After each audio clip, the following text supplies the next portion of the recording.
Paris, une ville dont l'histoire s'étend sur plus de 2000 ans.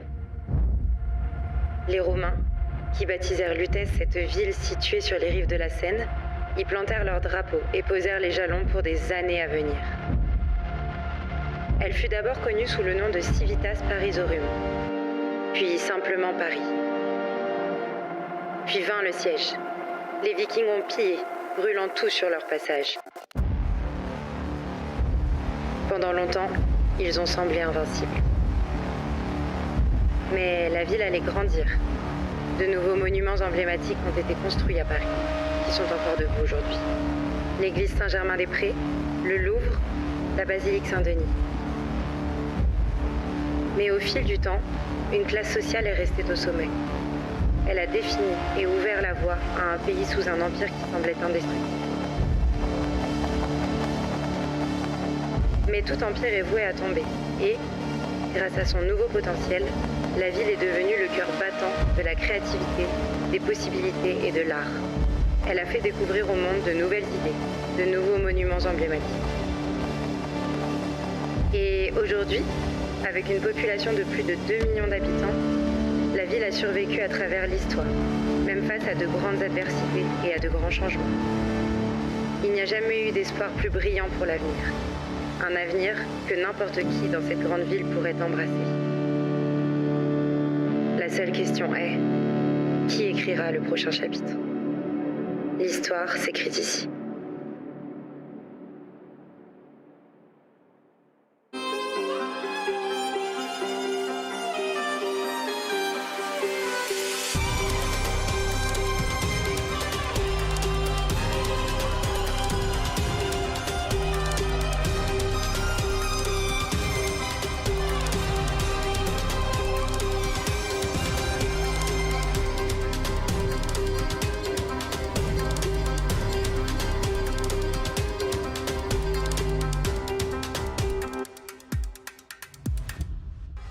Bonjour Paris and welcome to the second day of our live playoffs, live from the Adidas Arena with an important day because we do decide our second grand finalist today.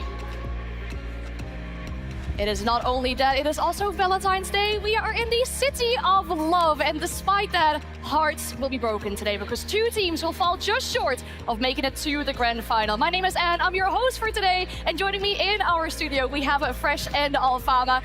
Guys, a beautiful day, but hearts will be broken. Oh, really? Especially after yesterday, I will say this, there were some upsets, there were some big moments, there were some cries and some tears. And I will say this today, I'm hoping that we see beautiful matchups again in front of beautiful French crowd.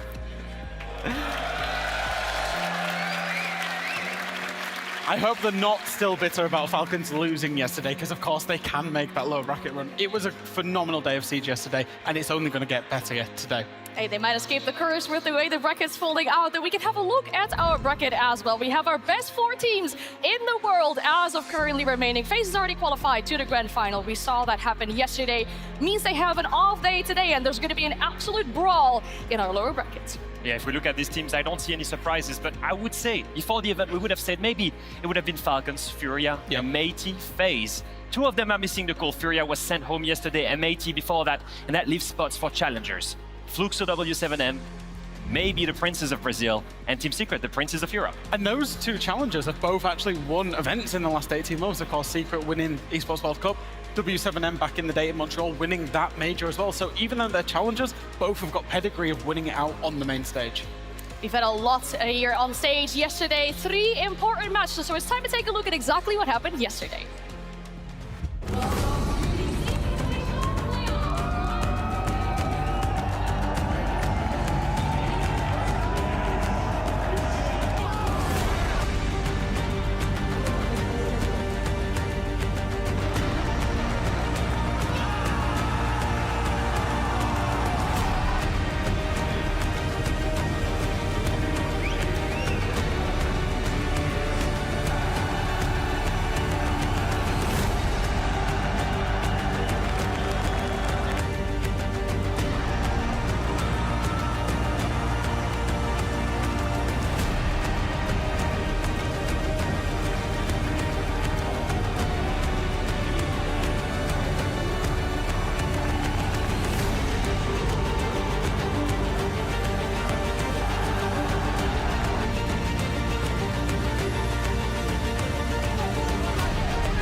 And as we always do, we jump into Panorama as well to further discuss some of those best moments of yesterday. Starting off with the monster, a player that has already qualified to the grand final. Handy was absolutely tearing through Falcon. Yeah, he was absolutely incredible yesterday. I thought, FaZe's big strength is their teamwork, but Handy was at the forefront of it. And on an individual basis, he was mega yesterday. He was the one that was getting all of the entry kills for FaZe, particularly on that first map, really throwing Falcons off their game, and he was just putting up numbers. I mean, 6 opening kills on Bank, that alone, I think he was the one really pulling the rest of FaZe together. He was the main win condition for them in the first map. I think he pulled everyone there, and he was the main reason why FaZe was so dominating in that matchup.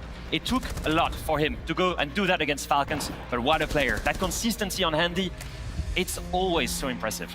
And for the moment, we can, of course, talk about FaZe making it to yet another SI final, but we went for some more emotions. We're talking about Fluxo W7M finally taking down Furia after a 10-loss streak. Yeah, we call it like a little brother, big brother kind of arrangement that these two teams have got going on. And on the biggest stage of all, Fluxo W7M finally got it done against their bigger brother. They've got very similar playstyles in the way they play Siege. Both of these teams are absolutely full of gunners, but finally getting over the line after not beating them in 10 fixtures was absolutely huge. You can see the emotion coming out from Palu there, from Loban. Yeah, it makes sense, right? Because they were dominated by that team for so long. But it's also the way they did it. Yeah. 5 flawless rounds, not dropping a single player on that last map out of 8 rounds. Yeah. That was absolutely insane.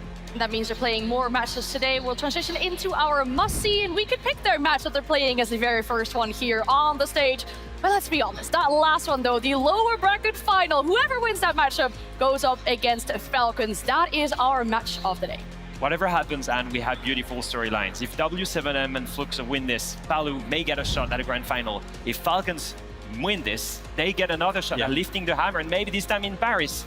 But whatever happens, even if Secret wins, we'll have a Frenchman in the grand finals. We're either going to see a Frenchman in the grand final, or we're going to see a lot of French hearts broken today if Fluxo W7M make it all the way.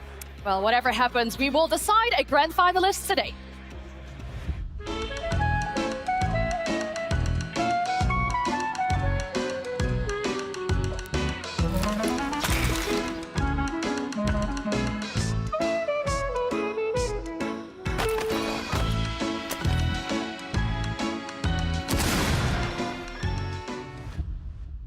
Fluxo W7M and Secret is our first match of the day. Lower bracket elimination is on the line. And in recent history, Secret seemed to have the upper hand inside this matchup. A best of 1-1, a best of 3-1 here at the Six Invitational in group stage as well. And for the side of Fluxo W7M, my main question or concern rather is there any steam left in that engine after this big win from yesterday? You know what, I believe it's there. I know that winning that final matchup after losing 10 times against Furia must have felt amazing. I know they made history in that, but I look at these guys, and this is the reason why they came in, right?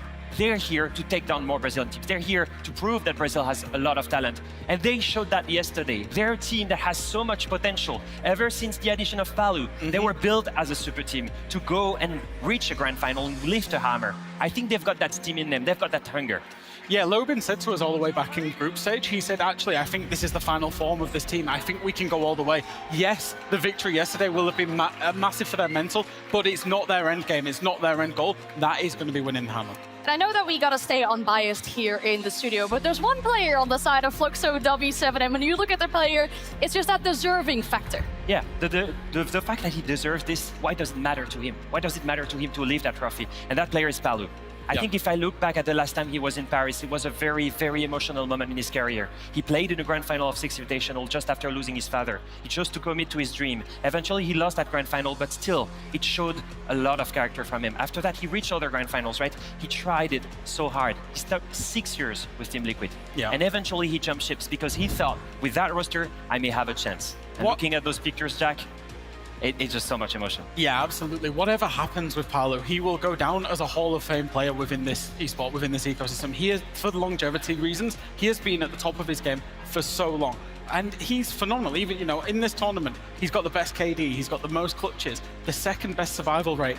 But the stat that I want to pay attention to is the one up at the top. Yes, he will be a Hall of Fame player, but 18 S-tier events, 0 trophies is the one that might haunt him. Now, he's with a roster that knows how to get over the line in terms of a LAN event, in terms of a big major event, but he's got the opportunity to do that this weekend. Going up against a roster that recently won a trophy back at EWC. And for Secret, you know, the NA Destroyers from yesterday, my favorite thing from that whole matchup yesterday was the interview afterwards, where we saw how much it meant to the player, how respectful they were to their opponents. Just a beautiful picture. Yeah, and such a good attitude, such a good energy. They're coming here, they're full of hunger. I don't see the pressure on them. I actually don't think they're seen as favorites, despite winning EWC. These guys are still thriving on that momentum. They've worked so hard to get here. And we might be looking at one of the youngest teams in this tournament, facing one of the oldest as well. It's beautiful to see that hunger in them, Jack. It's really hard not to fall in love with this team as well. They've got so many good gunners. They play such an exciting brand of Rainbow Six Siege.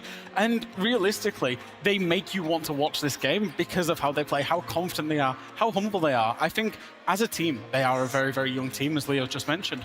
But they've got a great IGL in Savage who will lead them around the map, lead them around the park. In fact, they are the youngest team at this tournament, average age of 22, which is kind of strange realistically, Anne, because you're looking at players there that we've seen in European Siege for a long time, but they're the youngest team on average. They've got the best entry, the best KD, and they are the fastest. Why is that? Well, they've got Savage, who plays often on the shield, and he's got a very, very modern way of applying the game, applying the IGL into this game, and he's surrounded by some of the most incredible fraggers inside a European Siege.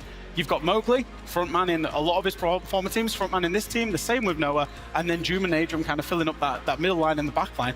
But every single one of these players, and this is the big thing to note, is that they were on previous rosters or on this roster a fragger in their day. And what that makes them is it makes them dangerous in any single situation. They managed to find a way to turn impossible rounds around. And what a way to do that. Yesterday they played wildcard, and if you look at the map, on Cafe, they showed us one example.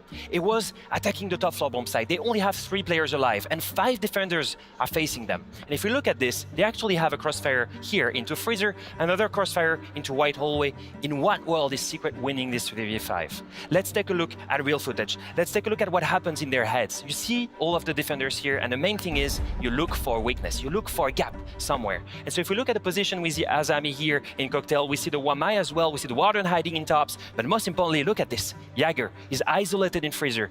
Blackbird, that's Savage. Noah on the Hibana. They are the key to the victory here. And look at what they will do. Blackbird will go and take a 1v1 on the Jagger, completely isolated. Noah doesn't help him, because Noah thinks that Savage will win that 1v1. What he does instead is look for a trade, and instantly, boom, we go from a 3v5 to a 3v3. And suddenly, take a look at the remaining defenders on the side of Wildcard.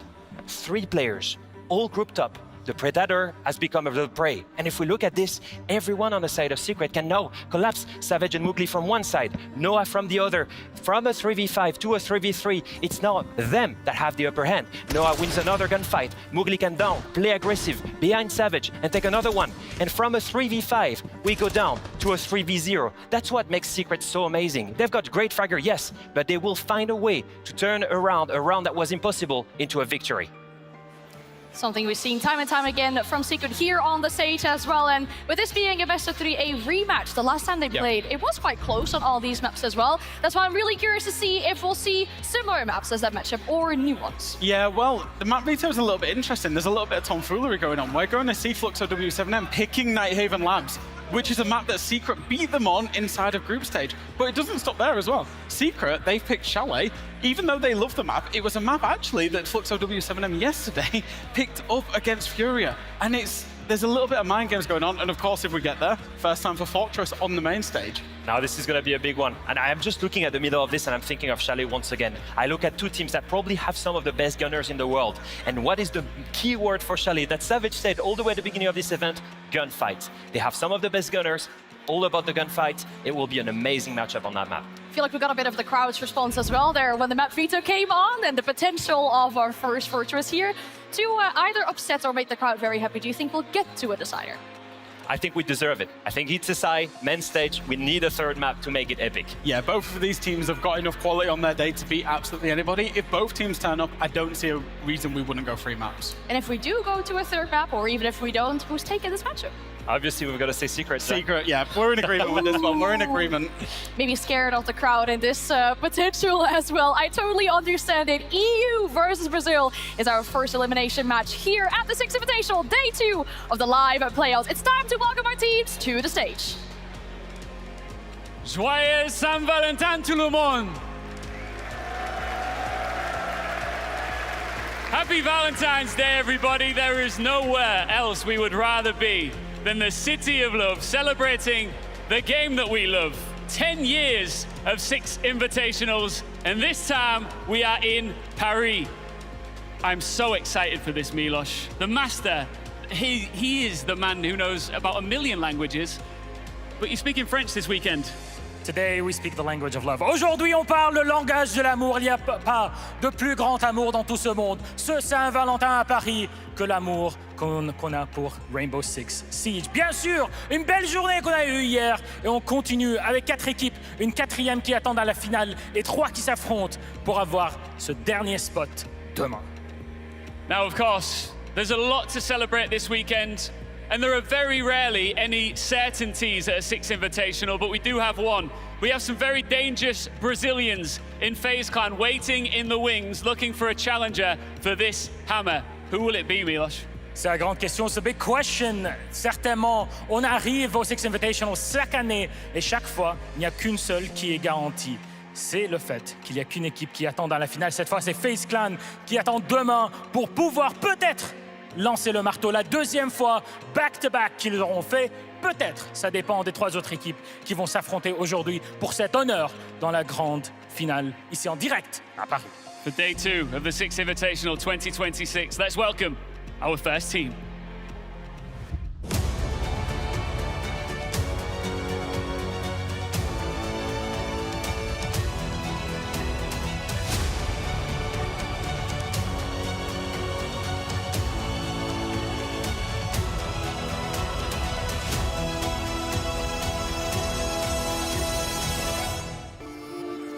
Fluxo W7M!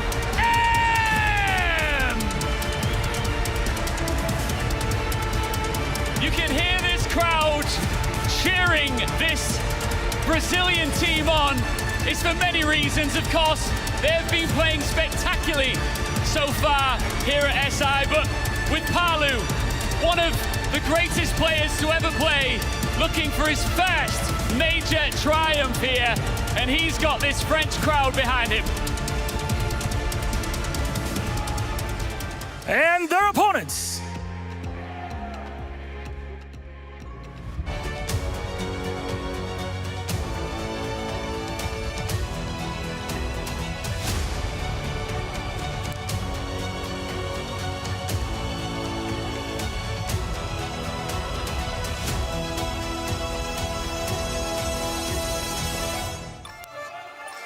Team Secret!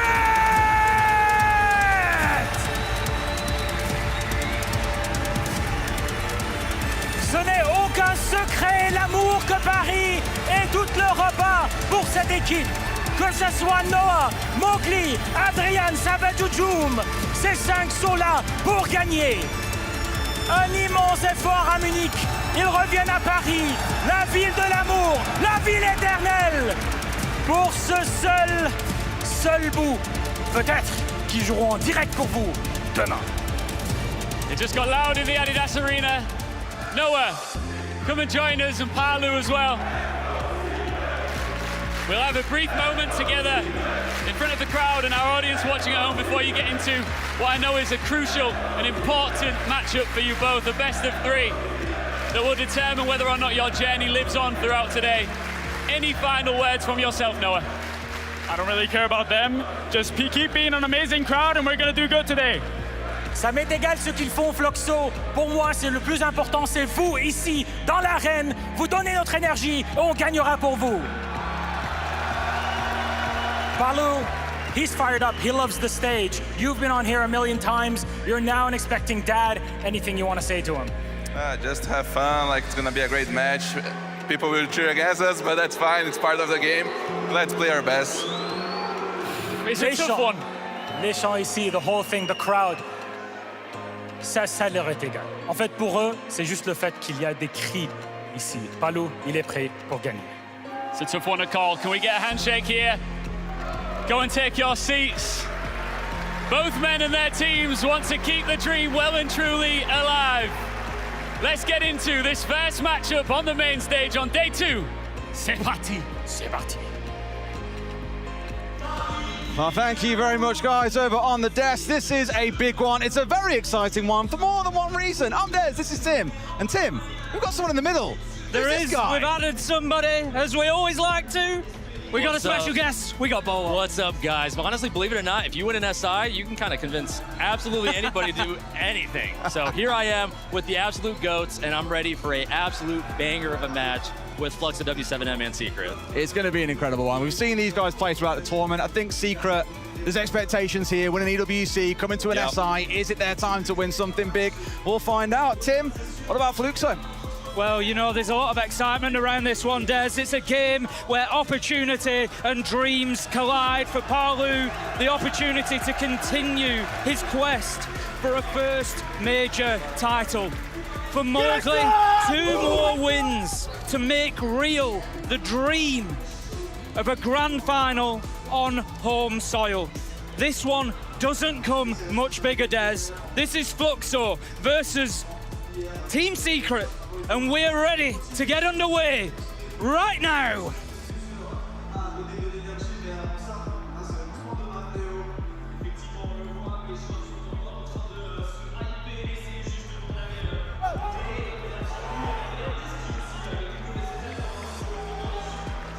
All right, we're getting into it in just a second.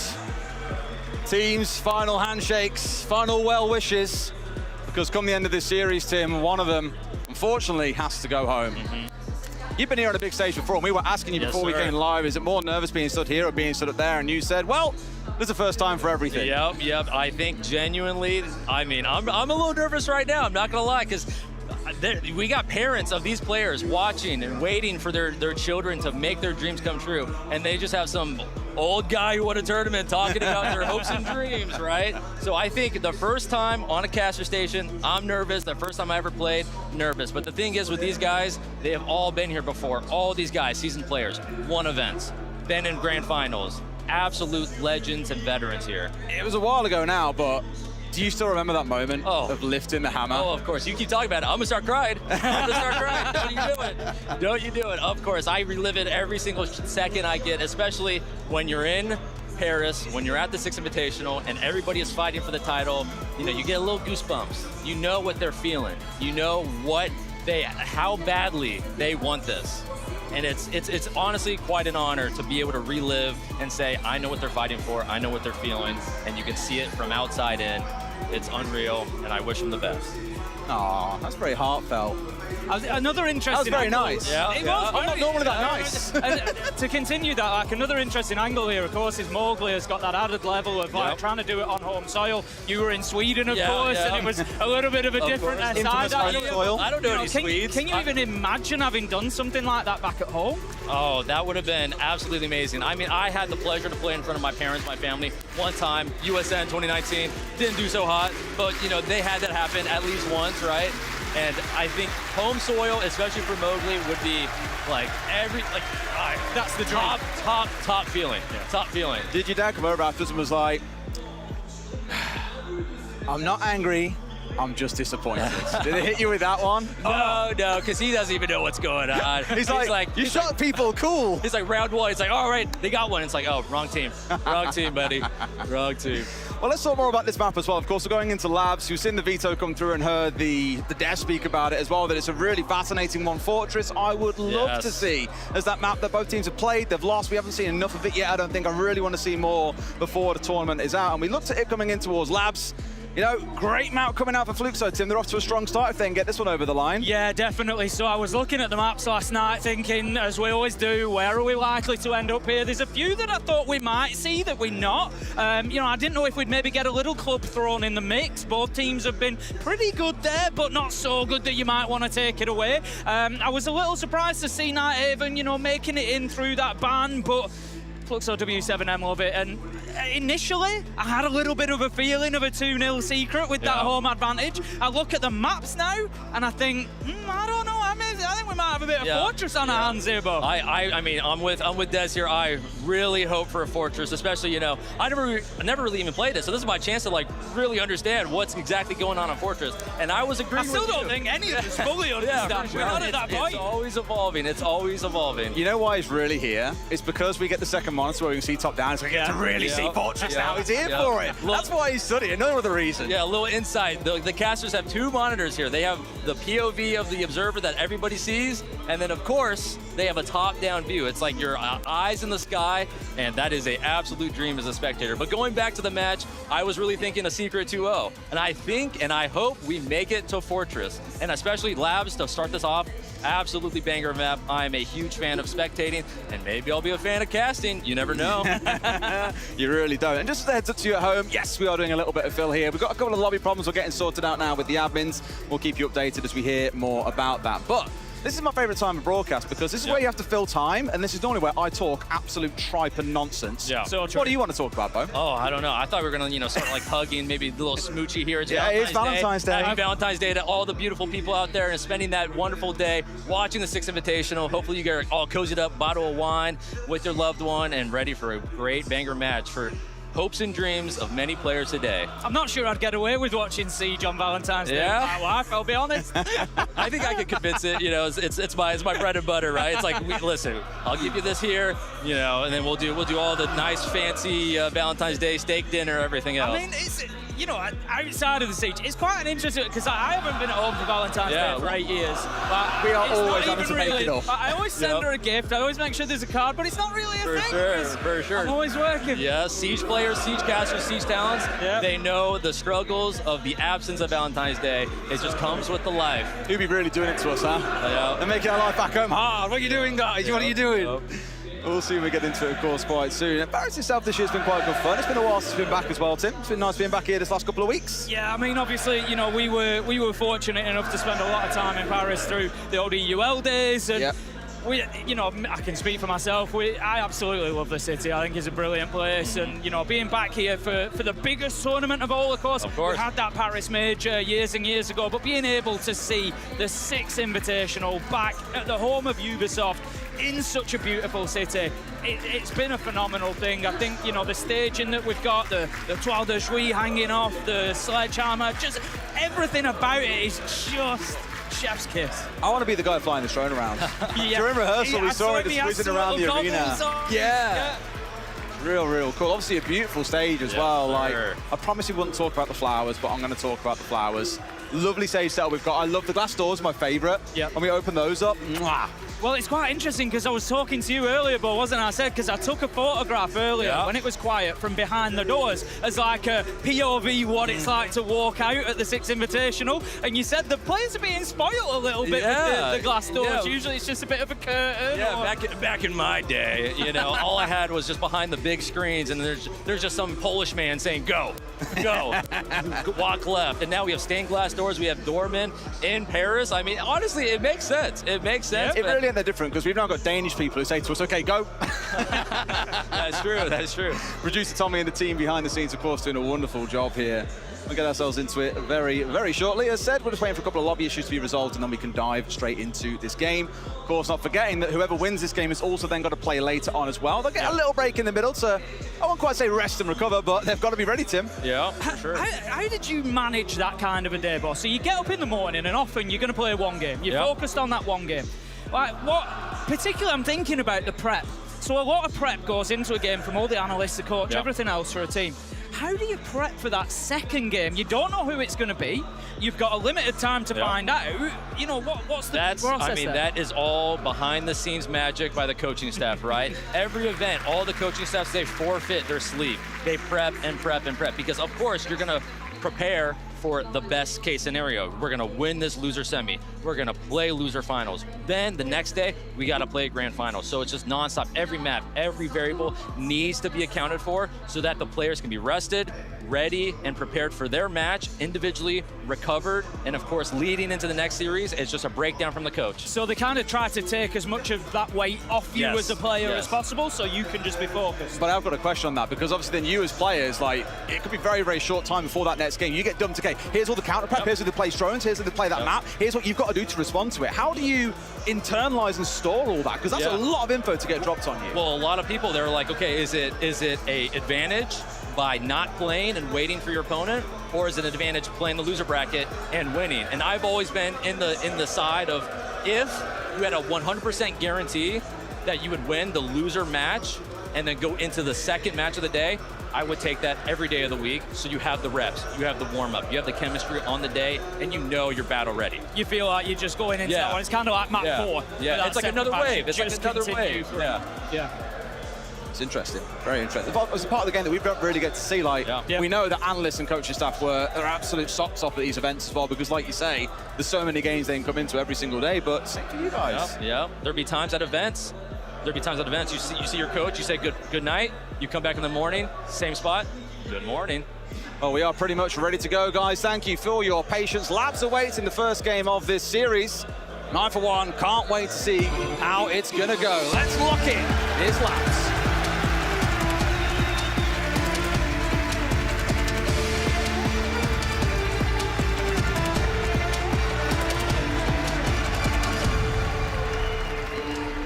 Here we go then. Fluxo starting things off on the attack. Secret on the defensive. Labs, it is Fluxo's map pick. And we're confident we can see a fortress here, Tim. Interestingly, you know, we've got to look at the last time these two teams played on this map. It was just a few days ago. Team Secret came away with the win 7-5. So there's already a little bit of form, a little bit of history here. Again, from a player perspective, is that playing in your mind a little bit? You've lost this map to this team recently. Honestly, it's a little bit intimidating, but at the end of the day, whenever you have a rematch with an opponent that beats you, the loser is in the advantage. They have the driver's seat because they lost, which means a lesson was learned. Yep. Every lesson comes with an L. And so you know what went wrong, what they did right, and how to counter it. And in the event that you run it back, no matter how many days later, if they do the same thing, you're a little bit more prepared. And then it's on top of the winning team to determine, okay, guys, we won. Are we going to just leave it at that? Are we going to go on to the next one? Are we going to think about what we did, how we won, and how to switch it up? We touch on these operator bans real quick as well. Somewhat similar to what we saw the other day. Fluxo during their game took away Kaid and Bandit to kick things off. Mira was their third ban, that's now here in round 1, so you might see the Bandit getting brought out in this first half by Secret. On the other side, the Grim band away, one of our best and most picked attackers at the tournament. Ying is a new one, only saw it picked up the one time by Fluxo admittedly, but it was enough for Secret to be scared of it, enough that they've chosen to take it away. So we'll see how those bans have an impact. We are starting things up here on the top floor. Let's see how Secret do in round 1. We've seen the clash brought along there, but again, we've seen a lot of clash use here at the tournament. How much of a frustration is that for the attackers? Oh, it is a huge frustration because at the end of the day, if you want to go Raptor side, if you want to go anywhere like Aqua, it is just this non-stop force. And a lot of people, the Ying is banned here, so they're thinking that maybe there's going to be a shield, and they're already preemptively taking the clash to prevent an Aqua. That was thumbs up because you thought you did really good. Oh, okay. There you go. I'm like, what did I do? Did I mess up? So you guys weren't seeing me. Tim at the same time went thumbs up, like, yeah, that was great, really good. And he was like, what? I stopped. Thank goodness I brought my good underwear on, you know, just in case.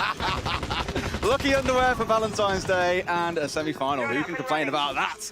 Well, to get things off then, we've of course got the beautiful top down here, so we can see everything going on off towards our left-hand side. Tim, we've seen frustrations throughout this event where teams have made things very, very one-dimensional, only taking over IT and looking for catwalk later. At least here, there's a bit of pressure out towards the meeting side. You've, of course, also got the clash currently sniffing around Aqua as well, trying to make sure no one's pushing in on that balcony. Yeah, we're seeing Fluxo W7M just try to create those multiple pain points, as we call them, as we talk about often. We can see in front of us there, the Maverick just doing a little bit of work on IT wall. Palu is straight out onto that connector wall. So they want him to just let them know that this is not going to be all from one direction. Another big factor in Fluxo W7M's game, of course, has been that clutch ability, Des. You know, we look at Team Secret, they've been super organized, they're the top on KD, entry kills, whereas Fluxo W7M, they're right up there with the multi-kills, with the clutches.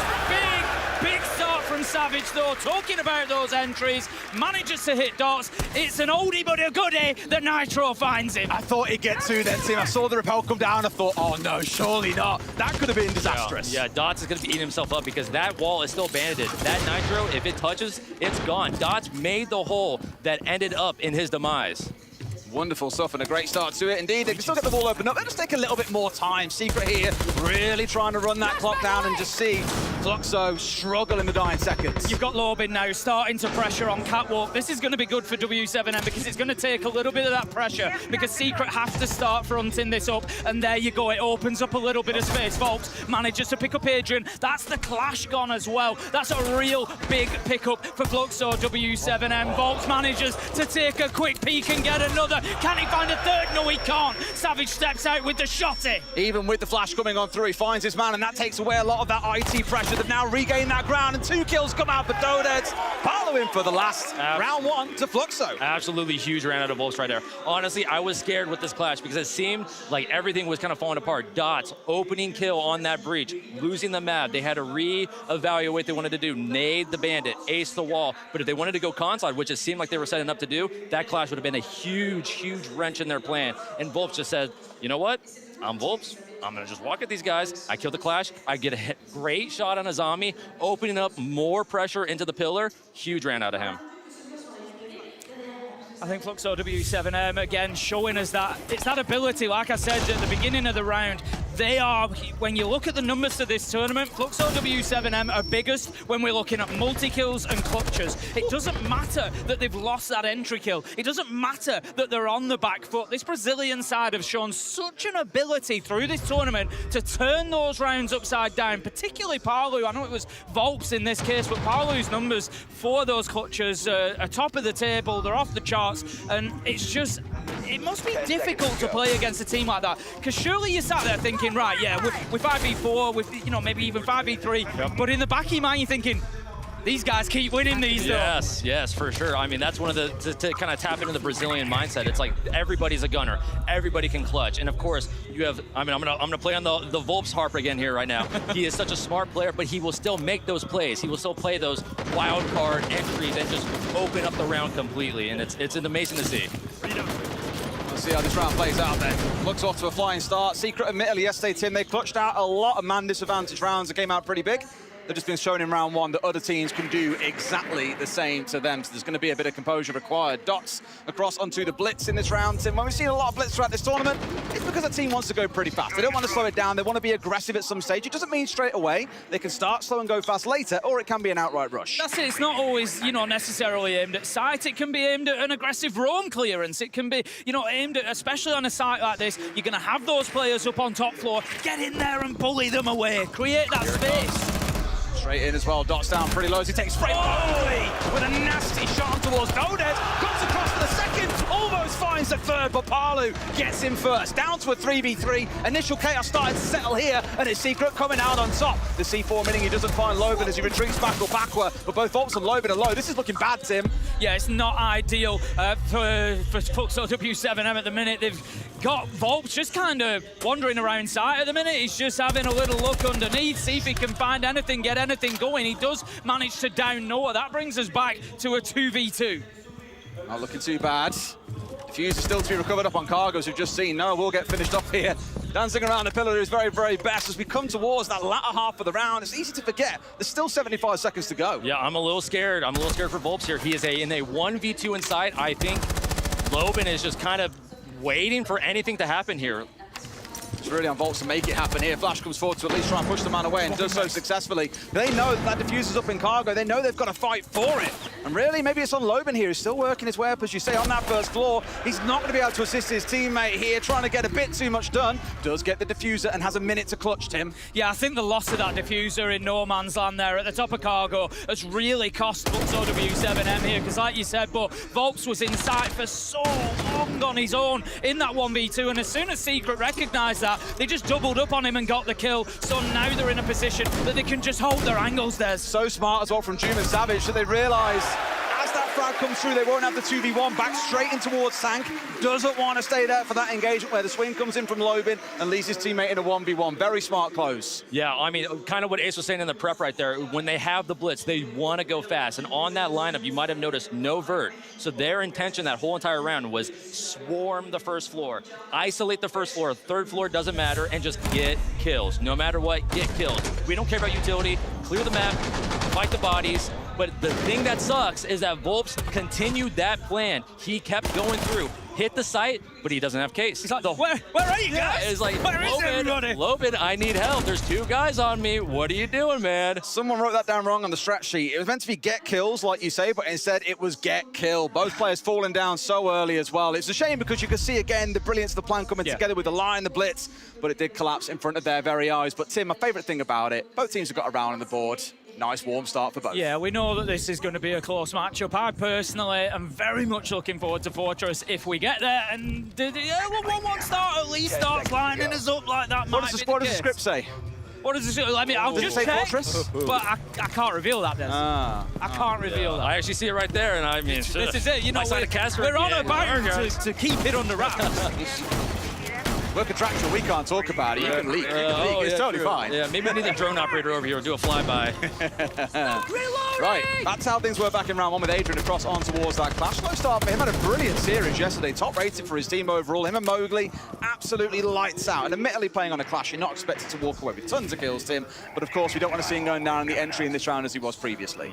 No, absolutely not. It's something that Secret just need to continue, essentially, you know, keeping on top of Fluxor W7M in the beginnings of those rounds, getting the entries. They've got both of them so far. They're going to be looking for a third here. The question is, how do Fluxor W7M shake that up here? Is it, do you think, Bo, going into the roamers, given that it's that mid-floor side? It's really hard to say. I think they're going to try to isolate something up top here because the positions are all mainly top floor here, but I am scared about this clash because very similar to the CC setup we saw, but it's a storage. It's a bit more layered. They can fight the top if they see the attackers giving them a little bit of space, giving them an opportunity to get some picks back. They can just fight and scramble on the top or peel it back and just play it layer by layer by layer. Oh, the timing on the C4, it could have been beautiful, but doesn't quite find his man. Not like we saw back in round 1, Bo. Just going to be continuing to try and hold on to this top floor Secret, giving up absolutely no ground at the minute. It's impressive from them. It's organised. It is, you know, really great teamwork to be covering each other's positions. They're creating a lot of difficulty for Fluxor W7M to actually move in and get any real progress or ground here on this top floor clearance. I will say this is very much like a a wave attack where all of Fluxo is all on one side. There's no real external pressure. There's nothing else. They're all just fighting bodies with bodies, and hopefully the trades work out in their favor. But as you can see from Secret, they're standing their ground. They are fighting. The clash is here. They're comfortable with the aqua hit, but now they're peeling. Now they're peeling. They realize, guys, minute left, 5v5. They're not doing anything. We can give them space. Maybe they don't have vert. We can peel back and play the time, play the utility, and work the execute. I love how they use Adrian as well. Just sat at the top of Aqua, just feeding information the whole time. So we see no one's coming from below. We've got no one pushing in towards Aqua itself. There's very little they can do, and admittedly, he's danced around grenades, and as you're seeing here, flashes all sorts. He's played it brilliantly so far. Might not have got a kill, but it's the time that is being wasted. Air jab comes on through, and it's a cast a curse there, Tim. I'll set him up to fall. It is, Des, but we're 2.5 minutes into the round that's been burnt there, with Fluxor W7M trying to solve this problem. They've now got a lot of work to do. Just like Bo said, they've peeled back that defense now to the core, now back to side. It's 3 versus 4, but there's only 15 seconds left on the clock. And Secret, they can just keep doing this. They can play this game of attrition now. Kill for kill for kill, keeping the trades. The teamwork is there. Volps, he's so low health. One bullet does this. He knows Noah's position, but Noah knows his and finds his man. 2v1. The time is down. There's no way Dots gets away with it, and Secret lock it out. Well, I mean, honestly, attrition is the name of the game. Like you just said, layer by layer, utility by utility, walls open, burn some nomads, burn some flashes, they peel back, and then at the very end, minute left, they're like, okay guys, we've won the roam, we've won the first half of this round, okay? Let's leave Adrian, which I do think it's a good idea. It sucks that it didn't work out in his favor, but burn a little bit more of that time, because what's scary than hearing your teammates say, all right guys, they're giving up top, and then it's like, oh, there's a clash. What am I gonna do? Granted, Nomad was the perfect operator to be in that position to completely counter him out, and then it was just a bottleneck because they kept going and going and going. They didn't say, okay guys, we have top floor, let's reevaluate. Maybe let's go storage, maybe let's work workshop. They just kept going and going. It's like shark in bloody water. Very masterful and wonderful from Savage there as well. Just the C4 came out of his hand, still to find his man. And there's that C4 that you saw place a second ago. Huge from him and Noah. Also retaking Aqua. After they lost the clash, for him to get back in that spot and make it a thorn in the side of Fluxo was absolutely wonderful. 2-1 to Secret then. I think we'll have a quick rehost coming on through. We have had a chance, of course, to see our operator bands coming out. Bandit going to be the band that I said we might see coming out here. It's a small swap around of the Mirror and the Bandit. And on the other side, the Ace, which was also banned away in this exact situation the other day. Do you think that Bandit ban boy is like a direct response to that first round struggle that they had with the IT wall? They lost the player on the Nitro. They didn't clear the batteries. Yeah, I mean, it's a very traditional kind of lineup on bans. It's like you usually get the Cade, the Mirror, the Bandit. And now the question is in which order, because there's a lot of talk about the Mirror and the long-range breachers. And if you have the Mirror up and you don't have the long-range breachers, nightmare for attackers. And for every Labs attacking team, it's wall denial. That is the main thing. You have to open up so many walls. You have to open up IT, you have to open up connector, and then depending, rafters or the connector wall into pillars. And it just makes the job easier. And as we saw that very first round, it was a long, long time before anything even happened on that IT wall. And then we lose the map. And then you have to bring nades and then your ace. So it's like, it takes a 2-man job to a 4-man job, and now it just expedites everything else. And I think it's perfect ban for Fluxo here. Back into things in just a second. Do you want to kind of touch on how this has started, by the way? Savage 7-1 after just 3 rounds. Normally, we see these as one of the best attacking teams in the world. We said coming into the tournament, Team Secret, best attacking team in the world, bar none. They were unbelievable. And Savage we always think of as a shield player, but here he's showing his defensive chops as well. Well, it's actually flipped. If you look at the numbers here at Six Invitational, you're absolutely right. On the way in, Team Secret, #1 attacking team. We even saw them strong on the attack at the beginning of the tournament. That's dropped down a little bit to in the 50% now, but their defensive win rate has actually jumped up to about 65%. So if anything, they are stronger on this side of the game at the minute at Six Invitational. And the other strength that I want to pick up on for Team Secret, because by the numbers, let me tell you, they are one of the top teams that we've got left at the tournament at the moment. I'd put them up there top 2 in terms of stats and numbers. Absolutely brilliant from them. But I'm looking at the flexibility in the team. Mowgli goes big. Noah goes big. Savage is going big. Adrian has these moments. You know, everybody, Doom doesn't even need mentioning. You know, it's not like they've got a front line of 3. You know, they've just got 5 that are delivering. 5 capable killers on a roster. And I think a lot of people would kind of compare like Brazil and EU. Brazil is very much heavy gunfight, heavy chemistry plays. But I think Secret, these players are all so capable at doing absolutely anything in a round to make a hero play happen. But you're a European team. You've got a little bit of that pizzazz on like the strategy. You got a little bit more like layers to your attacks and your defense, more cheese, which I think is what I was going to say, is that I think Fluxo needs to have something else kind of happen with their attacks. It's very defaulty to me right now. They open, they see what they can work. It's a wave attack, all 5 people at once, which granted works against some teams, but I think they need a little bit extra here for Secret. And I think that leans into what we've been seeing in the stats. When I talk about, you know, Fluxo are topping, clutches, multi-kills, because they're finding themselves in those situations where an organized team like Secret, it's going to be more difficult to get away with that. I couldn't agree more.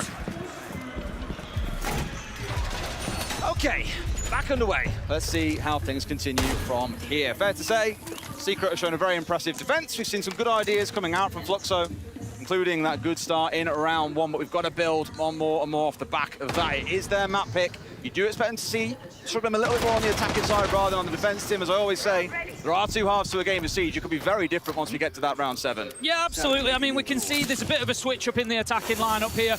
You know, rather than the Mav, the ace has been taken away. They've said, you know what, we don't want to deal with those struggles again. This time, it's going to be the Thermite, 3 exothermics now, of course, and also Palu reverts from the ace back onto the Hibana. We've seen Palu play 1,000,000 hours of Hibana. He's great on this operator. So, yeah, Fluxo definitely going for a different approach this time. Yeah, I think a lot more emphasis on utility. Cheeky. That is. This is so good because the IT wall right now is jammed. They couldn't get it open. They wanted to make use of the Deimos to get underneath and shoot it away. They've nailed out with the micro EMPs, but I think realized there the power power play coming out from Secret to get rid of that Deimos. Wonderful. Yeah, I think that's a huge pick, because with this lineup, they can kind of go anywhere with this. But I think they're going to go pillar side with the Deimos to track below for that close generator position and the cap to force out any other spots. And now that variable is gone. They have nothing for under. The one big question mark I've got for Fluxo W7M at the minute is Lobin. He's just been lurking out by the top of Aqua, and he's just stepped in and got himself a kill. He's on the Nomad, so he's pretty self-sufficient. He can cover his own flanks, and he can just push in and just be a thorn in the side from that opposite side of sight. It's now that phantom pressure that he provides, right? They've lost their main cover, and you're just in the air jab go off as well. They've got to be careful of him. Parlu stepping his way forward. Oh! Mowgli the snake on his belly finds one more. So Lobin has relocated now to Catwalk, but it's still taking two Secret players over towards Aqua. But I tell you what, it's not mattering to Secret, because they're putting that utility to outstanding use. Mowgli, Savage, and Nitro kill a piece. Dots manages to pick up a late trade, but the damage is done, and surely it's a matter of time now for Secret to see themselves at a 3-1 advantage. Here he goes, pushing on through with the bulletproof cam, of course, giving him away. You've got to deal with the utility coming out from everybody else. What can you do? Wonderful round. What can you do? Oh my goodness. You don't have a bailiff there, buddy. Horrible. Yeah, I mean, I will say, I think out of that round, Fluxo had a little bit more kind of uniqueness to that attack. They had the Deimos, they had the cap, a little. Gatilho, tá? Arsenal, a gente vai fazer semi-garagem, só que precisa prestar atenção no bagulho. Eu quero abrir a garagem embaixo, eu quero literalmente tirar toda essa pressão aqui e eu quero ter gente na entrada da pilha, eu quero ter gente na entrada da garagem, gente no TI, gente no azul e um lurker vindo pelo Matoe. Algum vai ter espaço pra jogar, tá? E aí a gente vai ganhando... O Matoe joga L depois? Hã? O Matoe joga L depois? Isso, o cara aqui rápido. Isso, exato, depois pode descer, tá? E no barril, eu quero fazer o ataque do barril, lembra do plant rápido? Esse aqui. Só que eu não quero fazer rápido, eu quero trocar também essa Ing por Termite, que é mais da garagem, e eu quero trocar esse cara por Nomad, e o Wolfão vai estar lá embaixo, dominar marrom, com vocês aqui, a gente vai ficar fakeando o plant e fazendo eles bater, entendeu? Tá.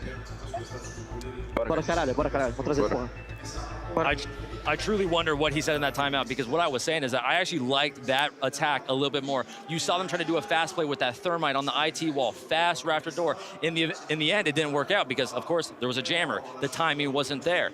And they had the Deimos for lower, but such a huge pick to die so early. So it was a much more like efficient attack with utility encounters and everything else.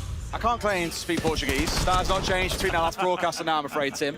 But to me, it looked very prescriptive. Deliberately do this, pointing at a layout on a map for them as well, and knowing how they need to approach things. I imagine Norris has seen that Secret are doing things they didn't expect here, and therefore the plan has to evolve. It wasn't a vibe timeout, as we call them. You know, it wasn't coming in and saying, come on, guys, you can do this. Let's be, you know, that was a very specific. Yeah. You know, we've seen these opportunities. This is what we need to work on. Interesting stat for Fluxo W7M. 69% win rate the round after timeouts. So we're expecting a big impact coming in here. On the flip side of that, if Secret can respond to that and win this round, that's got to be a hammer blow to W7M. For sure. We'll see if they can evolve. This time around, we have got that vert on side, looking in towards the ram of Dodez, and no shields come charging on through and barrel across that first floor like we saw last time around, so there is a change in the game plan here, Bo. Yeah, most definitely. I mean, honestly, again, it's like, okay, so we got a little bit more vert, we have the Deimos, so we've got perfect pick.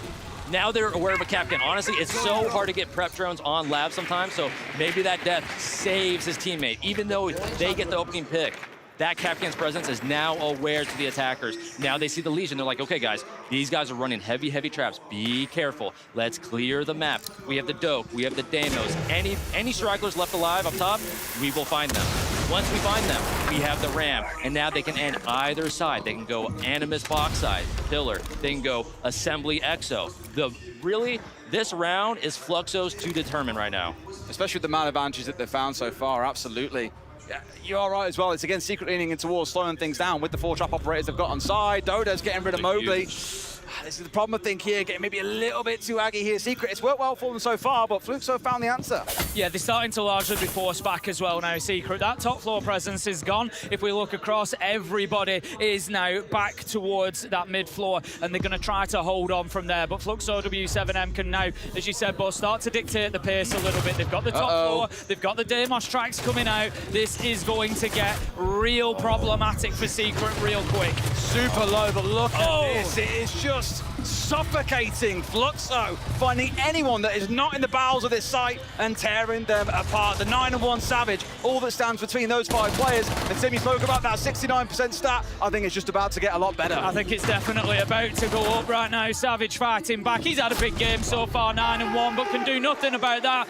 We said 69% win rate after a timeout. I wonder what the percentage is for flawless rounds after a timeout. Wow. Yeah. Don't get Saruti too cooked. He'll keep on going for days to find those numbers. Yeah, I mean, it just sucks. It sucks for Secret on that, because when you lose the first pick on a defensive roam and they are clearing you, it's the first domino to fall. Labs, it's a layered roam. You have your basement boys, you have your first floor, you have your second floor, and it's all just like peel and take. And when you lose that first one, then he gets all uncontested vert, and it just starts falling because you would need to play that power position.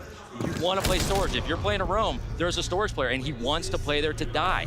He wants to kind of see what he can get and see what he can disrupt for the attackers, just to make it a little bit slower. But when you have the Doke, when you have the Deimos, you have uncontested verse over storage, there's nothing you can do as a defender. What I love as well about that round was that we had Secret playing the trap comp, as we said. They were trying to spring trap, surprise the other side. It feels like the first 3 kills that came through in that round from Fluxo were all them springing their own traps, right? Look at, for example, the round breaking open IT and getting the freebie on there that they didn't expect. And then look at the Deimos from above, just like bam, bam, bam, bam. They just were being caught off guard throughout. So it's very much a spin of the narrative for the round, which is wondered from Fluxo. And I think you saw that come out of Norris as well. His reaction to me was, we fixed the problem here. We've got that one right. And they could still be on for a 3-3 half. Yeah, Secret could be in a little bit of trouble here. And in all honesty, it's one of those rounds that I talk about where if Fluxo W7M come away with the 3-3 half, you can feel like it's a robbery. You know, they've really stolen it away from Secret, because they have been in the driving seat for so much of this game, and then just one great timeout can really turn the tides in terms of that. And right now we're going to be attacking onto that third choice site. It's going to be storage again, and so W7M, just more of what we saw in the last round.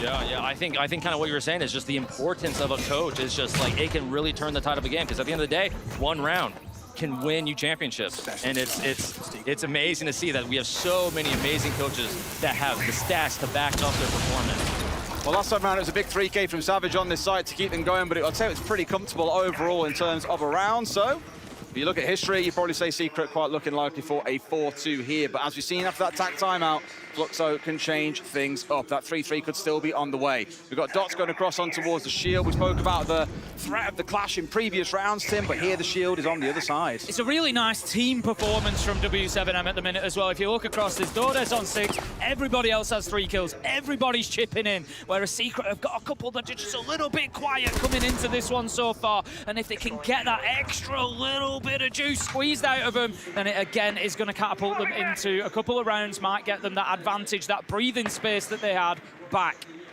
Things can change dramatically once you go into the next half. We'll see what happens when we get there. Question for you, Bo, because I do this to everyone at least once on a broadcast. You want to do a bit of play-by-play?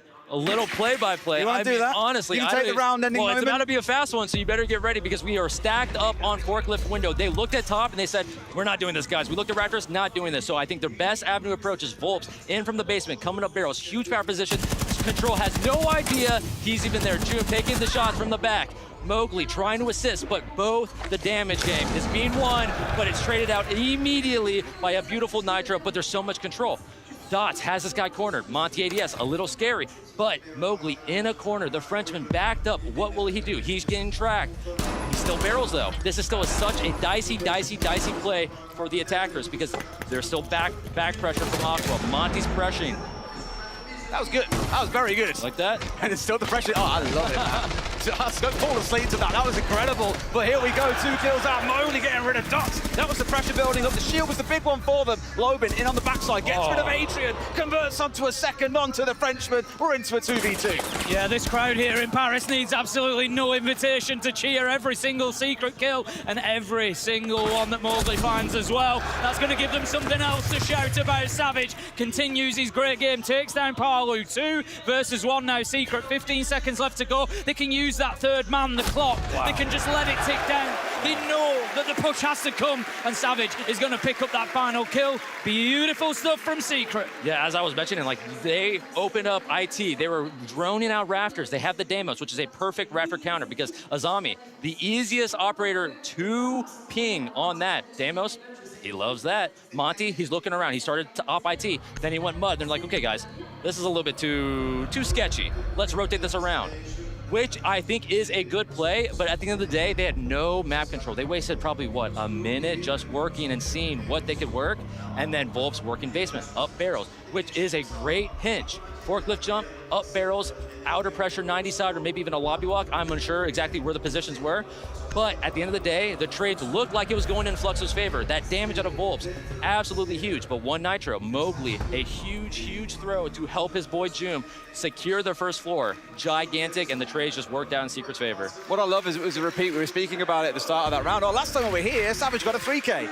He's coming in round 6 and done exactly the same thing against him. He's got 12 kills to himself now, more than the rest of his entire team combined. We speak about IGLs around the world. You know, Spiker, me and you love watching him at the minute. Yeah. You said you wanted a Spiker jersey. Did you get one? I have not got one. I don't know if the message has got back to Spiker. Sort you out. This guy's fake. This guy's fake. I've been loving watching Spiker this tournament. But to come back to it, Savage, he's only 22. An IGL of a team that's won an event already throughout this year as well. You say Unk. You're aware who you stood next to, right? But no, for someone so young to be IGLing a team and playing the way that he has done so many times over, it's wonderful to see him also really thriving at this level. Mowgli just hitting that Nitro, I think inadvertently, but it might have just saved his life. He did, because otherwise he was definitely getting taken out by that. Yeah, I think that was Savage. Savage was like, you've done your job, Mowgli. Godspeed. But Mowgli's like, nah, fam, I got this, bro. Well, now we get to see how, and he's coming into the tournament, the best attacking team in the world approaches Labs. Now, we did see, of course, this exact matchup the other day. On this map, it was the third and the decider. There will be a lot of changes, I imagine, for both sides. We saw Norris and his words to the team to get them that extra round on the board in that first half. But Tim is still an uphill struggle. Yeah, now we're seeing Secret going for the Cade, Bandit, both wall denials. But as I was mentioning earlier, now we have the Mira. But Adrian on the Habana is going to be the best absolute option for this wall because IT, huge wall you need. Anything to happen without cheese needs this wall. And of course, we've seen many Habanas. You would think they're pros, but they will mess up on this wall if they do not play it properly. You guys don't know how hard it is. It's pretty hard. We've seen some messy ones throughout the tournament. Yes. This is one. Hey, it gets the job done. If it gets open, it gets the job done. I will give, there's always that tiny little bit of, I mean, fair enough. They got the job done. They got to kill them, then get inside. That's all you're really looking for. Though it does look like a very, very interesting piece out of the Louvre, Tim. Yeah, Dordes is going to manage to find one, but Noah is there with a response elsewhere.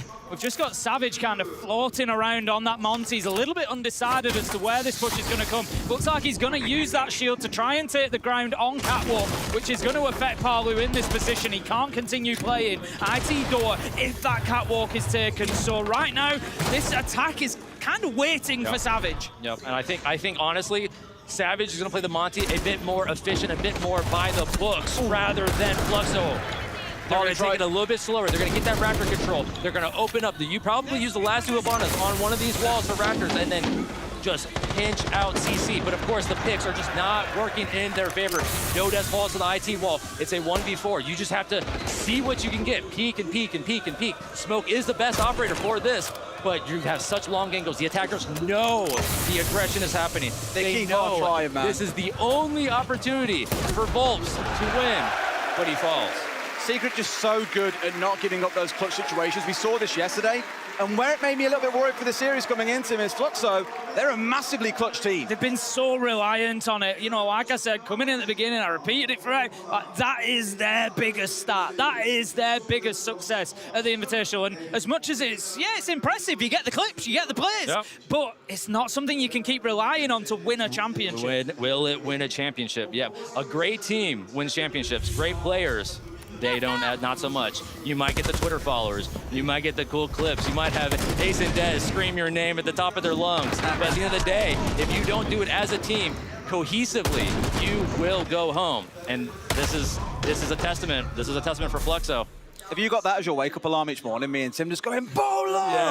Yes, of course. I mean, who would not love that? Imagine everybody at home. Imagine if these beautiful, wonderful casters that have blessed their voice with so many Siege games, the absolute Siege greats, screaming your name. Wait a second, you guys might need to do like a little cameo or something, you know? When I retire, that's how I'm making money. There you go. You know what? I always thought, would that ever happen in a game? And it did happen once, but the funny thing that happened was I got into a game, someone was like, is that Des, you the caster? I was like, yeah. He's like, can you say bottle of water for me? And I was like, bottle of water, and he was like, yes! Wow. Oh, the things that you see and come across, the things that you see. Well, right now we're seeing Secret up 5-2, looking very commanding. However, that first half did start out with a Fluxo round win. So maybe we see a little bit of fight back, Tim, but it's definitely feeling a little bit nerve-wracking seeing your opponent 3 rounds ahead and 2 away from taking away. Yeah, Secret with a little bit more, kind of very similar to Fluxo, where they have the lineup to basically do absolutely anything. They're going to open the walls, they're going to see what they can get top, they're going to count the numbers, because Siege is a number game. Labs, a huge map. 2 people over here, that means there's 2 people not here. Play the numbers, take the control that you can see that is free. And now they're just droning out the side. They see the Echo, a huge pick. Kind of counters out the Dokkaebi here with the roam clear, because they're going to be clearing the roam, but they're going to have the Yokais on the top floor to help and assist, make it a little bit easier.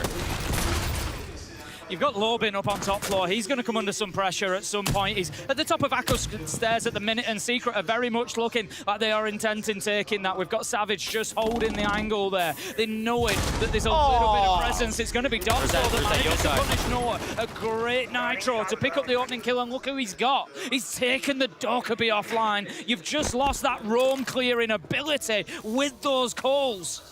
You still do have the demo, so not all is lost. But in the event that Secret get down to the execute, and if Paulu is still alive with the Echo, if he has a good Echo for a plant, which I will say is hard on Labs, but in the event, that Dokkaebi is absolutely huge. I know he's licking his lips when he hears that Doke call is dead.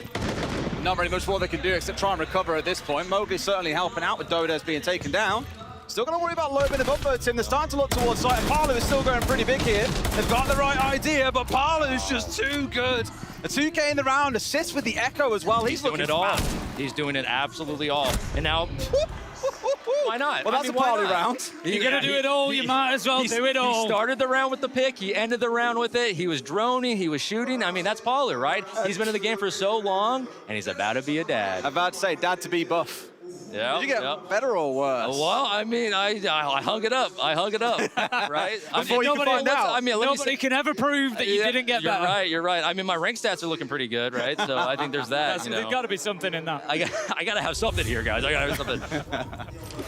There's such good use of that. I've always loved seeing Echoes being used aggressively. Yes. I think we first saw it pioneered a few years ago by Deepak, if you remember. Deepak was a big sort of proponent of that, yeah. He was massively aggressive, out drone holes outside the building and using it for all kinds of purposes. And we've seen more and more teams really build into making use of it, playing a lot of robot wars around the map with enemy drones, but as we saw, it was all they needed to get themselves around on the board. Big round now, Tim. We always talk about the importance of round 9. Yep. Why is it important? Well, we've got a 5-3 scoreline, and the difference, and I'm sure you'll be able to attest to this, Bo, as well, the difference in a 6-3 scoreline and a 5-4 line is just, it's gigantic. It can't be overstated. Either you've got Fluxo W7M right back in the game, 1 round in it, or they're facing 3 map points. Yeah, and even though it's a number with such significance, it's also such a psychological thing for the players, because just seeing that match point, whenever the round finishes, you see match point pop up and it's like, oh my gosh, we're either gonna win. Yeah. And then the nerves kind of hit in. It's like, are you counting your your eggs before they hatch? Or is it gonna intimidate you? Are you gonna play a little bit less? Are you gonna play to not win? to not lose, I should say. We hear this a lot where teams always say, well, like, coaches say it during time. It's 1 round at a time, guys. Like, forget about the score. It's 1 round at a time, but you can't really ignore it. Yeah, it is there. You have a coach saying it for 45 seconds, and then round starts. Match point. Match point. Straight back into hell. And all the flames that come with it as flames burn out next to Dodes there. One of his glare canisters being removed. We've got the Capital on the other side of Savage. So keep an eye on where those firebolts and of course the smokes go. That's a hell of a lot of utility in back pocket. IT now being opened up too. They're getting a lot of pressure starting to build up, Tim, around IT and Catwalk. Yeah, it was a really confident round for Secret. Last time we saw them attack onto this top floor, they dismantled Fluxor W7's defense 1 piece at a time. It was organized. It was a great team round from them, and they're going to be looking to do more of the same. They're getting the Roteros in, they're doing the work, they're softening up the site, they're taking away that utility, but they're doing it in a number of areas. They're giving themselves options, they're giving themselves avenues to attack. Yeah, and does with this lineup and with these positions, I do want to say maybe they're trying to go for a Raptor hit here, because all the Habanas are usually used up on the IT wall, but typically when a Raptor hit, you want to open up the CC wall, so they can't play the mirrors, they can't play the deep, but they have the Ying waiting and waiting for that Aqua hit. They have the backstab of Jen, and I think it's actually going to be more of an Anaconda, I would say, where they all just surround and just squeeze the defenders until some control happens. And of course, Wolves wins his winning fight with Mowgli, and I think that was Jen's side. Mowgli loves that position, but it doesn't work out, because what happens when you have a pump? You get pumped. Try the best to step in here is June, but no, Dode's a little bit sharper in the moment, unfortunately. Does lose his HP. I've looked used to the laser gates, by the way, to protect the mirror windows throughout the round, Tim. Yeah, it's just been about gunfights as this round versus the last time Fluxor tried to defend here, and Fluxor have come out on top. Adrian, he's out on that connector side on his own, low health, trying to get something going, but there's little hope because 1 bullet will see him done. Savage, again, working from IT. Secret are so separated at the minute. They don't have an opportunity. There'll be no trade comes in here because there's no opportunity from Secret to be in touch with each other, to be in a position to contribute when your teammate is dying. Again, there will be no trade there.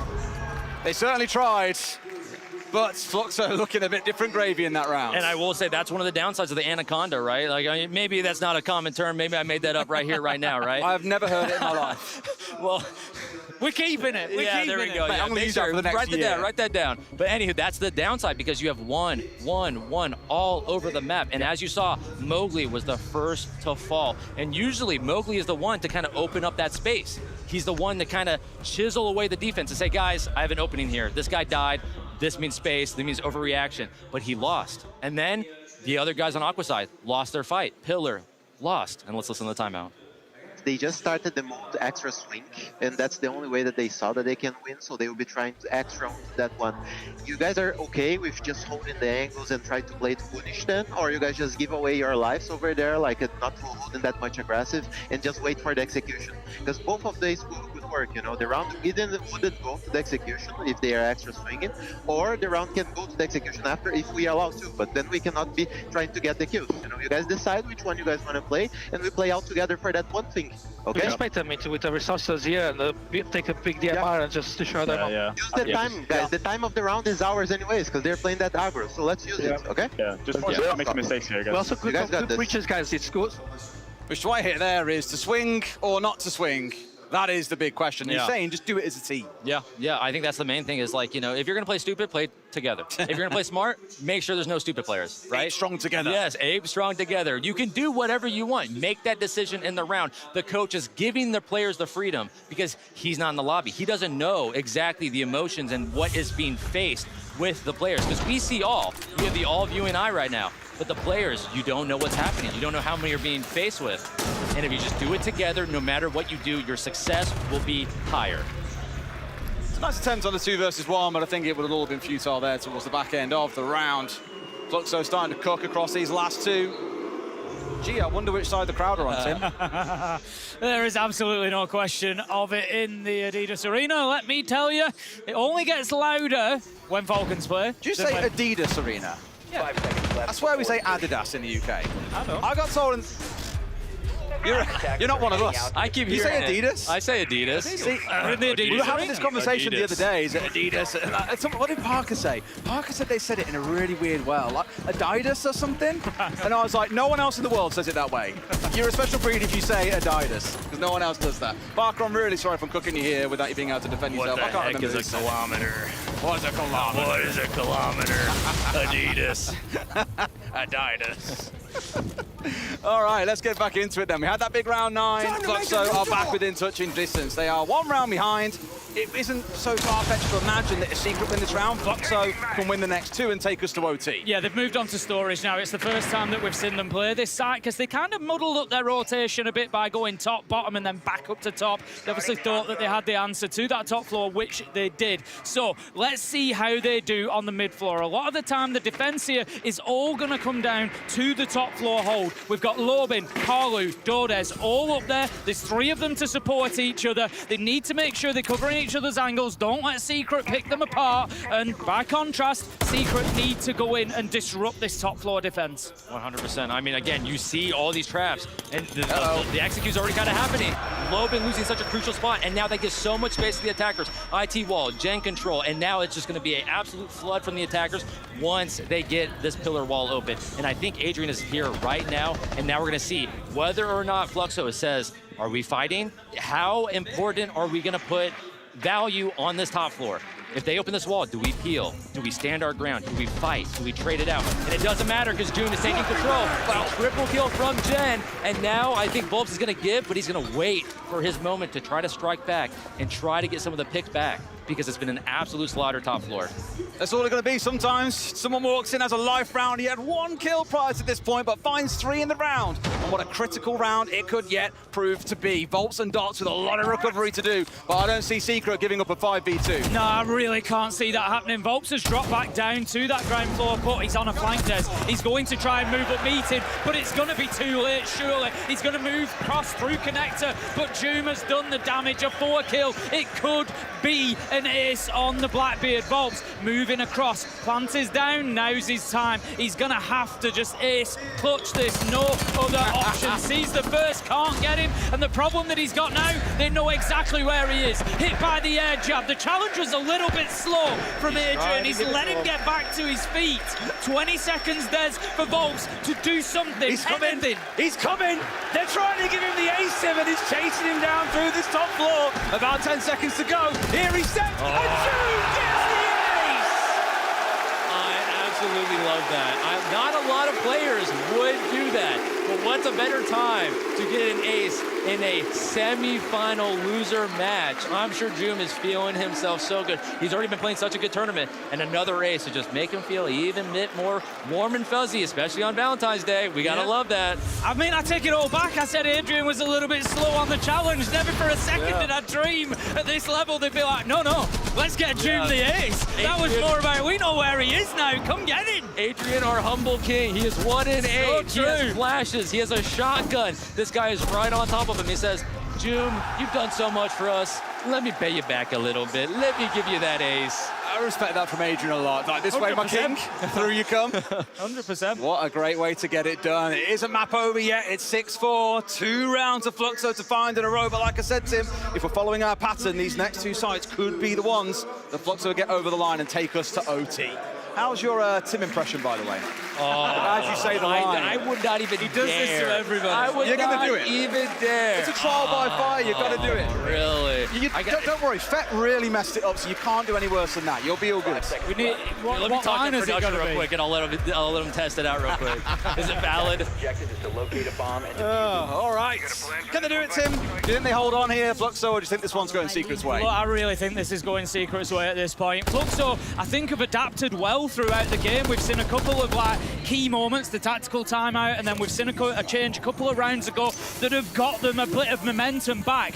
But Secret are just, they're ever evolving, they're ever changing, and they're responding to everything Fluxo W7M do. And so they're constantly trying to hit a moving target. And for me, I don't know if Fluxo W7M have now got another adaptation in them to, face up against the latest version of Secret that we're seeing. Yeah, I mean, a wise man once said, be like water, right? Secret is just flowing through this. No matter what, they're going to get open their prerequisites. Open this, open that, drone, C, and then they just go where they can, and the trades are working out in Fluxo's favor. I don't even know what happened. But the lobby fight loses out to Lopin. I think that is a perfect thing you want to see as Fluxo in a 6-4 deficit. Huge 2 kills out of him. Just looking at the Fluxo lineup across the bottom left of your screen, we can see that there's still Lobin and Volps up on that mid floor. They're looking to hold on to those verticals for a while, and they need to, because Savage is there on the book. So Secret have still got the utility that they need, and that gives a little bit of hope for the home side. Mowgli taking down Lobin, Savage still on board, means that they can use these verticals. They've got the hard breach, they've got the exothermic.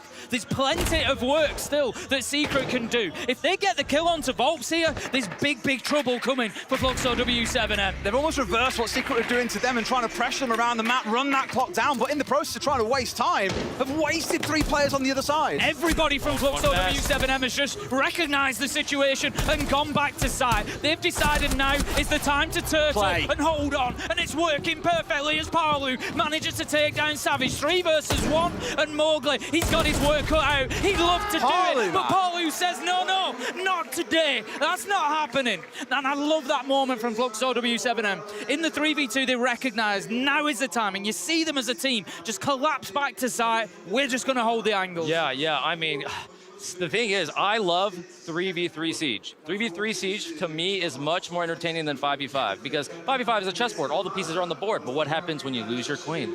You cry and cry.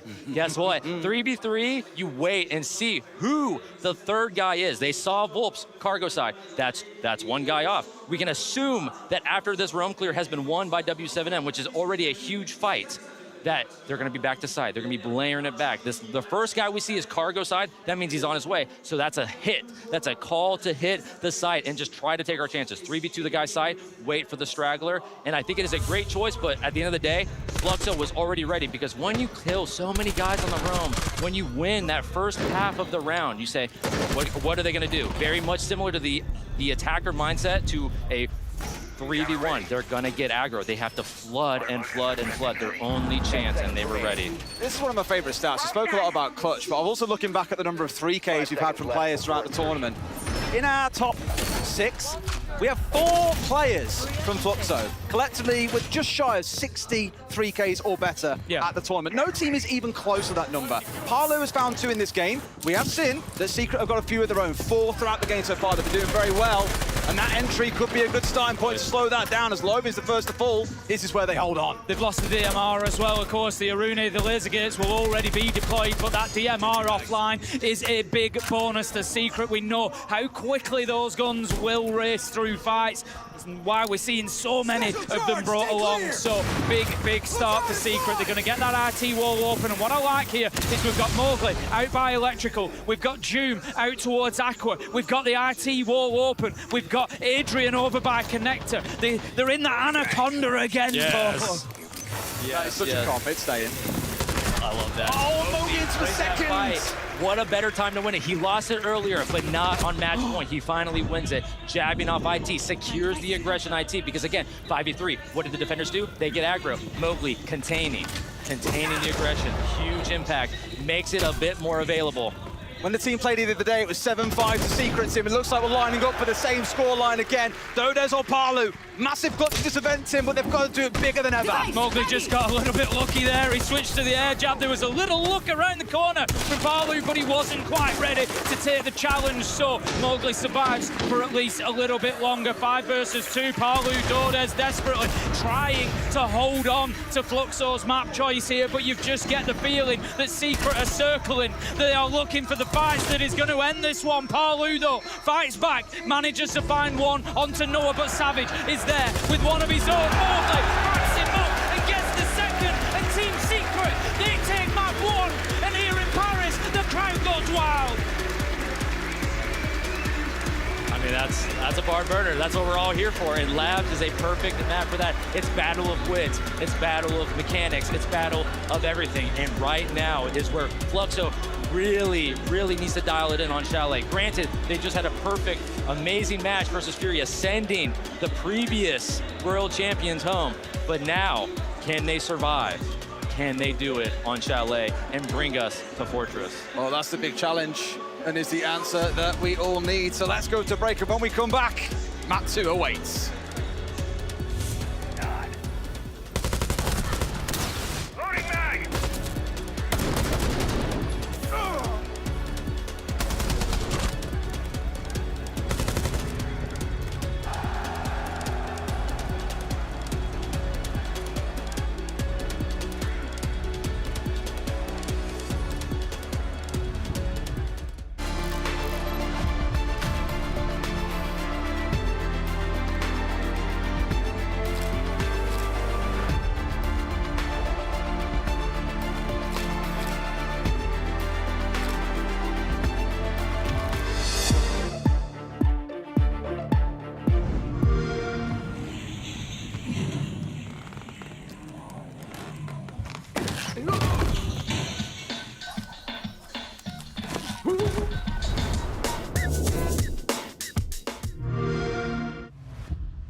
Last time Fluxo played Labs against Secret, you lost. Why did you choose to go through the same path again?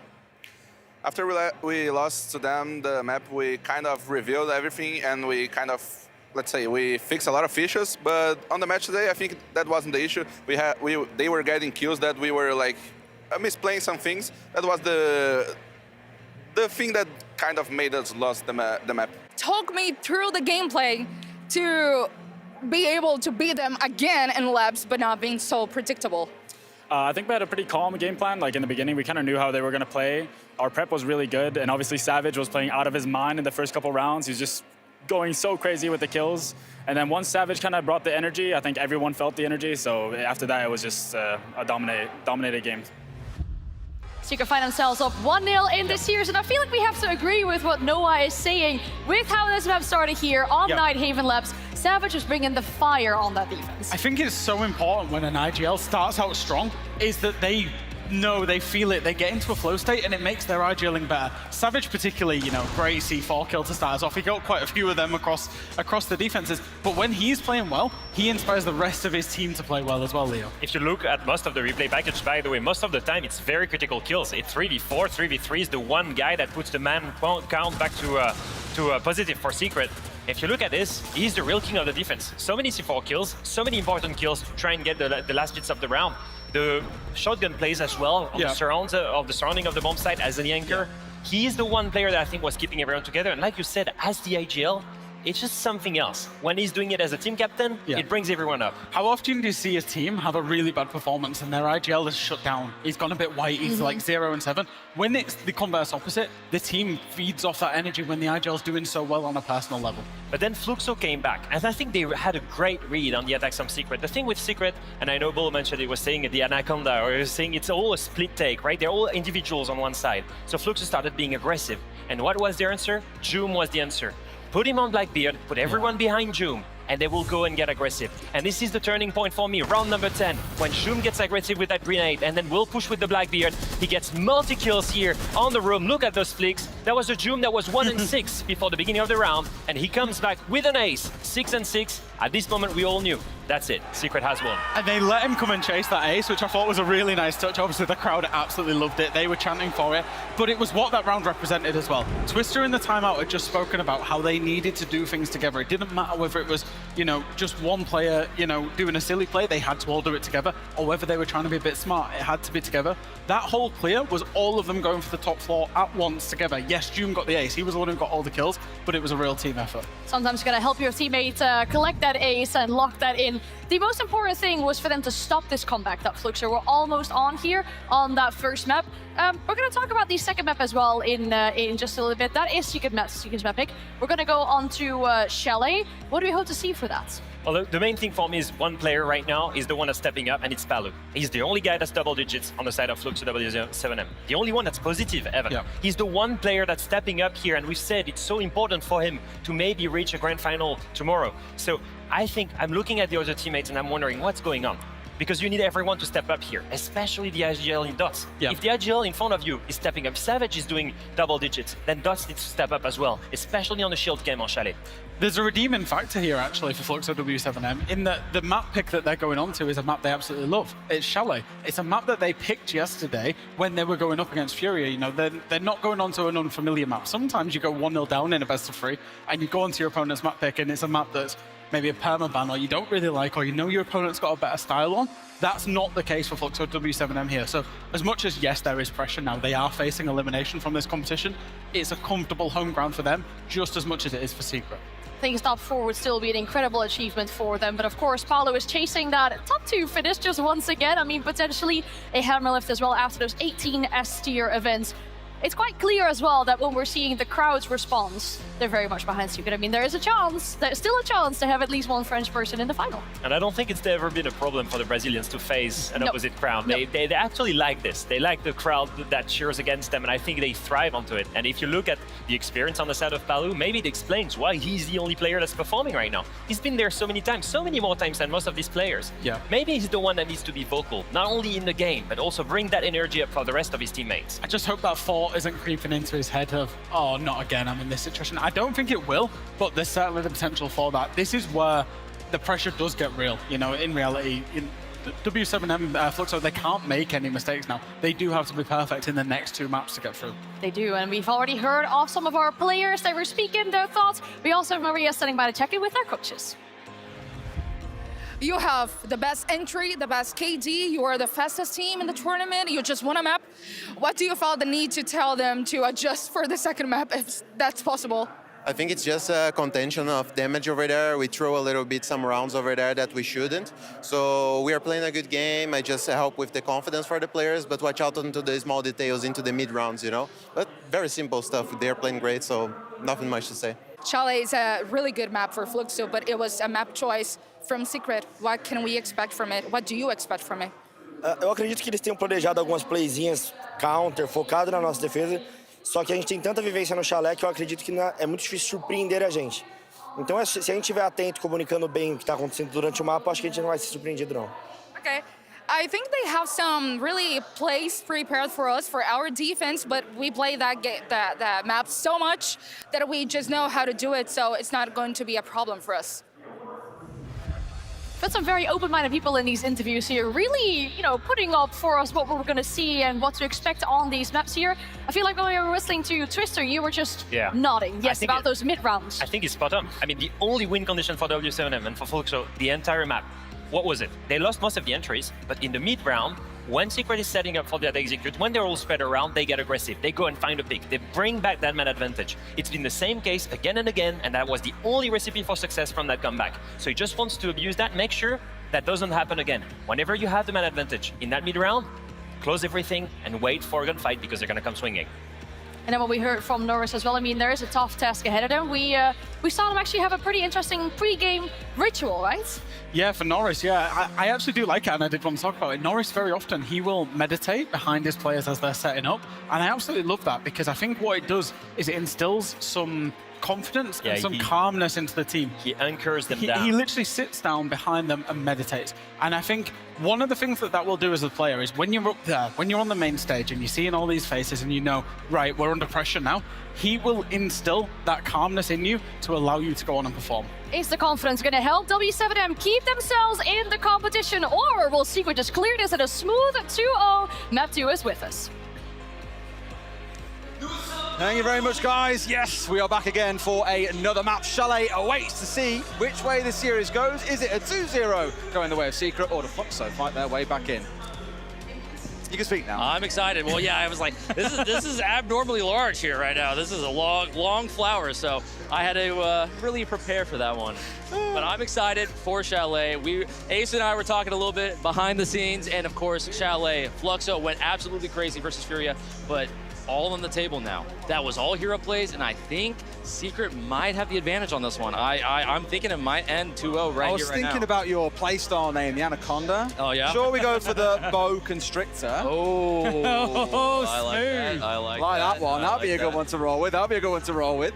Well, hopefully we'll get ourselves into this one nice and quick. You've heard the coaches having their few words around what to expect. Norris feels they've got them figured out, Tim. But everyone's got a plan until they get punched in the face. Yeah, they certainly do. I think the problem that W7M face here is that they're coming up against a Secret team who, in that first map, just played better Siege. Yeah. Both of them are very good on Chalet, but are they going to be good enough to overcome Team Secret? We'll see, as we've got map 2, Team Secret versus Fluxo W7M right now.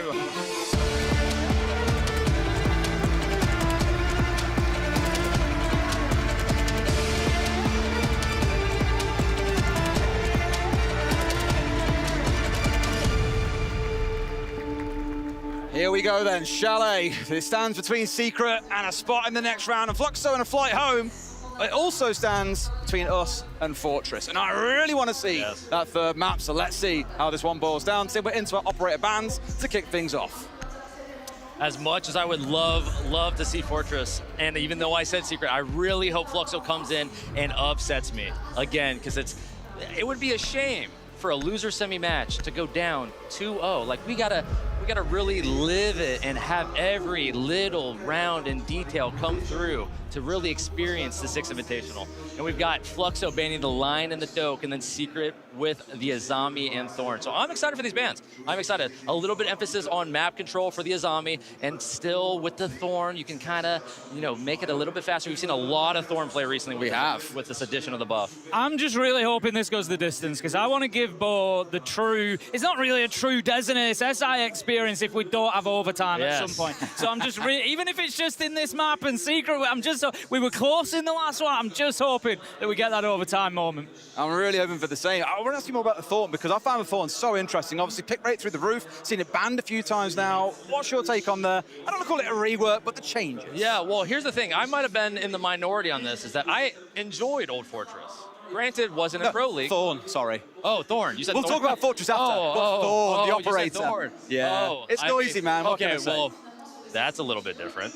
I did not like Thorn, and now with the faster activation, with the increased traps, it is you're seeing Thorn bans. Yeah. Like, tell that to a 2022, 2023 player, and it's like, why? What are you talking about? Why are we banning Thorn all of a sudden? And even that another small thing is that CZ FOV change. You see so many loadouts with the shotgun, the M870, which honestly a lot of people would regard as the greatest shotgun in Siege. It's small, but it packs a huge punch, and you have a fully auto CZ to boot. I mean, you have firepower, you have traps, and in the meta that we currently have with all these shields, all these fast plays, these aggressive rushes, Thorn is a huge thorn in your behind. Oh, here he is. He's fitting right in, and he's fitting right in. You're welcome back here anytime, Bo. That's it. That's your entry. That gets you your ticket. If you're gonna start dropping puns on us, then you know you're in any time. Yes. I'm all here for it. Remember, guys, I'm a dad now. This is my bread and butter. That's it. You got to get on the dad joke train. That's what it's all about. Just you wait till I hit the creme de la creme. I'm waiting for it. We'll be getting into game in just a moment. As you can see in the top left corner of your screen, a quick technical pause while we get our lobby re-hosted. So back into it in no time at all. Are you expecting a 2-0 here, Tim, or do you think there is a world where Fluxo do get us back onto that third map? Like I said, as we were coming into that, I do expect the 2-0, and it's because I look at Chalet, and both of these teams it's kind of similar preference for them. They've got a similar record, to within a couple of maps. They're winning more than they lose on Chalet. They're both very capable here on this map. And I just think when I look at what we've seen so far today, Secret are playing the better team Siege. Yeah. And I think that's what's going to win the day for them, unless Fluxo W7M can come out and show us something different. But through the tournament, they haven't really shown us that difference. What they've shown us is an ability to win those difficult rounds, is an ability, to get the big multi-kills, to have the hero plays. But I'm looking at this Secret side and I'm thinking, as the steam run out, have you come to the end of the line being able to do that if you Fluxo W7M? And right now, I think they might have done. Yeah, again, kind of going back to the Fury game with Fluxo versus Furia, where there was a lot of hero plays. Granted, I think Furia was playing very, not Furia-like that we're expecting.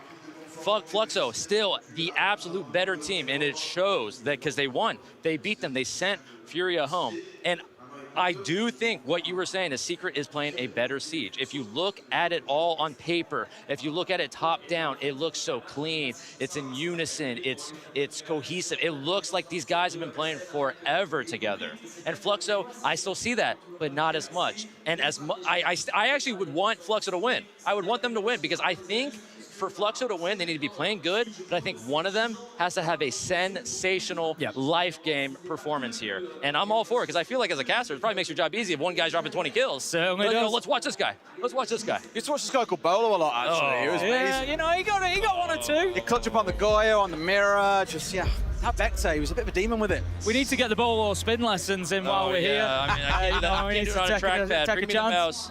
There's no spin. I mean, you could try and do a spin on the trackpad. Des might not be too happy when his laptop goes flying off the desk. Pull up whatever tabs are up here right now. What you don't know, he's an absolute nightmare now. He's like a whirlwind. He walks up to anything, just spins it, and it's off flying. Spinning stage, you can make that spin, you can give it a go. I don't think we'll get quite far with that one. Maybe one day. We are now back into things. Thank you for your patience. It looks like we're loading in, and everyone is happy and ready to go.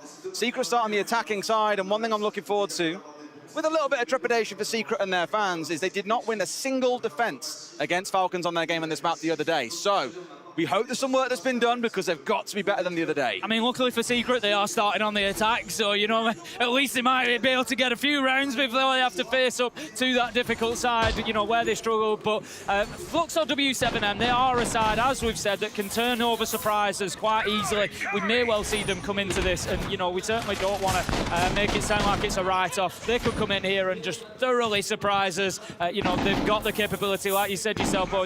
You have Volps come in here and just do Volps things. Palu take over the game, and all of a sudden it doesn't really matter what Secret are doing. But let's get into round one. We're going to be defending up on the top floor, the Brazilian side, starting up there in Master and Office. We can see they've got half of the wall open on the breach side. They've got a real presence out towards Library as well. It looks like Dodes is going to be playing on Mezzanine, so they are looking for a complete top floor hold here at the minute. Yeah, and I mean, you see this very traditionally now. This is the current Chalet meta where it's a heavy bar extend. That is a great push round usage, but also kind of a blunder out of Dodes, I feel like. As a Mez Mira player, you need to be ready for that because that is one very direct operator to just stump your whole entire setup. And that Mira being open is not good whatsoever, and huge to this Library attack if Secret decide to push it. But it seems like they're kind of rotating elsewhere. I think they see this Mira, these Elemines, and of course Lobin just already taking out Joom, their ace, which is instrumental for the Solar because that wall being closed and having no chance of ever being open for the Solar take is so bad for Secret. It's honestly the catalyst. It's one of those maps a little bit like Border in a way where you do have to challenge outside the building as best you can. Get a replay of that one here. Lobin just full sending it, so you can see why. There was a little bit of trepidation from Savage to try and go too aggressive on towards him, causing a little bit of bother. At least now we've got the air jabs down, so we can't push out in towards Solar Tim, but I don't think that'll stop him. No, I wouldn't have thought so at the moment. They're going to be looking for the nades to go in, clear some utility as well. Flash will go with it, and that allows now Savage to get a little bit mobile on those stairs. Does he know about the man underneath? That's the big question. I think that's where he's being sent. I think he's being sent to sort of make that challenge and make sure that that area is clear. We're going to see, it was the Ella that you were looking at of Palu. He's going to dash his way back towards those blue stairs. He gets himself back safely to site. So again, it's just more time wasted by Fluxo W7M. Palu here on the side on towards the piano window. Could be a bit of a challenge coming in here. 2 or 3 players swinging all at once, and we know this is a horrible spot to be in. Noah's gone, but elsewhere, 2 kills. Fly back the way of Secret, make it a third. They've got this round rolling now and looking in for Palu, who's dug in on piano. We've said how big a clutch player he is, but he's got to go massive, Tim. They've missed the opportunity there as well. Palu sends out the Gasmot mine. It's going to create that shield break, but he can't challenge onto him at the right time, and ultimately he's punished at the piano as the 2 come in, and they manage to take him down. 2v1 now with one of those. A Blackbeard Bolt is in serious trouble, but he manages to do some damage to the Blackbeard. Can't find the feet on the second challenge. Can't find the man as Mowgli. He peeks on through, finds his kill, and Team Secret take their first attack. That was a beautiful effort on that 1v2, but really what can you do when a BB is staring you down in your eyes and just this BB is just like, he's just ready. He's ready for you, and you have a DMR behind. But I will say a beautiful 3v1 jump out on that guy on the bathroom window. Yeah. That was absolutely stunning. Bathroom window swing, jump out piano, Ivy window. But all of that's 3 bodies for 1. Secret responded perfectly. For a perfect response for a perfect aggression play on the bathroom. Mowgli takes Library, hits the guy in the back. All these guys swing in Solar, and they just explode, and they punish the capitalization on their attacker who died. Well, let's see how things go for Baron Gaming then. It's a good start from both sides, really. I thought you just kind of touched on it yourself there a little bit, Mo. Fluxo have had some great plays at the moment. It's just that Secret were a little bit better when it came down to the sharp end of things. Started last map at a 1-1 scoreline. Secret get first blood here. And Fluxo bite back. Gonna find out. We won't get too far into it, but the chocolate team Pano Chocolat rivalry continues. We can confirm. I'll tell you what, this is looking a little bit scary here. Volts advancing himself as Spawn Peak, almost lost his own head in the process. I do like this energy, though. I do like this. This is something you would see in these deep runs. Nothing is out of the question. Spawn peaks, aggression, fast rushes. This is where real siege happens.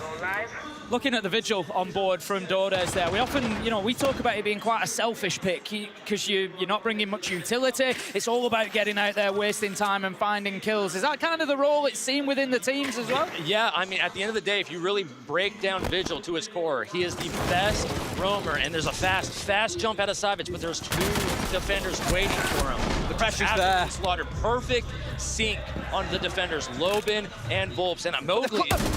They've got a cut. They've got the 90 down. Adrian's gone absolutely nuclear. Volts and Pilot to fall. Mowgli back into another. He was the distraction. He was the bait. And everyone on the side of Fluxo except for Lobin is down, Tim. Plant's going down as well. Noah's managed to get into position just inside of that double window. There's absolutely no chance for Lobin to move back in. Mowgli's got the cover, and Secret, they are feeling it. Right now, to me, they look like a shark that's just smelled blood in the water. They know they're circling, and they're just taking bites out of Fluxo W7M at the minute. It's kind of what I was saying on Labs. Siege is a number game. It's pieces on the board. Oh, timeout for all the Portuguese speakers.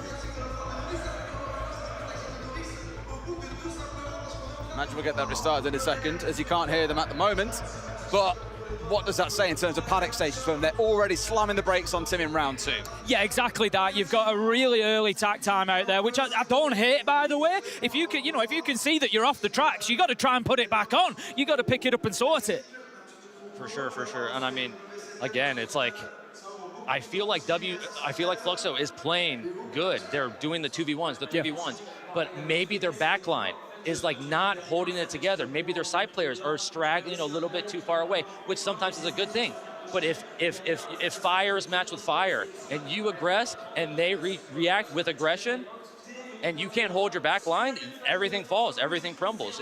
They're still playing good, but they're not playing as good as Secret. It feels for Fluxo, I look at it, I feel like it's kind of a rising tide raises all ships. Yeah. So as Fluxo improve, so does Secret. And, no matter what Fluxo seem to do, Secret are going up there with them, and they're keeping that extra 10%. Yeah. They're just keeping themselves on top. So like you say, this is not a bad game being played by Fluxo W7M. It's just a very good one being played by Secret. For sure. And again, it's like, I don't even know what, as a coach, I would tell my players right here, because it's like, that's good communication. It is showing, even from our perspective, that they're communicating so well. One guy jumps in trophy, 2 to react immediately, 1 guy on bathroom window, crucial for a solar take.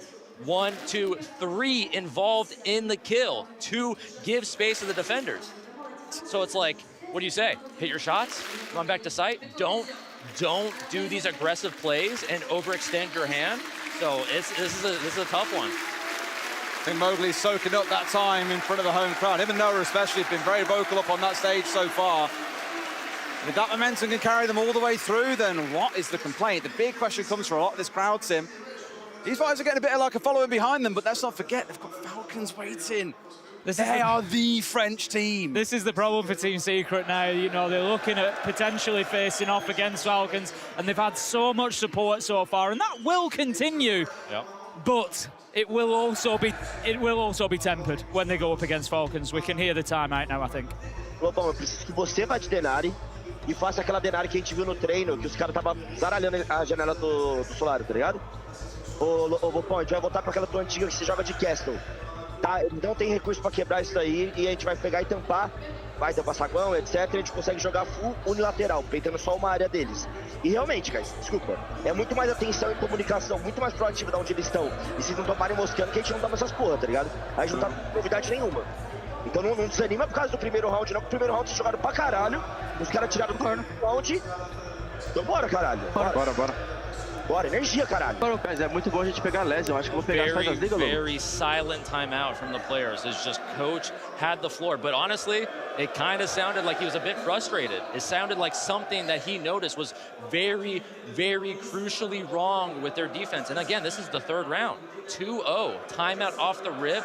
Surely he sees something so early on that he has to address right this very second to salvage as many defensive rounds as they can. Well, look, that's what was said on the interview with Maria. Is like, we've got some plans in mind. We know what we're doing. That to me looked like a coach that was like, right, this is not what we planned for. No. And this is where the demand is now going to be on the Brazilian boys to recover and fight their way back in, because, Tim, we spoke about it coming in, Palu yet to win a major or a hammer. We can't imagine a timeline where that is not a thing. Is this his best chance of getting there finally? It certainly is a chance, put it that way. You know, they've been playing very well so far. Is it a slim chance right now? It's narrowing, we will say that. Another interesting follow-on from that timeout. As you've said, you know, it looks like Norris has seen something there and wanted to rip that timeout forward immediately. They're going back to the same side that they were in round one. They're not continuing that rotation. So, again, that screams to us. Usually we would see teams just finish out that 3 rotation, make a ban, and then go back. This screams, no, we can do this. The plan will work. This is what we need to change. Yeah, and you already see there's a bit more traps on the board. We had Ella, but I'm unsure if we had the Denari and the Legion, so a bit more emphasis on holding this BB because they are expecting, it's secret, there's always gonna probably be a shield. They had a shield before, and they're expecting it again. And they're gonna reinforce their site a bit more. So even if, say, library side, 3v1-1, if they hit the site, they run into all these traps. Anything to try and slow Secret down, I certainly do not blame them. We've seen what happens when they start moving at breakneck speeds. Every team in the tournament has struggled to stop them. That is why they stand here as one of our final few. See how this round, of course, changes up to Secret. You've already seen Savage being a little more cautious on that Blackbeard. But there's a change to it. They've got to work through all that utility first. That's why the Flores is going to help them clear their way through. Exactly. Again, it's a great response from Team Secret. They had the Flores back in round one. They've brought it again this time. The changes are the Legion and the Castle. That was Mirror and Warden last time around. So as you say, it screams slowing down. But the Roteros are there. The X-Kairos pellets are there. The Ash Chargers are there. They've got everything they need to deal with this utility, so it still seems like Secret have the answers, and they managed to find one in the round. Adrian picking up Lobin. That is an entry, so not only are Secret responding to Fluxo W7M's changes, they're actually overturning the one area that Fluxo have been winning so far. They've had both the entries, and now Secret have come in and found it. There's no trade. There's man advantage. It's looking good for Secret again. Yeah, I honestly think right now the panic is kind of settling in because, again, they have all this utility for the Solar, and they've already overplayed their hand by putting them under default. Denari extended out default, and then just already picked off. Granted, it's 55 seconds. A lot of time has been burned. Not a whole lot of Solar pressure, but now West main control is obtained, and now Solar will fall. Dining falls. Trades are working back. I don't think it's enough, though, because Secret is just waiting for the overextensions and the aggression. Volts was the X factor there that could have made a big difference, but he was handled so comfortably by the player on the window. This is Secret to lose, Tim. It certainly is. Dot's just taking that challenge out there onto Solar Stairs. He's just trying to hold them back at this point, but the problem he's got is he's going to be faced up with the shield pretty soon. They've got the double window control as well. June manages to find another in the round. Savage on the shield is the one to close it out. His game just continues to get better and better today, Des. From one step to another, Secret are slowly working their way forward. I do hear, however, we have got Maria on hand for a translation of that attack timeout. Maria, are you there? You don't have resources to break that. Let's play with Legion too. And let's be real, guys, I'm sorry, but it's much more about the paying attention and communication about telling to each other where they are so you don't get killed out of nowhere. Let's not get upset because of first round. You played it good. Let's keep the energy high. Thank you very much, Maria. What do you think of that one, Bo? Interesting. I mean, yeah, it sounds like already after like such a good 3v1 on that first round. It's like, okay, it's a Solar hit. This guy's in the bathroom. Let's aggress. But of course, what I was saying, there was no utility in the site. So Secret just capitalized. And then as Maria just said, that they were a little bit upset. You could hear it in the comms. It was a little bit kind of bad. But also the thing about like not paying attention. So maybe if there's 3 people aggressing on this side, the other 2, the back line, like I mentioned, maybe they weren't cluing in. Maybe they're saying, okay, this is happening here. What do I need to worry about? And maybe they're in their own like idea. Maybe they're in their heads because it's not involving them. We need to be a full functioning like engine. Every cylinder needs to be going and going.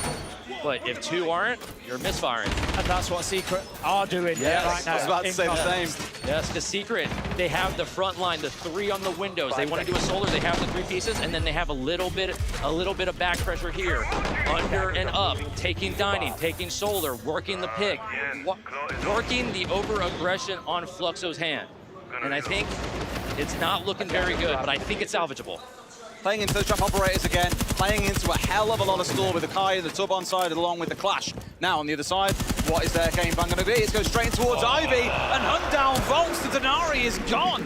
In the blink of an eye, we weren't even 20 seconds into the round, Tim. No, the utility will be there. It'll be done. That's not the end of the world. The big problem for Fluxor W7M is two things here. One, the manpower, of course. You're now 5 versus 4. You've got no trade, no response, which screams to me, again, that communication issue. They're not in a position to be able to trade, to play off each other. But the other problem is that confidence issue. This keeps going wrong. This is now a slippery slope. Does it become a mental block for the team? Yeah, I would agree with that completely, because Wolf's solo play, which is a good thing to burn some utility, burn some drones, and we're having the Mav play, which is absolutely huge. Usually you would have somebody doubled up with Adrian, but I think Secret are just feeling themselves so much. Maybe they're skipping steps, but maybe they're able to. And Mowgli has so much confidence.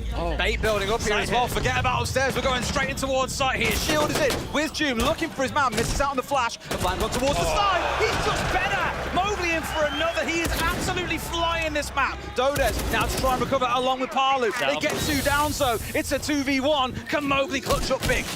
Secret starting to find out what happens when you skip steps. Sometimes they've not cleared the vertical, and Fluxor W7M have seriously punished them. Mowgli could really do with getting somebody back on their feet here, but he goes for the direct challenge onto the Clash. He nearly gets the job done, but Parlu just using his experience to get himself out of danger there. He knows it's more important to keep that utility on the board than to try and take any part of that fight. Great read from Mowgli, sees the 2 upstairs and knows he has time to get outside and get his teammate up. This is winnable, but they're stacking up. He almost gets Dodes, who's good for a 3K in the round, and now in a 2v1 with 1B in the Clash. Surely Secret can't get this one done. Certainly looks that way. Savage is going to take his little peek. He's taking his time to think. He manages to grab the diffuser. He's got options now. He could think about maybe putting it down in a spot where there's no vertical above him. It at least changes the paradigm a little bit. It means that he becomes the defender in this situation, and he is successful. Guns are back up, but he's got to deal with a Clash shield, and he's got to deal with Parlu, who hits a beautiful shot past the bomb chassis. Fluxor W7M get themselves around, and Dez, the Brazilian, start fighting back. That was a war, Bo. Yeah. Absolute war that round. I mean, that was such a fast play, and what I was talking about is like, Secret, up until that round, the very beginning of that round, Mowgli, 7-0, so confident and just running. That guy might not even had drones for the prep and just sent it at Volps, over-capitalizing on him trying to start out for some utility, which again, is a good play. Mav, remember what I was saying? Usually there's somebody doubled up with a Mav on the office wall, but there's a reason for that, because he denied the half-wall pressure. He allowed the BB or the blitz to run through short because he knew even if there was verb, which there isn't, there would be nobody watching because he's scared for his own life on the top.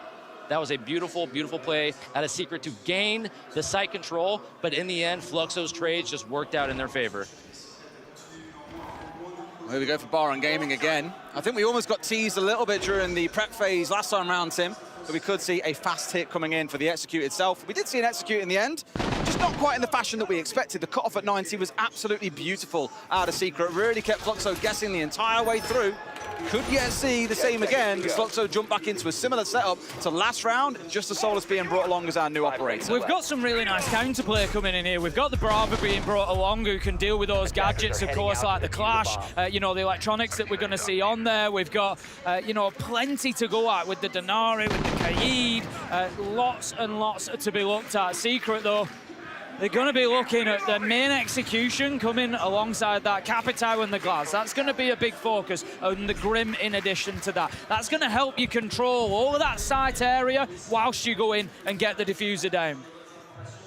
For sure, for sure. I mean, honestly, a lot of things could happen with this lineup right now, but they do have the Cade. So even if a lot of people use the Glass and the Cap for a top control pressure, but if Secret goes for that, they have the Cade. That is one hatch, maybe a second in library. I think it is open, actually.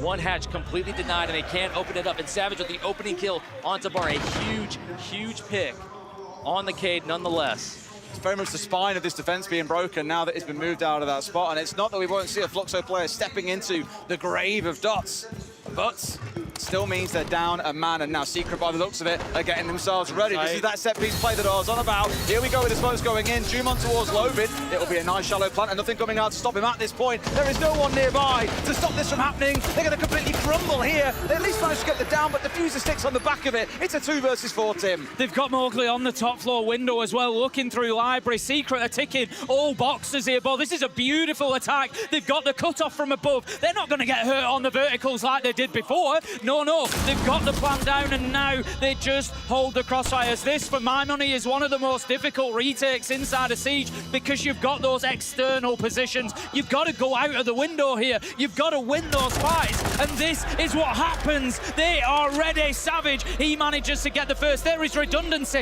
after redundancy here. Adrian is ready on the cut. Savage can take the fight. Mowgli's above. There are so many options for Secret. The time runs out. Bolts can do nothing, and Secret take another round and another step towards moving on in the Invitational. Yeah, a 4-1 is something you do not want to see on a second map. Oh my goodness, and that was actually a beautiful rush out of Secret. It was slow, but it was still a rush nonetheless. Savage got detected as the glass on the game's window, picks the first guy in the sight, and he's like, all right guys, it's showtime. We're compromised. They are aware. That was the catalyst. That was the domino. And if you notice in the prep phase, they hid the Clash. They hid Palu on the Clash. Maybe for a top pressure. I think W7M was expecting a top floor clear with all that utility, the Clash, the Glass, the Denari, but instead Secret says, nah, we are hitting the site. Savage opened it up, and then it was just, everything was cascading. Smokes and Glaz versus a Clash. Glaz wins every day. We had a little bit of heat in the chat so far between Mowgli and Volps. Clearly, Secret in Fluxo's heads here, and well inside of their walls at the same time, because everything is just crumbling around Fluxo right now. Even with Norris's intervention stepping in to try and stabilize the team, they've struggled to find anything. We've got a similar comp coming out again, leaning in towards these trap pots. But Tim, it's almost like Secret are used to teams trying to slow them down with trap comps. They have all the answers. It's like they've seen the test paper before sitting the exam today. They are so prepped and ready, and it is exactly what I expect from a Twister side. You know that he's going to come in there, he's going to have the plan, and he's going to look to execute it, and Secret have done so brilliantly so far. Last defense coming in now for Fluxo W7M. It's Master and Office again. If we have a look back, they've lost this site twice, and boy, do they desperately need it now. 5-1 down at the half is pretty much as bad as it gets. Of course, it's 6-0, but it ain't going to make a massive difference. Yeah, the blitz here is going to be huge, because this is the first time I think Secret is actually committing to a full library, and usually everybody fights this. The round is determined right here. They're giving Mez space. The blitz is staring down a Warden right now, top blue, but he needs help. He cannot do anything in their doubled up blue. He needs his attackers to be on him and ready to react. Adrian with the opening pick onto the site. The blitz falls. Blue is instantly traded out, and it's a 4v2. They have all control except for Mez. At least the one back. Palu, as I've often said, has been the clutch player for these boys. Now we're a little bit better. First kill on the map, but it's a crucial one because now Volts, already a little bit rattled from the last round, has got to win a 1v2, Tim. You know that he's always got it in the locker, as the entire roster of Fluxo W7M, but you just don't feel it from them today. I often say that teams will have these ebbs and flows at tournaments, and it just feels like Fluxo W7M are maybe not setting the same pace as they have previously in this tournament today. Noah manages to secure that plant just in behind the half wall. He's going to hold his position. He's got Adrian on the cover. They are locked and loaded. They know where the fight's going to come from. I love the use of utility. They just buy themselves 5 seconds there, and a nade comes in. More utility being used. 10 seconds now. Burnt out from Volks' opportunity to be able to take this fight. There's so little that he can do here as Noah peeks around the corner, and Team Secret go 5-1 on the half. If you want to see what a domination looks like, just go back and watch those 6 rounds at any time. I mentioned earlier on that we didn't see a single defensive round win coming out of Secret against Falcons, but they look different gravy today, Bo. Yeah, I think, honestly, it doesn't even matter about the pass. When you have 5 clean attack rounds such as Secret, it doesn't matter. You have such a buffer, 5-1. Even if you're traditionally bad, on a defensive side, on a map. A 4-round lead is like, surely you can squeeze something out. They can give 4 more rounds and you're still in the lead, or you're still tied and you're still in it for the map win.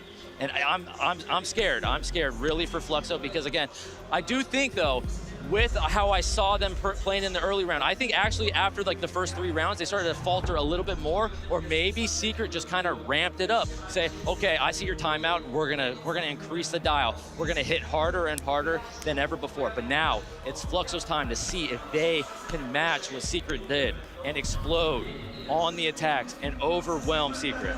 Attackers need to. As you said earlier, Des, Secret, of course, previously against Falcons, struggling on the defensive side of this map. Fluxo W7M's best hope now has surely got to be that Secret come in and drop the ball for a couple of rounds and give them a little bit of a way back into it, give them an opportunity to grab a toehold in this. You wouldn't back it at the minute. You think that Secret are going to come out here and keep the pressure on. They're going to keep that aggression. They're going to keep on top of them. And now that they're on the defense, they can kind of dictate the pace of that. They can, when a barricade opens, run to it and take the fight. They can make life a little bit of a nightmare for Fluxo W7M right now. Secret then will take us to the top floor to kick off their defense. They need 2 rounds to move on to that matchup with Falcons.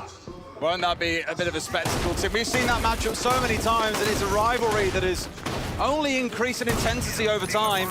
And to know that we've got a French player on one side, 3 on the other, and a chance to really go to war for a spot in the grand final against FaZe.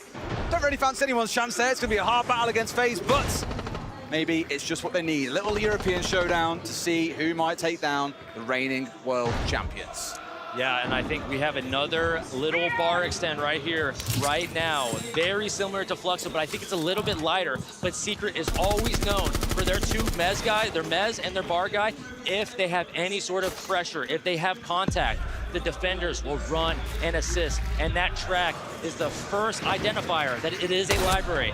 A huge pick out of Noah, securing the library control. And I think this just thwarts all of Fluxo's attack, because him in the corner, they have to reevaluate. They cannot isolate the bar guy without the library guy. And Savage running over to help, kills the lower flank. And it's a 5v3 low. It's not good. It's not looking good. This is all coming down right here, right now. And they've already got low HP, so they've lost out on 2 gunfights they were going into, all things air quotes equal, but have just fallen short. And this is where you can look at Siege as a beautifully tactical game. Sometimes you've just got to hit your shots, and here, Secret are the ones nailing every single one. Just watching the angle here, he knows the Siege timing just isn't with Fluxo W7M at the minute. Parlu just nearly had that opportunity to have a little look at Savage to take the Solis out of this. Let's not forget how important Solis could be in the late round here. If there is an opportunity, if Fluxo W7M fight their way into a plant spot, it could be Savage that denies that opportunity. So taking him off the board would have been huge, but it just wasn't to happen. 1 minute left to go, 5 versus 3. Secret, it's almost hands-off keyboards at this point. Just let them play into you. Mowgli manages to pick a kill up onto Dots. 5 versus 2. Mowgli hasn't had to move his feet all round. He has stood there and just waited, and he has been rewarded. Every gunfight going their way. Savage let him know what's coming. We had the question on how the first round would go. How about Flawless, Tim? You can just see there's a little bit of needle creeping into this matchup with the little bit of body shooting at the end there. There's, you know, I think Secret know that they're in the mines. They're winning the mine games at the minute. 100%. And as a previous player, if I lose an attack that catastrophically, and I see the last guy dump 50 rounds into my dead body, I am fuming. Now the question is, what will Fluxo do with that emotion? What's the response? Will it fire them up, or will it keep them down? Will it keep them submissive, and Secret will just run over them? Imagine if you're Secret now, having played a lights-out series like this. You look on top of the world.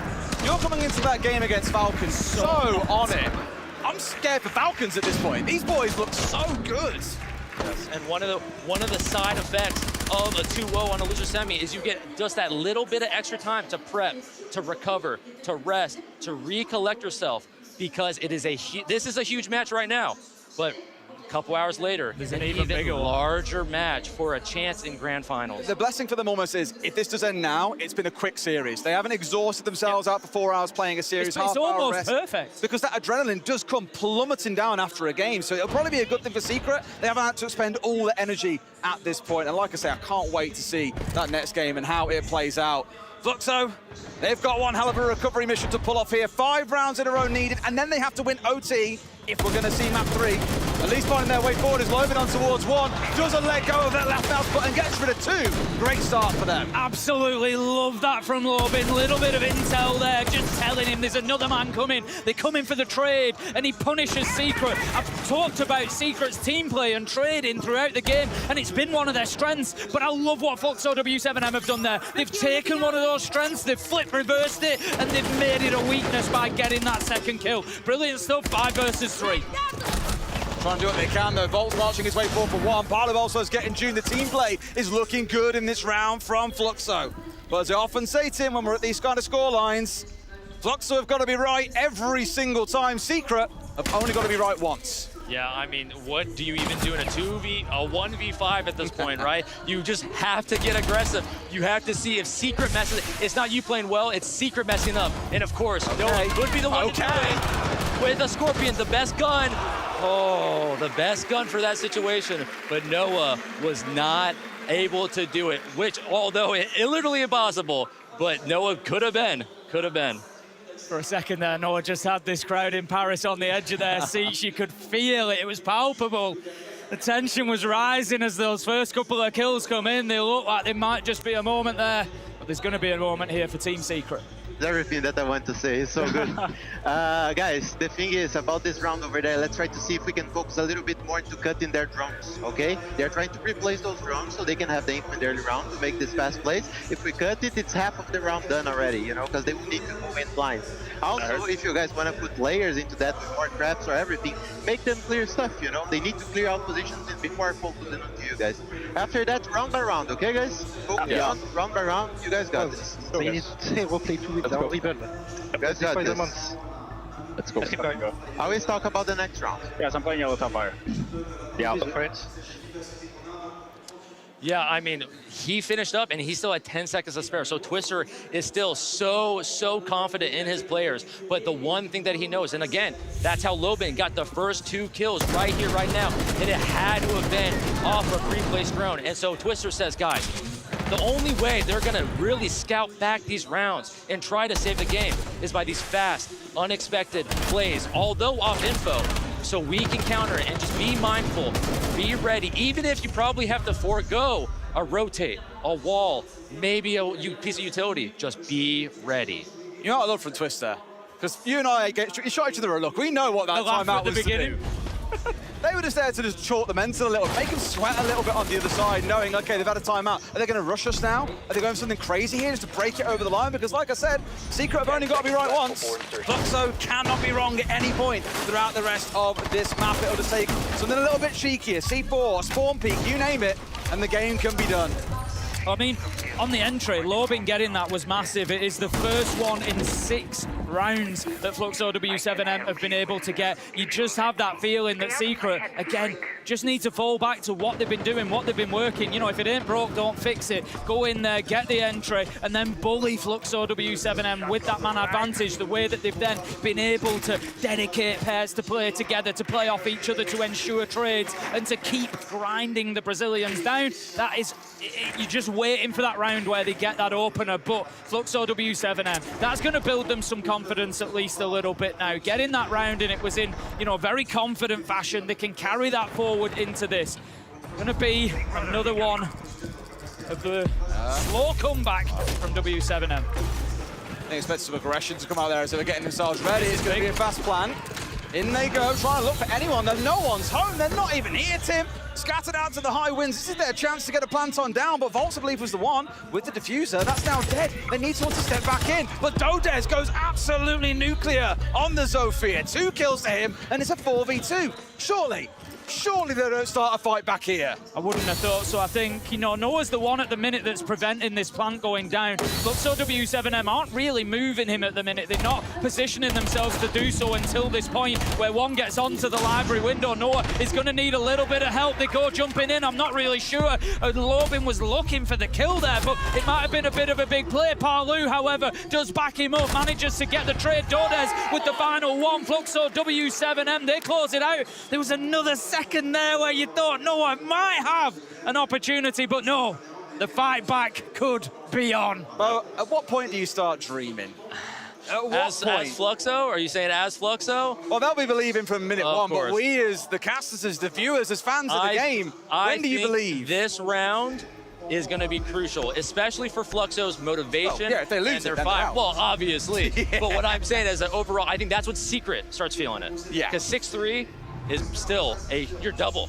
You have double the rounds. But when they start closing it in, second round, third round, and they get closer and closer to that overtime point, it gets a little bit dicey.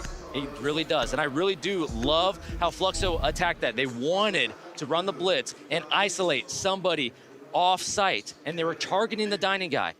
But they realized there's a guy west main holes, there's a guy dining, and then there's another guy from site that followed through. But they had great info, very similar to like Secret on their attack. They counted the numbers, and they realized this guy alone is no longer alone. We have to go elsewhere. Numbers game. Yeah. Go to the site. Site guys running to help offsite, go hit the site. And it was a beautiful attack. I wonder if Twister will come back to rue a cheeky, somewhat unnecessary timeout. His boys probably could have cracked on here. He's had his chance to intervene, and if Fluxo fight their way back in, they'll be kicking themselves. I think if you're Team Secret, at this point you're still comfortable. Like you say, you've got 3 rounds still to get it done.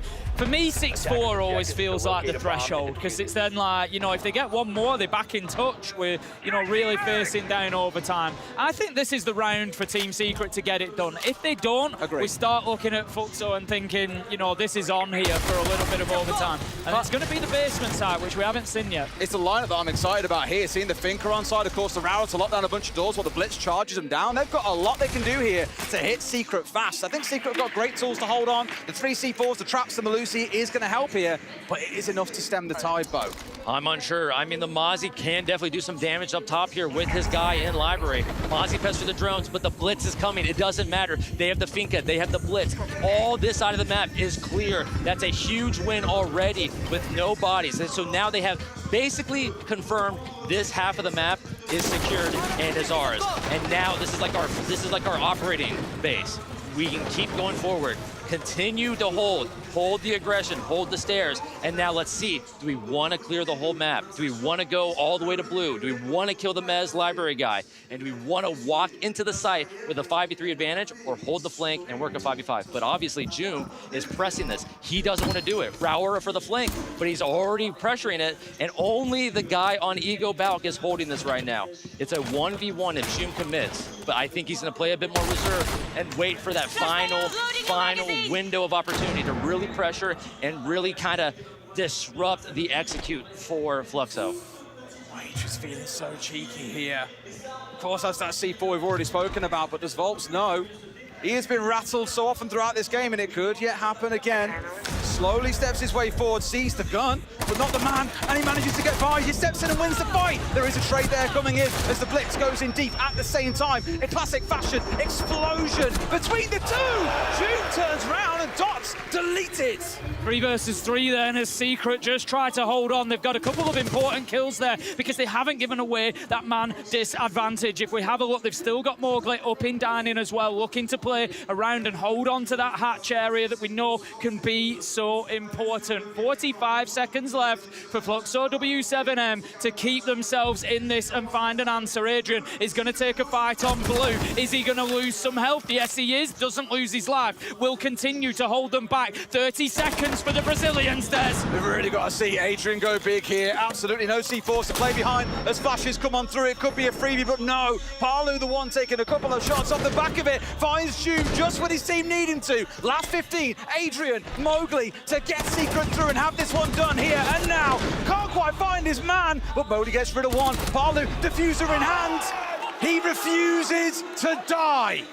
That was absolutely insane. I mean, again, that was a 3v3. Best rounds to watch ever because it's just so scrappy. It doesn't matter about your map control, doesn't matter about anything. It all comes down to the gunfights at the very end of the round. Like that, Tim?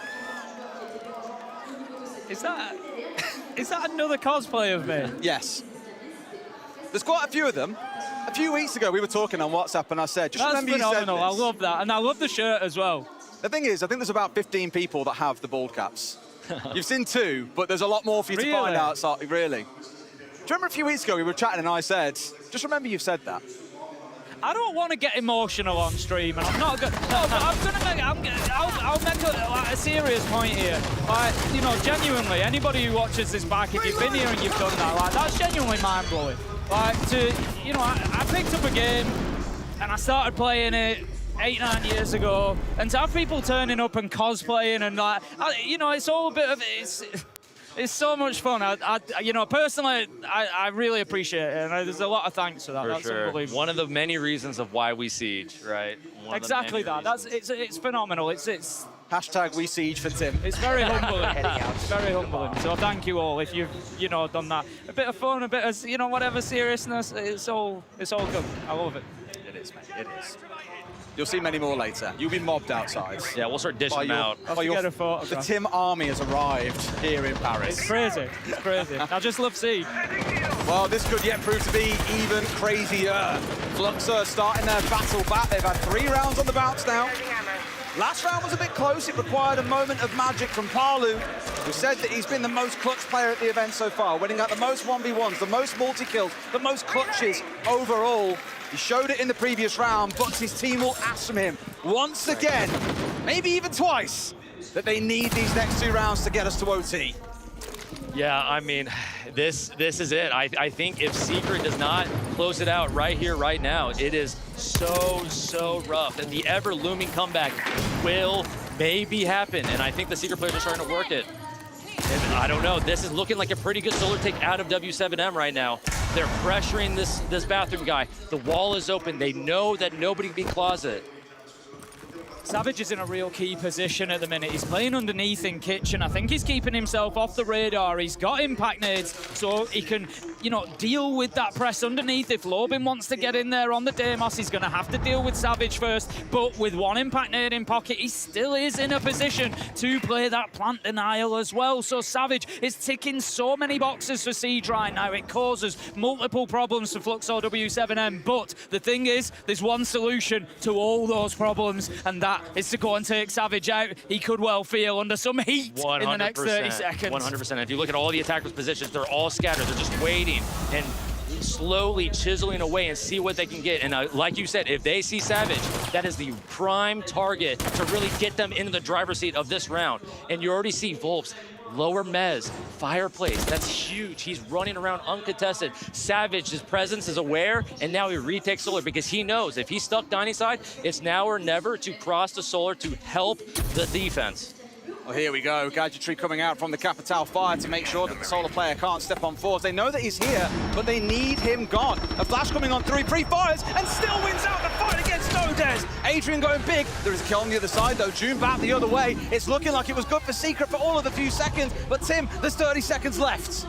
3 versus 2 now, and Fluxor W7M, you feel, just need to continue that aggression, keep pushing that man advantage, but June, he looks to fight back. There's 2v3, Secret could hold on with 15 seconds left to go. This is all they need, this clutch situation yet again is coming out massive. Adrian, a smoke coming on through, all 3 players starting to square up here in the last 5 seconds. He could be the hero that they need, finds 1, Blood's going down!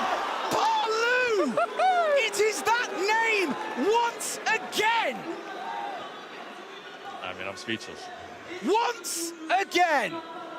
He will not lie down and die.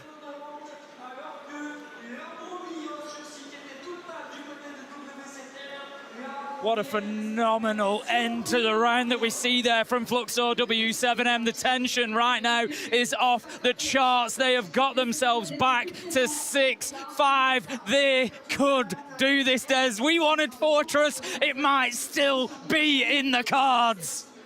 I have to go and look at where we go to when we get to OT. Fluxo will start on the defense when we get there. It is a tall ask, given both teams so far have only won a single defensive round each. That's 4 in a row for Fluxo. It has asked a lot of Palu. 2 big rounds from him has kept them fighting. Yeah, I mean, like I said, 6-5 is absolutely insane. Who would have thought we would be here right now, especially with the beginning of this series? Fluxo on defense. We never thought this would happen, but instead, I think Fluxo is making it really work. Maybe not as decisive as Secret was making on the attacks, but they're still winning rounds, and they are overwhelming Secret's defense like no other. It's scrappy, it's beautiful, but it's happening. We love an underdog, Tim. Being 6-1 down definitely makes you the underdog. The arena is behind Secret. No surprise, but it's not over if they were to lose here. We have to get through OT and then potentially Fortress if it demands it. We've spoken multiple times about Fluxo W7M's ability to clutch up in this tournament. They haven't shown us it round to round, but are they going to deliver the biggest clutch of all? That is the question. Just this round gets them back into overtime, gets them fighting, and for the first time in this game, I feel like Secret are really on the back foot in terms of momentum at the minute. Yeah, I truly think right there, Joom's death is kind of a sign where they're feeling it. They're feeling the pressure. They're like, hey guys, we were up 6-1. We should have been done and dusted. We should be eating food, getting ready for the next series. But instead, you lose your clash. You lose your clash. It is a 4v5, and you invested so much utility and the lack of to go into this clash, and he's gone. And now it's all gunfights, and it's a 4v5. They know where they are as well. They've had these drones roll on through. We saw them being shot out from the side of Lobin. Last round, they were restricted heavily on the intel game. It's why it was a bit messy at the very end of things. They got the job done then. Can they now? Here comes the push from the Blitz. Noah, he's going to hold on, manages to get one 4v4, but it's a flurry of kills. Dots and Lobin, 2 for them, 4 versus 2 now. Adrian and Savage trying to hold on, but Secret, you feel like they see the writing on the wall. It's like this one was written in destiny at the beginning of Chalet, that we would get those few extra, that we would get that tension to feed off. And right now, 4 versus 2, Fluxo, W7M, they continue. But I love this from them. They're not getting over-aggressive. They're not going to feed bodies into Secret. They know that he's here. They've seen him on the drone, and it's from the vertical. It looks so over at 6-1, but all they've done is stick to their guns and battle their way back in. Tim, say the line. We're going to overtime, Bo. Whoa, wait a second. I just caught that. Wait, that was my name. Wow, absolutely insane. Now, the question is, do you think Twister's regretting it now?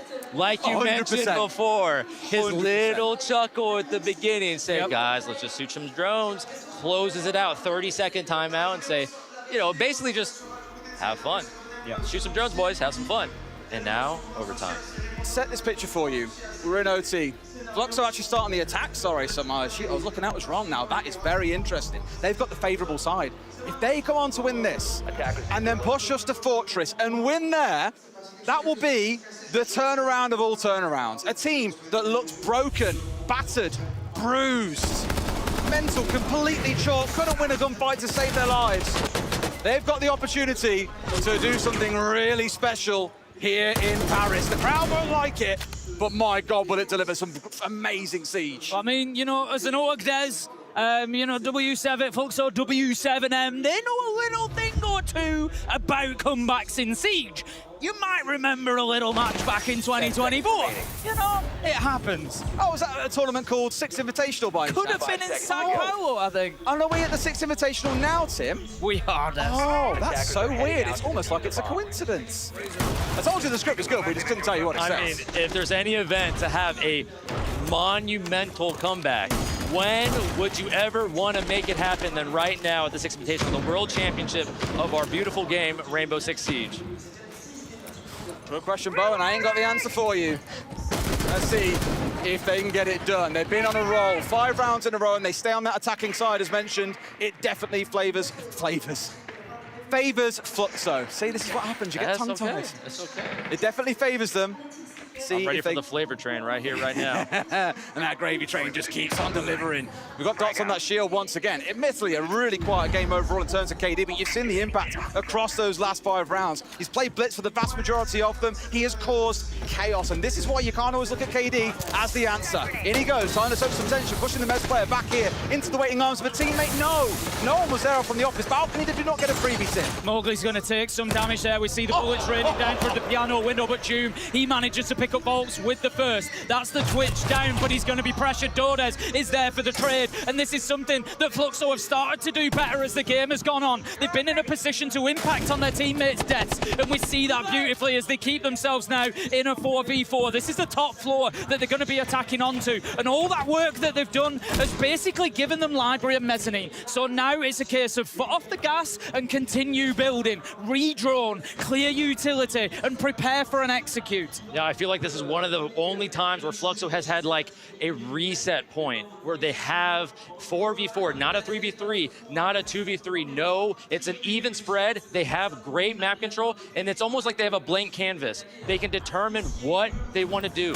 They can dictate everything with this blitz. As long as they get this wall open and put their pieces in order, I think they can make for a great execute on this top floor. It's Adrian half-wall that they sorely need. He was in a great spot to punch up big for his team previously. Here, a lot is being asked of him. He's being left out to dry. He is the bait for his team. They've got the longer angles being held down here, especially out towards piano and bathroom, but they need him gone as we get towards the last 45. I like this patience from Fluxo. They've not rushed the blitz in there. Instead, they're opening more favourable angles for him to move in through. So he's going to have that bit of cover on his feet from half wall. The last toxic pave canister comes out. That's going to give Fluxo about 10 or 15 seconds, once that's dissipated, to get in there, make a move, and put the diffuser down. That's what they do. Adrian has an opportunity to go big, and does. That's the diffuser down in no man's land, and W7MDes have got 15 seconds to get in there and recover it, but Savage is down, Mowgli is low. 2 versus 2 effectively. Palu manages to finish off the down player. It's no better for them though, as it's now a 1v1. Palu, he has to stick this, Des. No one knows it. He's getting the plant down here. Will sure enough be granted his kill. The third defensive site win of the map goes the way of Secret. One more round to win, boys. And you have a date with destiny against Falcons. Wow, that is a huge, huge round for Secret. After blundering all those defenses, finally getting one in overtime nonetheless, and they're back to their much more stronger, favorable side. I really wish Loban had got the track and just held. He wanted to swing before the track was even active, and I get it. You're excited, but Palu can get that diffuser down. You just got to wait for the cross, that's it. So been given a little bit of a gift there, I feel, and that could be the moment they look back on and say, that was where the series was truly lost. It's certainly not a criticism here, but Adrian so far in terms of the numbers has had a little bit of a quiet day. He's doing well here on Chalet. Overall, a little bit quiet at times, but he's been doing a lot of that backline work. He's been setting his team up for success. We've spoken about this, but he could not have got a more important kill there. If that diffuser goes down when the blitz goes into half wall, I think we have a different outcome in that round. 100%, and that's the key thing about that half-wall player, no matter it's Dining or Master. Instrumental to the front line defense of a Master or Kitchen setup. If you go 1-for-1, it's a win, because it's such a strong half-wall position that can literally disrupt and kill anything and everything. Great kill for Adrian. No, it looks a little bit stressed to me at the end of that round. Even after winning that 1v1, they know that this is not yet done. They need a big attacking round here. They've been bruised and battered for many a round in that second half, and now Mowgli concentrating towards the frostbite and finished off. That is not the way to start it. We spoke about it earlier in the game. He was in ahead of drones, and here, that has punished him. They've lost the Deimos. There was only one site that Fluxo W7M won defensively. Can you guess where it was? It was Kitchen Dining. They've come straight back, and they've got the entry, a freebie from a Frostmat. Secret really handing them the keys to this round. Yeah, I do want to point out that Volps was the one that died earlier to Mowgli, and that was so many rounds ago. So a great awareness play out of Volps so long ago, saying, hey, this guy's going fast. I'm going to get off Denari, which he was previously, and then put a Frostmat on Mowgli's preferred entry. Great play out of Wolves. A such small detail, but yet could pay dividends. And it just shows the fine margins that they're working with. This is one drone missing one window, and that's the outcome. Absolutely crazy that rounds can be decided by something like that. Of course, it's not over yet. They can still go big, and like that, they found him back, but the teamwork is great. Dots is there for the trade. Noah elsewhere gets rid of Lobin. That might open things up a little bit here. Secret can still do this. I'm just slightly nervous about the fact that Palu is on that clash. Yeah, Palu's going to be playing deep here. He's on solo stairs for the time being. They haven't dealt with the verticals either. If you remember last time when Secret attacked onto this site, they were punished from the verticals, so they need to be aware of that. It's Dodes that's playing up above on the Tubarão. Given the time, given the lack of breaching, you know, yes, Adrian's on the map, but it just takes so long to do that. They go to clear him, but it doesn't matter because Dodes gets one, make it two. Can he find a triple? No. Adrian, a 1v3 becomes a 1v2, but Fluxo W7M, they played it smart and dropped back to side, but Palu has left his shield up above Dez. Adrian was the hero for his team yesterday, putting on a lights-out performance and almost gets Palu through the floor. Enough damage to put him down to half, but not enough to finish him off. I mean, I honestly don't even know. Adrian has to get something to even make the salvageable, I feel like. But he does have a DMR, but it's versus a TCSG and a big armored clash here. It's dicey, it's 20 seconds. I really do not know. Just which way this can ever possibly go. Adrian's got to check every single corner. They know where he's coming from as well. As long as they're stacked up as a pair, this should be theirs for the taking. You've seen Dots up nice and close. Palu slightly off site. Adrian going to go in and try and make the plan happen. Seen on the bulletproof towards his side, and Dots, he steps across. Tim, say that line again. We're going all the way to 15, Des. This is what everybody wanted out of this map, and I think a lot of us, not all of us, I'm sure the Secret fans, the W7, you know, they might want something a little bit different, but we all want to taste the fortress from these two. My heart is bursting out of my chest. This has been absolute madness. Just when we thought, okay, this is an attack-sided map, it's an easy win for Fluxo and OT. Both teams have come out and won on the defense. Now where do we go? Where do we go from here? After 8 invitationals now, I think 7 casting, 8 in attendance. I know when we've got a good game because my hands still tremble when we get to the point of having a great game, and they are going crazy right now. You feel that? Like, you remember being on stage in these big moments like this? Yeah, I've sadly played through a little bit too many 7-7s in my lifetime, right? And it's it takes years away from you. Imagine being up here casting the game and feeling stress. Imagine being all 10 of those players and those 2 coaches and everybody else behind the scenes watching your team fight for absolutely everything. You couldn't pay me enough. Really, it's, well, I'll be in the hospital. A hammer's a pretty good payment. I don't want to be that guy, but it's kind of nice. That is very true. That is very true. But of course, if you lose the 7-7, then you don't get the payday. You're right. Not that you know that. You won, so it's fine. We're all well and good. Well, let's see then. Can Fluxo get it done on the attack? As he said, this has been a super attacker-sided Chalet. But in OT, both sides have been won.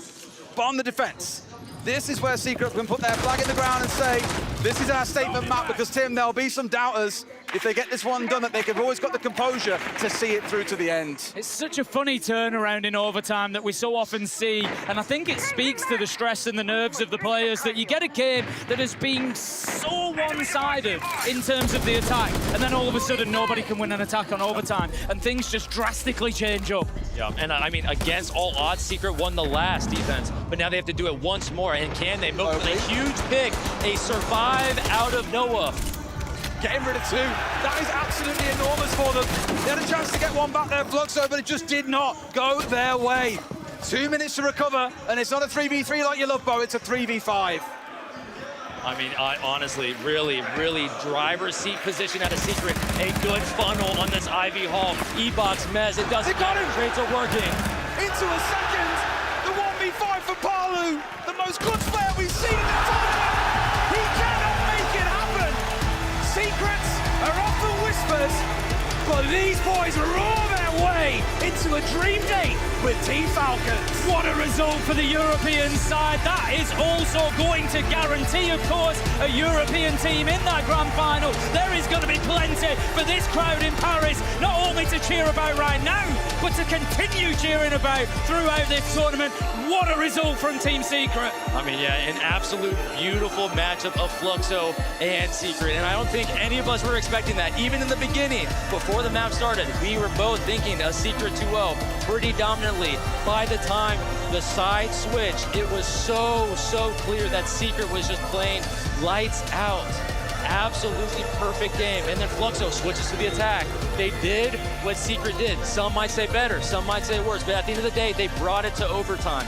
And even though they fought so hard, it all came crashing down when it really mattered most, the last round of the map. It's going to be heartbreaking to him coming this close and falling so short towards the final hurdle, but fair to say, they delivered in that second map. They showed us what they're all about and really showed heart. It just wasn't enough in round 15. They dug deep, and the mental resilience and perseverance that they put on display deserves the respect that they are being shown, not only by the Secret players, but by the crowd here as well. Everybody loves a pantomime villain and the booze, but when all is said and done, these fans recognise what Fluxo W7M have just done in the server, how hard they have fought to get back into this, and there is nothing but respect and love for the Brazilian team. Commiserations to them as they exit the Six Invitational 2026, but the focus, of course, shifts onto Team Secret. Look at what it means to Mowgli, and look at what it means to his teammates to provide that moment for him, to support him through it, and to continue on Des for one more step. That's what it comes down to sometimes, Tim. One moment can define everything. But for these boys and for Mowgli, that time in front of his stage, his own team, you know what it means. But I hear that down on the stage, we've got June standing by for an interview. Let's throw over to them now. Well. Listen, we are guaranteed a Frenchman in the grand final of the Six Invitational 26 in Paris. And this crowd is absolutely loving it. Team Secret continue their run. They will play again a little bit later on. And we are standing by with Joom. Now, Joom, this is not the first time that you're on a big stage. But for you, what's the difference between playing here as Joom and as a team, performance-wise, between Munich and Paris? I think the main difference is this amazing fucking crowd. Holy shit.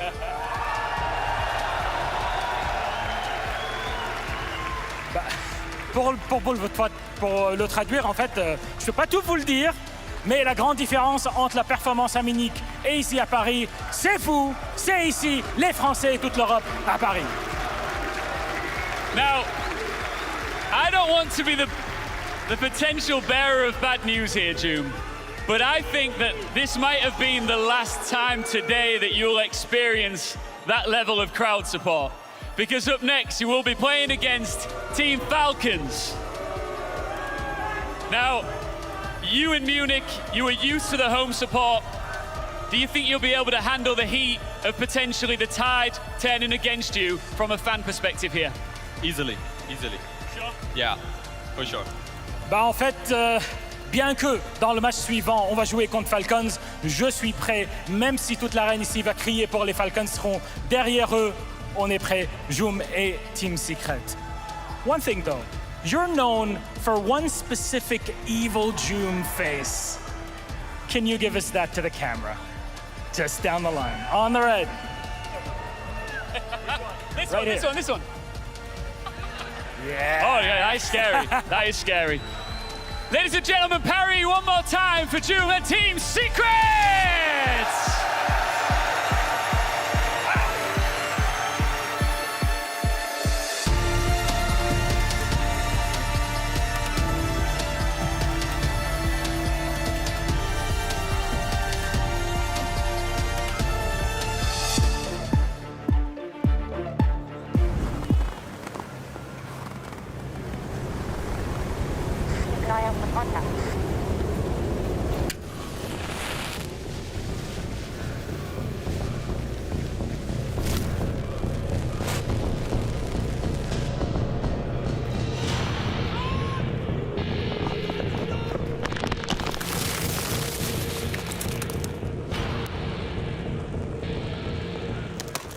Available now.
We get to congratulate Secret and give them their flowers as well for their continued run in the lower brackets.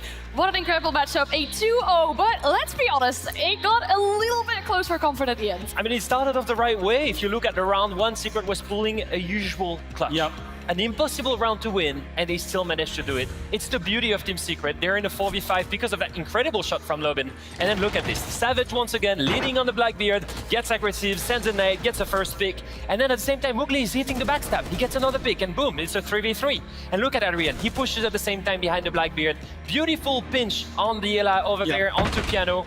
Blackbeard is pushing in. Beautiful play here. Yeah, it was so good. It's one of Secret's real strengths. We spoke about it the whole tournament, their ability to bring back a 3 versus 5 round, and the fact that they do it so well as a team. They're so good at that. They're also so good at these little pocket cheesy plays that we see them go for from time to time. But the thing that actually really impressed me was their resolve towards the end of the game, because that was nearly a comeback game there. And actually, we talked about them being a young team, right? Can they handle it on the big stage? I think the veracity of that really got tested today, and they came through. Yeah, we're seeing that, of course, with the big comeback almost here, facilitated by Fluxo W7M. It kept us on the edge of our seat. Absolutely, and I think they had the right game plan. I actually think they gave Falcons a blueprint as to how to defeat Secret, because it was basically dots on the shield, pushing them away, creating movement, and then once again, who is the flank watch on the side of Fluxo W7M? Who's the one player that never disappoints? The one player that's always double digits? The one player that wants another grand final? That was Palu. Palu was there, getting the kills every time there was movement. It was beautiful to see from Fluxo. And they came back, they had it in their hands, but it just didn't work out for them because of that player, the Frenchman on the side of Secret, Mowgli. Paris, pour Mowgli, fais du bruit!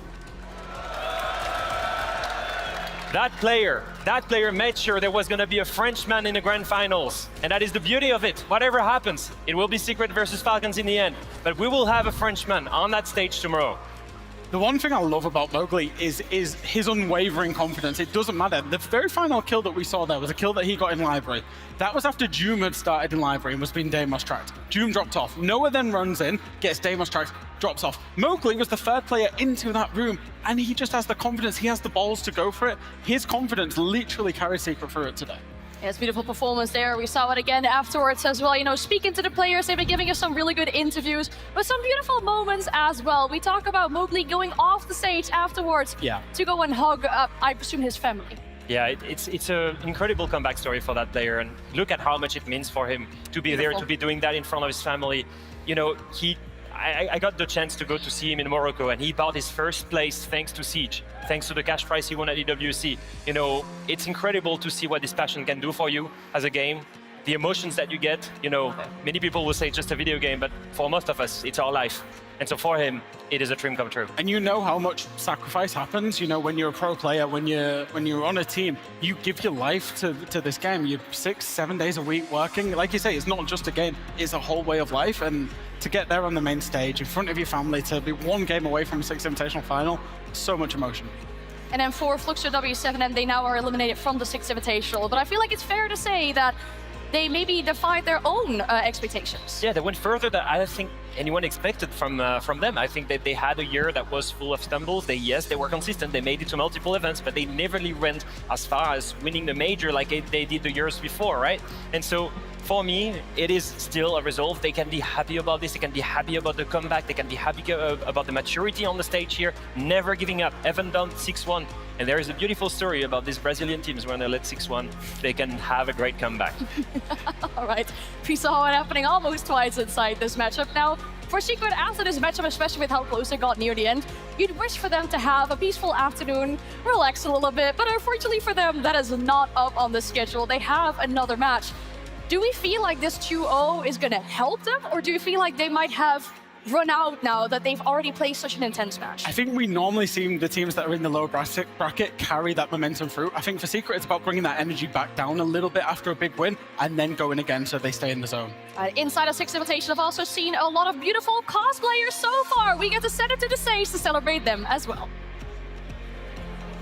Back here on the main stage at the Adidas Arena with my good friend Milos, and we are celebrating 10 years of Six Invitationals in the City of Love on Valentine's Day. And there's so much to love about the 3-day weekend of a Six Invitational. One of the key elements that I think we can all agree makes this event so special are the cosplayers, Milos. Bien sûr. talking about you guys, all right? They're right here, bien sûr. À chaque SI, on arrive et une grande partie de chaque événement, c'est notre communauté. Et ces 3 jours, on le voit partout dans l'arène et ici juste devant nous, c'est les cosplayers. Et on va faire un petit runway show. On est à Paris, la ville éternelle, la ville de la fashion. Oh, we. You know what?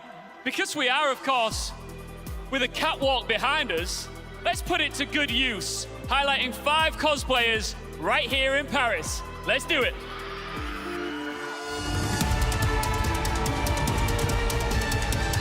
It's difficult to imagine the Siege cosplay scene without this 2024 commendation recipient.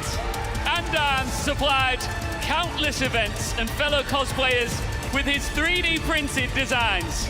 Known for his sledge cosplay, which he started in 2020, you wouldn't be the first one to mistake that hammer for the real thing. A little fun fact for you here as well. It even includes a tartan from a mill in Scotland. The sky's the limit for No Limit. Every one of his skits brings the perfect dose of entertainment, comedy, and relatability.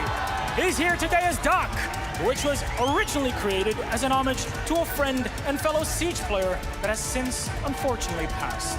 He once had the goal of having a cosplay of every single GIGN operator, and so bringing Doc on stage in Paris felt too good of an opportunity to miss.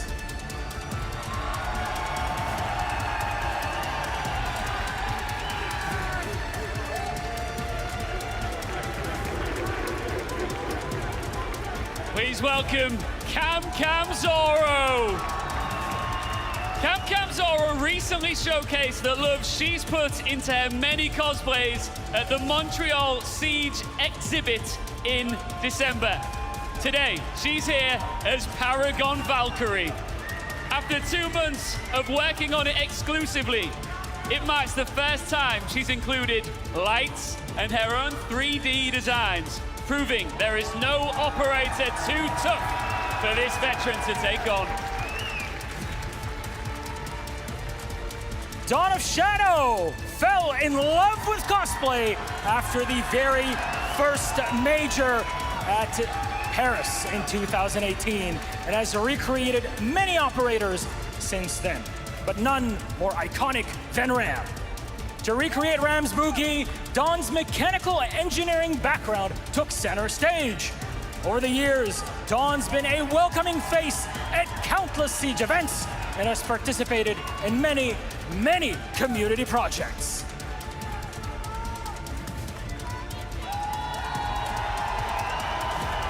Tsunagi has been channeling Azami since her first appearance in the Demon Veil. Everything from her blazer to her firearms and gadgets are hand-painted, and every color choice is made to invoke the power and confidence that Azami exudes.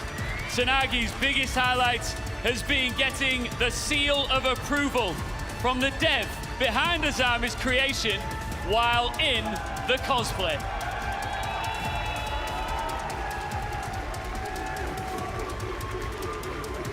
Paris, please make some noise for our cosplay community.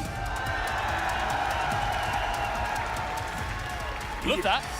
There's nothing like cosplay. Il n'y a rien comme le cosplay. Ça fait des années qu'on le voit et merci à nos 5 cosplayers qui ont été avec nous cette journée et plein d'entre vous qui sont ici avec nous partout dans l'événement. Mais comme chaque Invitational, c'est pas juste les cosplayers, les communautés, mais aussi c'est nos commendations. C'est notre moment pour dire merci, l'honneur aussi à personne de notre communauté. Et bien sûr, on va commencer ce jour-là avec la commendation de la communauté. Yeah, we're in the mood to continue celebrating the fantastic scene that we have here in Rainbow Six Siege. And it's time to shine a spotlight on another very special individual. It is time for our community commendation. The feeling of accomplishment, it's something I crave. The competitive side of me really gets scratched. I hate being bad at things. My God, you're good for a girl. that doesn't mean anything to me. That's not a compliment, you know? I'm good because I'm good. There's gonna be a lot of shit boys as well.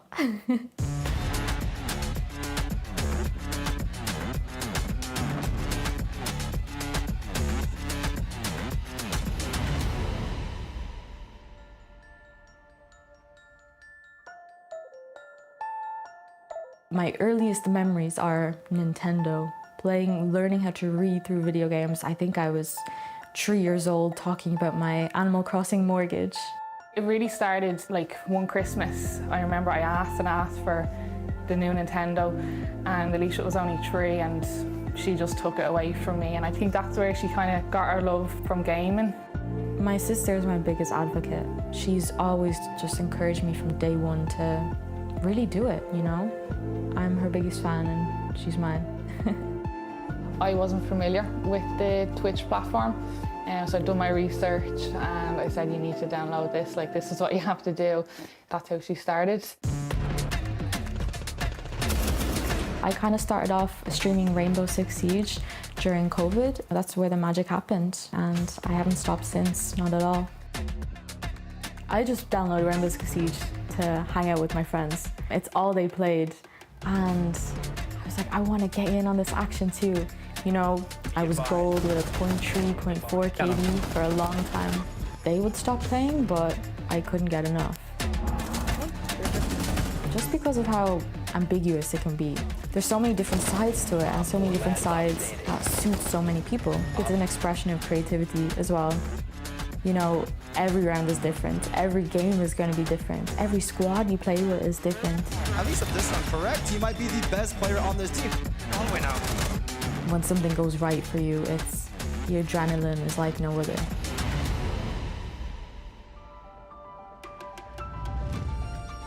My community is probably one of the most things I'm proud of. It's something so special and unique that we've built. We all share one passion, one love, and that's what brings us all together. And I'm always going to lend an ear to people, and I'm always going to listen to them, because you really don't realize who would be willing to listen to you until you speak up. It's just like a relation like no other, you know? It's like a family. And I would never, ever trade that for anything.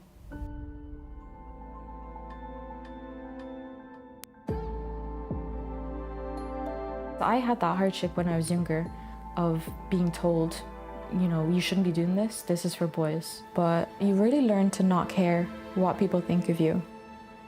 And it's a process, it takes time, but I have so much empathy for others, and I always think, what are they going through? Are they projecting? Is this something within themselves? I'm feeling bad for them more than myself nowadays. I love for Alicia how she's so focused on all the women in our scene, and I think she's a very good girls' girl as well. And I think that's really important, having that as women in this space, making sure that you're looking after one another. She is a safe space for women playing Rainbow Six Siege. She's very open to meet new people and welcome in new girls, which I think is very important, and she's a hard worker.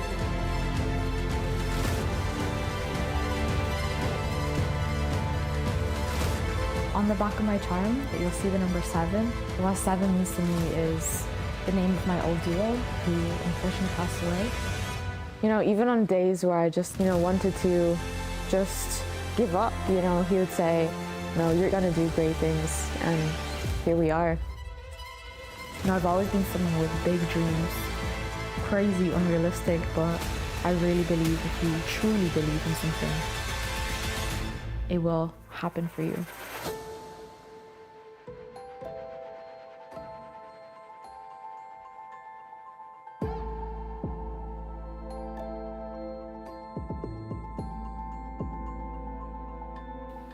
Salut Paris, c'était Alicia. Merci d'avoir écouté et je vous aime.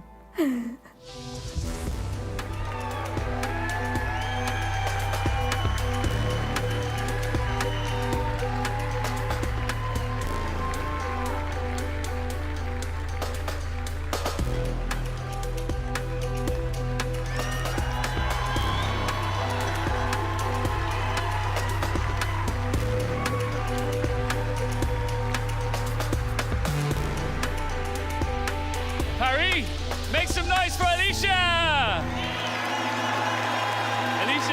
this is your award that you get to keep forever.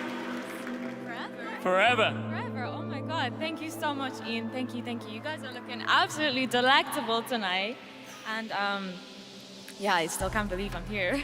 Well, that actually brings me to my first question. Just come over here a little bit, Alicia. So we saw in your video there that you started streaming Rainbow Six Siege during the pandemic.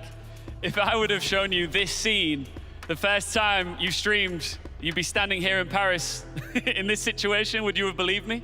I think that teenager would have laughed in your face or ran away. But honestly, I'm so, so, so grateful. And may I? Yes, of course. Yeah, no, I'm seriously, she would have laughed in her face because, I went from being the shy teenager, not feeling like she fit in anywhere. And to be honest, this Rainbow Six Siege community, to receive this community award it feels so fitting for me because this community is where I feel home, and I'm sure a lot of you feel the same way as well. So. Encore une fois pour Alicia. Bien sûr, elle a commencé quand elle était toujours petite streameuse 2019, 2018, 2020 et maintenant, elle est vraiment devant vous tous ici à Paris pour cette commendation. Elle n'avait jamais imaginé que le jour viendra où elle sera ici. Et elle est bien contente de faire partie de cette communauté avec vous tous ici et bien sûr online. Now, my question to you in this case, Alicia, as you alluded to, community is very important. You did get the community commendation after all, but from the streaming space, it's even more important because it is what makes you you. How do you feel your community impacts you and you impact it back? To be honest, the community that I've built is like the biggest achievement so far in my life, and I can't imagine where I would be without my community. And to be honest as well, I'm so glad as well to share with my community a charm next season. Which is also something that I'd never thought I'd reach. It's almost every Siege streamer's dream. And I want to tell you a little story as well about my charm. On the back of my charm, there is the number 7, of course. Not a 6-7 joke. But what 7 means to me was the name of a Siege player who passed away last year, unfortunately due to cancer. But he always said to me, when I had times of self-doubt or insecurity about streaming, no one wants to watch bad aim or something like that. He would say to me, no, you're great, you're doing amazing, and don't give up.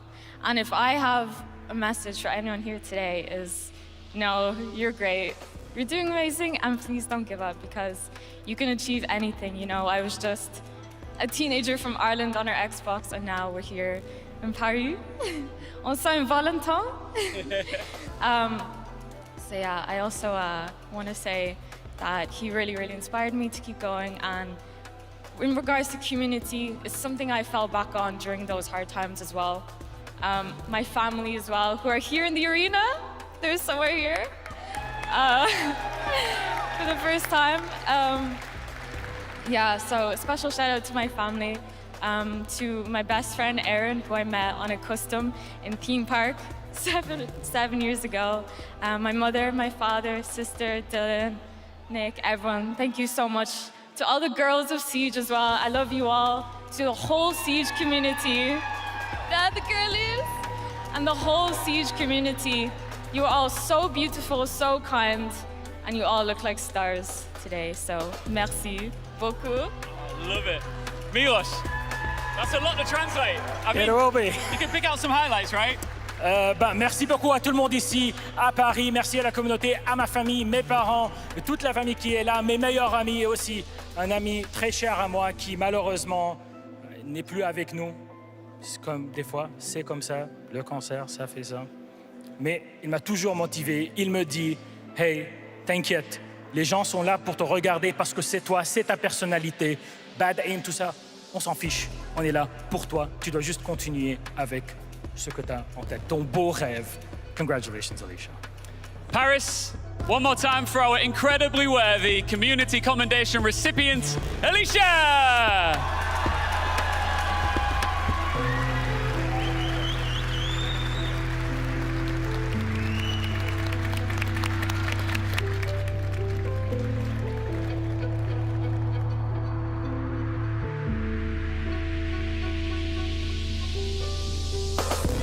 Congratulations to Alicia for receiving her commendation. It's one of my favorite things about the Six Invitational, that we really get to celebrate those who mean so much to us, who mean so much to this game we all love and play all the time.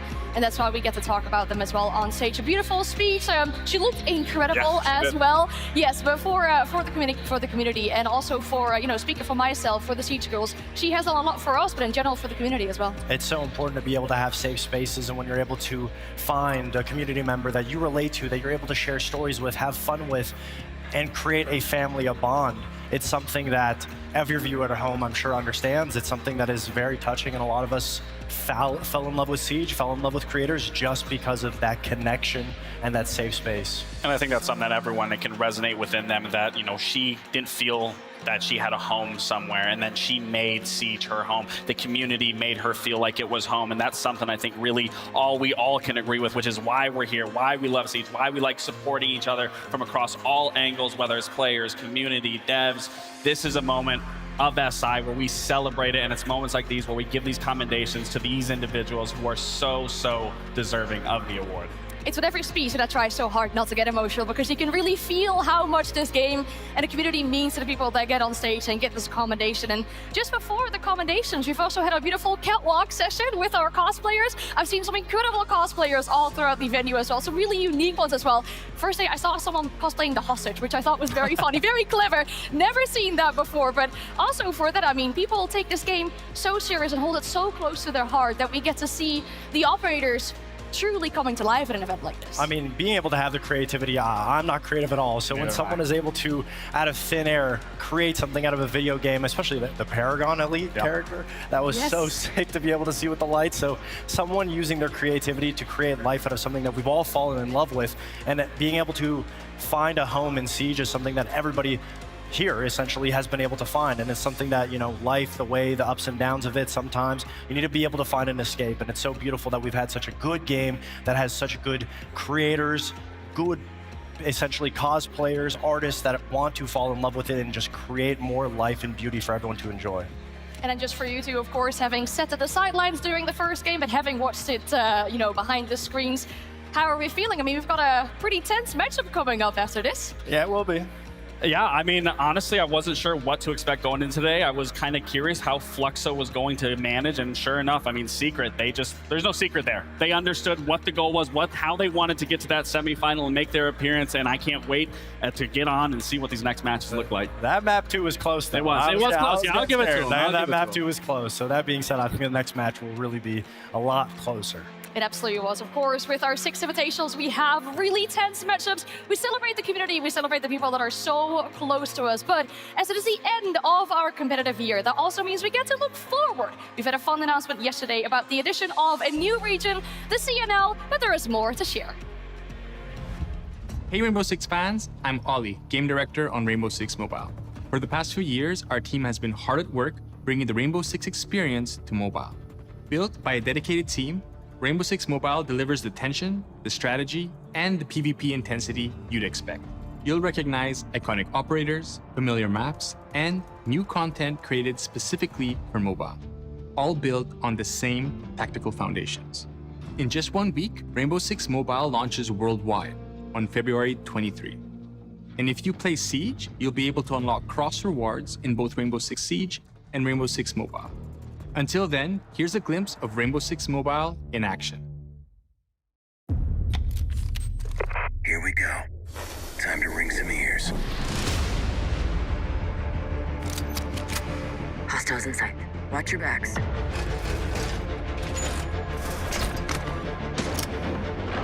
Okay, guys. Time to go. Let's have a clean up. Roger that. Just like we practiced. In position. Get ready. Go, go, go!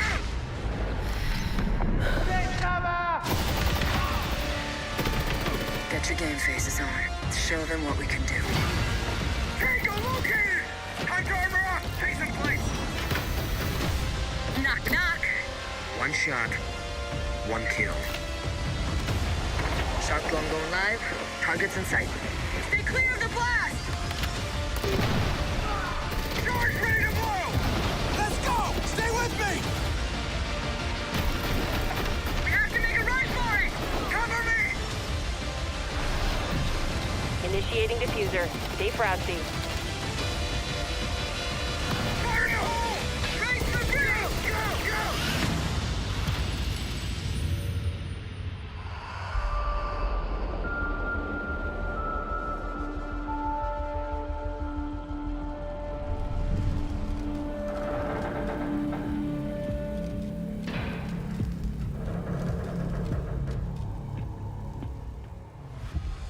It's great news that we all get to play Rainbow Six Mobile very soon. Now, I feel like, mobile games are really at the up and coming, but also for people traveling out to events like this, when you get that seat itch, after watching people play this game all day long, there's now at least a way you can get that seat fix in as well. That's a beautiful way to put it. Sometimes you don't have the ability to get on your PC or console, and people around the world don't necessarily all have a PC access or console. to an Xbox or a PC. So it's amazing to be able to have it on your phone and click away to be able to play it when you have that siege itch that you need to get it out of the way, and it looks very good, and I think it would be very enjoyable to try. I mean, now I know what I'm going to be doing when it's late at night and I don't have to get out of bed and I can just pull out my phone and pull out my iPad and just chill in bed. So I'm definitely going to be taking full advantage of that on release. To really look forward towards our year of esports as well. We have a look at the esports roadmap, starting with a special message from one of our partners. Hi everyone, I'm Fabian, Chief Games Officer of the Esports World Cup Foundation. Our mission is simple: change the game, change lives, build global superstars. People said Rainbow Six is too technical, too difficult, too complex. You have proven them different. 10 years later, we are still up and running. And you helped create one of the best competitive games ever made. And we've seen the absolute mastery of this last year in Boston when FaZe Clan made it through that absolute hell of a lower bracket and ultimately lifted the hammer. And now we are back here again in Paris. We are about to see who has that same kind of grit and who will lift the hammer once again. Today, I've got something huge to share with you. We are introducing something completely new to Rainbow Six: National Pride. Together with Ubisoft, we are officially announcing Rainbow Six becoming a part of the Esports Nations Cup. From November 18th to the 22nd, there are no orgs to stand behind, just the world's best Rainbow Six players and the nations they represent. We are about to find out which nation will make history as the first ever best nation in Rainbow Six.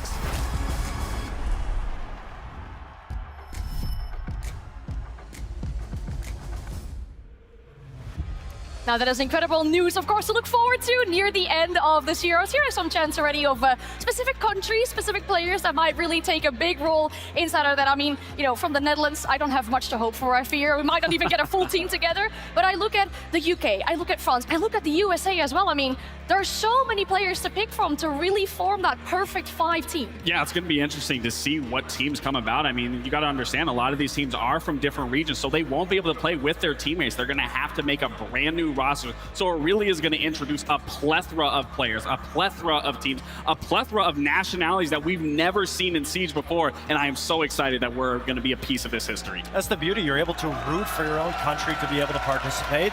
And at the same time, for some of the less strong regions, for me, Canada, it's a positive that anybody might have the opportunity to represent their own country, and it's something that, I might need to give it a try to come back and play it one more time. Might have to. I mean, I'm thinking of, for example, Brazil as well. Like, I couldn't even start to think of who I'd pick for a roster like that.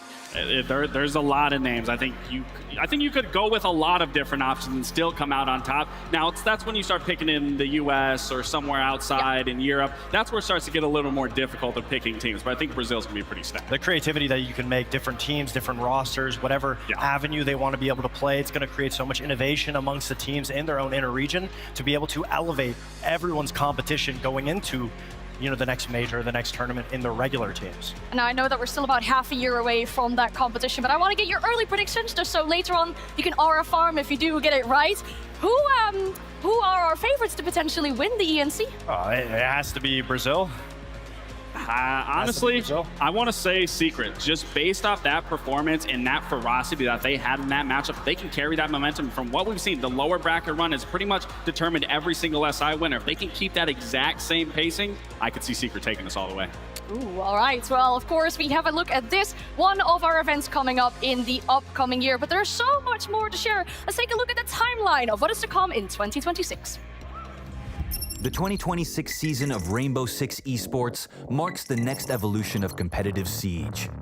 A refined global structure, a rebalanced path to the Six Invitational, and deeper investment across every level of the ecosystem. Today, we're outlining how the 2026 competitive year will unfold. At the core of the 2026 season is a streamlined global calendar built around consistency, competitive integrity, and long-term growth. With the addition of the CNL, the 2026 season now spans 5 regions, all aligned under the same competitive structure, making the road to the top more open, more competitive, and spanning every corner of the Siege ecosystem.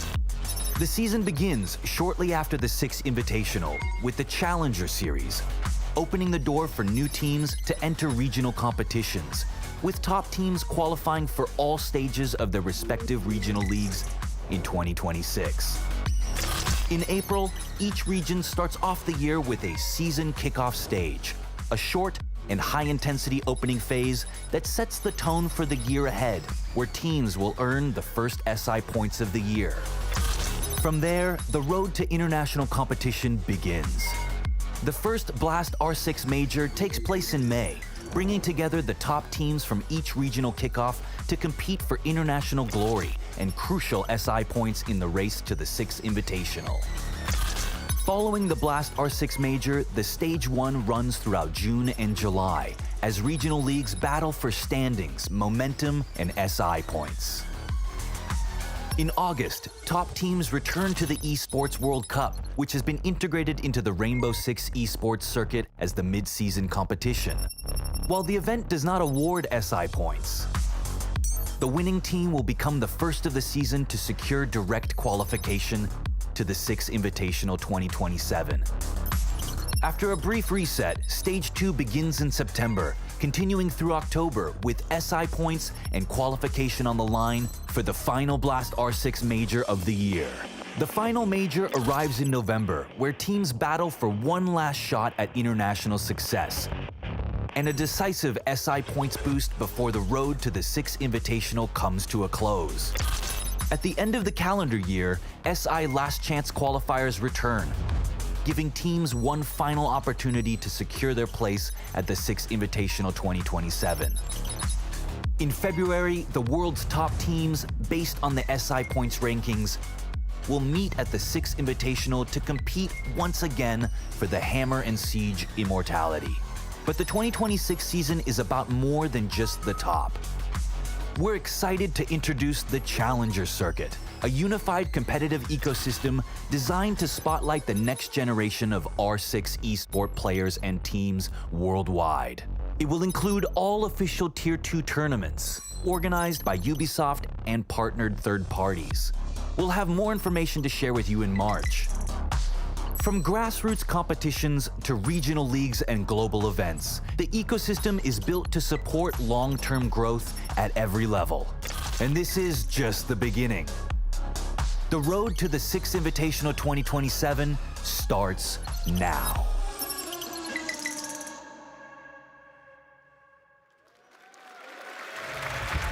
It is so good to have an idea about what is to come in 2026. Now, my main 2 takeaways for this is, it is so good to have the international event, the major back in May, more international competition coming on there as well. And then even with the addition of the kickoff, it seems like we'll have Siege all year round. And that also means that for our teams, there is no time to slouch or you might miss out on an SI. That's the beauty of Siege. I mean, everyone loves being able to have one thing after the other, being able to watch their favorite teams play. For me, the 2 takeaways was, 1, I'm excited to see how the CNL competes with the rest of the regions, and the T2 scene. The T2 scene being able to cultivate and grow new players, new grassroots, to be able to then bounce into Pro League and to be able to play amongst some of the top teams and maybe get it on the stage. And somebody at home watching could be in that very position next year. Yeah, and I think with the Esports World Cup, I think that auto-qualifying for the Six Invitational is going to be a big one, because as we know before, that didn't have any implication towards SI points in general. So teams are going to be gunning for that spot. But also, like you were saying, the grassroots system. In order to have a healthy ecosystem at the T1 level, you have to have that T2, T3 support. And I think it's so important that we do highlight highlight that because it does showcase these up-and-coming players that some of these players, this was their first event here, and given next year, who knows who we're going to see on these main stages and who we're going to be talking about. So healthy ecosystem starts with the grassroots. And we're seeing that here at this Six Invitational, right? We had Team Heretics qualify through the open qualifiers, a team that spent the entire year inside these grassroots competitions. And something I think that a lot of people here underestimate is how much the tier 2 teams actually get to play inside of Europe with the primary circuits,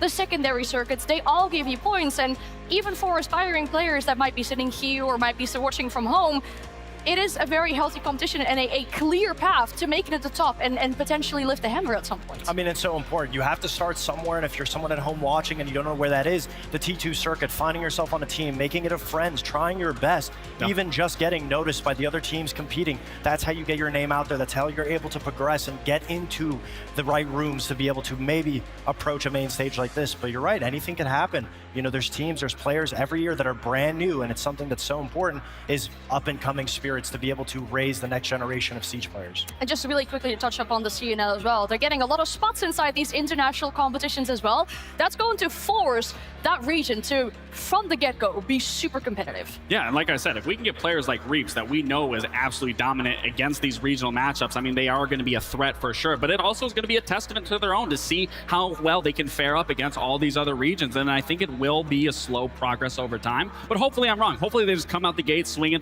and they show how competitive that they really can be at these major events. Now for another update, we have 3 new additions to our R6 Share partner program.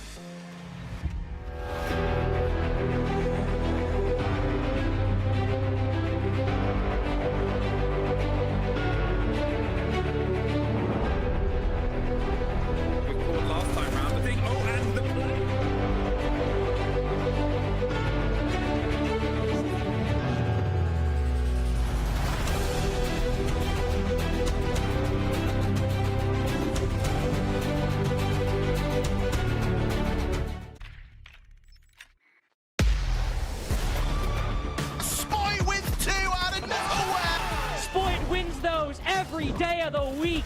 Draxon's got him dead to rights. Draxon goes nuts. Surf with the sidearm will get the ace. He does the whole thing himself. Another one for the young gunner. Look at him go. Holy shit, Bambi. Canadian finds a second kill, a third kill, and it's a flawless end to the match.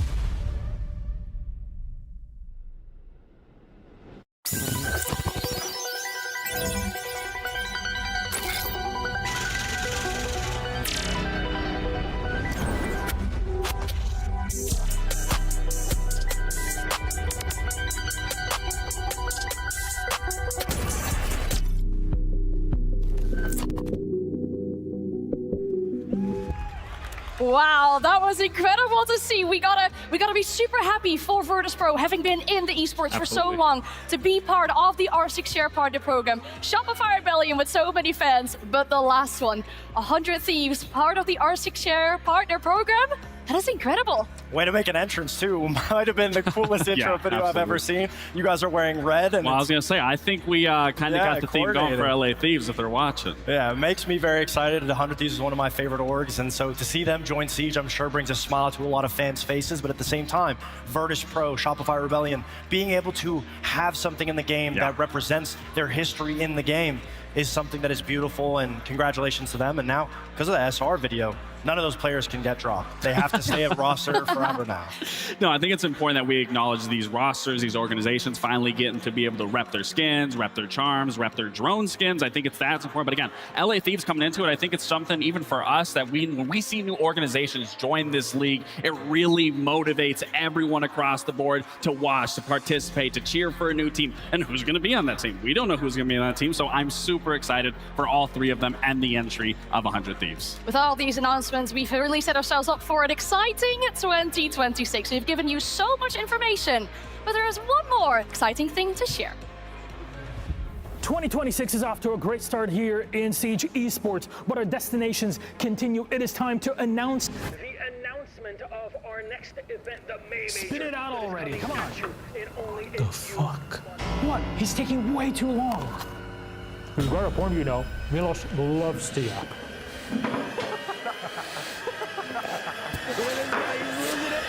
Take it easy, man. Just chill out. Guys, can you please keep it down? Coming at you live, it is going to... Leo, this is it. It's perfect. Scene, done, absolute cinema. It's like in that Malkovich movie when you go into people's heads, it's perfect. Je suis pas sûr qu'on verrait ça si on était dans ta tête. No offense. Are you offended? No. What does he mean? Is he making fun of me? Nah, dude, chill. Look, you're a great guy. You got a great personality. You're full of mystery, bro. Yeah, exactly. Full of mystery. Look, never mind. We still have to figure out November. What's the plan there? I have the idea.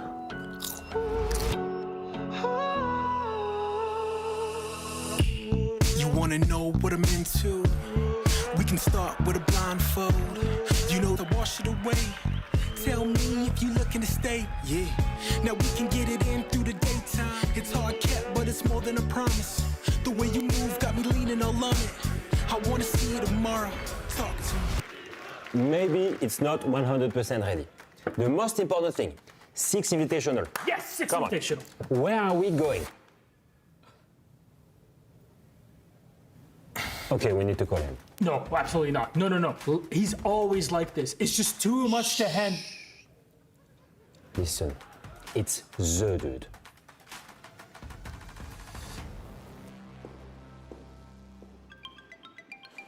Hello, Ian speaking. Hey, Ian, what's up? Hey, Leo, how you doing? Good. Good. Do you know where the next R6 events are? Yeah, I absolutely do. Just give me 1 second.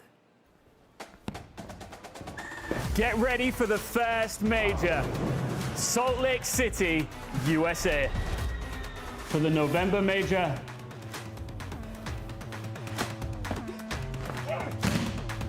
we go to Japan. And the location of the Six Invitational 2027 is... Actually, I'm going to let my brother tell you. Estamos de volta no Brasil! Vamos fazer barulho!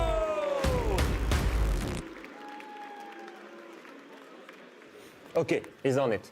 I told you he's the dude. He is the dude. The dude. The dude. We are traveling the world in 2026 for Rainbow Six Siege Esports with our events all across the globe. And I feel like the most anticipated one, the one that the crowd reacted to most. Salt Lake City. Has to be the November major. Maybe overdue, long awaited. We're going to Japan. Oh, it's so exciting to be able to say that we're going back to Japan. The last time we went was in 2019, and it was such a humbling and amazing experience to go there. And it's something that the whole community has been waiting to go back to. And I'm so excited that we'll be able to hopefully go back and have an amazing Siege tournament there and see the community and the fans because it's so loving. I think we're going to extend our stay. Yeah. I think that's one event we're extending our stay. In Salt Lake City. Yes, in Salt Lake City. I'm excited to go to Salt Lake City too. And then going back with Six Invitational to Brazil, I mean, that has to be absolutely huge as well. We know how passionate their fans are, how big Siege is inside of Brazil as well. Incredible. I mean, we've seen it time and time again. Whenever we go to Brazil, the community always is representing Brazil with the utmost respect. They show up, they're there, they're loud, and it's an event that you never want to miss. And we've had some of the most historical moments in Brazil, so it only makes it sense to go back to SI in Brazil. I mean, we've also had some fun events as well in Brazil, whether we were lounging for some of them, whether we were just having a good time, or like you said, we were making history at the most recent one. I mean, I can't wait. I can't wait for this calendar year. No, me neither. I mean, that concludes all of our announcements on the upcoming year when it comes to the esports. But we'll stick with the esports for just a little bit. We'll send it back to the stage to commend a person that is very special to us. Oh, thank you, Anne. I think we're all super excited about the year to come. The roadmap for our Six Siege is looking incredible. Milos, will you dance again for us here on the stage, or? No, only if you dance with me. Okay, don't make me judo slam you, all right? Listen, we want to continue the celebrations here on the main stage. It's what makes SI stand out as such a pinnacle of our year. And I think the next commendation is touching for everybody here and for us as well, personally. Bien sûr, il y a beaucoup qui va se passer dans la scène e-sport de Rainbow Six en 2026 et dans le futur ici, d'ici d'un an, au Brésil. Mais en fait, on continue avec nos commendations. La prochaine, c'est quelque chose de très proche à nous et à vous ici en France et à Paris. C'est une personne qu'on adore, c'est la commendation e-sport. It's time for our Esports Commendation. Je veux qu'on devienne l'e-sport le plus intéressant à regarder, que les gens apprennent constamment des choses. Je veux qu'ils puissent venir à des tournois et se dire « Waouh, ça a été un des meilleurs souvenirs de ma vie ».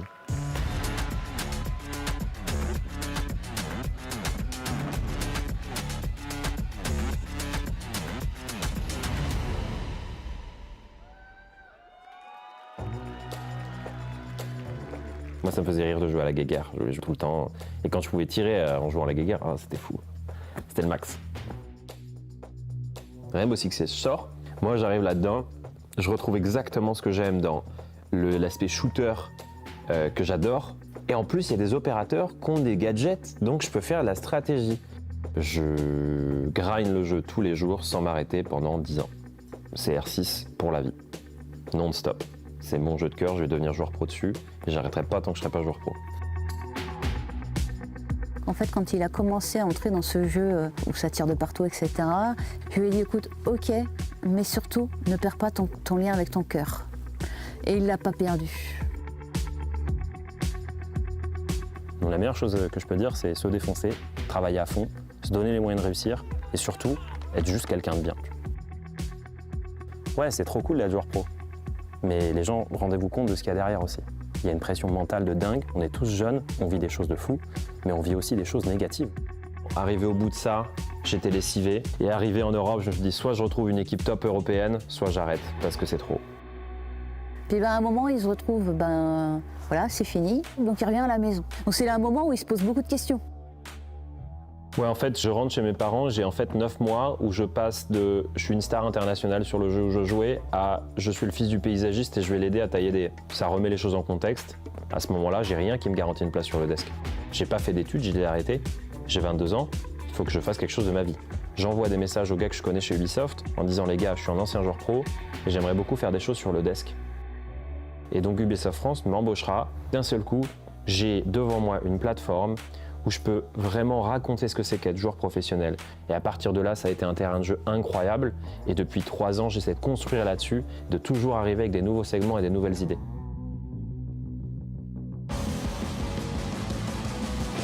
Bon, on se rejoint là-bas? Non, je déconne. Non, bah évidemment que non. J'aimerais bien, mais... Et voilà! Blast, on est arrivé à destination. Alphamar is one of the nicest guys I've ever worked with. He has some of the most important qualities to succeed in this business, and that is being a hard worker and being very humble. It's showtime! Welcome back, everybody, to EML.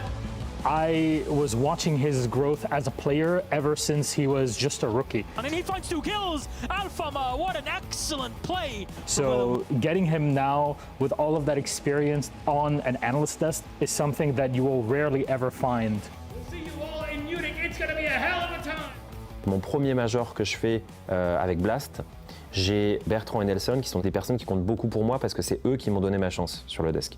Parce que quand j'arrive, je suis un joueur e-sport, j'ai aucune idée de ce que c'est qu'être en face d'une caméra et de donner un show. C'est eux qui ont pris le pari de me développer. Et du coup, je deviens ce gars du téléstrator et je le maîtrise à fond. Et je crée des segments de plus en plus compliqués et de plus en plus tactiques qui ont toujours pour but de venir rapidement vulgariser un play et apprendre des choses aux gens. Léo, je dirais que c'est un analyste qui est d'abord humain, ouvert, qui a une profondeur d'analyse qui est vraiment différente de celle de tous les autres. Je me suis vraiment inspiré de quelques joueurs professionnels sur d'autres e-sports qui sont devenus analystes. Des Sponge par exemple, qui était gros joueur australien de CS. Tu vois, Seb, une star absolue sur Dota, un joueur incroyable, mais qui vient raconter ça sur le desk de Dota. Et à chaque fois avec des idées super intéressantes. Moi je voulais vraiment viser ça et être cette personne-là pour Rainbow Six. Je pense qu'une des grandes qualités du coup d'un analyste, c'est créer ce lien entre ceux qui vont faire le match, enfin jouer le match, et ceux qui vont le regarder, comprendre ce que les uns et les autres vont ressentir et savoir ce qui va créer de l'intérêt en fait, ce qui va créer de l'émotion.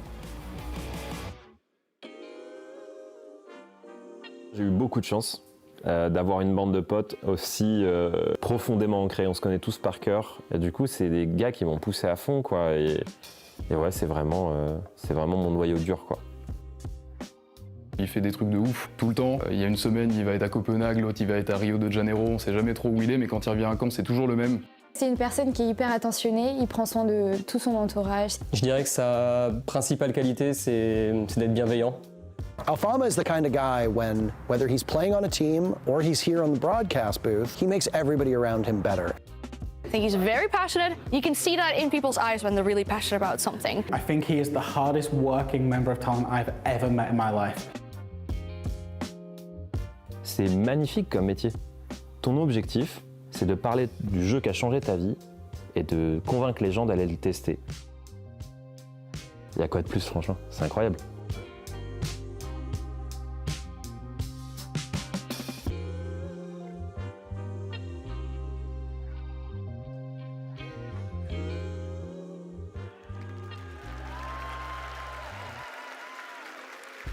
Je caille, moi. Je suis le seul qui caille. Ouais. Par contre, faut qu'on se dépêche parce que j'ai la traite des vaches après. Viens. Viens là. Viens là, Mimi. Elles sont trop bien, là. Au grand air normand.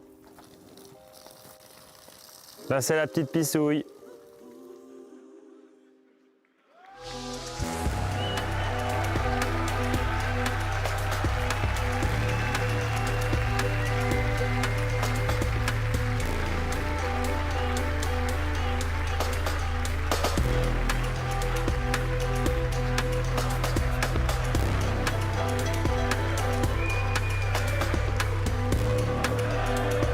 Ladies and gentlemen, Paris, it's your Esports Commendation, Alfama, faites du bruit!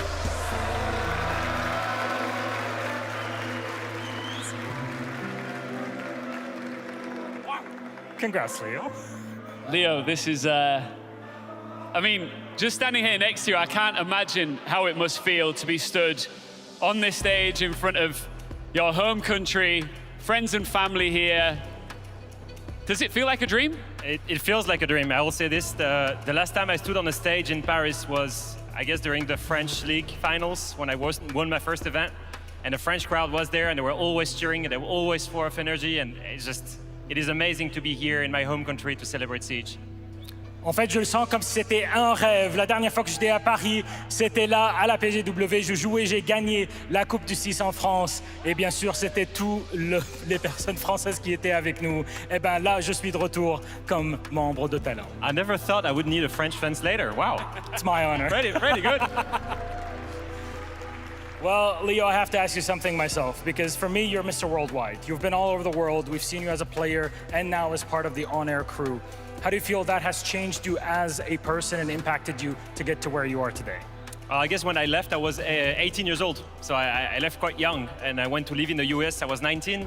Then I went to live in Asia. I was 20. So it completely changed everything I believed about myself and also kept me open-minded. It was, I guess for me, a beautiful learning about values. And the fact that Siege brought me to all over the world is just such a gift. And it goes to show if you pursue your passion, if you really believe in yourself, you can achieve amazing things. En fait, quand j'ai commencé, j'avais mes 18 ans. J'étais en Europe, puis je suis parti aux États-Unis. Je suis allé après en Asie quand j'avais mes 20 ans et je suis revenu ici. En fait, c'est des années formatives et ça m'a aidé à me former à la personne que je suis aujourd'hui pour être et faire partie de toute cette communauté ici au Six à Paris. Great. That's enough from me and you. Yeah. Leo, Alfama, the microphone is yours. Take it away.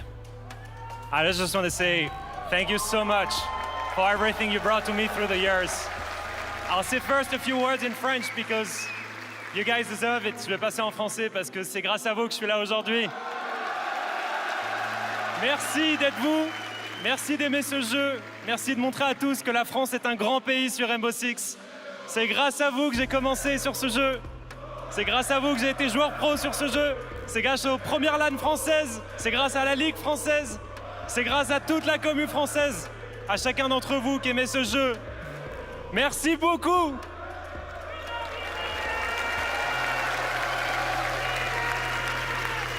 And to all the English-speaking fans out there, I hope you will continue to follow your dreams. Yeah, you'll follow this game as well.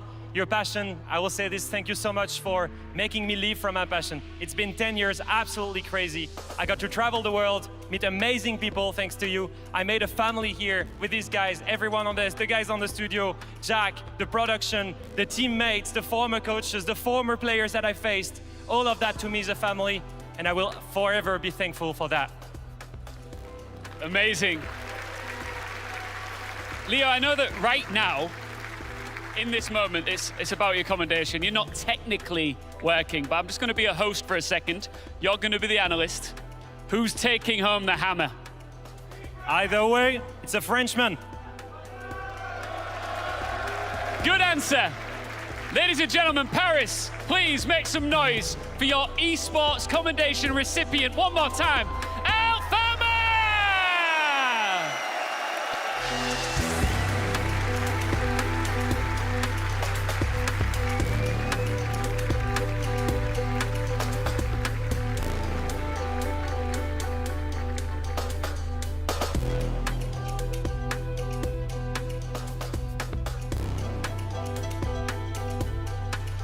We are so incredibly proud of Leo for getting the Esports Commendation for this year. Almost losing my voice because of all the screaming and cheering there, but again, a very touching speech, talking about his career as a pro player, which you two obviously can relate to, having traveled the world for that already, and then getting to share his passion with all these people here, all these viewers from home as well. And I mean, I said it in the interview, you can see it when someone is passionate about something in their eyes. You see that with Leo all the time. He talks about the telestrator, he shows about these clips, and it's just that little twinkle and just sometimes the ramble of words because of how passionate he is, and you can see how much this game means to him. Just by having a simple conversation with him, you can understand how important Siege is for him. And it was such a beautiful speech. And I'm gonna have to make fun of him in a second because I'm gonna start crying if I don't. But I remember playing against him and thinking, this guy's a free win. There's no way this guy's gonna beat me. And now to transition to watching him grow as an analyst, and his telestrator segments is just so beautiful, and the way that he's able to storytell is something that inspires me to not only be better and grow, but I'm sure inspires everyone at home who wants to be able to do something like Leo and be able to share a bigger picture on what's important in your passions, and his message at the end of the day, to follow your dreams, I don't think could have been said better himself. Yeah, and honestly, I can't think of any other words to describe Leo. I mean, he's just such a wonderful character, a wonderful individual, to say the least. I mean, as you were saying, he's so inspirational. The way he does the telestrations, the way he conveys his thoughts and his breakdowns on the desk. I mean, he's really inspirational to me, and that says a lot for me because he's younger than me, and just to see him thrive in this environment really pushes me to better myself, to work a little extra harder, and I'm glad to be able to call him a friend, a brother, a member on this desk to share. He is truly an honor for him to get that, and he is so, so, so deserving of that award. I'm so glad to see him get all the support from our fans out here as well. I mean, little anecdotes. I remember sitting with him for his very first event, and he was so nervous. But I feel like since then, he's really come a long way. You see how passionate he is when he gets on the telestrator. We were talking about it earlier as well, just doing a little bit of rehearsal, but he is so gosh darn good at his job. It's an absolute pleasure to have him here in the studio with us. Esports Commendation of the Year, Leo, a massive congratulations once again. And we've commended quite some people already so far. We've had a whole bit about esports as well. I feel like it's almost time we get to continue with our games here on the stage. I mean, I'm definitely ready to get into some of these games for sure because they've been quite the barn burners so far. And like I said, I want to jump into it. I can't handle another emotional speech, man. We got to get straight to the games. Yeah, we do have to. We'll take a bit of a break, and then we have our lower bracket final, Falcons versus Secret.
Welcome back to the Six Invitational here on Valentine's Day, where we have one more heart to break. It is that of Falcons or Secret, as they watch their chances of lifting the hammer tomorrow slip through their fingers. I want to start this matchup by looking at the bracket, because there is a potential of something brewing here. When we look at Team Secret and we look at their incredible lower bracket run so far, the slayers of this lower bracket, that could very well come to a halt here. They absolutely can, and what we've seen time and time again with these SIs, the team that wins SI comes from that lower bracket run, and Team Secret right now is off to a good start to replicate that same success that all these teams had previously throughout these years. Funny that you mentioned it. No SI winner besides SSG in 2021 has been able to win from the upper bracket. They have to fall down into the lower bracket. They fall very early on, and they build up that momentum all the way to the finals to be able to use that momentum to steamroll to lifting the hammer. And now Secret are fresh off the back of a 2-0 victory earlier today. It did get a little bit close in some of these games.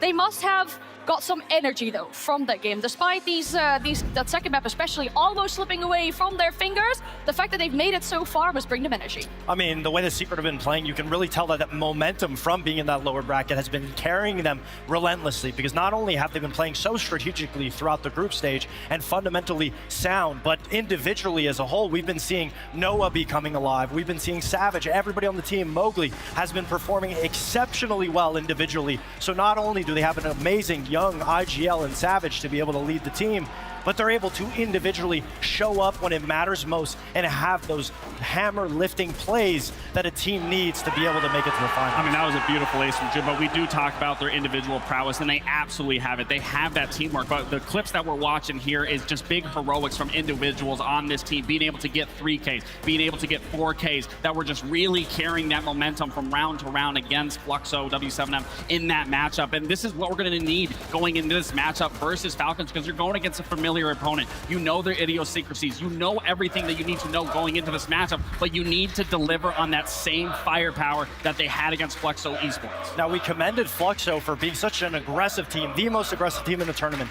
and being able to play passive.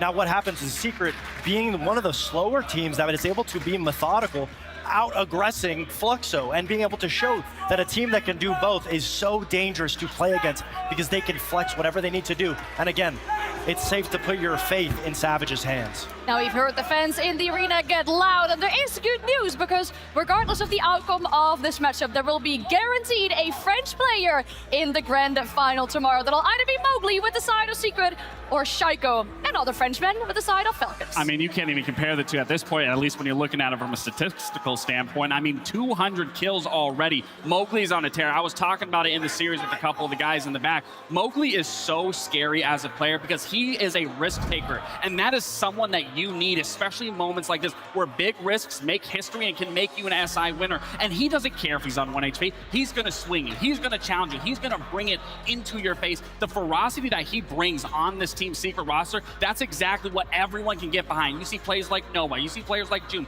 be able to bounce off of that. That's what I want to see Mowgli doing time and time again, regardless of them understanding how Falcons play. And then for Falcons, they have lost that extra life that they had yesterday with a close series against Falcons. I would love to be a fly on the wall in their team room, listening to how much pressure they feel right now. In front of their home crowd, they want to lift that hammer tomorrow. They do, but the pressure keeps killing the man, and that is the downfall for Falcons. How many times have we seen them in a position like this? They're able to make it time and time again to a finals, and then they crumble. And yes, the match yesterday was very close against FaZe, until it wasn't. That was the biggest downfall. And it's the exact same thing that we saw in the last SI in Boston, where FaZe was able to beat them. We saw it start very early on, and I'm sure you can agree, Lax, they lose steam so quickly as the pressure amounts, as the time is ticking down, and they run out of lifelines. That is where Falcons' pressure disbands them and makes them look like a hairless bird. And that's what worries me, because that is where we do see them choke time and time again. Now, it is a little early to say that they can't make a grand final appearance, but here are the stats comparatively to last year at Boston in that grand final, to their most recent match against FaZe. And again, you have to look at the maps, and where we're looking at the last map that they just recently played against FaZe, they completely ran out of steam. And you have to think, in a best of 5, when you get to that grand final, it's best of 5. You have to run a series. It's a marathon. And the fact that they're losing steam in a best of 3 this early on, they need this win over Secret to get that fire lit from underneath them, to see the hype the anguish that they can bring onto their opponent. We need everything, everyone firing on all cylinders from the side of Falcons, or their run will end here today. Now, Lex, the biggest thing for Falcons is, as a viewer at home, you can see it in their faces. When they're winning, when they're starting off hot, energies are high, everyone's screaming, but immediately when things get difficult, the pressure on their shoulders, they don't have many lifelines left. And that's where we see Falcons, everybody's face cams completely, the energy gets sucked out of them. They're playing slower. They're talking to each other a little bit more aggressively. The energy is not there, and that's something that a lot of teams struggle with. Now, if you're Falcons, you've made it time and time again to a main stage final. This is something that you have needed to be able to get over by now, or else it's no more excuses. There's only so many finals that you could potentially throw before something needs to change. Yeah, when we look at this team as a team that gets really hyped with each other, that starts barking at each other when they do win rounds and when the momentum is on their side. When we were looking at the stats earlier, I mean, you gotta kind of, give them some slack for that final map of yesterday. That was an 0-7, but in general, I mean, you two having been on that side of a pro player, losing a game 0-7, I bet you learn so much more than winning it 7-0. It's very difficult, and sometimes you can only fix mistakes when you play it in a game day scenario and you're able to lose it. But after losing this many finals and throwing this many games, at a certain point, that's something that needs to be the main focus for Falcons. And for a 7-0, it's not just one player. It's a lot easier to understand where things are wrong to fix going into the next game. All right, some of these players on stage might be playing their most important matchup of their lives so far, a best of 3, and I would love to see where this matchup will take place. Team Secret have the first pick. Yeah, and we're going to be going to Border first, which is an aggressive pick from Falcons, and it's a good map for both of these teams. At the end of the day, when we go to a map like Border, it becomes a matter of gunfights. This is where we're going to see a Mowgli versus Shaiko battle. Who will be able to find the entries? Who will be able to find the openings? And Secret, we highlighted it yesterday that they had a very good understanding on all of the maps, on how they wanted to play slow, when they wanted to play fast. On a map like Border, being able to play slow doesn't always get you round wins, but it sure is a benefit if Falcons try to turn the Jets on. Absolutely. I mean, Chalet, we already saw this match during upper quarterfinals. This is where Falcons would beat them 2-1. They would beat them 7-3 on Chalet. And again, they just recently played this to make it here, to be able to challenge Falcons. There's not a lot that you can change from one game to the next. So it's going to be heavily and reliant on Secret to be able to make those pivotal changes, to be able to move pieces around. And then not only that, for Falcons to have that prep, to understand how they want to deny Secret from getting any bit of entry, fall back into those layers, and make Secret feel uncomfortable on that attacking half. It's going to be so crucial for Secret to understand how they can change and shift that tempo at any given notice in that series. But now I feel like we've said it many times that in a situation like this, it doesn't matter what map you're going to. It doesn't. The pressure is on the shoulders of Falcons. The stadium is filled cheering for a Frenchman to be able to make it forward. And that being said, this is where the pressure is heaviest most. And if Falcons is unable to be able to win that first map or use the energy that they have to get an early advantage in the lead, I don't believe that we see a full 3 maps. All right, the pressure is on for our players. Who will get the support from the crowd? There are no more room for mistakes. No more extra life either. The lower bracket final is ready to start. It's back to business on stage here at the Adidas Arena for myself and Milos. We've celebrated the past, we've looked at what's to come in the future, but it is time now to bring it right back to the present. 2 teams have an opportunity ahead of them to face off against FaZe Clan tomorrow for the hammer. A grand final spot is at stake here, Milos, and the tension here in the arena is high. Bien sûr, il n'y a rien de préconnu quand on arrive au SI ou n'importe quel événement du circuit R6. Mais il y a une chose qu'on le sait pour l'instant, c'est que FaZe Clan attend dans la finale. Il ne reste que 2 équipes qui vont s'affronter et ça arrivera dans quelques moments. Secret, Team Falcons, pour la chance de jouer contre les champions de l'année passée, FaZe Clan à Boston. Et c'est l'histoire qui essaye de le faire ici, en direct à Paris.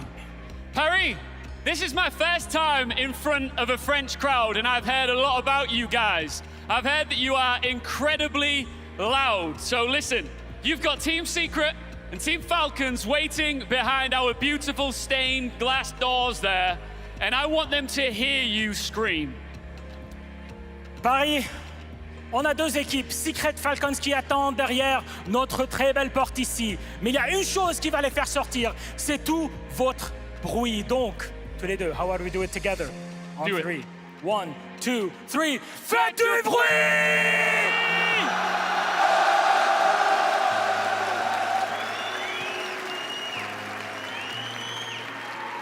Merci, Paris. Let's bring out our first team.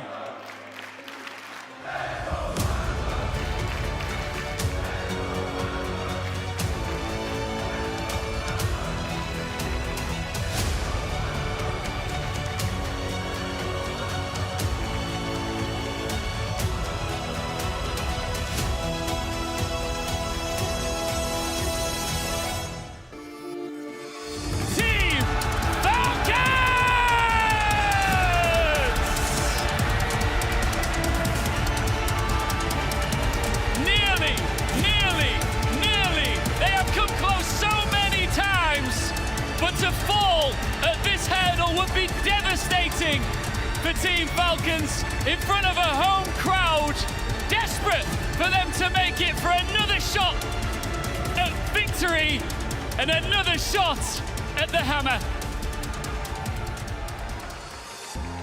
We know that they've got a lot of support. Their opponents do too. Let's welcome them onto the stage.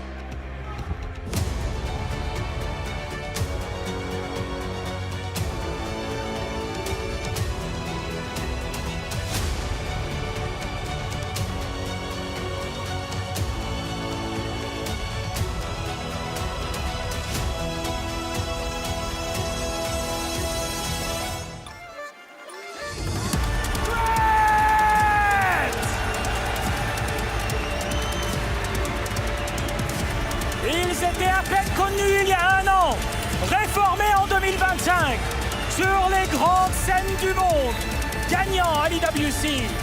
Au final, à Munich, et ici, de retour, et maintenant à Paris, la grande histoire de Team Secret qui continue, Mowgli à sa tête. Il y a une chose, un match, un grand match qui attend contre les Falcons. Il n'y aura qu'un seul gagnant qui va affronter FaZe dans la finale. Mowgli, Licky Fat, come and join us here. All right, this is what you want, isn't it? Okay. It's all love. It's all love. It's Valentine's Day, but listen, one of these two teams will drop out of the tournament when this best of three is done. Two Frenchmen in front of incredible home support here. Mowgli, why are you going to the grand final of the Six Invitational? I don't know. We will see. I'm not even sure he's gonna... Can I talk in French, please? Yes. Allez, les gars.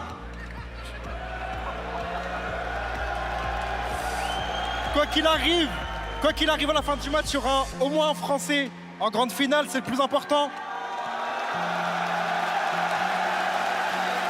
On va tout faire pour vous donner le meilleur match possible et que le meilleur gagne.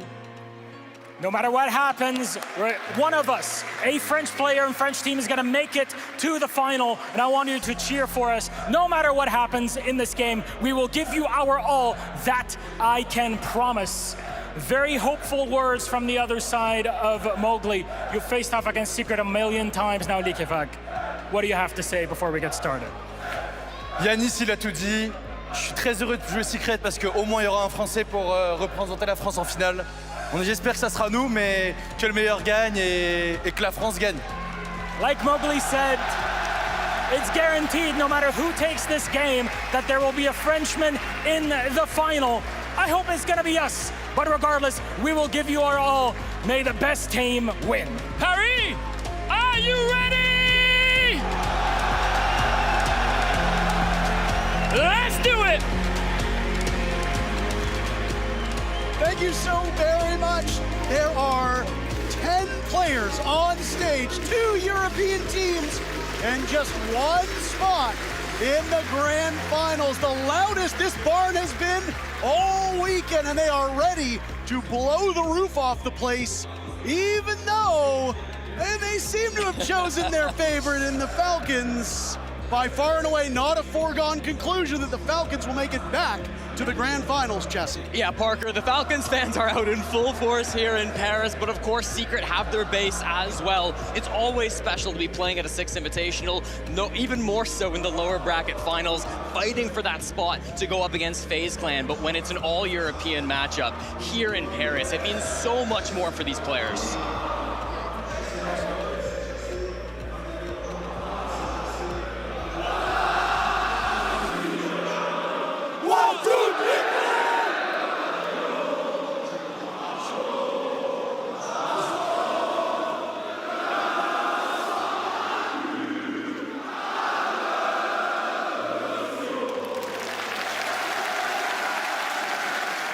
The crowd speaks for us.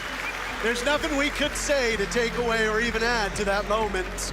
It is electric here in Adidas Arena. It has been a weekend of incredible matches. This whole event has really been a feast for those who love to dine on good siege. After what we saw at a Secret in their Fluxo W7 matchup earlier today, from all we've seen of these two teams over the last calendar year, I think we're in for an incredible matchup, no matter who ultimately goes on to face FaZe tomorrow. Yeah, Parker, we've seen these teams go head-to-head so many times in the past. Falcons and Secret, this is the top two teams from Europe who have battled all year long, and there's no secret about it. Falcons have been the better team. They have consistently defeated their European rivals, but what did we say when we saw Furia versus Fluxo W7M? The exact same thing, and the underdogs came out on top. Despite the history, despite the recent results, Fluxo W7M bested their regional opponents. Could Secret do that same thing again today? I think there's a good chance. I mean, streaks were ultimately meant to be broken, Jesse. I'm sure that's an idiom here in France. I know it is, at least in North America. An incredible feather in the cap for French Siege, a region that has for so long dominated the European scene. Back when we first started pro play, half of the teams in Europe were French, for crying out loud. The other regions have caught up. Yeah. But the dominance that we have seen, some of the best players in the world playing under French orgs, playing amongst their countrymen, oh my. And of course, you've got Mowgli's performance, you've got Shaiko's performance. Joom has now stuck into that conversation. Of course, you've got Solitov as well. There are so many offensive threats on these teams, Jesse. They will collide one last all-European battle. I'm ready for it. Are you ready for it? Parker, I can't wait to get into things. Falcons and Secret, the battle in the lower bracket finals. Incredible stuff. Border is about to be queued up. The community giving a slight edge here to the Falcons. Do or die. The lower bracket finals.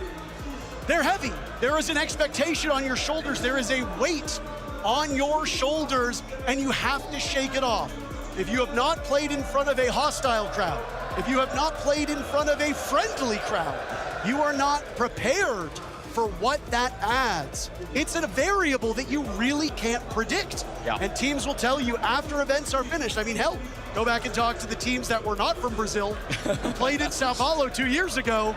Ask them what it was like playing with the crowd against you. Yeah, I mean, regardless of what the crowd does here today, we're going to know that whoever wins this battle will have the crowd behind them in the finals versus FaZe Clan. So there's a reward if you can win this game. And an unbelievable map for us to start off on.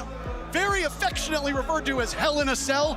And you know when these two teams get locked in the cage, they're locked in there with each other. Let's get things underway. Falcons versus Secret. They take flight in map 1.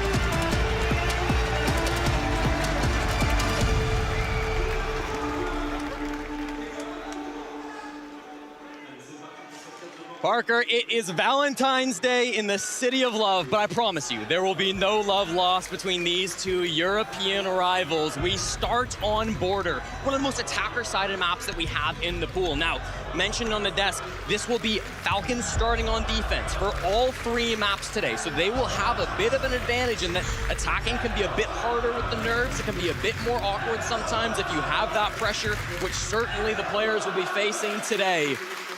The crowd loudly making themselves known as Falcons fans fill this arena, hoping to see their team lift that hammer tomorrow.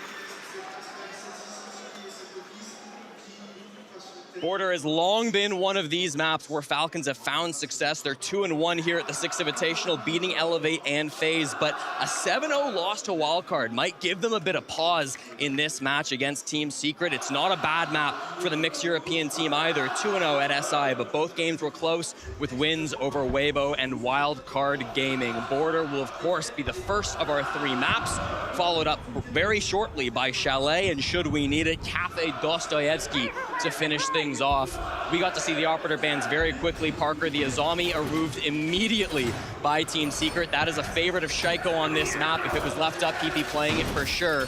forced to a secondary operator of the Legion instead, and then the Mira band following it up alongside Monty and Dokkaebi. I mean, how many times have we seen teams deliberately counter Shaiko?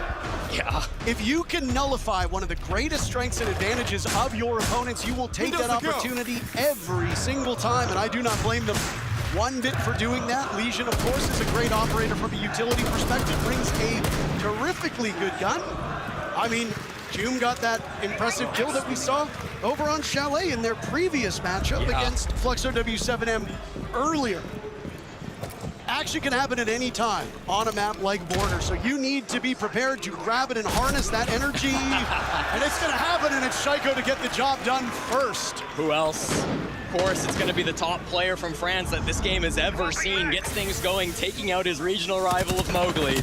How else would you start it? East stairs control, under the firm control of Secret though. The space they have is not insignificant. A little bit of stall coming out from LickyFact. The first of 3 Toxic Babes go out. He's in a dangerous spot now. Players lurking all around trying to shoot out that second Toxic Babe, but he gets it off anyways. The Falcons need to be able to stall this aggression, Parker. The primary brunt of this push is coming east, but you've got players in the north, you've got players all around this map, and the close range of Bride with this shotgun will be the next target that they need to take out. To get the job done, they've allowed Bride an escape now as they go for the double swing. Maybe bites off a bit more than he can chew. Joom eliminating him. First kill on the board for Secrets. Bride's usually the guy you hang your hat on at the end of the round. He's not the one that's supposed to die first, Jesse. Well, they want him on the mute. They need him in that aggressive spot. They push in through the office, and that's what they're going to fight. The C4 just goes over the head of Joom. He survives with about half HP still remaining in his kit. Now, the Falcons players have a lot of map control, Parker. Shaiko still in break. Solitov still in security. No longer a great angle from Joom. Part of the reason why you like those lower bracket runs is exactly what Joom is showing. You are already fired up. You are warmed up. This Falcons team spent much of the day before this match preparing in their own private room. Joom on a fraction of HP, yet still with a gun in hand. That is as lethal as ever, and now time for that utility to get put to good work. Uses anchoring this position inside the bomb site has reduced this Secret team to just 2 members. Shaiko still upright as well. LeakyFact getting in on the fun. Savage will search for something. Diffuser is down. Uses still tied in this position, and he will punish them for it. Falcons take round number 1. It was a great take of open, but Parker just not quite enough in the end there. This crowd already getting excited on their feet for the first round from the Falcons, taking their first defense on Border. Once again, starting defense on every single map here today. So sometimes if those nerves are affecting you, as they may for Secret, that'll slow you down. It starts with Shaiko. How else could it? Gets that pick inside a break room. He never really gets taken out of that position. Can stay there for the entire rest of the round, and then it's the site players of LeakyFact and Uses who are able to lock things down. The fact that the radio wall never got opened up made things so awkward for Secret. Without that extra angle, there was really no way for them to force LeakyFact out of that tight angle in the bomb site. All had to fight on that breach. There were some really nice shots being hit by Secret, but in the end, Falcons just had better positioning and they won the round. Phenomenal stuff by this Falcons team. This is a gauntlet of a match. So endurance was something highlighted by the desk, Jesse. The endurance of this Falcons team. As matches tend to go on, I don't want to say it, but the Falcons team seem to not be able to glide as long as they would like, and that is obviously a major concern when you are going up against a team that is well practiced, very warmed up. Fluxo W7M have played far and away the most rounds at this event. They have tons of experience, and because of that, most of the players on their team are the top in most categories. But I mean, this Secret team's played a lot of rounds too, so you're going up against an opponent that has tons of experience, not only through phases 1 and 2, but here today specifically. There was about an hour of turnaround time. Fatigue should not be a problem for Secret yet. No, not quite yet, Parker. You hope to see Secret firing out strong here, and I think we will see that bounce back after round 1. Some great hacking coming through from Joom. He gets a ton of utility, usually thought of as one of the hottest fraggers in Europe, but can get the util job done when he's required to. Already an upside-down angle from Adrian, also hunting for his first fight, but it'll be Noah who finds Shaiko. So the French players, highlighted by the desk, opening deaths in round 1 and 2. I think that sets the pace for this match pretty nicely coming out from things. You can't just rely on your star fraggers. It's got to be a team effort. If Shaiko goes down, if Mowgli goes down like we saw at the start of round 1, everybody else on these teams needs to be able to come through. Nitro Cell goes out. find nothing. Adrian, who has been so good this tournament, quite the turnaround for him over the last calendar year. Easily the most growth that we've seen on this Secret team, but honestly, that whole team has made leaps and bounds to match with the fury of a great region and remain among the best teams in this esport. Solotov will equalize things. Noah, who's also been quite good, the first body buried on the side of Secret. Yeah, great kill to come through. That's just inside of security. You can see the jump in was attempted by Noah, and then Joom, after all of that util work, does get cleared out. Now, Licky dies as well, so we're equal at 3. Top floor still being controlled by Falcons. They've got 2 players up here, Yuzis and Solotov. They have to deny more time, Parker, before they drop. Mowgli has one more in his line of sights. Falcons will surrender to pick Secret, finding them so easily, and now Bride is on the run down below in the bomb site. He's got a gain on the player, but Mowgli will swing in. My goodness, Secret finding ways around this Falcons defense and surprising them almost every step of the way. Parker, you talked about Mowgli at the start of that round. You talked about how good Fluxo W7M had been with all the rounds they've played. Well, if you take them out of the equation with nearly 100 extra rounds played on Secret, Mowgli leads this tournament for the most number of kills, enters in this game with 212. Absent in round 1, a high impact player in round 2 once he stays alive, clearing through that top floor. Everybody excited now as the Secret fans also getting active and getting loud. Setting ourselves up very nicely here on map number 1. It was a spawn peek attempt by Shaiko that punished him early. I do like to see that. You worry sometimes in lower bracket finals that players might be a bit more cautious coming into things because of those nerves, but the fact that you're seeing these spawn peeks attempted, the fact that you're seeing risks being taken by the Falcons shows that they're in a high spirit, that they've got the energy to win this game. Yeah, absolutely. I mean, you've got to shake off all of the pressure that's on your shoulders. I mean, said ad nauseum that there are French players on both of these teams, but there is no doubt that Falcons is France's team. Yeah. It's a Saudi Arabian organization, but their identity is still in France. They've got 3 French players on this team. You know that they want to bring the hammer home, and every player will tell you that while the ultimate goal is to lift that hammer, the better goal is to do it on home soil. There have been a couple teams that have been able to do it. You want to add your name to that list, and I think the bigger thing for Falcons that might weigh on their mind, Jesse, is they don't want to be losers anymore.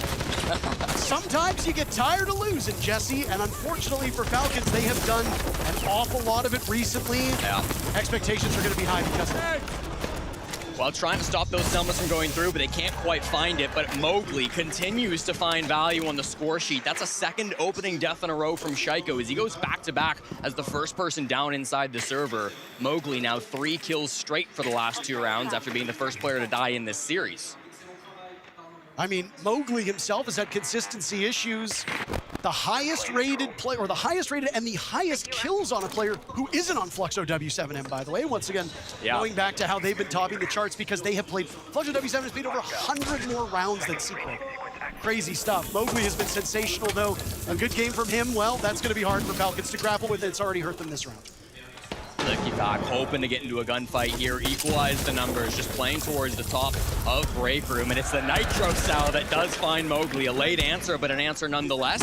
Joom finding his way in the bomb site. They need to see Falcons respond. These Nitro cells missed in the first round, but they're making up for lost time here. 2 explosive demises for these Secret players. It's behind the chassis. Savage dropped. Joom sitting over top now of that chassis with Diffuser running away. Leaky Fack in a do-or-die situation. Things were looking good for Falcons for about a split second, and now they might just be running out of time. Noah, a great perch on that top floor, finds the final kill, and Falcons are in a bit of trouble, Jesse. Absolutely, Parker. It's a great round from Joom. You saw him roar there after winning the round.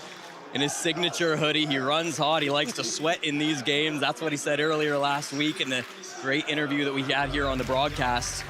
Really was able to step up and get that plant down. You're asking for a response now for the Falcons squad. I don't know if there's any particular attacker that's been a problem for you. They'll take out the Nomad, maybe implying they want to get more active in these rounds. Maybe they want to go for a bit more of those flanks, try to disrupt this push before it can come through. We can often see teams calling attack timeout after the third round. It doesn't happen here for the Falcons. Coach Julio trusting in his team to lock this one down. And I just want to go back to this round quickly, Parker. The entry that we saw from Joom into the site, not the opening pick, but his ability to find that plant inside of Tellers. An incredible plant. The second fewest number of plants on this team, only ahead of Mowgli, but still able to get the plant done when he needs to. Yeah, I mean, if somebody dies, especially the person that you think is going to get the defuse kit down, sometimes you need to take matters into your own hands, right? Not all hope is lost. This is Border. It is a map that seems to defy the stats quite often. Chalet, I would also argue, is in that category. What do they say? There's lies, there's damned lies, and there's statistics.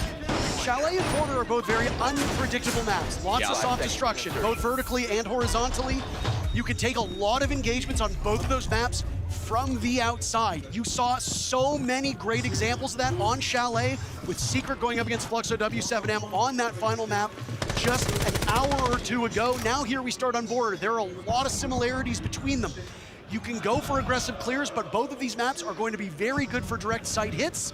But you need to be concerned as an attacker of how the defenders can almost play offense on defense. Yeah. Secret have not really feared that from Falcons. They did in round number 1, and Shaiko showed them exactly why. But since then, Secret have been taking engagements, almost welcoming those opening duels and punishing Falcons for it. Another early death or a couple more early deaths from Shaiko, and I do worry that this first round might end up out of reach for Falcons.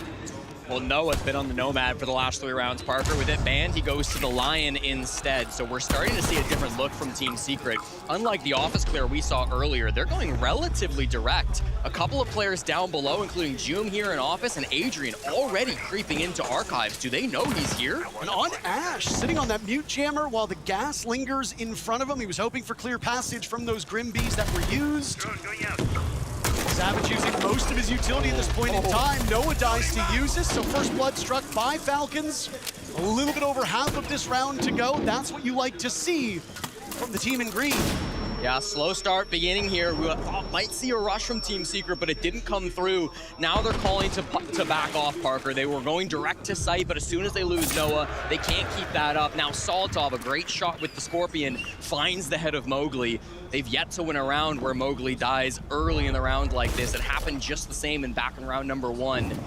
Adrian was hot in his match against the Brazilians. He needs to pick that up now as he's still without a kill, and now with 2 fewer players by his side, Team Secret will share those 5 players on Falcons across what remains. 60 seconds. This is getting a little bit brutal for Team Secret. Everybody on this east side of the map hoping to get him through the staircase. Soltov being pinched a little bit down here in security. They know where he's at, but he's a difficult target to take out. And he's got uses for support as well. 2 outlines. Solotov finds a second kill, EFAC on the board. They will look for the German of Joom, and the swing will be had. The captain of the team gets the job done, and Falcons will pick up their second round in very confident and flawless fashion. You go back to some of those earlier picks, Parker. The opening duel has been so important through this map so far. We thought it was going to be the Buck of Joom down below getting a flick onto a player that they had a hard ping on. But in the end, Noah dying first, I think, gave Secret a little bit of pause, forced them to reconsider a little bit, deciding to go for plan B once they were in that 5v3 disadvantage, and they just didn't have time to make the recovery happen. Those opening gunfights are going to be critical to track through the rest of this series. They've already been important through the first 4. Track, you say? Well, we are currently tracking for a 4-2 half, Jesse. So far, Falcons have only looked comfortable on that top floor Armory bomb site, which, again, if you are playing a more conventional map where we look at the statistics and we go, okay, if you're defending and the defenders have an advantage, you're going to win 2 bomb sites and lose your tertiary. Yeah. Things have been flipped upside down here, though, because right now you are not looking at a defender-sided border. You are looking at a very, very good attacker-sided map, albeit a flawless end to that second defense of Armory by Falcons. That might be enough to change the calculus a bit. I don't really see it as such. But I mean, if Falcons can only scrape out victories on that top floor map, again, a little bit of cause for concern for their chances. This is Team Secret's map, so you don't sound the alarm bells yet, but Falcons got to choose to defend. Yeah. You don't choose to go to a side knowing that you're only going to win 2 rounds. So at some point, you got to tighten it up. Unless things go horrifically here, I suspect Julio will keep that timeout in pocket and save it for the second half. Well, when these two met in the upper quarterfinals, it was a 2-0, Parker, for Falcons, so they are very capable of taking their opponent's pick. Secret certainly aware of that when they chose an aggressive and unpredictable map like Border. They start with a Deimos target onto Ela. We've got a bit of a spawn peek watch happening, but there's nobody actively playing security because Soltov has started to give that up already. The long angle, a nice try, but not gonna find much. This drone will now discover that security has been vacated. They can see the Ela just inside the hallway. She enters back in. Soltov was so good from this position in just the previous round. If he can get another double kill, that should be enough for Falcons to take the lead. Two ways to clear out Solotov in this position. Stack somebody up on that CCTV window or get him from below, or you sweep at the same time, but then you risk losing a 1-for-1 trade before then you can trade Solotov off. A really strong spot to play in, and clearing out this position of CCTV security is going to be a challenge for Secret. The bigger question now is how much time are they going to commit to this, Jesse? Half of the round has been done. They get Shaiko on the run, an almost impossible position. They have completely negated Solotov for the time being. I like this change. Wow. And they find Solotov when he gets out of position over towards 90. A triumphant entry from Secret. And Mowgli continues his strong game, Parker. 4-3 now, but high impact as his nade is the one that forces the player off of East, forces that kill onto Shaiko, who's only got a single to his name through 5 rounds. Now it's a 2-man lead for Secret. 70 seconds to convert this execute. Full top floor control from them. Nobody else on the Falcons have remained up on this top floor. So they can start to look towards this site. They've got plenty of positioning, plenty of time, plenty of bodies as well. I mean, no real disadvantage for the mixed European squad. And they've taken this top floor by force now and are quickly sweeping through it. EFAC on the run as that death mark is about to expire. Final 40 seconds and still time for Savage to take care of utility work on that IQ. I love the way that Secret are using their gadgetry with how little time there is left. That shows me so much confidence here with how they're gonna go about pulling off this execute. All right, we need a bit of a miracle to come through. One Nitro Cell from Bride could be a difference maker. They spot another one too. Both Usus and Liquefac have theirs pre-placed. There's the drop. It looked a bit ugly. EFAC pulls it off. Down goes Adrian. Uses on the board as well. The captain sweeps through, but the guns from Secret are just too good. Bride cannot get the job done. If you don't kill him early, he's gonna make you pay for it, and Mowgli strikes a dagger through the hearts of Falcons on that round. He is feeling himself today, Parker. Mowgli has been so important to this team, one of the most aggressive players in all of Rainbow Six Siege, and a nightmare for the Falcons to deal with on a fast-paced map like Border.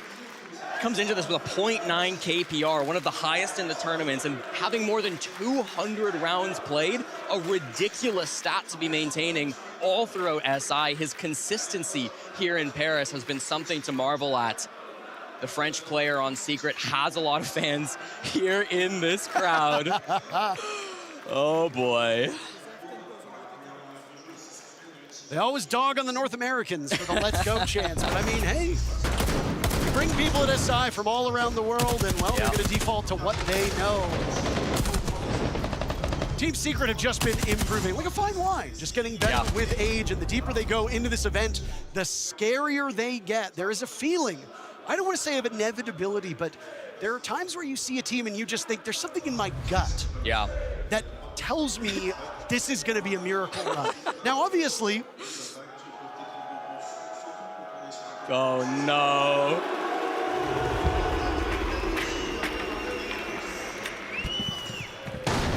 Parker, I'll tell you what, he seems to know ball. It's 3 kills to 1 at the moment between the star fraggers of both Falcons and Secret.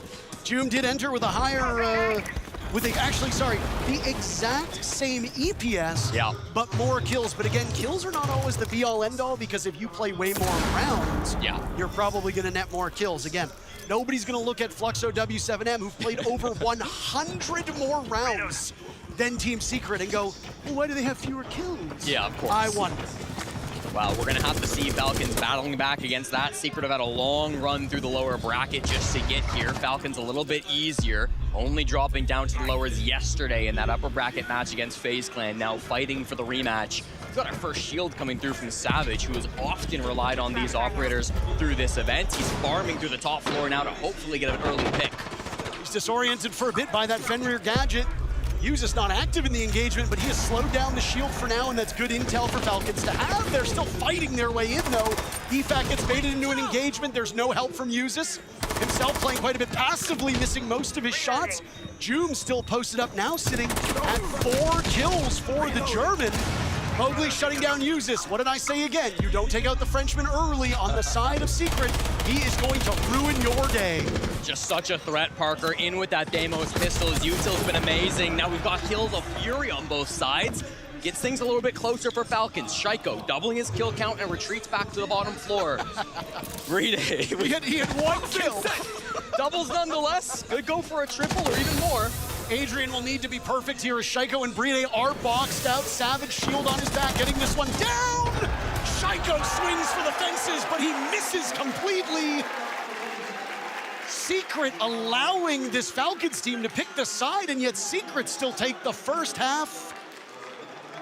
Dire straits for Falcons here halfway through map 1. Yeah, a bit worrying to start off your lower bracket run like that if you're the Falcons, but you got to keep in mind it's a long series. That man, Mowgli, has been the MVP. There's no doubt about it, Parker. His entry play has long been touted as some of the best in all of the world, even going back to the days where he was on some of those Wolves rosters, back on different cores. Earlier this season, of course, made that transition over towards Secret. It was a big move for him in his career. There were a lot of conversations about whether Mowgli would be the right fit or not. There have been some haters of this young player across the community, but man, I think he has really shown up for this squad, was a huge part of their EWC run, and now here in Paris as well. Such an important player. I mean, I feel like there are more players on Secret that we've asked the question, does this make sense? And there are not at this point in time. Yeah. Adrian had one of the worst performances for a debut when he played on LAN years ago. Yes. You and I got a front row seat to that. And I remember even asking on the broadcast, not that we shouldn't do this as broadcasters, but asking, like, what is Adrian accomplishing at this point in time? They need to either fix his roles or he needs to grow into it. And boy, oh boy, has he grown into it. And he's been great. The craziest thing is, he really wasn't much of those 4-1 rounds by Secret. Secret winning 4 rounds without Adrian doing much at all. That's an incredible thing for the depth on Secret. Came in at the end of round 6 there, Parker, but it shows how much of a team game it is, especially for Secret. They've never relied on one individual. They've never had to just have one player popping off. Falcons, you could argue, in the past have kind of relied on Shaiko to be that guy. I think in the Likifac era, and especially with Saltov coming onto this team, that is no longer an appropriate criticism, but certainly you go back a couple years and Falcons, then known as BDS, could be criticized in that manner. Now, though, it just feels like they're such a deadly roster. Everybody expects them to make it to the grand finals. It'll have to be the second attacking half that gets them back in the game if they don't want to go down 1-0 early in this best-of-3 series. Starts with an East clear. FaZe awaits the winner of this matchup in tomorrow's grand finals. A great tweet by our colleague Dez went out last night after FaZe Clan made their 3rd consecutive SI berth, basically saying this has to be the greatest team of all time, right? They haven't made any roster moves in 3 years. They consistently lose to the grand finalists in other events. And I think, yeah, I mean, when you look back on the entire history of our esport, I think the biggest reason why we don't talk about this FaZe Clan team enough is because they don't really have a big online presence. They stick to themselves, they do their talking in the server. They're not flashy like Furia. Yeah. They're not a bit egotistical like that old Penta team. So you look at them and they show up, they do their job and they leave. It's hard to invest in a team like that when all they want to do is kill and win things, but boy, oh boy, no matter which of the teams emerge here victorious, FaZe Clan will be an unbelievable challenge. Joom has been incredible so far this event. He keeps it up on the second half.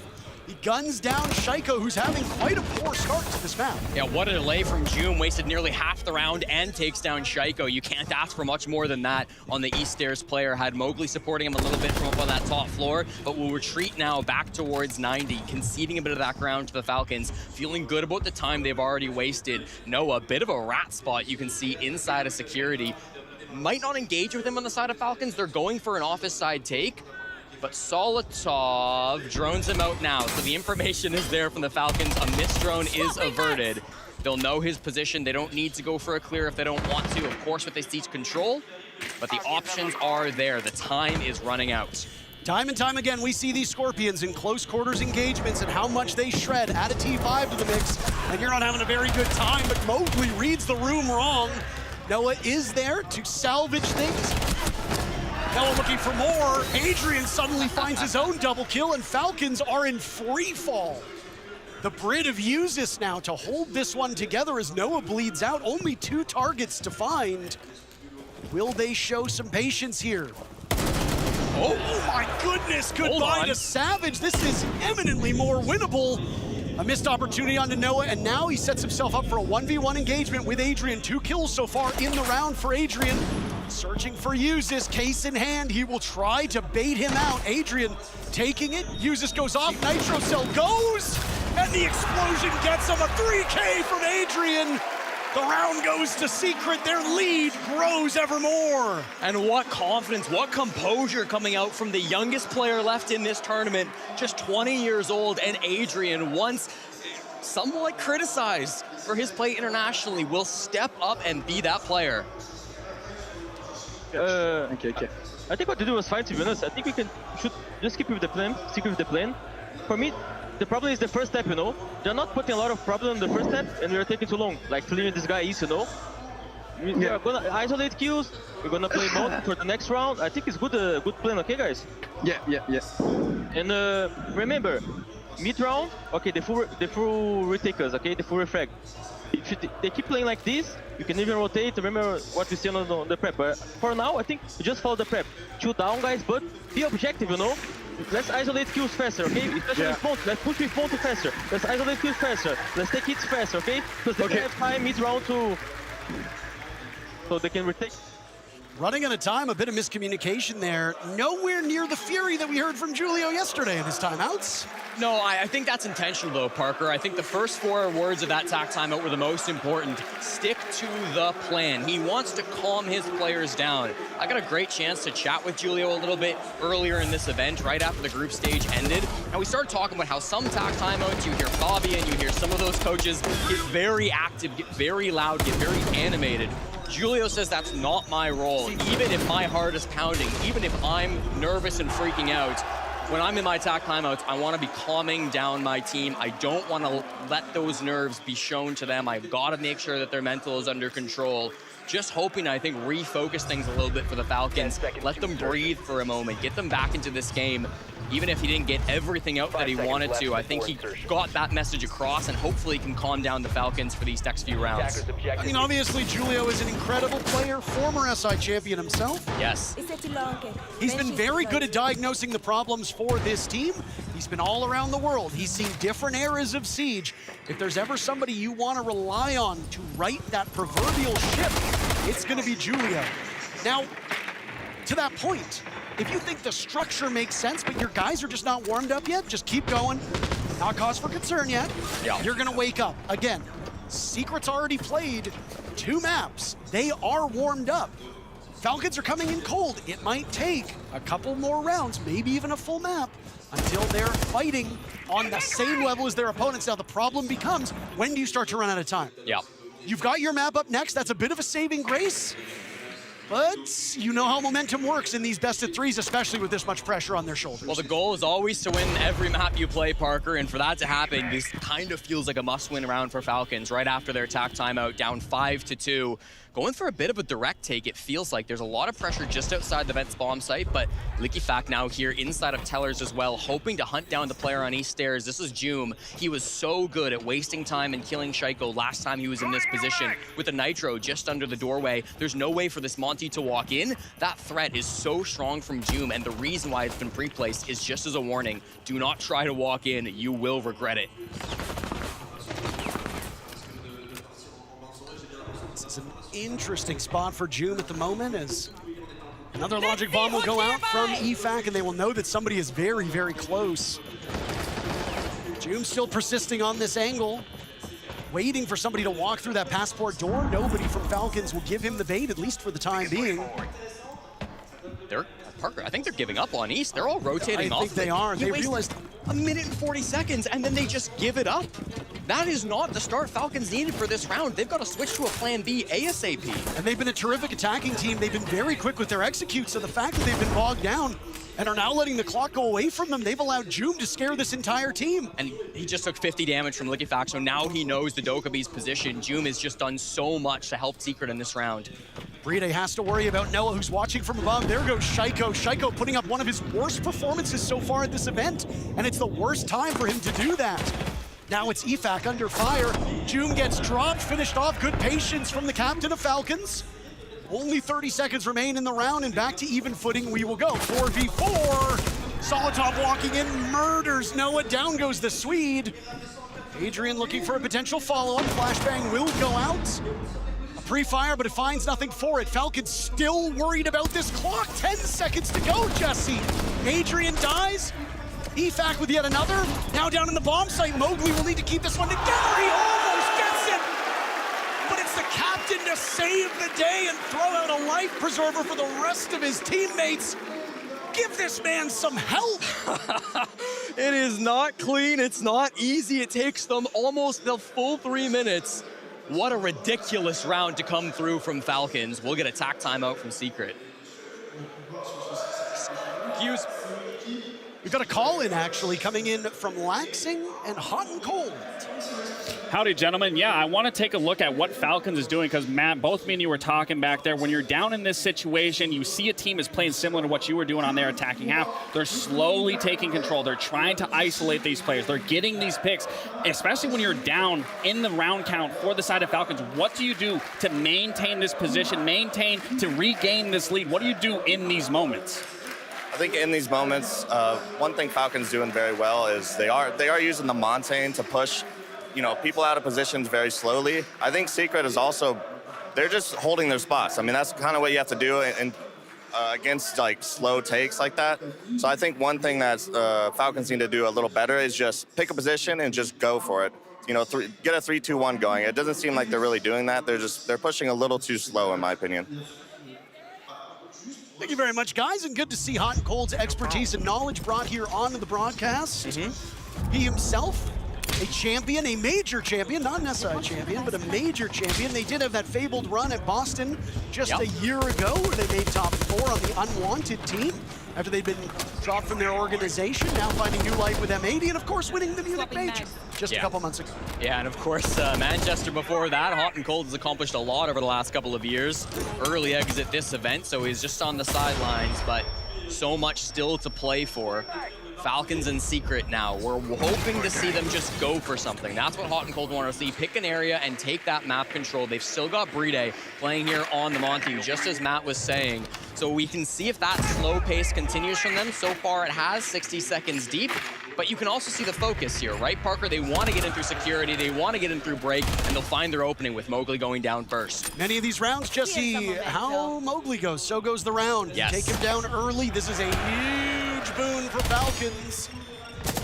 Julio might have been onto something when he said just stay the course. They found a second kill now on the side of Falcons. Adrian will gun down Uzis. Almost pays for it with his life as now he has to retreat. Double duty coming in as Leakyfact with 12 kills. Looks for lucky number 13. Running away from an explosion is Secret now. Trailing in numbers, down goes Noah. Falcons working together. Here's the pace that they needed. Much more confident and much quicker. Yeah, I mean, I think even just Joom on East Stairs going down so much earlier, that shows a big difference in the attack from Falcons. This is the cleanest round that I think they've played all game. Shaiko, another onto Adrian, putting it all to the shoulders of Savage. A 1v4 is a real heady task.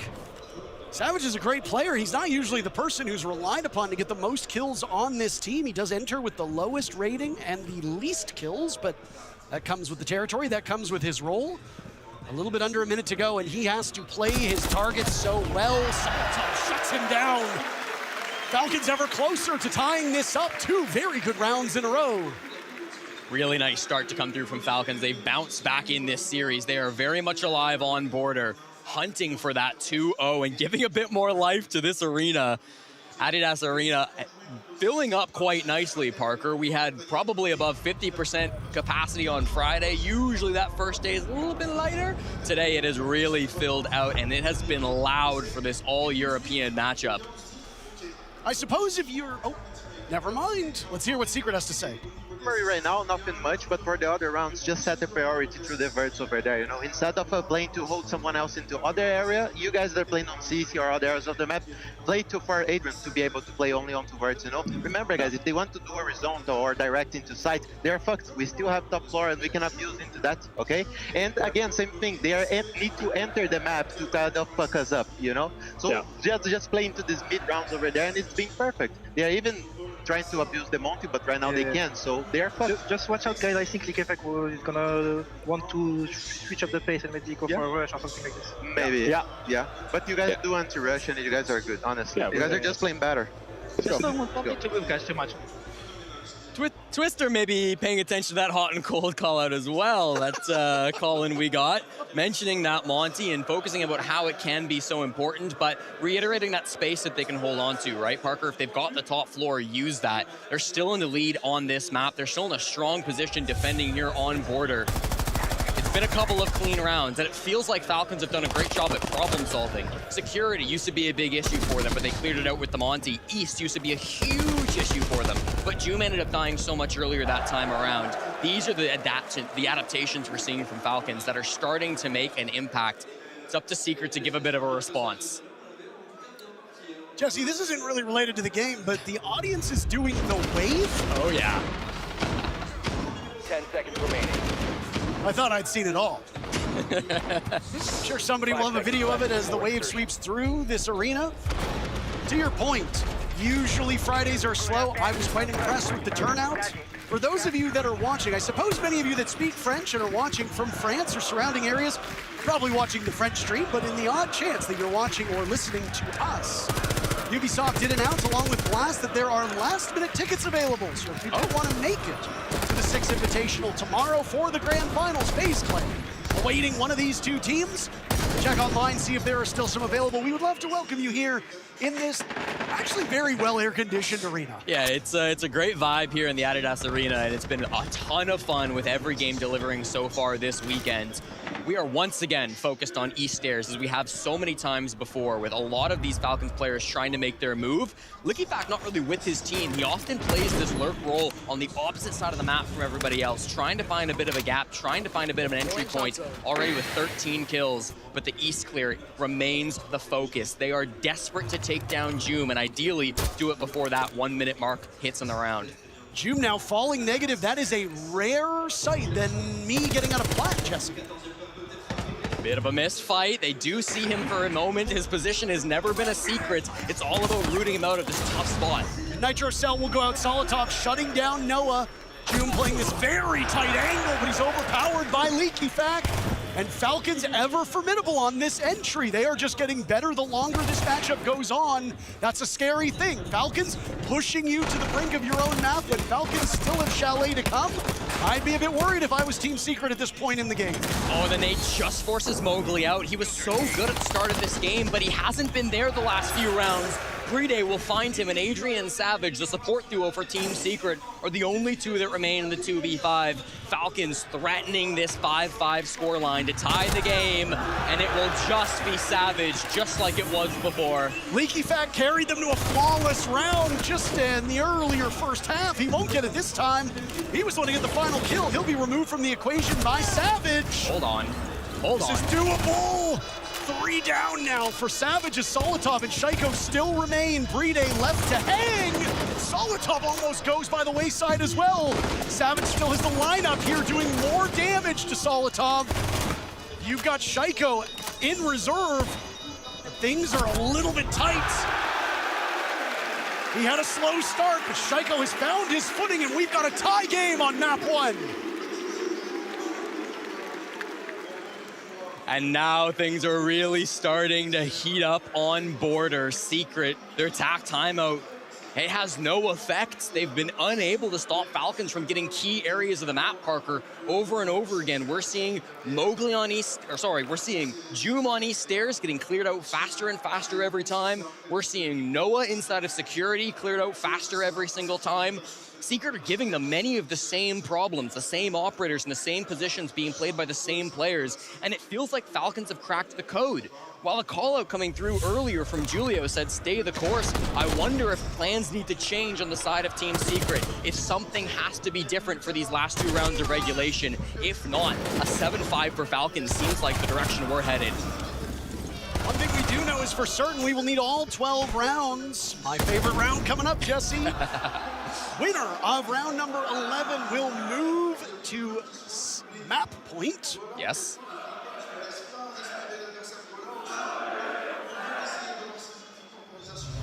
The crowd getting back into this one. But again, fans for both sides. Louder for the Falcons, but still quite the chorus of cheers here for Team Secret. We know tomorrow will be far more clear-cut. I have not seen a lot of Brazilian flags in the audience. I don't suspect a lot of Brazilian fans made it all the way out here. It was announced just before this match began that we will be going back to Brazil for SI 2027.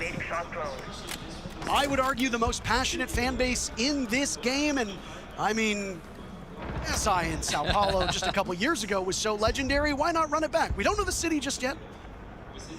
I kind of like Sao Paulo, but you know what? Rio's kind of nice that time of year too. Yeah, I mean, plenty of options down in Brazil. Maybe go to Brasileiro. Yes, Brasilia, a great city as well. Just top clear, going to be the focus for Falcons once more. They have swapped things up. Look at Joom now playing on the Wamai East Air, so deciding that the Sentry wasn't going to be for him.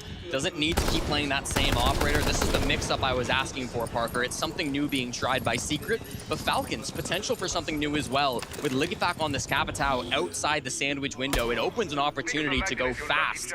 The Sens wall threaten much the same, but for now they're just hoping for somebody to overpeak, waiting for that opportunity to get the first kill. But it hasn't been found yet. Shaiko under fire from his position, looking into security window. Those ROU projectors thrown out a bit hastily by Brede to cover the armory wall. Noah fighting in this angle, fighting his demons, fighting Shaiko, but Shaiko was the real demon all along. Another opening pick for Falcons, and Shaiko will find another. Two's all he'll get. Savage shutting him down.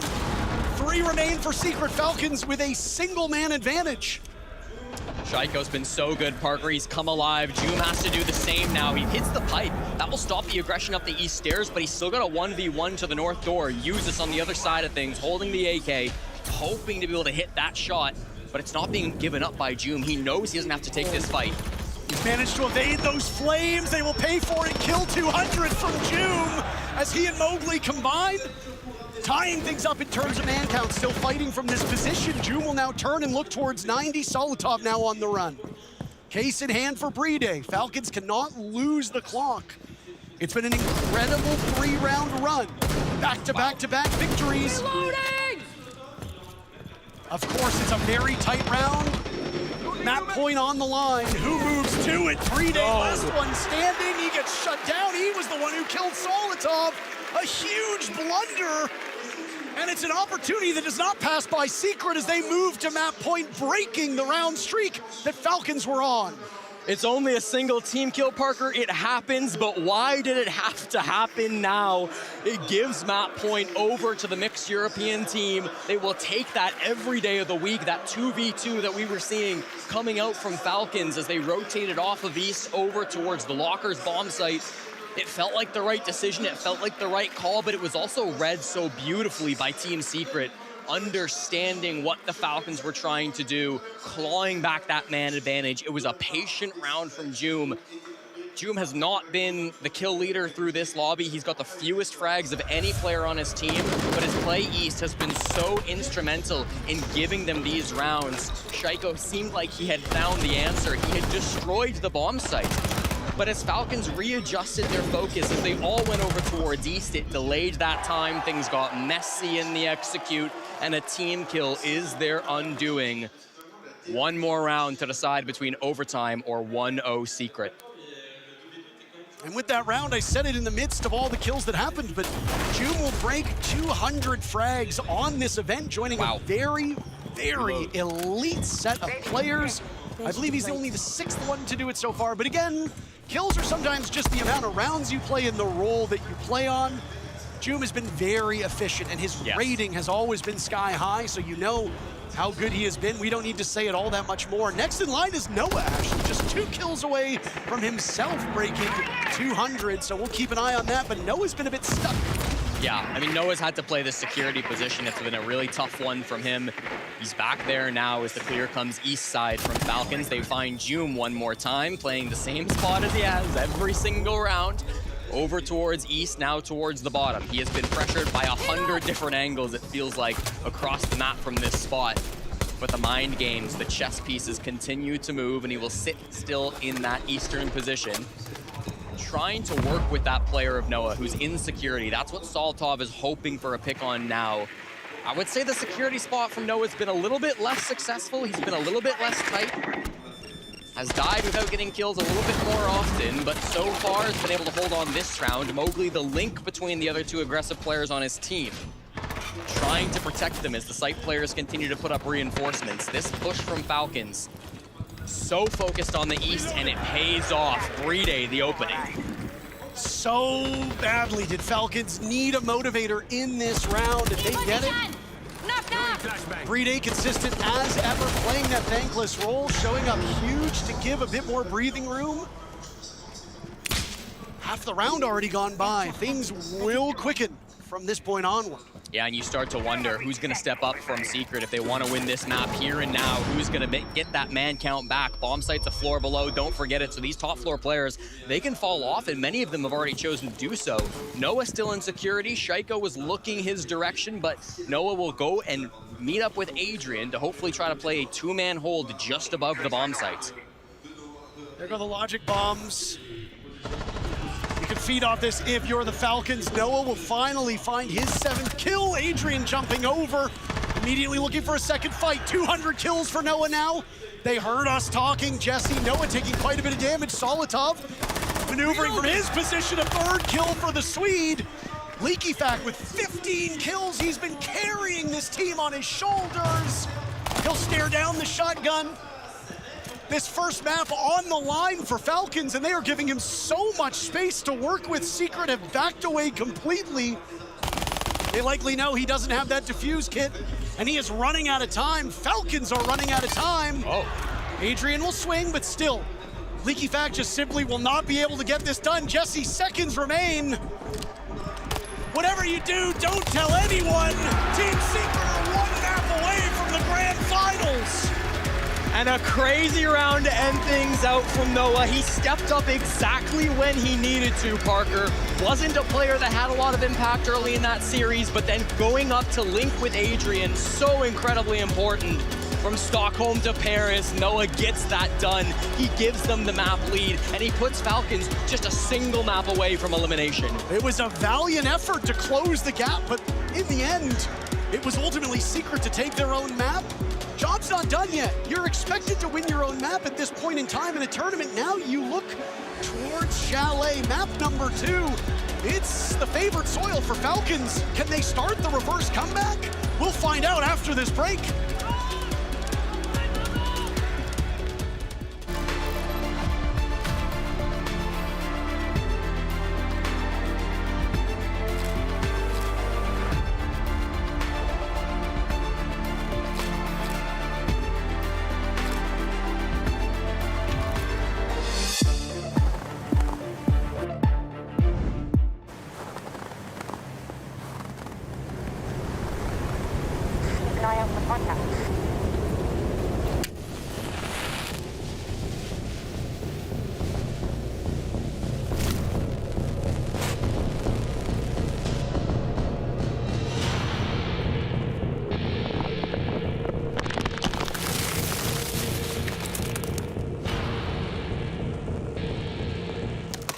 Available now.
how the first game affected you. You can either feel tired or use that as a feel. How do you feel now?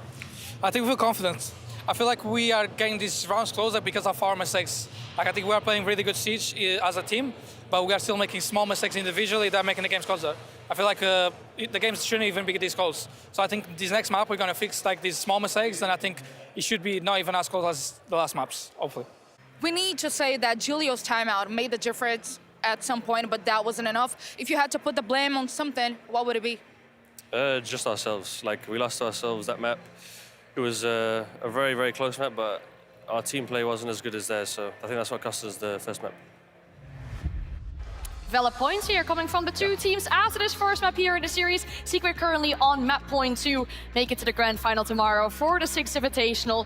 Looking at this map though, once again, we hear from Savage, you know, it gets close, tiny mistakes, loses some of the rounds. Yeah, and that happens, you know, it's a snowball effect, but both these teams, what I will say, they did do well on their attacks in the beginning. I would obviously say that Secret did do it better. They understood the win condition. They understood how to prioritize finding the isolated player, get that man advantage going in the favor, and then once it got to that mid to the later half of the round, they knew how to go for that execute. But then it was on those little mistakes that allowed Falcons to get that comeback. We saw that tactical timeout from Julio where we really would see Falcons then understand it. But again, it came down to the gumption, that just little bit of flair that Secret has to understand those win conditions to push them through into map 2. I'm glad you mentioned that because Foxy is standing by for a deeper dive in those win conditions.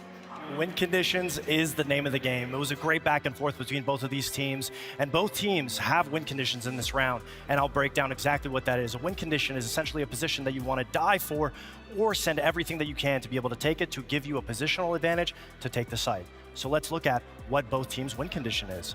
With Bride pushing through break and Solitov also assisting through break and Liquifac pushing for 90 control, the win condition for Falcons is clearly taking CC control to be able to get picks, and then they can attack Armory or they can attack Archives. What is Secret doing to essentially be able to hold this position? Noah is tucked in the corner, and he is the win condition for Secret in this position. They know this, so they have to be able to set up protection around him. Mowgli will be there for that type of protection, but we can see as the round plays out, it doesn't necessarily work out. Liquifac gets the pick on the Mowgli, instantly traded. That is still the win condition alive for Secret, but when it comes to Falcons, they execute on being able to take 90 control, and this still looks like a very dire position. Bride and Solitov 2-on-1 with Amati against Noah. What is he going to do? Mid-round adaptation. We have Adrian rotate to retake the position that they lost on 90 to successfully retrade out Noah, and it works. It puts them in a 3v1 situation, and we can watch it all play out. The first pick comes out. They get 90 control, but Adrian retakes it. He gets 2 well-played shots, puts it in a 3v1, but uses the man on a mission, gets 2 kills immediately, and now it's a 1v1, and a well-placed C4 is able to give the round win to Secret. And that just goes to show that, yes, there can be multiple win conditions. Both teams can successfully be able to execute on them. But at the end of the day, Siege can come down to a 1v1, and it's anybody's game because it's the Six Invitational.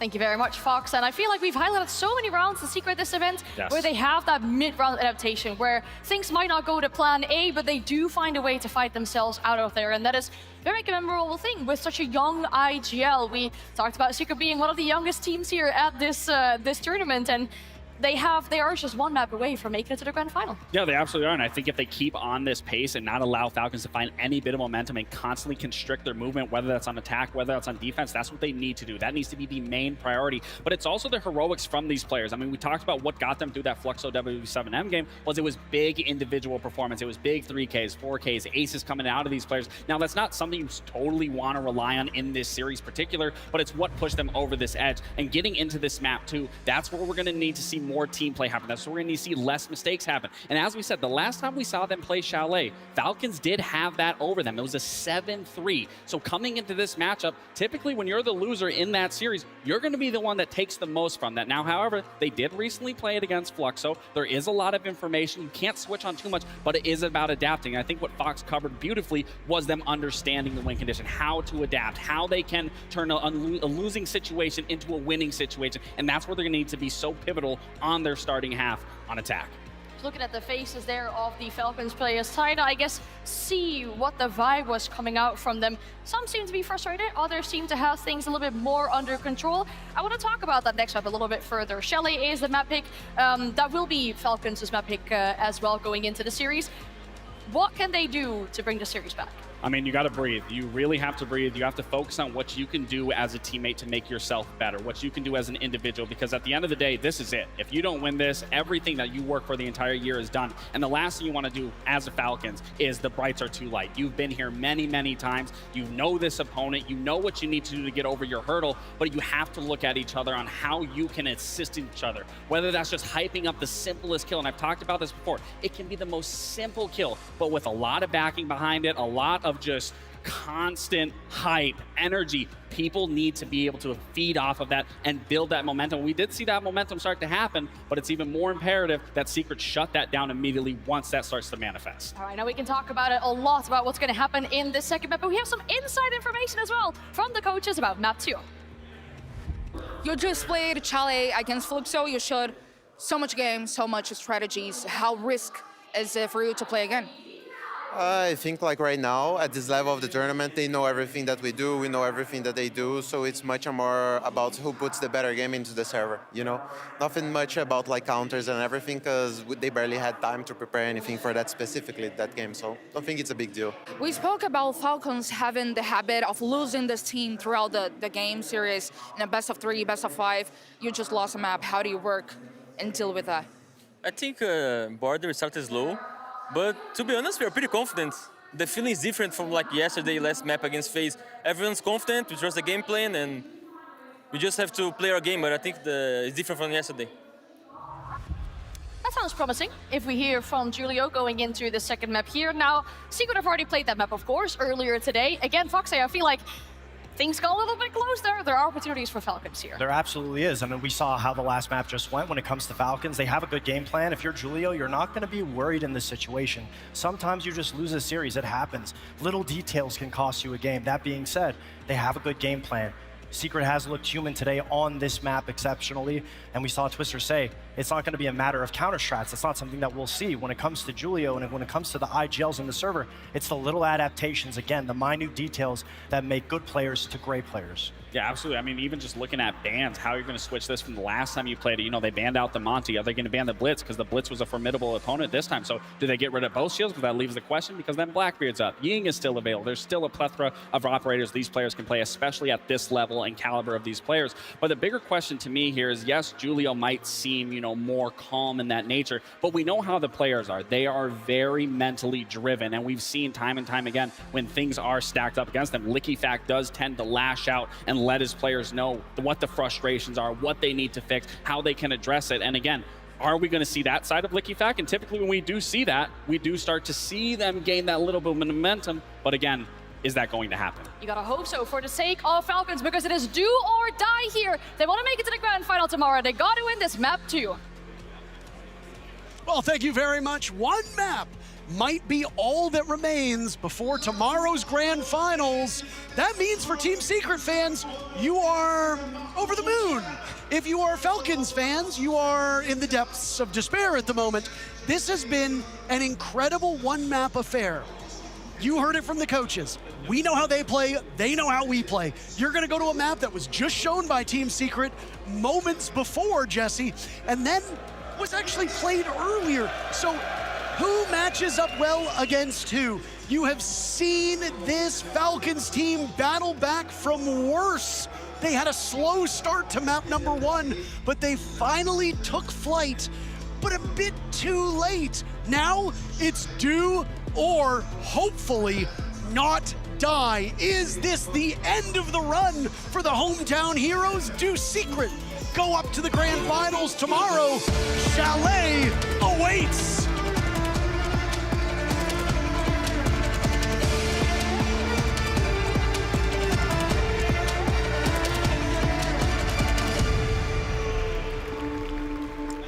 One week ago in the upper bracket finals, Falcons and Secret met for the first time in Paris. And after losing map number 1, Secret fell back on their own map pick of Chalet to try to save the series and bring things back to a 3-mapper. They lost that 7-3, Parker. It was not close. Falcons were the better team across 2 maps. Now, as we meet here on the biggest stage that Siege has to offer, it is Falcons who choose Chalet instead, and they are the ones who are going up against a do-or-die situation.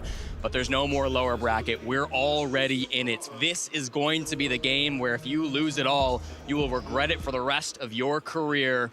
Falcons in Secret here on Chalet. It was a great point to come through from the coach of Falcons, Julio. They know how we play. We know how they play. These two rivals have gone up against each other so many times this season. It is all going to come down to execution. I'm going to peel back the curtain just a little bit on what goes on behind the scenes. We had a pretty good idea that there would be a Six Invitational in Paris about 2 years ago. And the chatter amongst those who knew, because the players knew, we knew, or at least we had a good idea. Sure.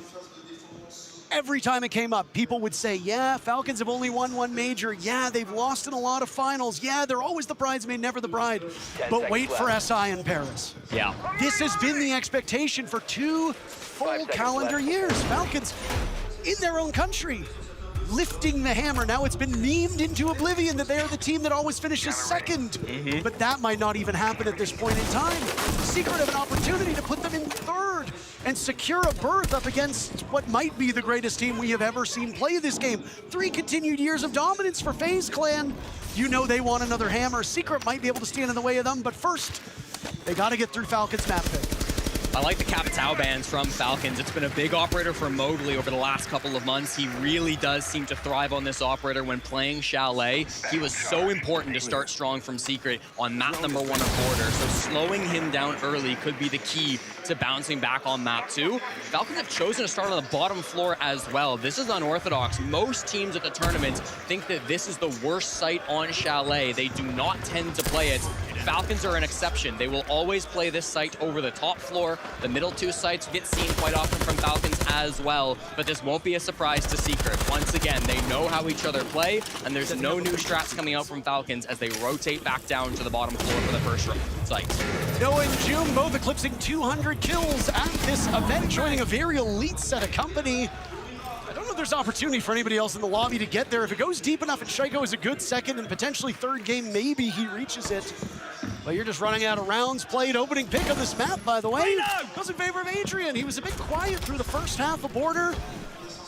But when you need him the most, I suppose he shows up. Leaky Fact was far and away the best player on Falcons.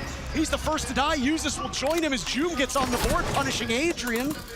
Now it's Savage taking some damage as Solotov is still on the run, flashed out of his position, but he's given up no HP in the process. Great line of sight there from Shaiko, but he can't do anything. Noah eliminates Bride. A minute to go, and Secret now doubling up on numbers. Rush in with the Bailiff. Mowgli taking one down, and it's a trade, and Savage. This Secret team is not mucking about, Jesse. No, Parker, we start off Chalet the same way we started off Border, with Secret in full control. Really nice push coming out from them there. It starts with a very early pick on the Likifak, which was a rotate over towards West Main window. You saw that collapse from Secret up on the top floor before pivoting to a wine plant. The coordination is strong. The momentum is strong. Even with this crowd, the Secret fans, while outnumbered by the Falcons fans, are loud and are giving their energy to the players on Secret, who they are sitting right in front of. Both teams feeling that energy here in the Adidas Arena. And that bottom floor hold from Falcons really just picked apart by Secret in the opening round of map 2. You might be able to afford to fall a little bit behind on your opponent's map. You cannot afford to fall behind on your own map facing elimination. Yeah. Foxay said this on the desk. The things that usually separate the good from the great, that's what ultimately makes you a champion. There are 1,000 things that are going through your mind at all times. There are 1,000 things that you need to prep for. You can't really prepare to get knocked that far on your behind early on your own map. And I think at this point in time, we can say with full confidence, Team Secret are warmed up. They're fragging just as well as they did against the best fragging team at this entire event, which was Fluxo W7M. Yeah. Now you've got to go up against a behemoth in the region, a team that consistently beats you interregionally, but the stakes are different. The emotions are different. The arena is different. So for Secret, showing up strong, showing up early, that might be the slightest of edges they need to overcome this Falcons team in that first round. If you put a couple more of those together, Secret are going to be in great shape.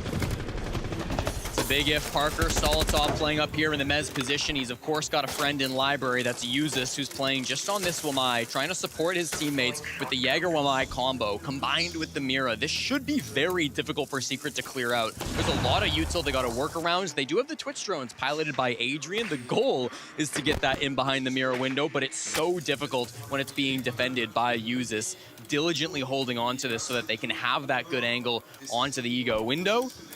And now worried about a pressure over from Library. It's Mowgli standing outside the Library window as the rest of his team clears through top floor. An extra position over towards Piano would not hurt for clearing out these Mez players.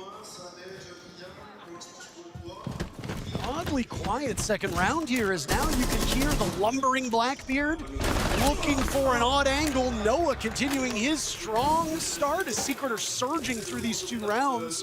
Down goes Shaiko. Secret with another advantage.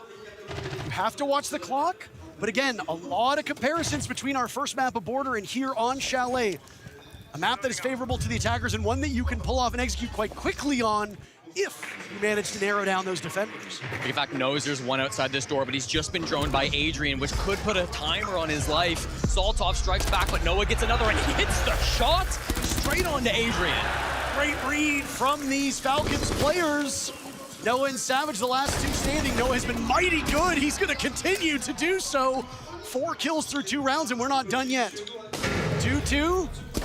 Looking on time.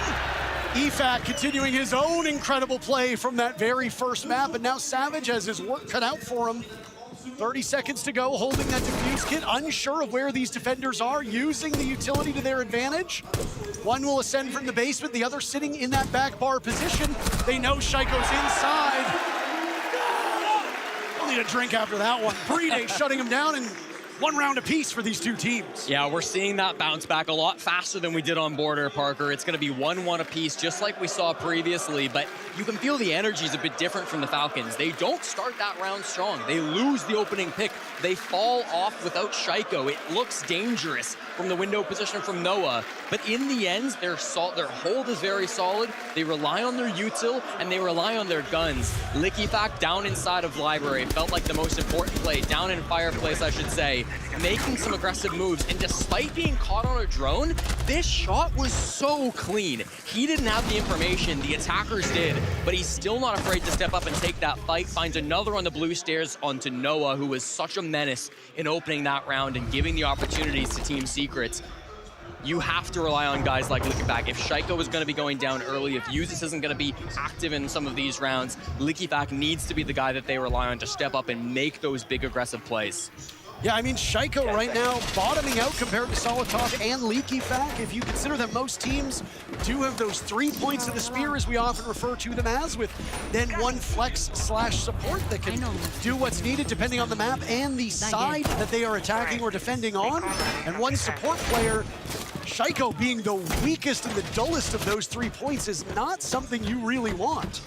Well, speak of the devil, Shaiko will break a record for us, Parker. An operator not seen before the Six Invitational. He will bring out the first alibi of this event. Commonly seen on Chalet to maybe try to give yourself a little bit of an easier time on these windows. Because the zombie gets permabanned on this map, the windows will get opened up so quickly, and as they do so, it will feed pings to Shaiko and the rest of the players on Falcons. The gadgets on Alibi usually not worth bringing on most snaps of Rainbow Six Siege, but this is the place where we see her the most. Shaiko taking a chance on her today.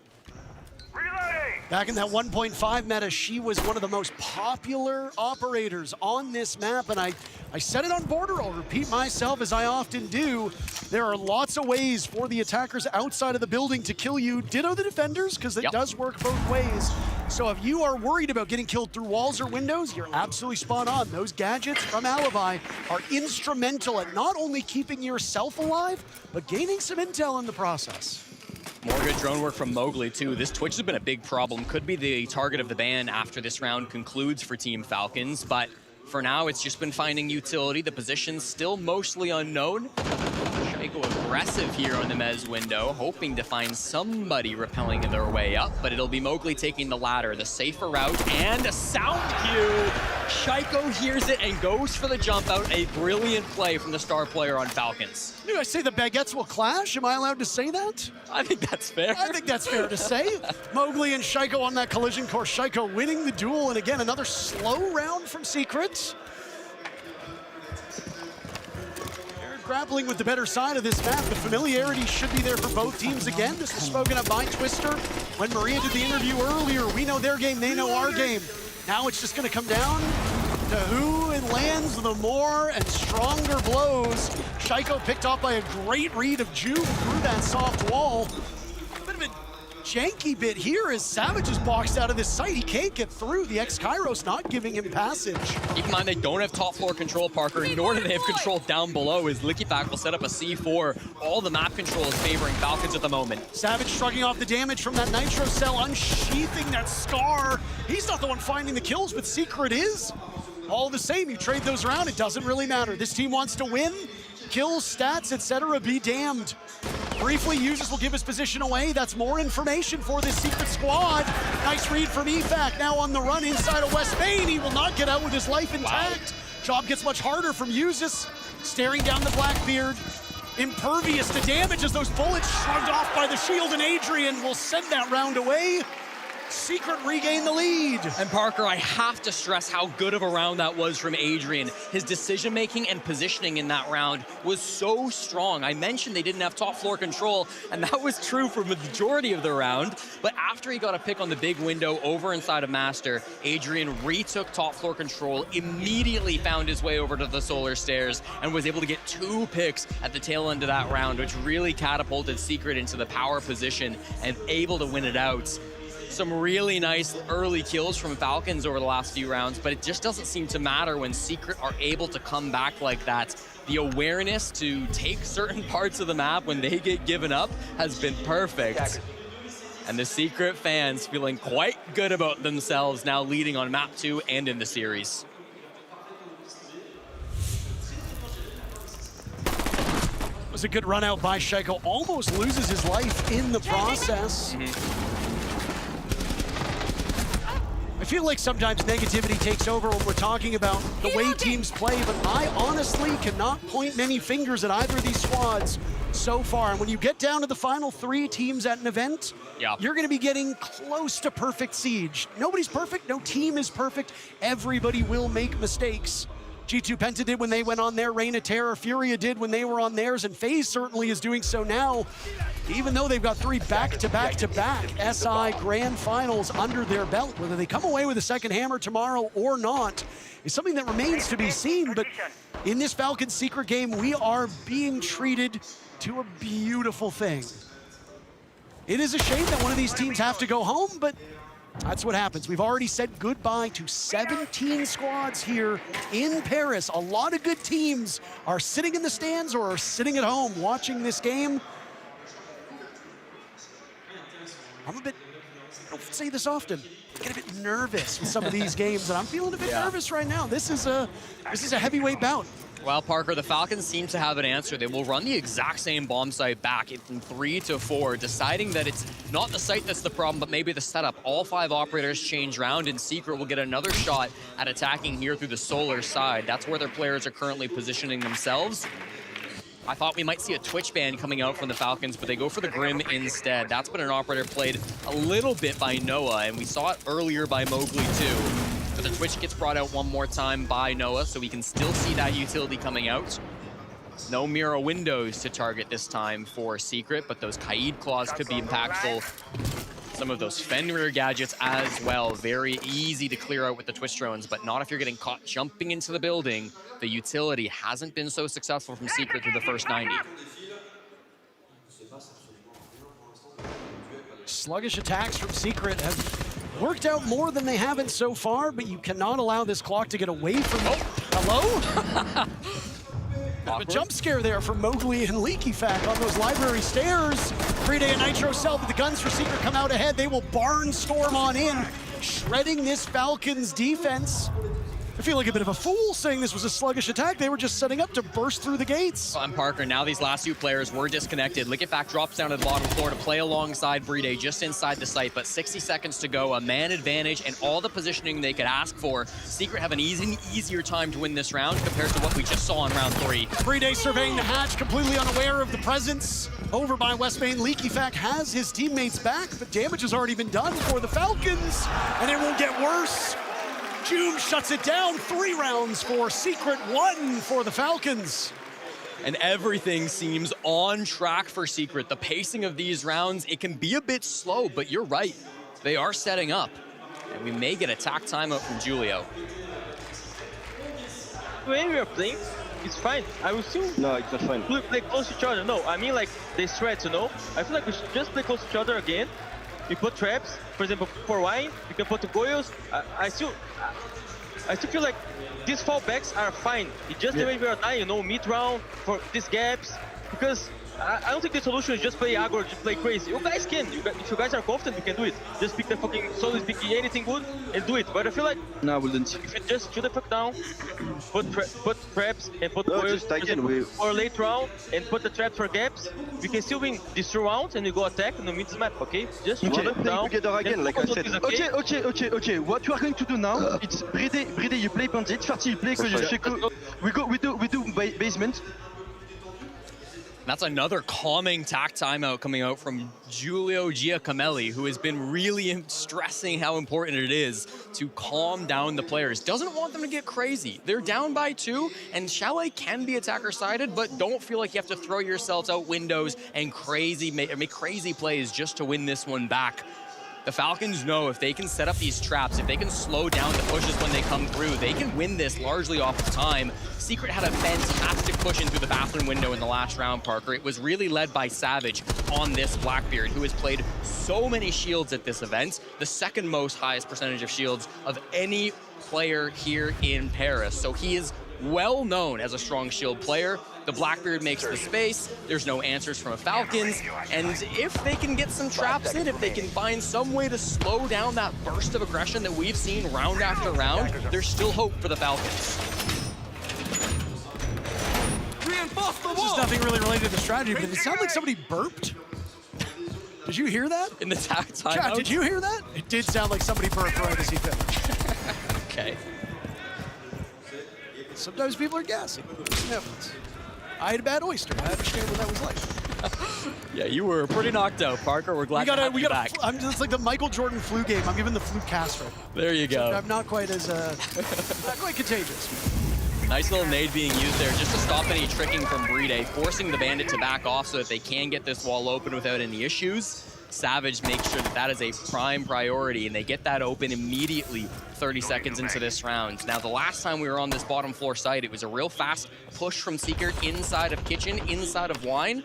Looks like it's a bit of a different strategy coming out from Team Secret. They've still got some information, and of course, got a Fuse Kit over towards Big Garage as well, so the finish could be the same, but we're not seeing that same pressure up above inside of Dining. I mean, have we really spent much time to talk about how perplexing it is that we're seeing this bottom floor bomb site? Yeah, we mentioned it right early on, but Falcons do not play top floor of this map. Should we talk about it again? Well, there's a couple other things going on at the moment. I don't know what you're talking about. A huge swing from Falcons now as they find 2 to answer Joom's kill. Joom in the ground, as is Adrian. Mowgli will tie things up in terms of player count. 75% win rate for the attackers on this bomb site historically. Yeah. But again, as you pointed out, favorable bomb site for Falcons, so they defy the numbers. Great shot by Noah. The smoke obscuring Brede, pulling out the Caritas, getting the job done with the sidearm. Remember, it's always quicker to swap to your secondary than to reload. Falcons with the advantage with just a little bit over a minute to go. Secret looking to claim this first half. A 4-2 scoreline would be excellent. Yes, and this is going to be a very telegraphed push. They've got one smoke to play with, but as Savage falls, Mowgli's got it all to do. Mowgli almost had a chance, but Solitov shuts him down before he can get things going. One more round remains. A comeback still very possible. A 3-3 half for Falcons would be really quite a win. And another bit of a slow round coming out from Team Secret. I wonder if after that attack timeout, maybe they expected some aggression from Falcons. A lot of teams will call attack timeout and then immediately go for a rush track, go for something aggressive, try to catch your opponents off guard. The fact that Falcons did the opposite, they ranged things in, they trusted their site players, might have caused even more pause to be put into the attacking plan for Team Secret. It was a fast opening over towards Snowmobile, but those roamers really were not addressed. They were primarily focused on the bottom floor, and sure, the aggressive moves did get caught. They were able to stop Licketback on his jump out, but at the same time, the site players were thriving for Falcons, and without enough walls open, without enough back pressure coming in through the snow stairs or blue stairs, it just wasn't a multi-dimensional push, and it was an easy task for Falcons to shut that down in the end. Well read and well understood. Final round of this first half. Both of these teams meeting each other at their fury. Kills right now, high water mark 6 apiece, shared evenly by legacies, Joom, and Noah. Savage on his roll, who usually ends up bottom frag, so not really much to mention in that regard. Adrian's had a better start to this map than we would come to expect. But the story that is starting to repeat itself, Shaiko, a disappointing first half. This happened on Border. It's now happening on Chalet. This is concerning for the Falcons. Start to wonder if maybe the gas is almost out inside the tank, Parker. The Desk touched on it before the series began, but Falcons have had slow finishes to tournaments. Nobody has to remind the fans, but 4 second-place finishes over the last 2 years is a devastating chain of results for this team. A 3rd place, I mean, that would be unthinkable from this squad. Everybody thought top 2 was a lock, and then it's just a matter of do they win, but Secret are making that a huge question mark at the moment. I like the clear to come through. They force one out and find the entry onto Solotov. He went fishing for a while.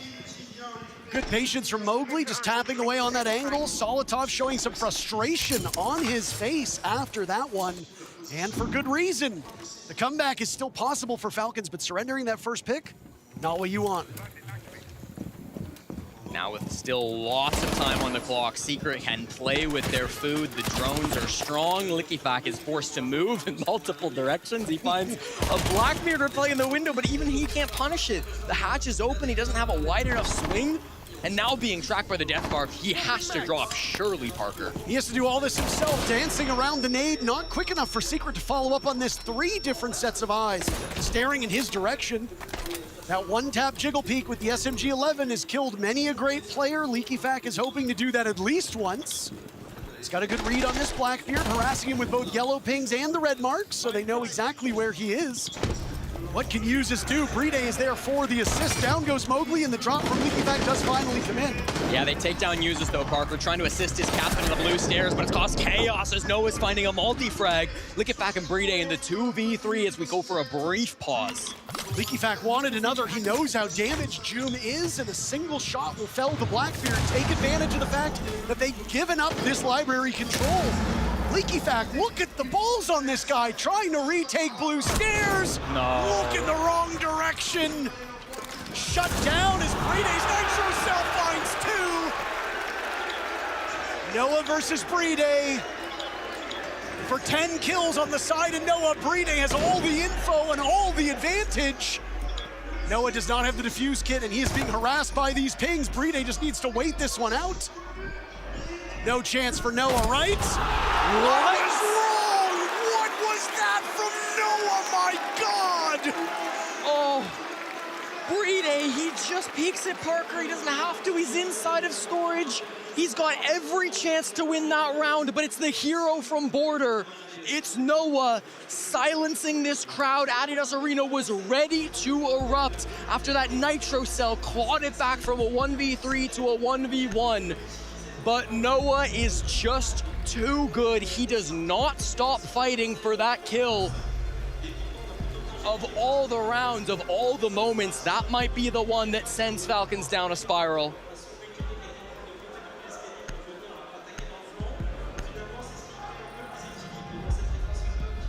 You can't help but remark on the difference in demeanor of these teams. All 10 player cams being shown on the Jumbotron here at Adidas Arena, and there is a very definite mood shift after that one. Falcons looking glum during that timeout. Shaiko looked absolutely defeated. Admittedly, Shaiko doesn't always look happy unless they're pulverizing their opponents. And don't get me wrong, I know the goal for Shaiko and the rest of this team is to win, but it must be getting to Shaiko with how his performance has gone on Border and now here on Chalet. Bride gets baited out perfectly by Noah. A great capitalization by the Swede on the side of Secret. 4-2 first half. You're on the favorable side of your opponent's map. This is basically what's supposed to happen. Yes. But 3 rounds now separates Secret from the grand finals. I mean, you're right on paper. This is not that bad of a position from Falcons, but mentally, it doesn't feel like it. You go back all the way to the second day of this event. Savage, a great interview that he did with Maria, our interviewer here at the event. And he said, I think we have a strong mental, especially versus some of these top teams, and especially when we're down. I think the mental game of Secret is something that doesn't get talked about quite enough. They've won tournaments in the past, champions at EWC. If it's strong, Parker, if it is good enough here on their own map pick, on the stronger side, defending on Chalet, it could be the only thing they need to win this against Falcons. The same cannot really be said for the boys in green. No, I have not seen them looking this defeated in a long, long time. They've already used their timeout. They will get the added benefit of now attacking on the map that they chose. This should weaken the position of Secret, and if you're a keen study of Flexo W7M's match against Secret earlier, you know that comebacks are very possible. The Brazilians almost pushed Secret to a third map earlier today. It did not work out, but that comeback happened here on Chalet.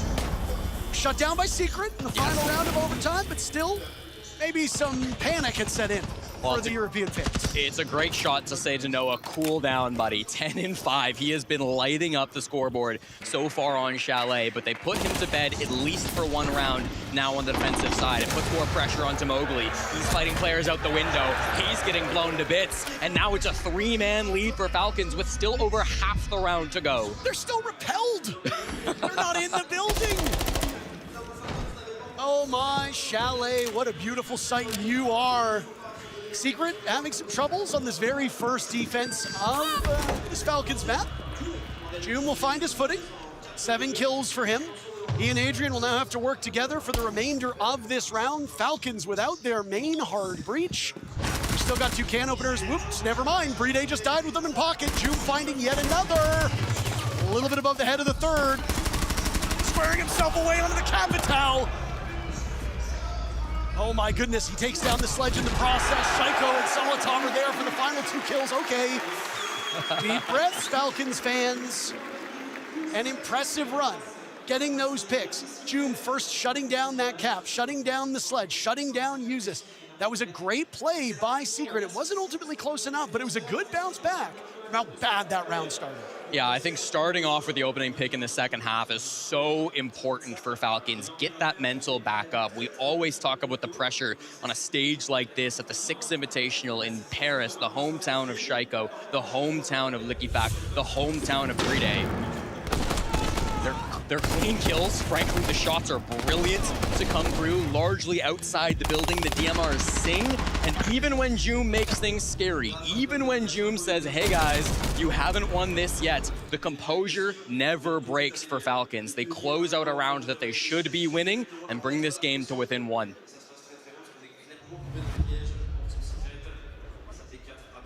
Something that we've debuted at this event is this drone footage, no boom arms required.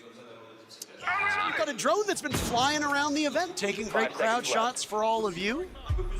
It's a great tool in the arsenal of our production team who have done an outstanding job so far. I don't know who made the reveal of the next 3 events, but that bit with Ian, Milos, and Alfama genuinely might be some of the best work that we have done. Yes. Well, potentially ever. The good thing is that you get to be a fan of your own esport. Even though we work on the broadcast, we're still fans at the end of the day. Wow, fans of Falcons hoping that this comeback is real. They've already brought things close. First half, not devastating, but worrying, I think, if you're a fan of this team. one more round would be enough to tie things. Now we've gone to kitchen and dining for the second bomb site of Team Secret. We should see Secret go to the top floor, but they have experimented on all 4 sites on Chalet, so it's not a given what the third bomb site will be after this round concludes. Many drone operators being played right now by the Falcons as they're hoping to find some of this utility. Talk about that Fenrir gadgets coming through, the Malusis, the Wamai gadgets. I mean, so much that you can clear out with a Brava and or Twitch. 1 minute now, Eclipse in this round. Teams yet to come to blows, but as we've said in previous attempts, maybe it'll be a little bit faster than we expect, catching us off guard. A good spread from these Falcons players, still in the discovery phase as they close in on the halfway point of the round. Ogui almost dies to Shaiko as the patience of the Frenchman down below nearly rewarded. Back to drones they go. Falcons not liking this intel they're getting. Is this Secret keeping them at bay? I mean, listen, Secret had some very late attacks that went very well for them in the first half, so Falcons could be right on that same pace. Walking up blue and pressuring West Main. They know there's one above inside a bathroom. A couple of smokes come through now in the opening pick for Solotov. Savage in the ground, Julian will find himself cuddled up in the dirt. Falcons looking to equalize. They've already gotten 2 of the 5 kills needed. 3 more remain. Still on rappel for some of these Falcons players. They can provide some covering fire from afar and not find themselves in harm's way. That's quite the benefit. They are cleaning house at the moment. Adrian, last one standing for Secret. Solotov with defuse, get a long run out from the Aruni. Serious damage being done to users, but giving his position away in the process. Caught by Solotov and a flawless round by the Falcons to equalize. 4 apiece.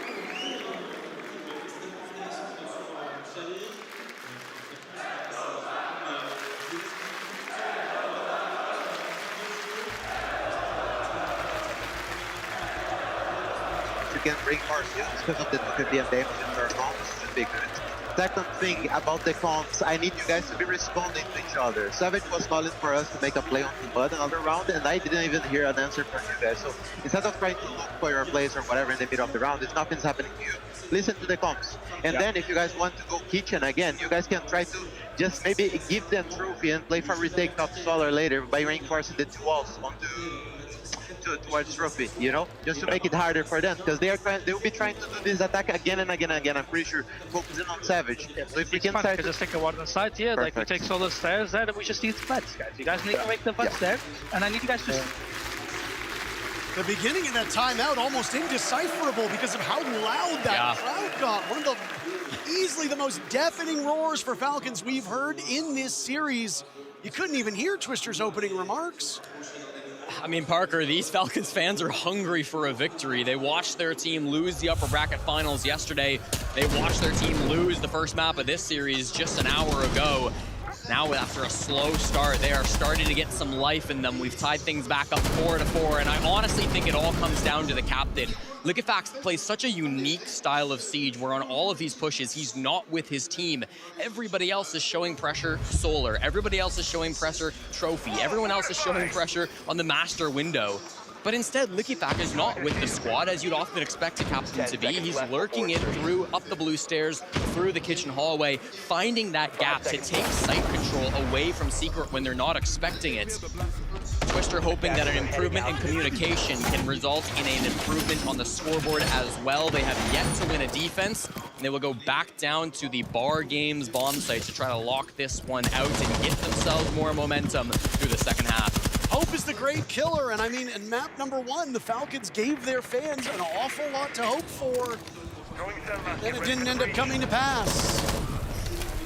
Does the same happen here? Does history repeat itself?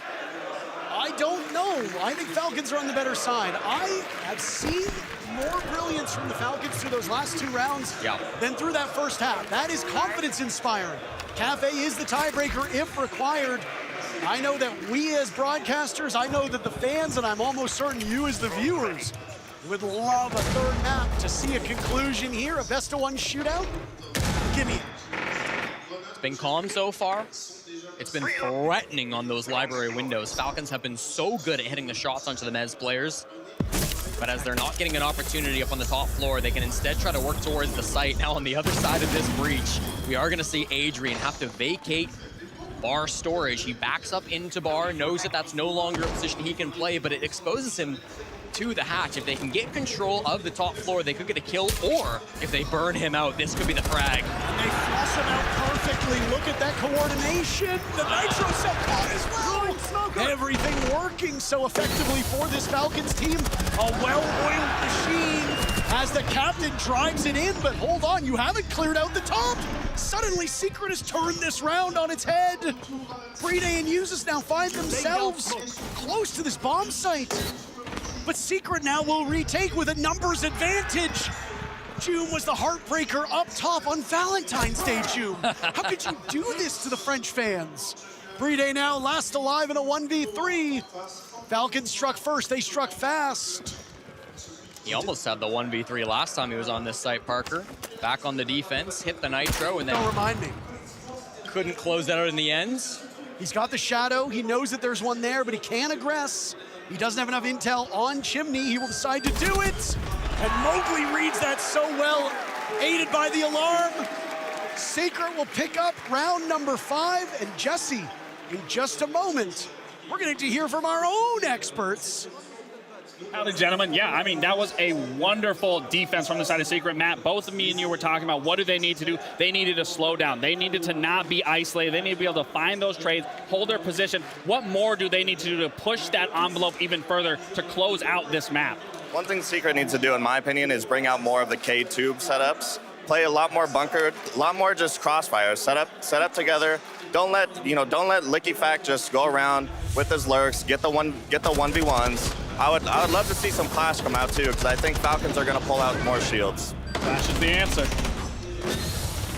Well, hot and cold, absolutely hitting the mark when it comes to some of these lurks that Licky has been on. It's been a huge problem for Secrets. They were able to respond despite the lurks in the previous round, Parker. He got a great 2K opener over from the snow stairs. It was nearly a perfect start to the round, but they were able to respond. They cannot keep allowing themselves to be in that disadvantaged state, though. I really like the way Falcons have started all 3 of these attacks. If they can get stalled out by the Tube and Kaid combo, that would be massive for them, but at the moment, it's not something we've seen from Team Secret. Noah just highlighted there by the audience. These Secret players have lived in the shadow of really big European teams, right? Yeah. It feels like we haven't been saying their names anywhere near as much as a lot of the other Titans of the region, despite the dominance that Secret has shown over the last year. They are making new fans on this ascendancy. They are challenging the order of Europe, and they are putting teams on notice as they do so. Yeah. No matter whether they make the grand finals tomorrow, whether they win or lose, all 5 of these players on Secret have made hundreds, potentially thousands of new fans over this SI run, and for that they should be proud of, but they don't want to be proud. They want to be world champions. Of course. I mean, that's always the goal here at SI, and especially when you've already won a tournament like EWC earlier in the year. Secret have proven to themselves they are capable of finishing first. They are capable of being the best team in the world. Not in the grand finals, not second to Falcons, not losing to FaZe. There is one goal and one alone here in Paris, and that is going to be to bring home the hammer. 2 rounds separate them from the grand finals now. It is a top floor defense. This office wall, it hasn't been reinforced fully, of course, not playing on that Kaid Tube combo, so instead, it gives an opportunity, good intel from Falcons, and maybe a gap that they could find onto Adrian. I'll find you, and then now gonna try to find the Jaeger as well, so they have good information on 2 of these players. Secret will be on the run. This information for Falcons can be oh so strong. 4 of the 5 players on Secret now identified, mute the one remaining, hidden for the time being. Brede throwing out a nade, and finally the Ela will move. They're hunting him down. A huge expenditure on Joom, but he still persists. They can't do that much with him. All the while, Leakyvac is in the site upstairs. He does not have the defuse kit. He could easily pick off Adrian, but he's looking for an opportunity. Very wary of what might be there. Finds 1, finds 2. Oh, he can't find the 3rd. Adrian bleeding out, still recoverable, down but not out for the time being. Uses shutting down Mowgli. They finally do get Joom. Noah, last man standing. Uses with a big 2K. Leaky Fact will get the job done for the second map in a row. Tie game, 5-5. We will go all the way through regulation. Hot and cold said it, Parker. He said it in the call-in. These lurks coming through from Lickyback have been the doom for Team Secret. They are not able to stop him. When all 4 players on Falcons are focused on one side of the map, out of nowhere, on the opposite side of everything, Lickyback finds a gap. He's in solar on the Amaru, and nobody hears him because they're so far away. How often do you see a sneaky Amaru play that nobody catches? This shouldn't be happening, but in an SI lower finals, Lickyback finds the gap. Uses eventually then rotates over to the master window. Now he's in sight threatening a plant. Now he's taking advantage of Secret panicking around the bomb site, and it's Usus who finishes what Lickyfact started. An incredible round coming through from the IGL Falcons and giving them more life in this game. Team efforts, right? Teamwork makes the dream work. Every corporate retreat will tell you that. Well, guess what? I guess it applies to Rainbow Six Siege as well. And again, the depth from both of these teams highlighted throughout all 3 phases of this event. You do not make it to the second biggest match of this event if you don't have the depth to compete. The deepest team at the tourney awaits you in the grand finals. FaZe sitting patiently with the day off, watching. Could be from their hotel, could be here from the stands. Maybe they're getting in some last-minute practice. We don't know what they're doing, but what we do know for certain is that they are an incredibly dominant foe who have looked impressive as hell throughout this entire run. And they will be watching this matchup with keen interest. 2 rounds left in regulation. Falcons win this round, it goes to map point. Secret wins this round, it goes to series point. All eyes are on Joom. He's playing that back storage position, but Soltov looking for something different. Up here, he finds Mowgli through the windows, but no opportunities given up by Secret. They've played this very passive. They've played it very cautious. They haven't gone for any aggressive moves yet, hoping to just bide their time. Lickyback has done this before. He threatens Joom, and he forces him to move. And Joom is out of there ASAP. No more sticking around inside of games. Already challenging front door. And he's just gonna keep moving. Wow. Those Lion scans lasting a little bit longer than before. He manages to get away with his life intact. I think he saw what happened to Noah in the last round and probably assessed it wasn't gonna be a lot of fun. Mowgli, the leadoff pick, down goes Solitov. This is the exact round where Secret broke the hearts of Falcons on map 1. History might be about to repeat itself. Secret not making mistakes that they've had in the past. They are retreating back, not playing into the hands of Falcons, not giving up their lives, fighting for space they don't need. They sit above the bomb site, they sit in the bomb site. Their control is so good. And even the cutoff player of Solitov, unable to find an advantage for Falcons. Now 65 seconds, they've got to make a choice. They choose to go right down blue and hit the site. Top floor is not going to be the focus any longer. Time to pick up the pace, raise the tempo. Lickyfact with Shaiko, Bride to lead the charge on in. Lickyfact from above in case this linear take doesn't really work out, but there's something they haven't really quite considered. Savage deep inside the site, using that caliber destruction. Those kill holes oh so mighty good. Bride has snuck his way in. Oh my, this is an absolute mess, Jesse. 9 players still upright. The Falcons will sweep through, sinking their talons into this defense. Secret fighting from the rear. Joom, the last man standing, as Falcons have killed all the rest of them. Diffuse kit now 10 seconds gone. A good read from Joom. Manages to shake off that death mark in the process. Has to deal with what lays above. A long arm, maybe a bait in from Falcons. They've not taken the bait just yet. Falcons can be patient. Joom's got very limited time remaining. He'll try again on the disable, but it's read so well by Falcons, no doubt about it. Usus sends his team on their map-to-map point. Parker, that push, an absolute masterclass from the Falcons. That round didn't start the way they needed it to. They started to clear top floor. They couldn't get a pickup inside of games. They lost the entry. But did it matter? No, because they had intel inside of the site. You saw it right at the end. Usus had hacked the default cam, the bulletproof, inside of Kitchen. So they had a bit of information onto the site. I have to say it, I don't like calling it out, but it's been a rough map from Savage. Still a single frag to his name after 11 regulation rounds, and his play inside the site there, not good enough to stop the Blackbeard from charging in and finding that plant spot. If he had a nitro, if he had something to play around, then maybe he could have denied that plant, but he didn't have the utility to do so. Team Secret felt like they were in control of this map, in control of this series, even in control of that round after the opening pick. But the gap inside the site, the inability to stop Bride from getting in and getting that plant down was their demise. Great top floor control, and so much worked out well for Falcons there. I honestly thought Savage had a golden opportunity to shut that one down. That was so huge from him, and he missed it. He got siege timing 3 times in a row. That's so unfortunate. Doesn't matter what level you compete at in this game, you too can be affected by siege timing. Now, Falcons have one more opportunity to not gamble on overtime. Cafe awaits us as map number 3, should it be required. Entirely possible that Secret is able to make a comeback happen, send us to OT and win. They have been a team that has been so hard to shake this entire event. The Clash was asked for a few rounds ago, and it will show up for Joom on their final hour. It's being used to try to facilitate a frag from Noah, playing just behind Joom on the Clash. Noah's been red hot on this map. He was the hero to win it out on Border, and now it's been a big part of the 5 rounds they've won on Chalet. With an extra bit of information, they might have an ability to work with one of those picks and get themselves the early lead. By bringing this Clash, they've had to make concessions though, Parker. They are no longer able to extend over towards Library. The top floor of the map is not really seen as much control as what we've seen previously from Team Secret defenses.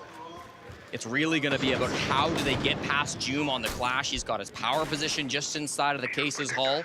Keep in mind Savage down below as well. You see his outline, the one off-site player that extends map control below for Team Secret. Shield goes down, and Joom will let the gadget do itself. Nope, never mind, didn't complete the animation. Just baits out the nade.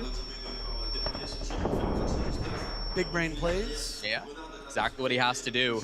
I think they might just go for a plant, Parker, and this is going to end up being 5v5. A lot of players going down. The wall is open, but with Savage down below, they'll have to find an answer to him first. Adrian watching this door frame. Anything shot on in will get caught by that magnet sitting on top of a mute jammer as well. These lion scans were quite successful earlier in this round.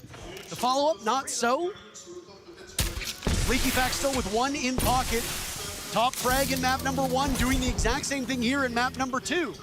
Joom has taken the reins, but not quite surpassed Noah at this point in time in this map. Adrian guns down uses. You said they'd go for the plant. You were right. The rush might not pay off. Leaky Vac keeping numbers close, tying us right back in man count. He's searching for more. Not inside the building just yet, but an opportunity to hop on in is now a late rotate with 30 seconds left. Secret scrambling to get back into position. Falcons with lots of control on this floor below the bomb site. Down goes Shaiko. Bride will die as well. Hope's drying up, and Falcons will be able to seal the deal without needing overtime. But hold on a second. Solitov has something to say about that. Leaky Vac still alive as well. Nade goes out. Noah has been dropped. 3 players still alive for Secret. Time running out. Case not in control for the Falcons. They will run on in. Bullet after bullet hitting their marks. Father Time remains undefeated. In this round, that's especially true. Overtime in map 2. Patience pays off for Secret. They will extend this second map and potentially shorten the series if they can get the 2-0. The crowd as loud as it's been in Adidas Arena, and this map of Chalet is still undeterminable. Who comes out on top? Parker, they did an amazing job. I really have to highlight Joom on that Clash. He stalled out the round for so long. Despite giving up the library control, he still delayed time for so well up on that top floor. He ended up losing his Clash shield. You caught it in the midst there. The Gone 6 blew up his shield, and he just said, I don't care. Pulls out the SMG and hits this nasty shot onto Shaiko. Gives a bit of a lead to the players on Secret. Gives them an opportunity now to lock down that roll. At the same time, down below, you got to see Savage surviving under the pressure of Solitov, existing without that one player, making sure they didn't lose bottom floor. They didn't lose a body down there. It allowed Savage to rotate up those trophy stairs, eventually have an impact late into that execute and double his kill count from 1 to 2. It's the impact kills that matter, though, Parker, isn't it? You just love saying double their kills. You don't usually get to do that all that often. It only happens at these low digits, and it's always good to say early on. You have been treated to it twice now. I have. Keep in mind, this is Secret's map pick, Parker. Sorry, this is Falcon's map pick, isn't it? So, It is. I was not keeping in mind that it was Secret's map pick, Jesse, because I knew it was Falcon. Sorry about that. Falcon's map pick, they get overtime side selection. They choose to start on attack. All right. I'll let you be the numbers guy on that, as that's your superpower. I mean, we saw a couple of attacker-sided Chalet rounds so far. It was 4-2 for the offense both times, so recent history suggests that should be favorable, and I think historically Chalet as well leans attacker-sided. But as we always know, those things love to flip in OT, so Secret might end up on the better side if that old bit of witchcraft is correct. Cast your seance if you're Falcons. And I mean, Parker, it's right back to basics. You're just doing the same thing, but one bomb site below. It is Kitchen for the site for Secret, but it is the same setup from Joom on the Clash. They'll give themselves a line of sight now on that office portion of the map. Adrian taking out drones, taking out utility, playing this angle very effectively. Still holding. Got Shaiko out on the balcony. Wrong. I was wrong. Oh my, this is going to be a tough one. Adrian sees the elbow for but a second. It's fleeting, falling off of his position. Leaky Fact strikes first. Down goes Mowgli. Just a little bit over a minute to go in this round. Falcons with that opening pick. Ever important. He still has death marks in pocket as well. So Solitov can narrow down where these remaining 4 defenders are to give more of an advantage to his team. This time waste is excellent for Adrian. If he gets a pick, it's well worth it. But at the same time, a 2-man lead is a lot. It's Noah who strikes back instead, though. Parker equalizing at 4. The ADS is catching the Capital bolts. Adrian does not have to move. He's in so much trouble, though, and he's surviving well past his best before date. Finally, Uses comes in and buries him. A trade back with a Nitro cell. Advantage gone for both teams, setting us up for a perfect showdown with 40 seconds left. Noah, a great attempt, gets the down, secured by Joom, still playing off of this shield. 2 players remain for Falcons on opposite ends of the earth. Keep in mind, Brede needs to walk that diffuser into the bomb site, and he doesn't have an escort. He'll be walking into Trophy alone. Uses a side by side now. Brede above. Joom taking damage earlier in the round, but he drops and sacrifices most of it, getting Brede. Usis will walk on in, they just need to play time. He's hoping that one of them will give him an advantage, and they won't! Joom, the German superstar, sends his team to series point. Disbelief from the Falcons fans, Parker. Hope starting to fade in the arena. They got second in Manchester, second in Montreal, second in Boston, second in Munich. They're not getting third in Paris. That's not how this was supposed to go.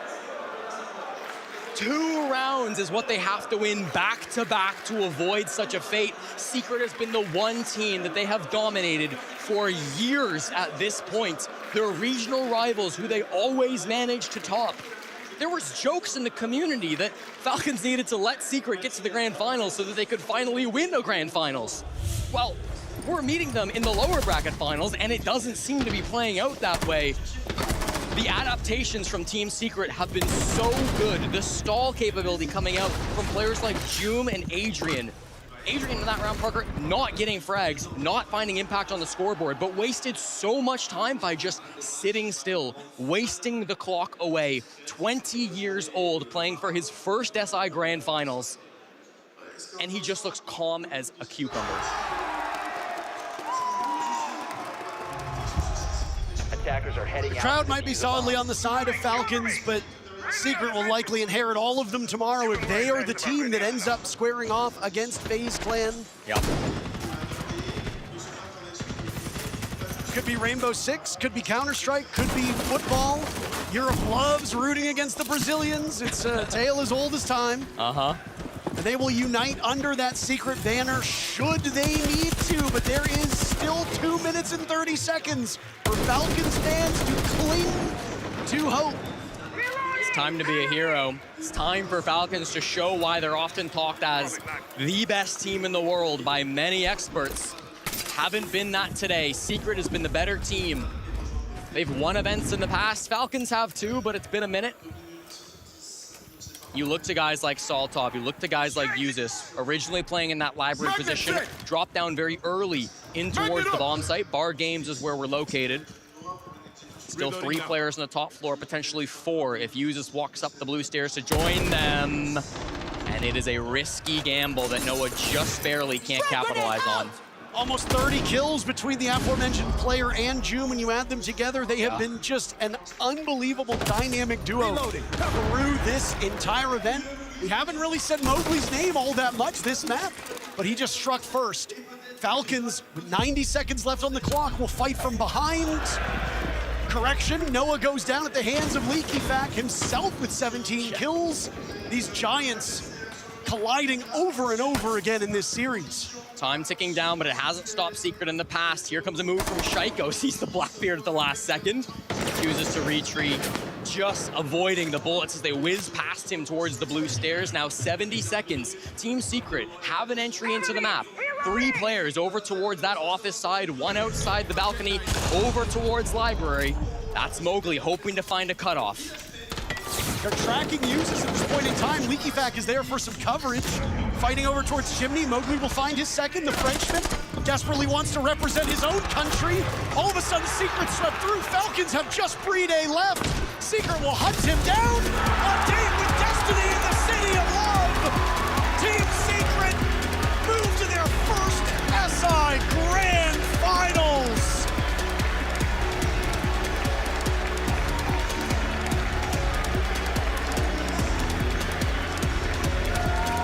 Feel the moment, Parker. Team Secret. Everybody said they couldn't beat Falcons. Everybody said this was the team they were doomed to play against, and it should have been the end, but it didn't even take all 3. Team Secret, off the back of their 1 French player, Mowgli, with the crowd behind him, will be playing in a grand finals up against FaZe Clan to win the hammer. It was supposed to be destiny for the Falcons, but instead it is just defeat. Many hearts broken on Valentine's Day. The crowd, the country, the players on Falcons, a devastating loss, and I mean, they might not show it on stage at this moment. Heartbreak can take some time to set in. A tough pill to swallow. Defeat never really gets easier. It gets a bit number, but it's never fully gone. Everybody on Falcons will give their due to Mowgli. He will alone sit on that stage carrying the French flag in tomorrow's matchup. The job is far from over. FaZe Clan's 3rd consecutive Six Invitational Grand Final. Yeah. I mean, you don't make it to 3 SI Grand Finals if you're not one of the best teams to ever do it. And on the other side, Secret a year ago at SI, they don't win a single game, Parker. A disaster for them back in Boston. They revamp their roster. They pick up 2 new entries in terms of Mowgli and Noah. They start to turn their season around. They win EWC. They come to Paris still as underdogs despite all their success, and now have gotten the crowd on their side, have moved their way to grand finals. This alone feels like a huge success story for this team, but of course the job's not done. No, and he's gonna soak in that crowd as much as possible. Wow. Anybody who competes at this level will tell you that winning is always the goal, but doing so in front of your family, your friends, there's nothing sweeter. Few teams can say that they've lifted the hammer on home soil. Falcons, they don't have that opportunity. They will have to wait for another event, another Six Invitational. Team Secret, mighty good. Your victors, a very clean 2-0. They dominated their group, they dominated phase 2, and all the way, they dominated Team Falcons. What an impressive run for them. Noah from Team Secret has been sensational. Let's hear from him after a huge win for his team. It is so loud here in the Adidas Arena in Paris. Despite the fact, that the fans' favorites coming into this, we knew it was Falcons. They've had their hearts broken once again, but Team Secret booked their spot in the grand finals of the Six Invitational 2026. And here I am with Noah. This man has been playing out of his skin. Look, I've got to ask you, you've been in situations last year, grand final, you won it. But this time around, it's the Six Invitational. It's the creme de la creme of this esport. Does this feel like some kind of a wild dream to you? This feels amazing. I just love you guys as a crowd. Like, you guys have made this entire experience so surreal. So just keep cheering for us, keep cheering for Mowgli, and we're gonna do you guys proud. Tomorrow, just take a quick glance over your shoulder here. You can see the hammer. It's synonymous with this game. It's iconic. It represents being the best. But to win it tomorrow, you have to step into the lion's den and go up against the defending champions in FaZe Clan. How do you beat them? We're just gonna do our best to make sure that no Brazilians are gonna win on EU turf, and hopefully make this entire crowd goes crazy tomorrow. So thank you guys. There was a lot of respect shown between yourselves and Falcons. Is there anything you want to say about this team? I just want everyone to give a big round of applause for Falcons. They're an amazing team, the best team. Obviously you have Shaiko, Efek, everyone, they all deserve the best. And yeah, that's it. Noah, best of luck tomorrow. You're amazing. Cannot wait to see you in action. Mowgli, let's get Mowgli up here. Come on up here. You want to hear from Mowgli? Paris.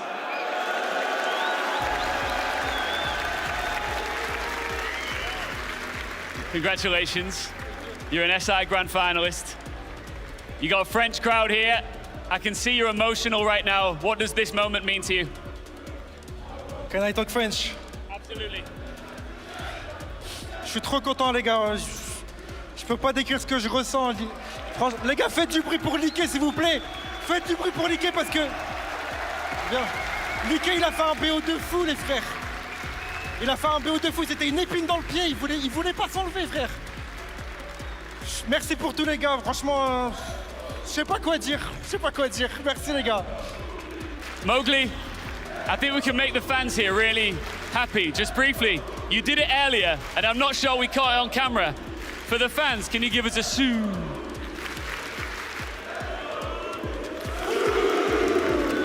Love it. Congratulations for Team Secret. Commiserations once again to Team Falcons. For Secret, one more time, faites du bruit!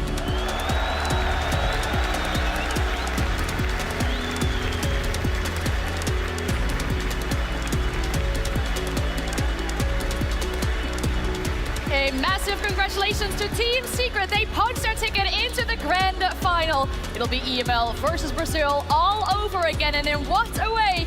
We talked about it. Sometimes these games get close. They make it to overtime. They sing that map out. Absolutely amazing stuff.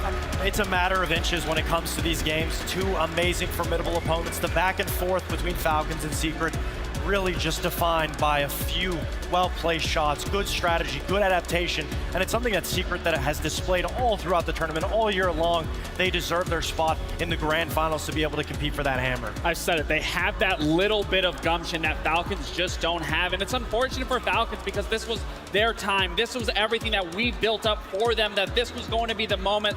The lights were just a little too bright, but for the side of Secret, I mean, I can't only imagine how these players are. Noah in specific, I just want to highlight here. I mean, watching his development on this team coming in, when I first talked to him in Reload, there were nerves. He wasn't the same kid that I saw back then. Now he's on the main stage at a grand final appearance into tomorrow. It is absolutely deserving and storytelling for this kid. I mean, to say that it's his first SI and his first year competing and a grand final later.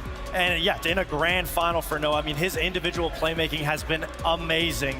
And it's just something for Secret as a whole, the way they've been able to adapt, switch the tempo up, play slow, play aggressive against the best teams in the world. Couldn't have imagined a better grand final. It is an incredible star power on these two teams.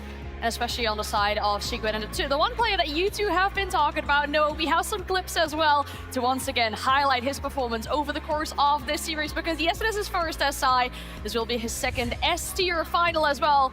He is definitely deserving with the way of how he's played. I mean, he's been so consistent on this flex role. It's so difficult as a flex player to be able to find kills, consistently stay alive, but you can see he plays his position, holds the angles, and then when the time is right, when he is needed, that's when he jumps in, he makes the kills, he's able to execute, and he has not been missing at all. And I think his high intense situation making skills when it comes to clutch situations is what makes him so different among their other flex players. I mean, he's just so electric. Every time you watch this kid, you can always get behind him. And again, to be that young, to be this inexperienced in a sense, to be able to play at this level, at this level of caliber, I mean, it really speaks in to the individual prowess he has as an individual. And again, have such little time and to be playing at this level, it's impressive. Now, this group poker is what it's all about as well to me, because when I think of Team Secret, I think of a team. They hype each other up constantly. When asked about the best IGL, the best support player they've ever played with, they always mention each other. They seem like they have this amazing chemistry going on, and that is what is consistently helping them win these 3v3s, win these 3v5s that we're seeing. I mean, that's the biggest factor, is if you are enjoying your team, enjoying the atmosphere that you're in, you're naturally going to play that much better. And watching them play, it really does seem like a brotherhood. Not only are they the best in their respective roles, but together, they click together as a unit so well. And also, not to mention their coaching staff. I believe they have one of the only does a fantastic job. He does an amazing job, and they also have, they're one of the only teams that have a mental coach as well that is able to be, you know, make sure that they're talking to each other appropriately, making sure that they're keeping their energy and their spirits high. And we saw that. The spirits is what inevitably crushed Falcons today, and that's something that Secret has never really shown.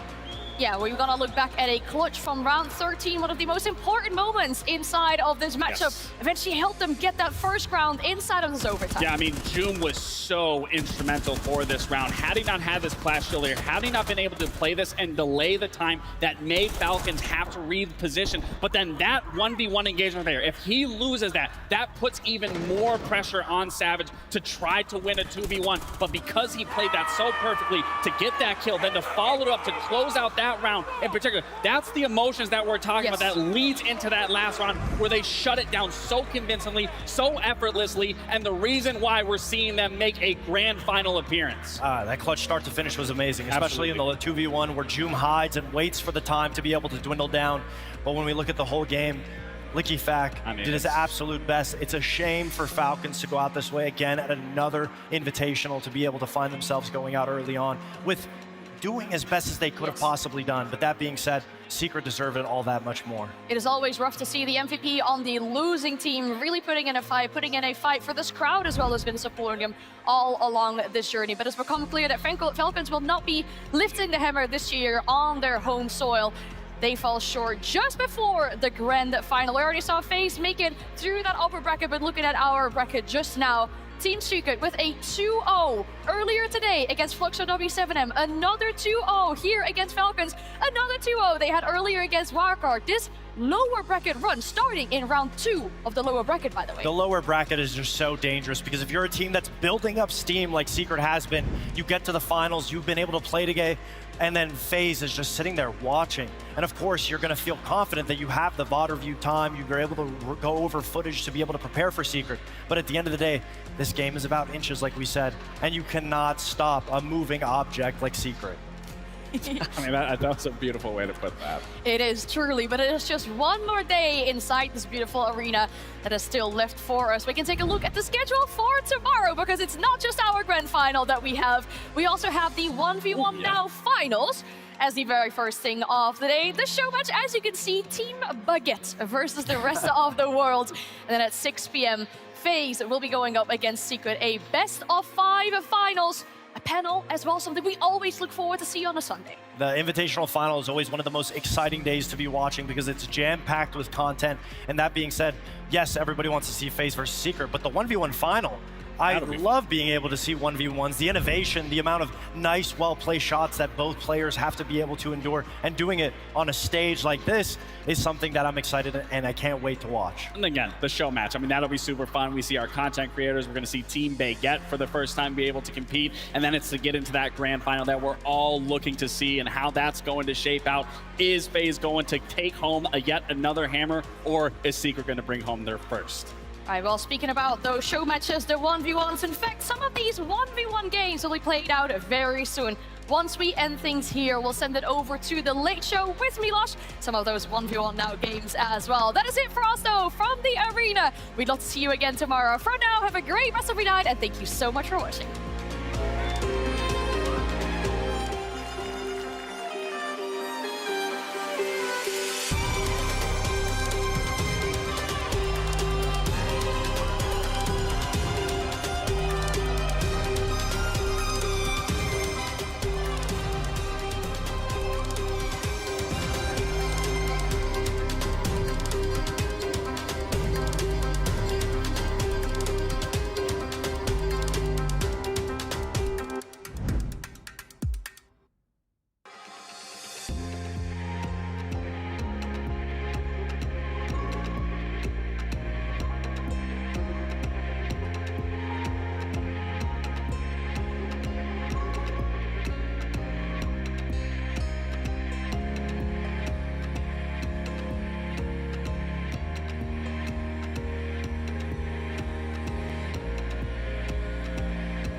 Hello, everybody. Good evening and welcome to our late show. This one is a special one, our final one here from the Invitational 2026 pop-up store in the center of Paris. Is, of course, 1v1 Now, brought to you by Xbox Game Pass. I'm your host, Milosh, and by my side are my three friends joining me on our panel for today, where we're going to be talking about every single player that we have, the 4 semifinalists that got there. Is the couch comfy?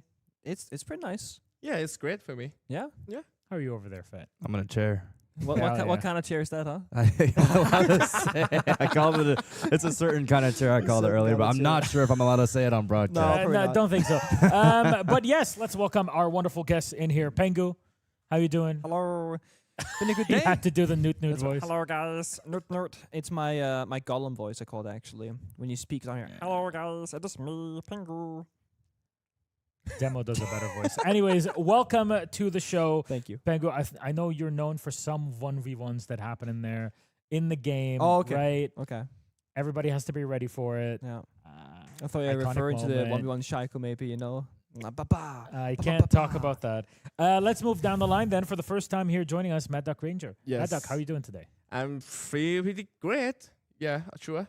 Yes. Sure? Yes. Nervous? Kind of nervous, yeah. Excited? Yeah, Don't worry excited. about it. Yes. We're going to have a lot of fun here. Yeah. It's more relaxed what we're doing because the real pressure is on our players in here. Fett, welcome to the show. How you doing? I feel great because I made a hot take today that Secret are going all the way, and I saw that. it take. worked out. I It saw worked it. out. Very So, good. That yes, was sir. honestly, we're all sitting around before the show started, and we have the big screen with everybody watching around it, and there was not as much surprise in that victory as I kind of expected. But yeah. guess the calls go well, Fett. Yes, Very sir. well done. Predictions. If you follow my predictions, you got the battle pass. But yesterday, Yeah. so it didn't even matter. I was going to say, I saw your tweet and you said, quote unquote, because I already made the battle pass, I can now go for hot takes. So therefore, Secret will win. Yes. So would you have made that call had you not completed the battle pass? I don't Probably think so not. because I felt like there was plot armor with like French, Paris. I'm not France, gonna lie, but didn't happen. I feel like yesterday, did you hear Julio's tactical timeouts? Yeah. In the Yeah. previous Falcons matchup? look lost. Yeah, it was like Julio was talking, and then it was 4 people at once.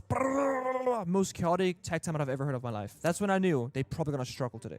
And the thing is, for us, we get to hear it in EML. We actually get to hear the tack timeouts in our Right. arena Yeah. room. And that kind of brought some bad memories from certain games. But gentlemen, Ah. we're not here to discuss what's happening at the Adidas Arena. I know there's a lot. We can spend the entire night going through that, as always. But that is the grand final for tomorrow. There's also the grand final of our tournament, 1v1 now, brought to you by Xbox Game Pass, because this has been months in the making. Ever since the early days of Siege, there was always somebody that you're going to see in the game, and then they're going to get pissed off by you, and they're going to add you right after that match. I'm going to tell you, let's go 1v1. Well, that has been a thing that has been rising more and more over time. We've seen more and more content creators, the Jinxies, the Vets, the Shaikos, the yada yada. Everybody's kind of joining in to play in these 1v1s. Yeah. And we said, why not do it in a more professional setting? Everybody's been doing it at this point. We have to make an official tournament, and it's the official one. The first one that it ever happens. Imagine you get to play on the SI stage, Chat.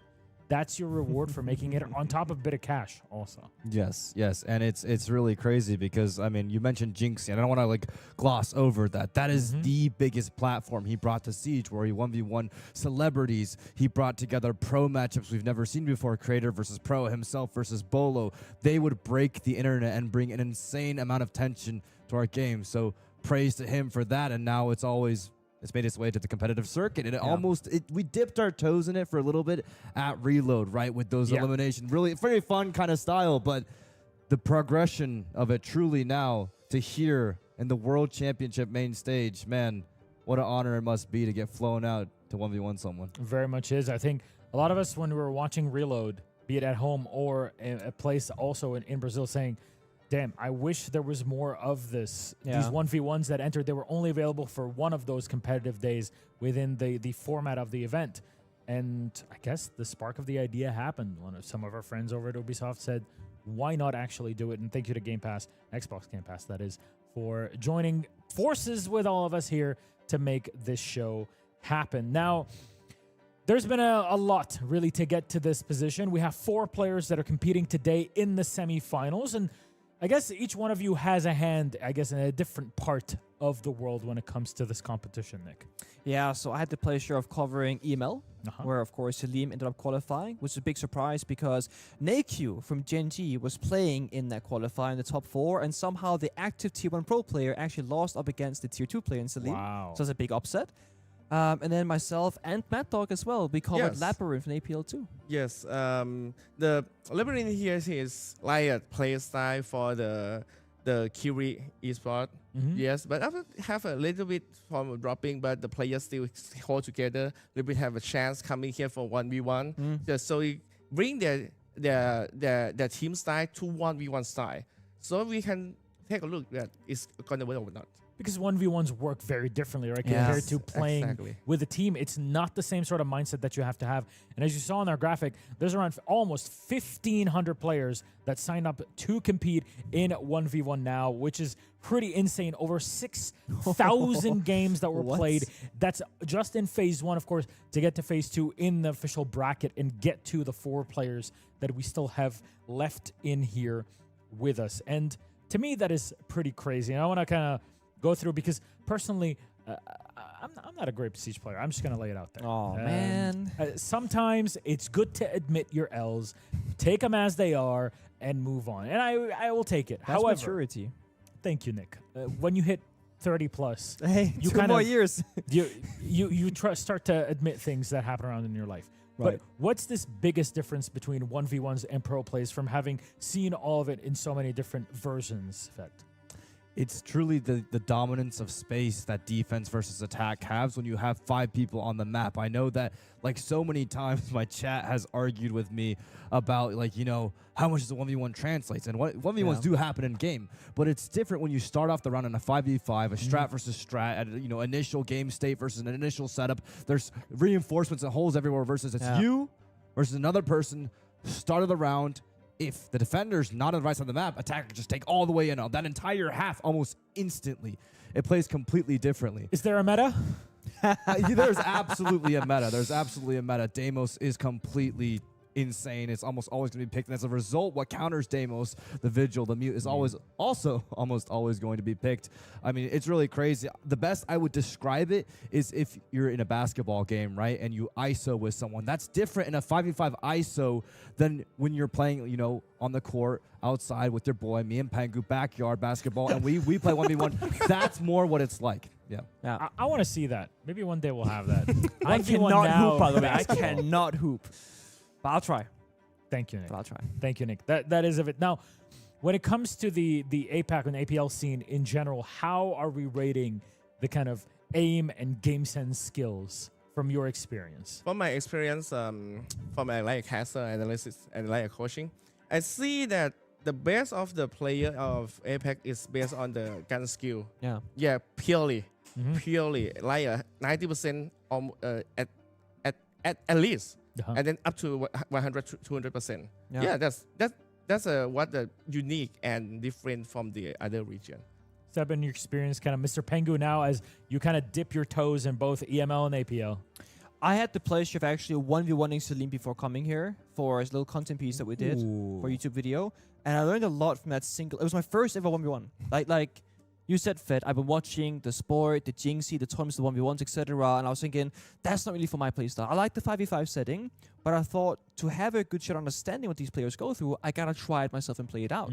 And like Fed said, it is vastly different how you play it. And I actually think if you're a tier 2 player coming into this with less tier 1 experience than actual tier 1 players, I think you have an advantage. Because when you're a tier 1 player playing the 5v5 game every single day, you're kind of rooted into that mindset. A tier 2 player has a clean board, drawing things up for the first time. So I think that's also why we see players like Naekyu not qualify, but Salim did instead. It's crazy what happens when you don't have Fabian Curry just yelling down. What are you doing? You're trash. I was going to say shit. You're trash. Well, I said it in a less negative way because explaining what I was going to say. Very good. Thank you. You were a dictionary, Nick, in that moment and not anything else. I feel like the couch makes it feel very casual where you might slip up once or twice. You got your little toesies up, so you're having fun. Yeah, I feel like, I got my toesies up. I like it like this. Is that weird? Should I put them flat down? No, not at all. You have flat foot. It's just me with the toes up. I'll put him down. I kind of have to do it like this. I feel like on the host side, and it really on the edge of the You couch, guys putting are- leg over is really the most comfortable way to go about it. Now, gentlemen, here are our 4 players that have made it: Selim Kerem, SDK, MLKE, and Labyrinth. Now, each one of them is coming from a completely different region. Could you walk me through your experience? Because, of course, you guys had a hand in kind of watching them, coaching them, helping them out to get to where they're. I'll start with you, Nick. You start with me. All right, so I'll go with Selim here. So Selim essentially, off the rip, struck me as what I would call an aggressor in the 1v1. He will fight for map space in a very particular area, and he's going to work his angle. But the thing that I think separates Selim from the other players in EML is that he had incredible aggression and really quick thinking skills, where he's never kind of hesitating, thinking, what's my next move? Something happens, he shifts very quickly and goes for a secondary play. I will say, name, really, really good. Selim Shady. He is good. Kudos. It is very, very very good. good. Well, that is one of our contenders, of course, that is off of the EML. We'll move on down to line to really whatever our great friend here, Bruno, would like to go with, and it is SDK, the SAL qualifiers. Anybody had the time? Of course, that was Raza that was mainly locked in on, and he is co-streaming as we speak. And Let's phone him. We can't actually do that, but we No. should. No, you scared me there for a second. I'm like, oh no, that is not a segment that I'm familiar with. But if anything, you'll see not only are we streaming on the main Rainbow Six channel on Xbox, but also on all of your streams at the same time. Big thank you to our production team to making all of that happen. Of course, Raza co-streaming in his own space as we speak. But anything on this kind of Brazilian and SAL playstyle in general, because he's wearing a loud jersey. I think on SAL, the thing that really clearly is that many players, the great players, very play the similar style. They put the minor strat in each beginning of the play thread, and then when the action phase is started, everyone just try to eliminate the opponent right away. So immediate engagement in this case. Yes, As a reminder on the rule set that we have in here, you Yeah. could only reinforce and use really any reinforcements within the prep phase. After the prep phase is done, that's it. That's it. Sorry, That's right. after, during. I was going to say, yeah. I mean, flip it, You right? can only you can reinforce only do it after the after prep the prep phase. phase. After the prep phase. Yeah, But so during add- prep phase, it's just about hiding the operator. Adding on about SDK, he is, I think, the only pro player. Yeah. Is Labyrinth a Yeah. pro player? So, no, Yeah. SDK is the only pro player here. And I think one thing we'll see in 1v1s is mechanics and micro will get a lot more emphasized in the macro of the game. In Brazil, they are known to be unflashy. They're known to be very consistent habits. They look like they're playing on controller almost, but their crosshair placement is so incredibly good that they're extremely aggressive, but it's a smooth aggression, not the flashy aggression you expect to see out of NA and stuff. So that's exactly what we expect to see out of him, I guess. That's very cool to see. Well, gentlemen, before we kick off with our game, I would like to pass one thing around between us because I don't want to be the only one screaming today. I already have long days enjoying Siege, watching But it. you got to being on show us there. how it's done, no? This is something. No, you're the one who. You're the only professional commentator on Color this commentator. only professional commentator on this space right now. So what I brought is a gift from a friend. It's Betty actually that brought it. It's Betty. Yeah, Betty. Yeah, lovely to see her again. This is our play-by-play beret, which means whoever gets the play-by-play beret every couple rounds, they're gonna have to wear it. It's gonna look a bit weird, but that's kind of the point of it. And you will be the play-by-play for the round. And because, Nick, you are the only professional here Makes between sense us, that I wear it you're now. going to be the one to start, and you're going to give us your best voice. Now, Fed, I don't know how... Oh, he looks so French. Merci beaucoup. Oui, merci. Very good. That's all I have. Very good. Actually. It's Ça like va? Napoleon himself has joined us today. Well, our players are ready, so let's actually pull up our game. We're going to have it in front of us just to get through them. And, of course, our admins are standing near our players who are here with us in the pop-up shop. This is the first ever 1v1 now brought to you by Xbox Game Pass. Is happening live in Paris. And the winners of both of our matches today, the semifinals, are going to play at the Invitational Arena tomorrow in front of the huge audience prior to the show match. That is going to be massive. I cannot wait for it. And I think having been on the stage to play a game once, it is very daunting. Yeah. Very scary. You're there alone. And yeah, you really are alone. Yeah. That's the big thing. We had each other back then, right? But now just you and your opponent. Yeah. Well, this is a best of 3. Right? This is the same format that we've kind of had throughout Phase 2 and up to getting here. Any strategies that we need to know before we get into our match? A lot of Vigil, a lot of Deimos, and if Vigil and Deimos aren't picked, then who knows? It's a lot of just gambles, I guess.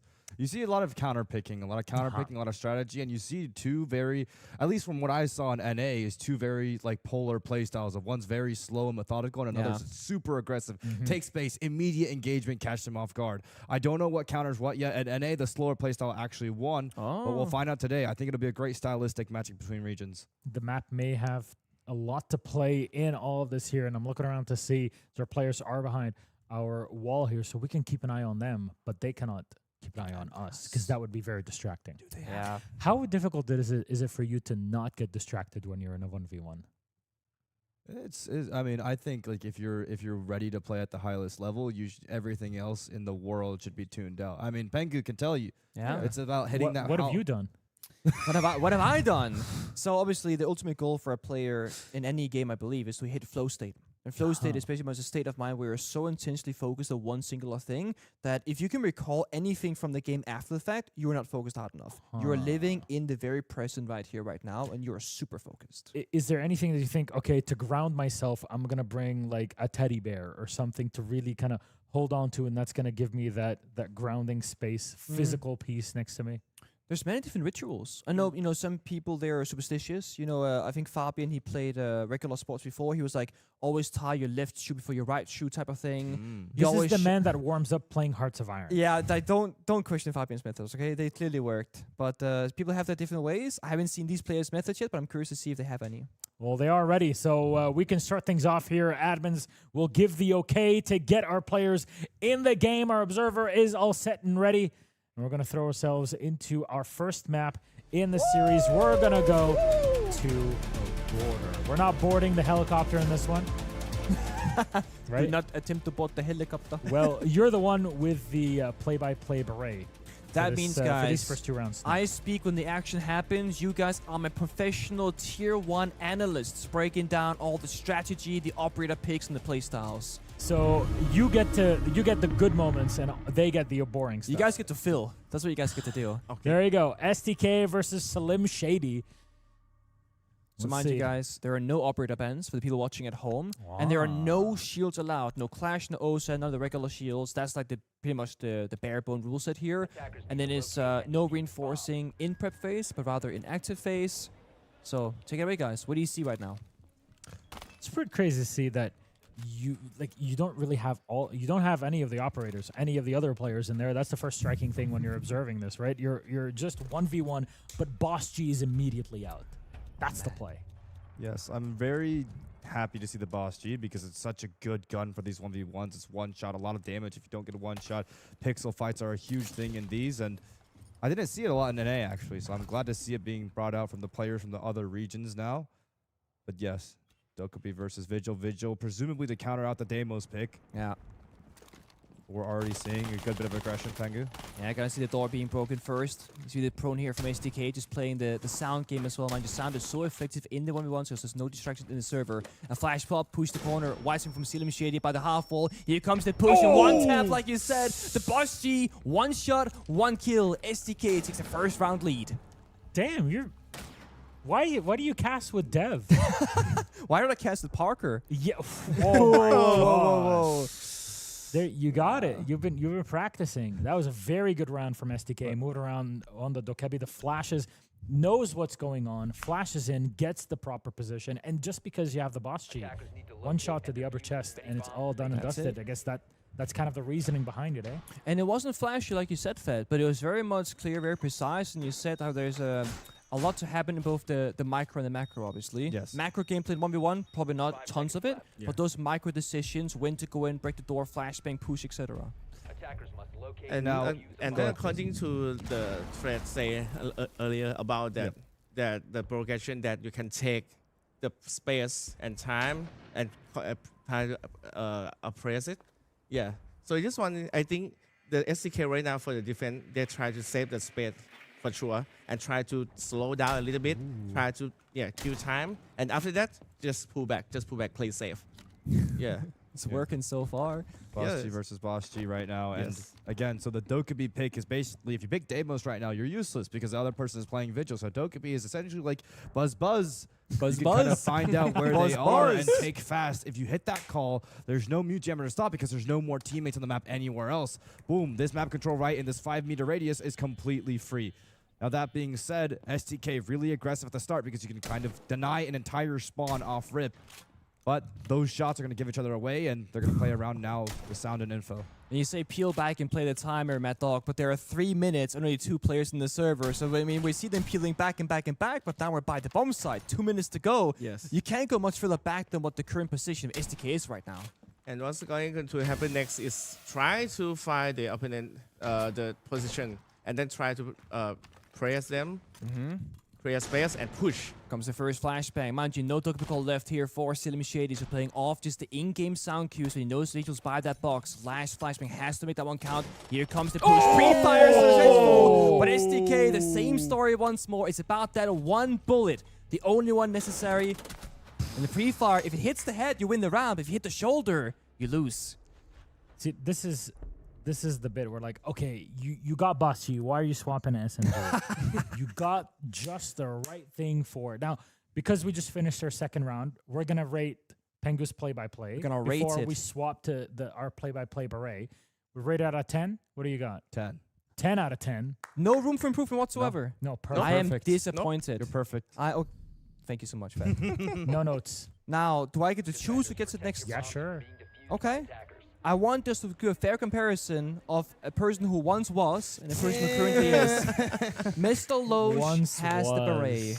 Once was. Well, this Still is is. your moment, color casters. All yours. All right. So, guys, off the rip, right? We're seeing an operator that. What is happening here, right? What is the Nuke doing in the 1v1? Is it to Obviously, hide from the yeah, default dodging cams to get in the default cams building? most likely. I mean, right now, well, I'm getting a little nervous here, but he doesn't shoot the default cam because right now it's a common strat for the defender. You see Slim Shady checking the default cams right now, so the Nuke pick actually bypasses that opening default cam. They have no idea which spawn he came from because there's a lot of info because there's a couple spots on the map where you can't shoot all default cams from. And you can typically sniff out where they're coming from that. Just gonna watch the bomb side instead. He's gonna come in. SDK rounds the corner on the Nuke. He knows that there's a Vigil just around, sitting in the prison solo. Nate is out to try to isolate again. The headshot with the SMG cleans it up. Slim Shady keeps his spaghetti right in his pants. Well done. Can I be completely frank? Like, yes, Fed. I'm really glad to see that they have the player sound canceling headsets on their heads. Oh my God. Not gonna lie, they're quite close to us. I'm a bit nervous talking about the operators in the preface. Like, am I just giving it away? Yeah, I got real quiet there. Like, I don't want to. That's why you're the color. Yeah, yeah. Once you turn into play-by-play, you're just screaming about stuff. It's all happening. about levels, the audio. Yeah. I did, when I said the operator, I was like, wait, was that too loud? Because Was that too loud? Yeah. I was Because like, we oh my want to. God, We want to keep. We know. We want to keep that competitive. Our integrity. admins of here, they've tested it all, and they got their in-ears and their noise-canceling headsets on top of it, as you would see in normal regular matches in professional play. So that's all we need to know in this. Both of our wonderful player admins are available on site. Though Spawn comes in, and we are back to basics, gentlemen. You might think, like, why Vigil Dokkaebi, right? And like Fed said earlier, like, the demos is super common and so scary in a 1v1. The big counter is Vigil or mute. Now, the mute can stop the Dokkaebi call, for example, but the Vigil stops the demos everywhere, not just by those jammers. So it's a pig and mouse game between, most likely, Dokkaebi demos, Vigil mute, but then we get the funny third option that we haven't seen yet, which is actually Ying and Warden. Because you can go Ying against the Vigil, and the blind is very effective, and the only counter is the Warden. So, and with attack a repick, where you can drone the drone phase for 15 seconds, if you see they have a Vigil, or if you see that they have a Warden, you can then counter pick off that intel.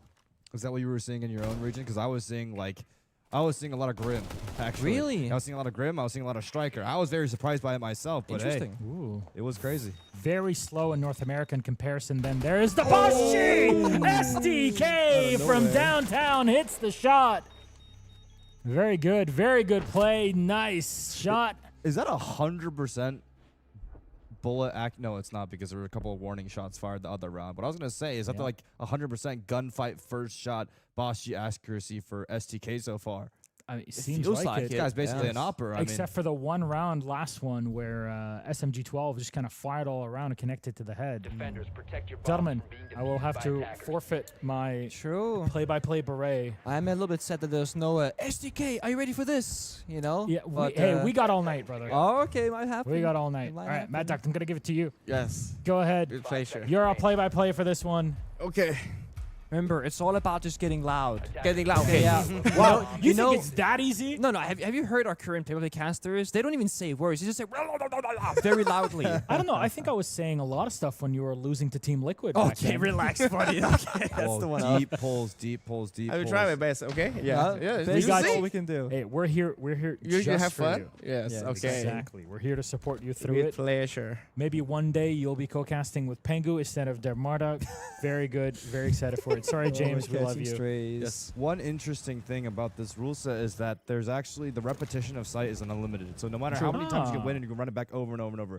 You see a certain archetype of player run back the same sight over and over and over and over again, and then you see different archetypes of players in these 1v1 tournaments switch to different sights. But however, Oh, yeah, this. Here he's come, and we can shot free fire. Keep free fire with SMG12, and it's connected, but it's not done. Yeah, he missed it. Impact out, but still survive from SDK. He want to push. Oh, and that's for the sailing. SDK just cannot connect in this round. It's really odd to see after pretty much every single round before that. It just hits it. I think you cursed him. Cast a curse. Cast a curse. Cast yeah. a curse. Now we learn That's about I it. talk about the boss G accuracy for SDK particularly. He's in every and he just shot, doesn't single hit- shot, yeah. right, guys? Right? He's hit every single shot. Nope. Misses the next Not one. anymore. It's really tough. What's the saying? You miss every shot you don't take. Yeah. When I was in school, I was like, jinx. When I was in school, I actually was afraid of that saying. 'Cause we would play basketball, going back to Fitz old point, and my teacher was like, you will miss every shot you don't take, but in Danish. And I go, what if I just don't take any? Like, then I will just never lose. Does that sound like... So I was like, du misser alle de skud, du ikke tager. That would be like the direct translation, technically. So I just took the bench. I was a bench warmer in basketball. Yeah, we won a tournament. I didn't play a single round.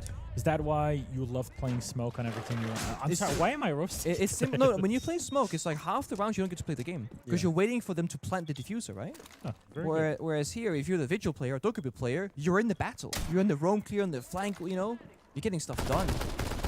DMR's out. The EBR here for the Dokebi of Salim Shady. He likes DMRs quite a lot, by the way. I think from what I worked for APL and email, I think Salim played the most amount of DMRs from what I noticed. Oh, Arunian DMRs are defense great. even. Yeah, they are. But it's kind of like a one tap versus a two tap, right? Boss G DMR. I guess follow-up shots with the Bus G are very, very, very difficult to pull off. Yeah, that's the issue. It's like a one and done. We haven't seen a ton of Dokebi call usage necessarily. It's been a lot like use them early, get in the building, and then not have any left for the actual gun battle. Just came up first one, I think. Yeah. First one just came up. Exactly. I think Slim's playing this slowly on purpose and Oh, slowly yeah, I work see in what the you mean. building. Then he'll have one now to get to the bomb site, and the second one, hopefully, when he fights him by the bomb site. But right now, Salim trying to push into the office with the call. But Salim like Lovely flag from the Salim is super. Oh, look again. So good. Didn't see him. Oh my god. You love the headshot sound Yeah, also. and really like you just said, close Frank, it. through that initial phase of the round to create soft pressure, making barricades, kind of back up the enemy into a predictable position, then using that Dokubi call to narrow it down to a specific spot and taking the gunfight there. As he's panning through, he's kind of checking through the doorway. He knows that there's another bit of the wall that was already opened up by the Boss G, so you can just wave through it. You're scanning around without exposing yourself too much on the other side. And I feel like having the knowledge of those angles and how to play against one another is just so difficult to run through your head, Fat. Oh, that's it. Is it my turn? You're it is. Oh, yeah.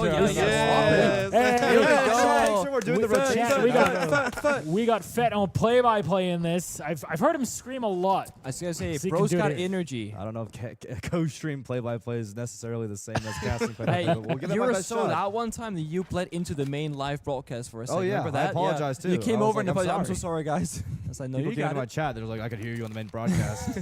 However, already a lot of pace being taken down by STK. No Dokal on the board. He's already up metal. He wants these gunfights fast, and he wants them every single time at the beginning of the round, hopefully to catch his opponent off guard. I'm actually surprised by the pace. It seems like STK has outpaced Slim Shady, who you grew up as one of the more aggressive players in this tournament, but big gunfight coming metal. Now that Dokal is up, he's going to use it. Dokal down, straight in. Nope. Baiting it out. That, in pro play, we call that the position Africa. These metal half walls on that left side, it's so dangerous as well because once it will create a sound, but it doesn't matter as Slim closes it out. First map goes to Europe. My God. First of many. Good. The first of many, baby. Oh, you're rooting. You're rooting. Are we rooting for our home regions? Come on, where are you rooting for? Might as well. Well, very good on the play-by-play beret so far. It's telling me, whispering in my ears, that is quite happy with the. I didn't know that the camera would cut at that point. I was kind of like, whoa, I'm actually listening to the play-by-play beret, and I can hear a lot of yelling in it. It's a good thing. The first thing I noticed actually here is actually I definitely see more passive play compared to online, which I'm not surprised by. The comfort of your home, playing what you do every single day, or just going to a new location.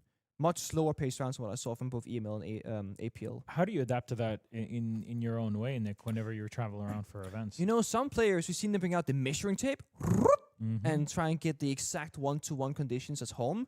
Personally, for me, I did the opposite. I would change my mouse, keep up my mouse map, my chair height every day on purpose, and just thrive in the uncomfortability. So I would go to a LAN event and be like, oh, this chair is really weird. This table height is very different. I don't care. But then I had a teammate, Citizen, in the later stage of G2, where if you change his sensitivity by like 1 point in the in-game slider, he's like, bro, I can't play the game, something's completely off. Table's 2 centimeters taller or shorter, bro, something's wrong with the desk. You'd throw him off with nothing. Is that something that you kind of have to walk your players through in your experience, Fat? I think so. My philosophy on it, and it's different from team to team, is that I believe that it's whatever the individual player needs to hit 100%. Flow state themselves to be as comfortable themselves. For Pengu, I respect it. It's a lot of change because I had, Diffuser, a rookie in the year that we won the major together, that he was overthinking a lot before getting the main stage. He was like, if I route the audio through my earbuds and then I route the game audio through the headset, I'm like, dude, no, none of that matters. And I told him to his face right before he dropped a absolute monster of a game on that main stage. I told him, you could play with any sensitivity. You can play with any mouse. You can play with any monitor settings. I can mess it all up for you. You're still better than these guys. At the end of the day, your focus, how hard you can focus on individual objectives in game.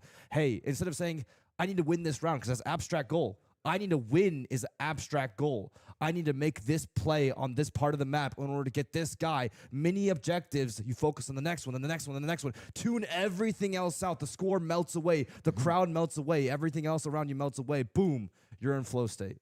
It's the checklist. You have a checklist for every operator and every map and everything that you're doing. What is the way that am I supposed to go through this? We used to talk about this, especially with the checklist word. Whenever it came to Oregon, Habana checklist or any Thermite checklist, here's what you do. You deal with school in this way. You're pushing this way. You're opening up the hatches in this one way or another. Same thing that applies to Clubhouse. It applies the same way in 1v1, but in a different sort of matter here, Matt Tuck. I think it's the preparation in details. After you can set up your mind, you prepare for detail. From the first game, you can see that SDK, he prepared. But the adaptation coming in, right? So Salim coming back from that. That's the beauty of the 1v1 right now that I saw for the first game. We had to go into OT and to our first map to close that out. And actually, our second one is ready. So let's kick that off as we continue on with 1v1 now. The first of its kind official tournament brought to you by Xbox Game Pass. And this time, it is Chalet. Beautiful map to go through. There's a lot of soft destruction, a lot of floorboards that you have to watch out for, vertical play. There's a lot of bars and indestructible spaces that you have to watch out for, and a lot of rat spots that you can really lay around in. Yeah, and you said earlier, Fit, how like on some maps, certain players will take like the same bomb site over and over again. When I've been watching Border, it's always been at Army Archives, like we saw every single time. Here in Chalet, the games that I witnessed, we actually saw a fair bit of master bedroom and then kitchen. And there's a new operator that now might get brought into play. That actually could be the Solace. Because we've seen Solace getting used for the vertical bomb sites. So let's see here in Chalet, you'll play kitchen dining. You can now play Solace with the hatch open in master bedroom, play top floor, and then just play the cat and mouse game of planting. Now, in this particular instance, they're playing bar. It's not what I spoke about whatsoever. That happens sometimes when you're a caster. You set up a great point, and you do the opposite. It just goes completely I haven't the seen other them way. play bar a single time when I was watching my games. Yeah. Well, I'm going to give the play-by-play beret to you, Mad Duck, for this one. Okay. So you can go in for our first 2 rounds in it. Just Fett wanted to only say, very, very happy to see the player cams working again, because at the beginning, SDK was winning every round. Yeah, he was with his arms behind his head, so I was like, whoa, this guy's telekinetic or something. So chill. Yeah, right now you can see that SDK try to keep himself inside the site right now and use the default cam to searching out right where the attacker can come in. But seem like he's trying the Masnin and find one. Oh, they tried to. Oh, he tried to pick it to fight it. Running back inside. Oh, he missed it again. Same story every time. When SDK missed the shot, this happened from Salim. Respawn. Oh my god. Salim up 1-0 in the first round. He's already up 1-0 in map count in general. We talked about SDK's accuracy. With the boss G, I feel like nerves are getting to him maybe a bit. I mean, when you're down a map, there can be some more applied pressure. I think Salim's figured it out. I think he's using the jiggle peaks. Like, if you think of when you go against an op and a sniper, how do you counter it? You jiggle, jiggle, jiggle, because that boss G is the lowest fire rate weapon in that lobby right now. It's one slug, that's it. Jiggle, jiggle, jiggle, bait out the shots, and you have a high fire rate weapon that you can precisely, statistically lower the chances of hitting anything else other than enemy on, because they're fighting a pixel. So Salim's just pre-firing the pixel over and over and over and over and over again with SM7G12, and he might be countering out that boss G. Also goes back to how, like, this game is one-shot headshot for all weapons after all, right? We talk about the Boss G, the Kali DMR, whatever, but at the end of the day, SMG12 will get the same bullet count for a headshot. It's one bullet. That is the ultimate equalizer. In other games, you might have it where, well, different characters play in their own ways. You might not really have a character designed to face off against the other. But in here, the equalizer is a singular bullet, Matt Duck. I think SC is trying to fight back right away by being aggressive. But Salim just take that. Oh! But no need anymore. Oh, 1-1.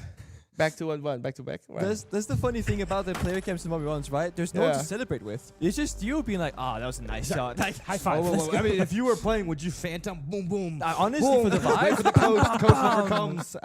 Please, He's like, please, coach. No. Well, our beret can move on to Fett. And that's kind of where I feel like I've always really respected a lot of different esports games for the competitive level. And a game that I've always really admired yet never played is StarCraft. Because, OG esports days, obviously. I'm a nerd. And same thing for chess. Like, the 1v1 aspect of competition is something that I really admire. And that's why I love seeing the growth of 1v1s in Siege. Despite there's this whole side where 1v1 isn't the real Siege, it's 5v5, it's about all these different things. I was a hater at first, but I can see there's levels to it and start to have a good eye for it and a appreciation as well. Basement site being brought out here. STK hidden big rock to hide from drones at the beginning of the round, but does manage to sneak one into sight. I'm not sure if that cut drone at the beginning of the round will get him an entry into trench or not. Doesn't seem like it. Now he's debating whether or not, do I go lobby side down fire stairs? Do I go down blue stairs? Do I go down wine? Where do I go off this drone info? It's so good. He's not moving. And one big habit I see a lot with these drones is the moment you get near someone, you stop moving. You go completely quiet. Pros have been doing it this entire tournament. That's what they're doing. So now he has infinite info on site. He knows the movement through sound of STK. Kind of lost track of him though. Waiting for the Doge call, of course, as well. First one gets popped. Just for information here, right? He could have been flanking him, walking the staircase, but he was somewhere either by pillar or connector. Now, ideally, you wait for the second the second call rather to come back for that second gunfight. There's the call off. Sniffing him out through sound a little bit, just trying to use fragments of info, not direct info, but fragments of info and deduction to find that wallbang, to find the pressure, to back him up into a predictable gunfight so he's not swinging into something aggressive and finally take space off of it. And as we say that, SDK moves into blue.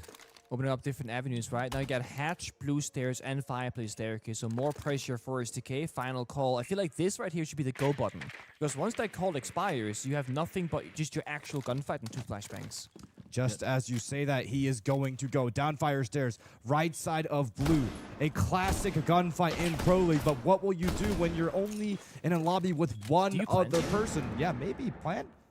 Potentially to bait out a response, because once you start sticking that bomb, that is up to the enemy to push up to you. But because it's a 1v1, there's no one covering you. It's a matter of sound and who has more nerves. No plant option for Salim. He will go close. He will get aggressive. Flashbang pulled out, but so will SDK. SDK, where are we looking? We're not looking anywhere near there. Walks up a little bit. It looks dangerous. Free fire's coming out. Both players so incredibly nervous because one bullet is all it takes in the scenario. SDK backs up all the way into Wine Cellar.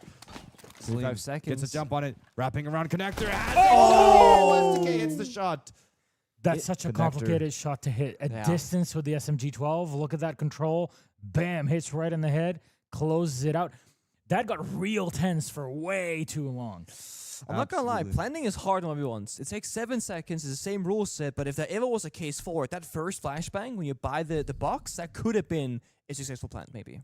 Yeah, there's so many, like, Siege is one of those games because it doesn't have that one-time plant sound at the very beginning. It's like a consistent sound throughout. Yeah. It gives the enemy the opportunity to move up to the next cover, and then the next cover, and then the next cover, and then flash and move to the next cover. So, you know, it's...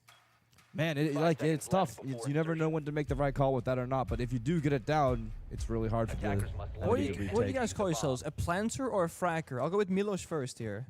A planter. A planter. For sure. Fett? Planter. Mad Dog? Same. Planter. I'm also a planter. We're all planters, dude. That's why we're on the couch and not playing right now. We're playing flex support in our best days. Yeah. Like, I'm still Legion main. I'll forever remain in that. Hold on. Jump in. Oh my God. Not. Baited in. Not in his watch. He's right there in front of him.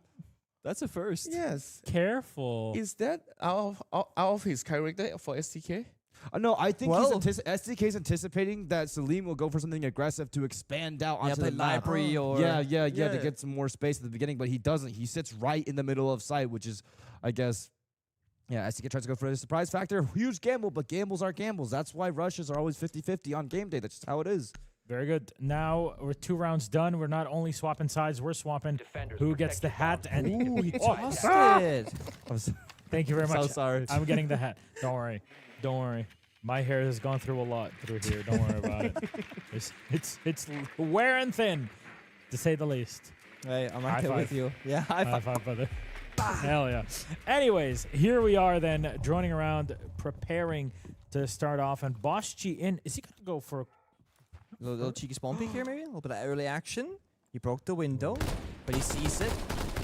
That's the thing. There's only one player in the server. There's no artificial pressure around the map. So if there's a window broken somewhere, that's probably where they're going to be spawn peeking from. So you just look at one window at a time. He sees it. You pre-fire a bit back. They're going to peel off that angle. Run back into fireplace. Just a few shots fired. Ooh, this is all the info you need to pre-fire through the wall. Right in. Damage right onto the body, but there's the push again from the Vigil. Taking damage, but then falling back. One more warning shot as he runs back in through dining and into kitchen. This is getting hectic real fast as the window's still broken in. A potential position for Shady here to move through. But indecisiveness is the name of the game at this moment. Bit of a reset, right? Like he got some damage in there. He knows it. He saw the blood spatter on the wall behind him. So he knows that SDK is feeling that pressure. Final call.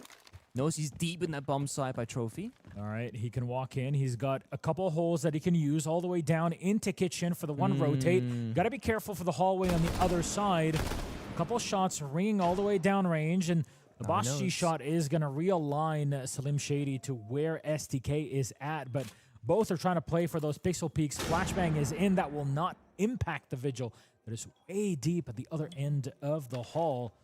Call is in. This is the right moment maybe to push in for it. Call's coming in. There you go. You can hear it all the way down the hallway very faintly. In a situation like this, you got to take the fight, but it's so close. Maybe crouching in as you're walking and just pre-firing with the SMG. A couple shots. SDK resetting, but no. It's Salim Shady to win out the round of the SMG. It's about the jiggle peaks, right? All about the jiggle peaks, and the pre-fires, the way he uses his bullets, and there's like a kind of soft concept, and I'm sure Pengu might know what I'm talking about, of using in Siege, because it's a game that you don't have to stop moving to shoot. and you can laser almost every gun in the game. Yeah. You can almost make people dance around your bullets. Right there on curved door, that big double from lobby. He pre-fires the right side, forcing the enemy to peek out and then he starts pre-firing the other side to get that initial chunk of damage down. So forcing the enemy to move a certain way with his pre-fires right now, Salim seems to have the perfect read on how to counter out STK's playstyle right now. Yeah. He's on map and match point. That's going to add a lot more pressure on STK that we hyped up at the beginning of this match, and looks like things are slipping away. Maybe STK is much more really of a Falcons fan than anything else. Hey. Sorry, we're not taking the grand finals, okay?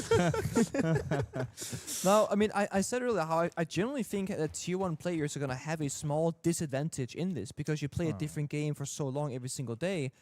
But like Mad Dog said, I think Salim doing a great job at adapting round by round and to his opponent. Whereas STK has his game plan prepped. Yeah, I think the one thing that we can agree on is that Salim can do the damage on the drone. Have the info while playing as an attacker. He always have info that he needed. Yes. Definitely has the info. Yes. And you can see that STK have no choice, have to push, have to aggress by using yourself. Yeah. That very dangerous play, right? There's a call coming in. Impact hole being used here by Slim Shady on the other side. Pre-fires from STK. He's not really sure of exactly where his opponent position is until this moment through the closet. Right in the head. Hits the nail in, and as an old man would say, threads the needle with the SMG-12. That's exactly it. Hey, you shoot enough bullets. Eventually, one is bound to connect with the head, and that's what happened right there. He had 8 bullets left, went for a few more rat-a-tats, and then finally connects those shots. Now, if I blindfolded the player names right there and showed you that clip, you would have thought that was Salim doing that. But it looks like STK said, hey, 2 can play that game. I'm not going to boss you anymore. I'm going to do the same thing you're doing with your little SMG-12 and pre-fire your corners over and over and over until I hit your head. I think humbleness is very important, right? Especially in our area of like Pro League and SI and whatnot, where you can look at a different team and go, these guys maybe get a lower standing than us, they haven't made a grand final before, but the things they're doing in the server, the strat they're using, we can actually learn from that, kind of take it, copy it, and then refine it to our own. You can do the same thing here. Look at your opponent and say, okay, the way he's playing this is very smart. I'm going to take it, make my own slight twist to it, refine that 1v1 strategy, and then come out the victor. So again, adaptation take you very far. Absolutely. There is still a huge difference in the play styles, even if they adapt the SMG-12 strat, which it looks like both players are trying to do right now. I mean, also Chalet, right? Yes. Much closer gunfights actually here by the office doors than what Border was with the long lines of sight. That's the mix-up that you have. You have to have a DMR, a Boshi also to play around with the SMG as an extra weapon in your back pocket. Speaking of the mix-up, I was just going to say that I think the big difference with STK and Salim is that STK, he seems to full send on one gunfight. He's like, this is going to be where I win or lose the round. Whereas Salim is able to move around a bit more, shoot barricades, back up, take time, drone more. STK wants to win or lose on this K9 door, regardless of what else happens. So let's see the full send. Likely waiting for that final call. A flashbang goes out to cover a bit of the sound there. Maybe force a swing from Slim Shady, but so far back at Solarium, he's baiting the walk and saying, hey, the space is free. Come take it. STK, he's thinking, too free? Yeah, something's wrong. Gonna have to go elsewhere and apply a little bit of pressure elsewhere on the map. But Slim Shady has this set strategy, not moving from Solarium. Now, a plant could be possible if he makes it to half wall, but getting to half wall, that's the problem. He's just waiting. At what point do you just plant on the door and just call it a day? Honestly, yeah, but then Salim can swing it just off the Solarium door. It's not far from. He's going to answer the call fast, actually. Here's the deep push, though. STK by the rotate goes for a plant, has no real information. Impact in pocket of Salim. Doesn't hear it fully, perhaps. He gets off it. He was so close to that confirmation. Now 7 seconds is all it takes. He's halfway through. Last impact goes out. Here comes the fight.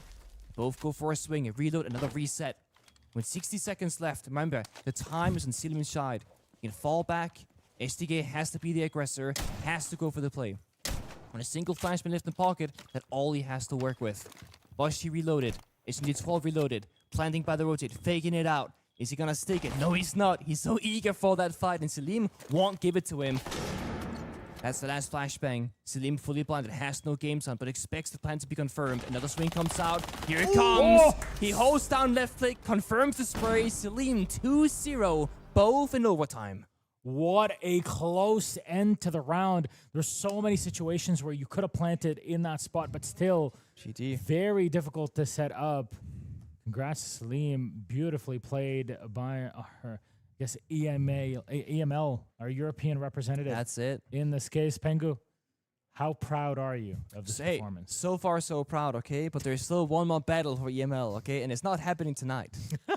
But tomorrow, that's where the real battle is. Well, this to me feels like a really, really cool battle. Anyways, regardless, welcome everybody once more to our quote-unquote analyst desks or couch and seats that we have here at 1v1 Now, brought to you by Xbox Game Pass. It is our late night show at the Invitational 2026 with our wonderful co-streamers and gentlemen of many talents here in the Rainbow Six scene and community. We just had our first match end, and the question is, do we want to interview our victor, Salim Shady?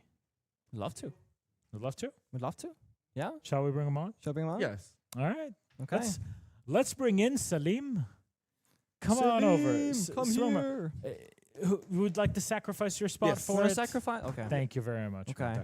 But ow, I would have sacked. I got the chair. It's okay. No. Sit down. I gotta ask a question. You can do the next go. one. No, You can do the Oh next my one. It's God. all right. I'll take this. Come on in. Just for this segment. All There you go. right, you take this and put it on your head. It's called a headset. It is a for headset. reason.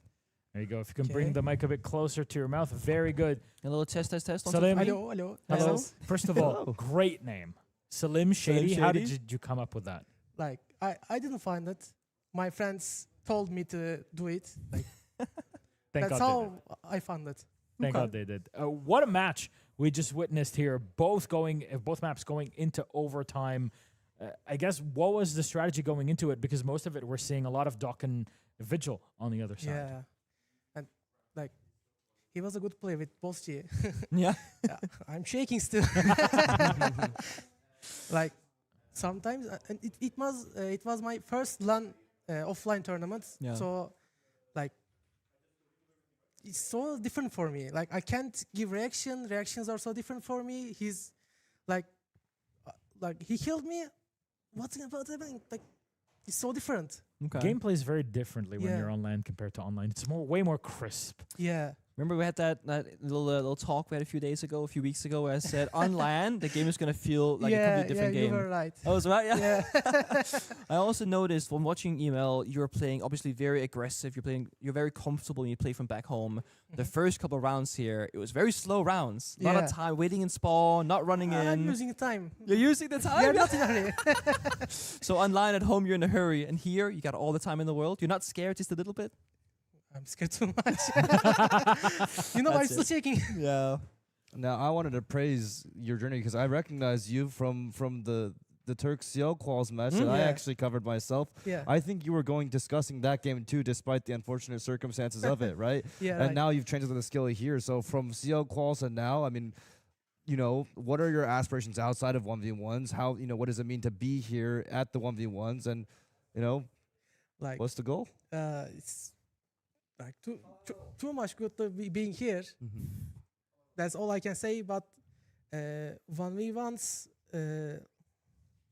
it's hard, like, because you're alone. You have to like think single. Like, no one will help you. That's why it's difficult for me. That's all I can say, I guess. If you win, you win. It's all you that's doing the work, and if you Yeah. lose, it's done. That's kind of the whole thing with 1v1 games in general. You know, mentioning StarCraft earlier before, but really 1v1 games in general. Yeah. We're used to Siege being this team-based game, but it's very different. And I wish one day we'd have an official mode where, well, the planting time's a bit different, the map is a bit different, the operators have a slight bit balancing difference, Yeah. and I think that would really shake things up for all Agree. you guys out there. Yeah, we spoke about that as well, right? Like if they change some slight rules here and there, or operator bans, the 1v1 could change drastically. Yeah. Would we be banning like Vigil and Duck all the time? Is that what would happen, Fat? Yes. Yeah. Probably. Yes. Yeah. It would be probably. dangerous.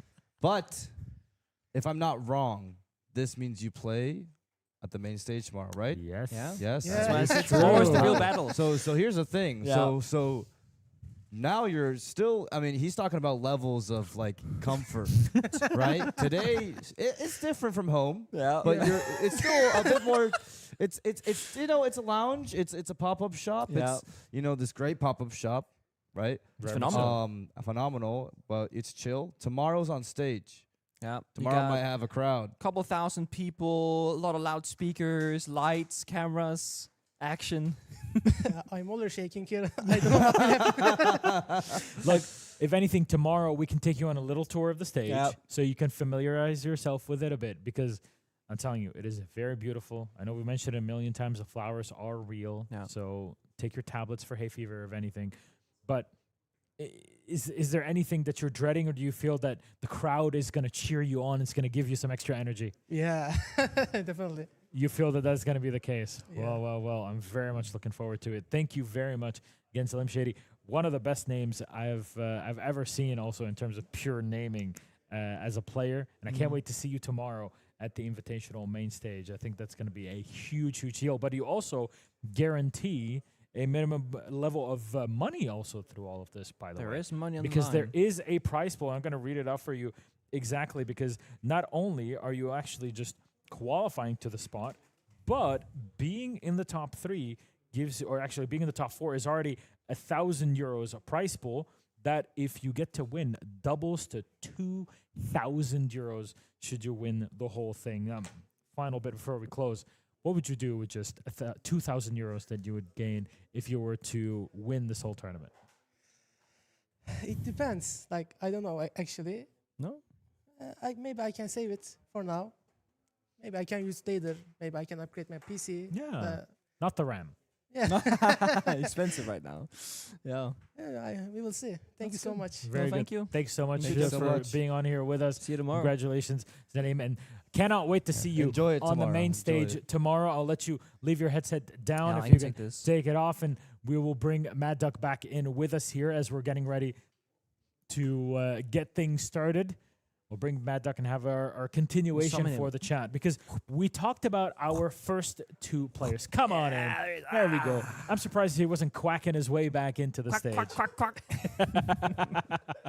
That'll be the extra SFX they'll be adding through it. But of course, now we've gone through kind of, well, our first 2 players, right? We got STK, SAL. We went through Selim, EML representative, but we still have 2 more regions. Labyrinth from APL, who is going up against Mike from the NAL. Now, Fet, again, for everybody out there, can you describe to us how NAL has been going so far in phase 1 and 2? Well, we got Labyrinth up there. You know, yes, go ahead. You could go. Okay. Yeah. For Labyrinth, I think for 1v1 that you can expect, he himself say that he's gonna show how good the shotgun in 1v1 is. Yep. Yes, that's Yep. his claim. Yep. Yes. So, for a bit of context, right? Yes. Labyrinth actually went lower bracket extremely early in APL. And he made this gauntlet run out of nowhere. And he literally was like, I'm going to try something else. He played Ying, Lesion Shotgun every single round since. And he was undefeated ever since. Yes. 23 wins to 4 losses. Yeah. And you're saying that off of an early lower bracket? Yes, Yeah. early That's lower insane. bracket, Ying, Lesion Shotgun every single round, practically no exceptions, and nobody could beat it at all. And mind you, he played LAN in APL, whereas in EML we played online. So on shotguns, much like DMRs, the heat rig is phenomenal on 0 ping. It shreds through people. That happened at the FPS day in Tokyo, if I'm not mistaken. Exactly right. Yes. Happened at the FPS day in Tokyo. I'm so jealous of you. It was a Because you good get to one. see all of this on LAN, and this means Labyrinth has LAN experience, That's which his opponent from the NAL, Mike, does not. Fet. No, I'm trying to hype up Mike here. I think one of the biggest things that came through for NAL was a lack of participation from Tier 2 and Tier 1 active players, which meant unknown talent got to make its way up, bubble its way up, and Mike was the cream of the crop there. Like I said, the final was between Mike and Shocking. Shocking used to be a player way back in the day. It was a battle of styles. It was slow and methodical versus fast and aggressive, and slow and methodical won. Now, obviously, all the other names here have competitive experience. We recognize them more. Mike, I think I got my chips on him because he reminds me a little bit of a certain someone from North America who was very good at 1v1s, made it to Pro League, and shocked the world in his very first year as the best rookie of the year. But I won't say anything else. Well, other that's than a that. European player, if I'm not mistaken. So that's not really NAL, is it? Yeah. Listen, Europe will claim Spoit when he's winning. When he's losing, he's all yours, buddy. Okay. See, this is, I think this literally just got posted on the Pro League subreddit.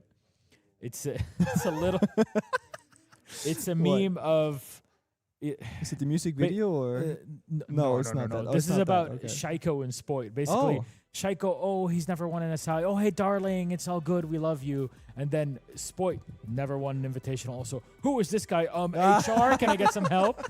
Which is so true That's when it funny. comes to all of this, because fair enough, that's how sometimes it comes down to. Now, that LAN experience might be something that's going to play a lot against your chips that you're putting on there, Fat. That's absolutely true. I'm still confident in my boy, but again, I'm also a bit terrified of that Ying Legion shotgun pick we were talking about. it's happening. Because that's very unorthodox. Everyone's playing, you know, the Doke, the Vigil, the Deimos, that kind of mute game. No one's ever seen that before. Plus, you have a greater move speed when you're hip fire. Plus, Hashom peeking is really good. Not as good on land, but it's still very good. And guess what? You can Hashom peek and still fire with, not just info peek, shotguns. Hip fires. So it's crazy. And it's Legions.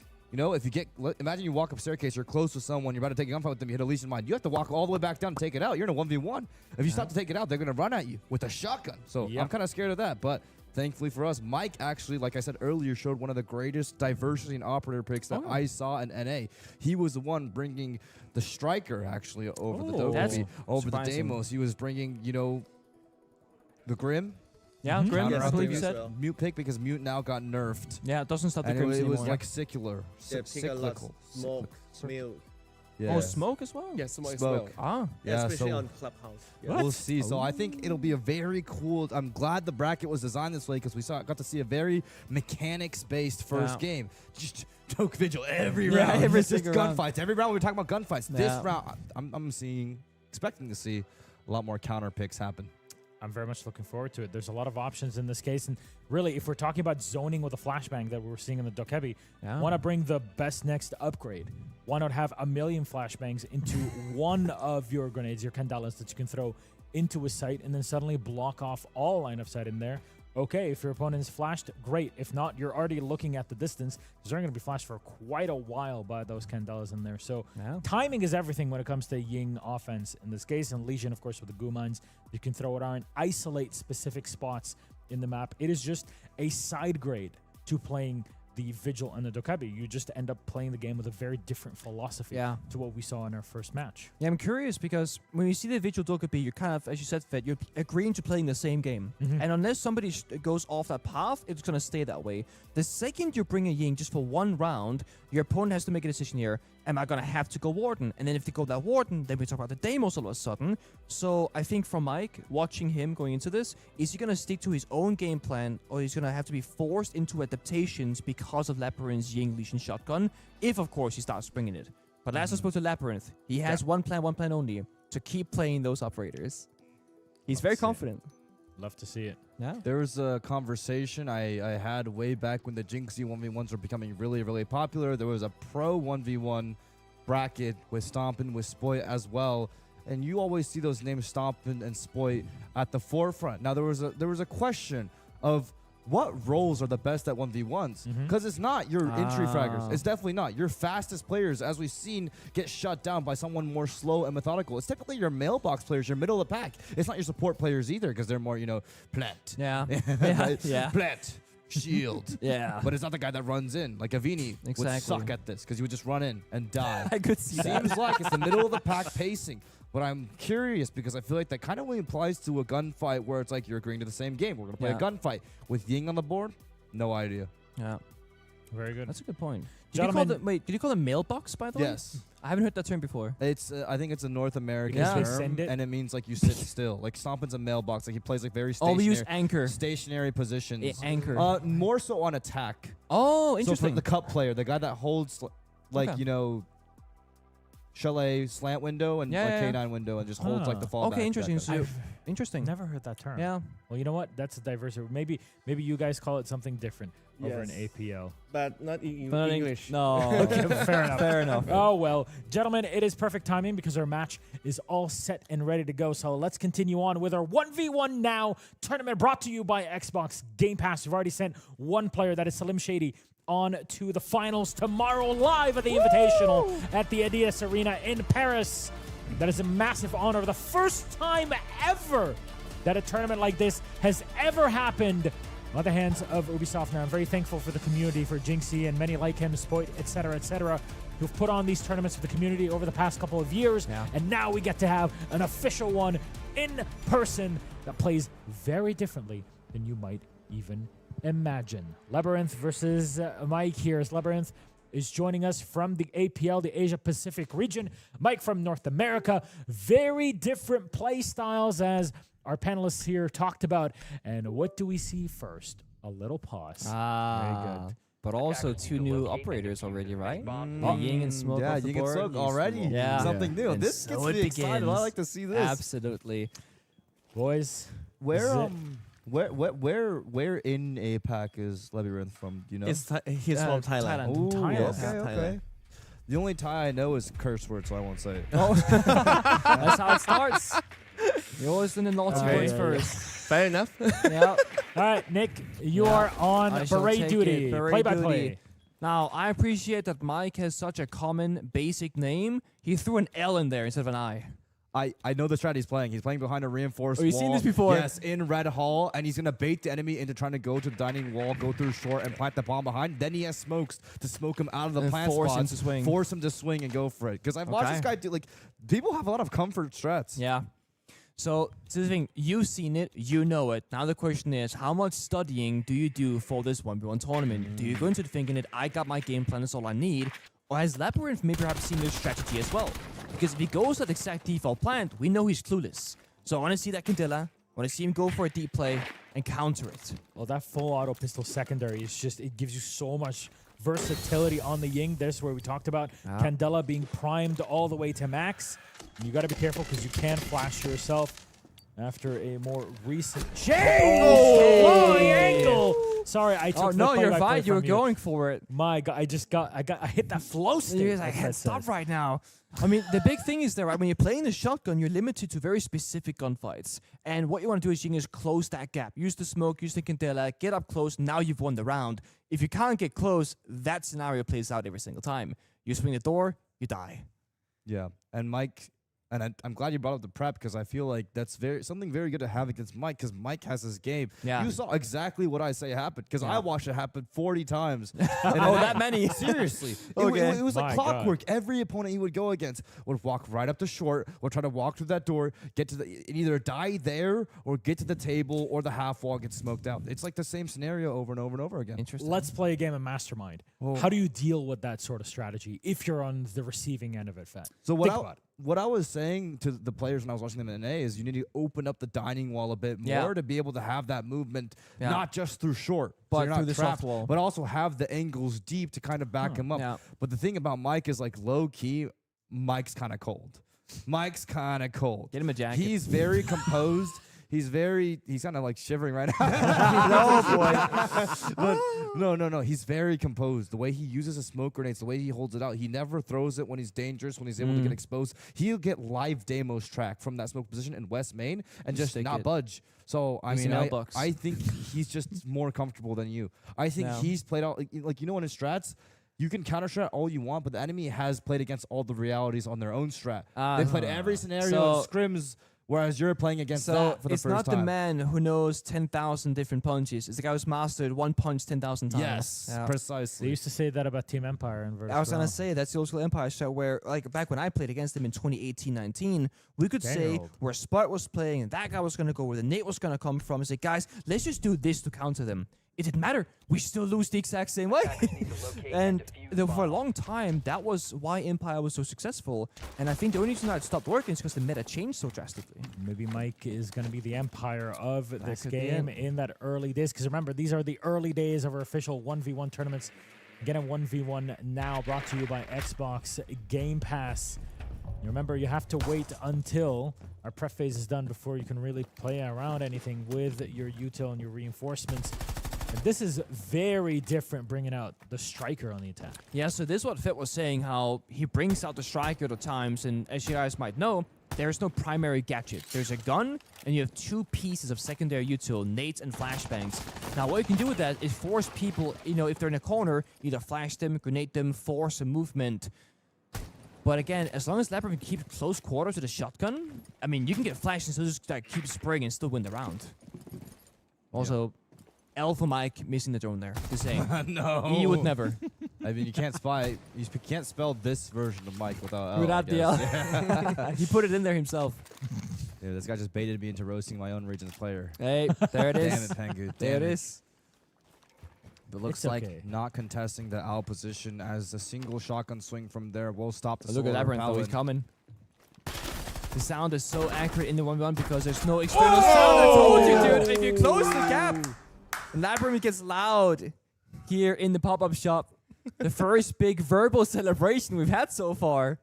Yeah, that's the There's a first quiet verbal first celebration. VO3. Locked That's in. what I'm Yeah. saying, and I would be scared to sit across from someone and just hear them yelling at me. Not gonna lie, I'm glad I'm not a fighting game player. Because can you Oh my god! Boom, He gets boom, right next to you, gets in your face. I have seen some awful moments in those situations where you're like 1 health away from taking the win, but then you already stand up to celebrate. You got to be careful. You get comboed. You can get comboed and lose immediately with 1 health left on the other side. And you got to be careful 2 rounds. Good in this save. case. There you go. It's Mad Duck now that has the beret. And I've there's the seen this reinforcement. strat before. I know, it's comfort. Deimos now. Ooh, giving Oh. up that Ying shotgun just for Yeah. this particular strat because I think he knows that position cannot be contested. I like that he kept the shotgun though, because he can make a rotate in that fireplace wall, like we mentioned earlier, if he wants to have a second avenue in towards the bomb side. And the pistol is forced when you go for the tracker, so the primary AK is not going to get used all that often. He's actually going to go above. Okay. Above. Okay. Very interesting. That's the first tracker. Let's see what Mike does. He said it was cold. He plays his strat, doesn't stray off it. Look at the vert. Can he see the foot all the way down? There's no way. Okay. Yeah. Careful with those. Mike seems to have a pre-rehearsed response to playing against Deimos as above, but that's going to be patch control taken by the Deimos. But here you go. You're in Mike's game on the half wall. This plant position. And he has smokes, right? So if the plant is attempted, he can shut it down. Mad Duck. Yes, okay, I forgot my duty. my bad. I just, on the floor right now, they're starting shooting to each other, but they'll be try to lurk in, try to make a zone, but it seems like he had to try to push. Mike know his position as well, try to back up a little bit, waiting, and try to burn the time. There's no choice for Libin to try to plan it out. And peek! Oh, with that shotgun. Almost got the Libin out. And try to track him again. But he has 1 minute left right now. It's awkward, right? You're solo on healthy Labyrinth for 1 more shotgun shell, and that's it. Round over. You wait for the tracker. It's a bit awkward to stand off. Here it comes. What can you do with it? Mind you, if he plants by half wall, you can just smoke deny the plant. Yeah. I've literally seen this scenario like so many times before. Oh! Pre-fire. Oh! Whoa! He got up. He's getting wicked. Holy. Holy. And no Libin. Oh, let's go! Whoa, what's happening here? Yeah. I know that. Libin's style. With every round that he take, he try to push his power out. Yes, like shouting, sting, like chanting, something like that. Yes. You know, obviously everybody reacts to pressure very differently. Some people, they will get very, as you said, ingoing energy. They'll shut down and be 100%, quiet. yes. And I mean, Selim was just in the couch saying he was so nervous. There's so much on the line going to main stage. This could very well just be how he's expressing himself. Yes, it's exactly. all going out like you're saying. For Selim, like a fight or flight. Yeah. Yes, but for Libin, fight only. Yeah. He's a fighter. Yes, he's a It fighter. was like that when everybody was standing around before. We had a little meetup before we got started in Labyrinth. You could see he's locked in. He's ready He to was. go. I saw him, like, he was reacting to the matches, also being like, oh my god, and like having very animated reactions.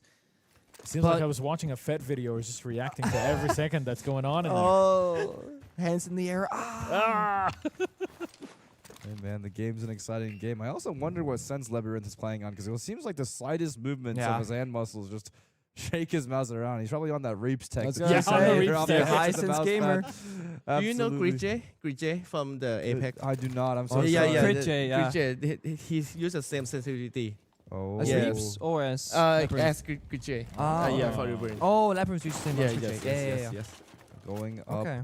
Solar here seems to be the option for Mike. Never mind, not going to do that. But it's a different game when you're playing against this Legion shotgun.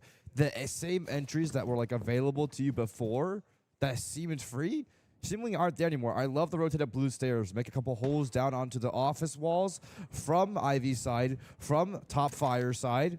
These are long-range gunfights that favor a non-shotgun. Right now, on top rule, how to engage. Yes!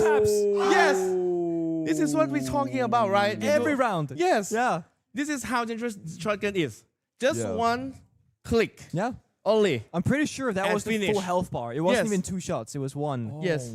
That's how the mind game is starting to working at here. Yeah. Because if you try to pick and you get punished like this, you get not don't have confidence after that. Yeah, like what do you, Yeah. every time you swing, you get 1 tap. What are you Yeah, supposed to get do, one right? tap. Yeah. What's the point of that? Yeah. I thought what you had to do is put your faith in the SES shotgun, but I never knew that the 612 would be that good. That's what Yes. we've learned. If you believe in it in Yeah. ADS and go for the shot. It's like an op, but like it's like I don't even know. It's like an op, and terrifying one, the most terrifying kind of op. Back to Ying shotgun now. Nope, not good anymore. I think he realizes for this particular setup that Mike goes for, it doesn't work. Yeah. For the other ones, It's too open, too Legion's long still range. working. This one, yeah, forcing that close range gunfight, not going to work out.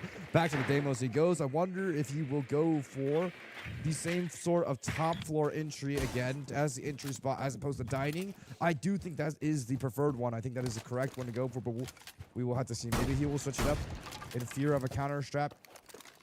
Deimos track comes out. Oop, didn't break down the front door first, so break down that front door. Make Look the at his avenue of hands. entry. He's just, oh yeah, I'm getting ready. I can feel this victory. I like how his pop-offs are always limited by like the length of his ear. Yeah. He gets like, but with He his like, can't back get too far side, off. then he can't get it with his front side because he'll break his earbuds right after. Top floor entry once again. Deimos track seemingly waiting for it. Cancelled it. Close. There you go. He cancelled it. He's above, goes above West Main, does Here find comes him. the This is chase. top floor. Mike just has to run here. It's so much damage. Interesting. Breaks open the hatch. Will you go for the drop? Yes. He's flipped it. He's playing short this time. Oh, look at the efficiency of that rotate. Not quite, but still, that's faster than I could make that rotate with that pistol. Either you're a Deimos player or you're not a Deimos player. And we're all planters here, so we know the story there. This time, Mike opting to go into short as opposed to bottom West Main. That was the first response we've seen. Now short also a plays. Whoa! Hard floor the beam. above. No shots connecting. For Could nade Labyrinth. him and hold the angle. Stuck in the corner of short here. Could get floor banged through another wall. Doesn't want to do that. He moves around because he knows just barely his feet are visible to the Deimos. Here comes the nade, forcing him to go left. Doesn't. Oh, pre-fire just barely does not catch him. But that was beautiful util usage to Labyrinth to force Mike to go a certain way or not. Waiting for the last Deimos track. One more to make a move. Off this, I'm expecting some sort of hatch drop entry. He does have one more nade. Can trap him inside or short. Nade, drop the hatch. What will it be, Labyrinth? Drop the hatch without a nade. Stuck a little bit. Could Mike move back off that? Maybe. Nope, stays in short. But now, Labyrinth has a superior angle. Nade keeps him in short. Smoke canister goes down, but it's not going to stop the plant. Labyrinth has it. Here comes the retake. Oh my god! The What is that? Way too my powerful. God. 4-1 domination from Labyrinth. Oh my god. Off that range? Yep. He Oh planned it. Is that a hip fire? Yeah, I'm not sure, but he got it confirmed. Oh my god. Insane. The calm before the Yes. storm, right? The intensity. It got so quiet. Our first plant of the night, beautifully played, Could be the only one. isolating with the grenade, Yeah. going behind into kitchen, playing around the angle, planting, getting it down, and then believing in the shotgun. That was It's crazy, beautiful though, to like the value that you're getting from the long range fights. Yeah. It's funny how we see the very first round, you call the strat, Labyrinth goes in and doesn't smoke off the door correctly, gets smoked immediately. Then we never saw it happen again from Mike. Then it was Labyrinth with the shotguns, just finding fight after fight after fight in different areas.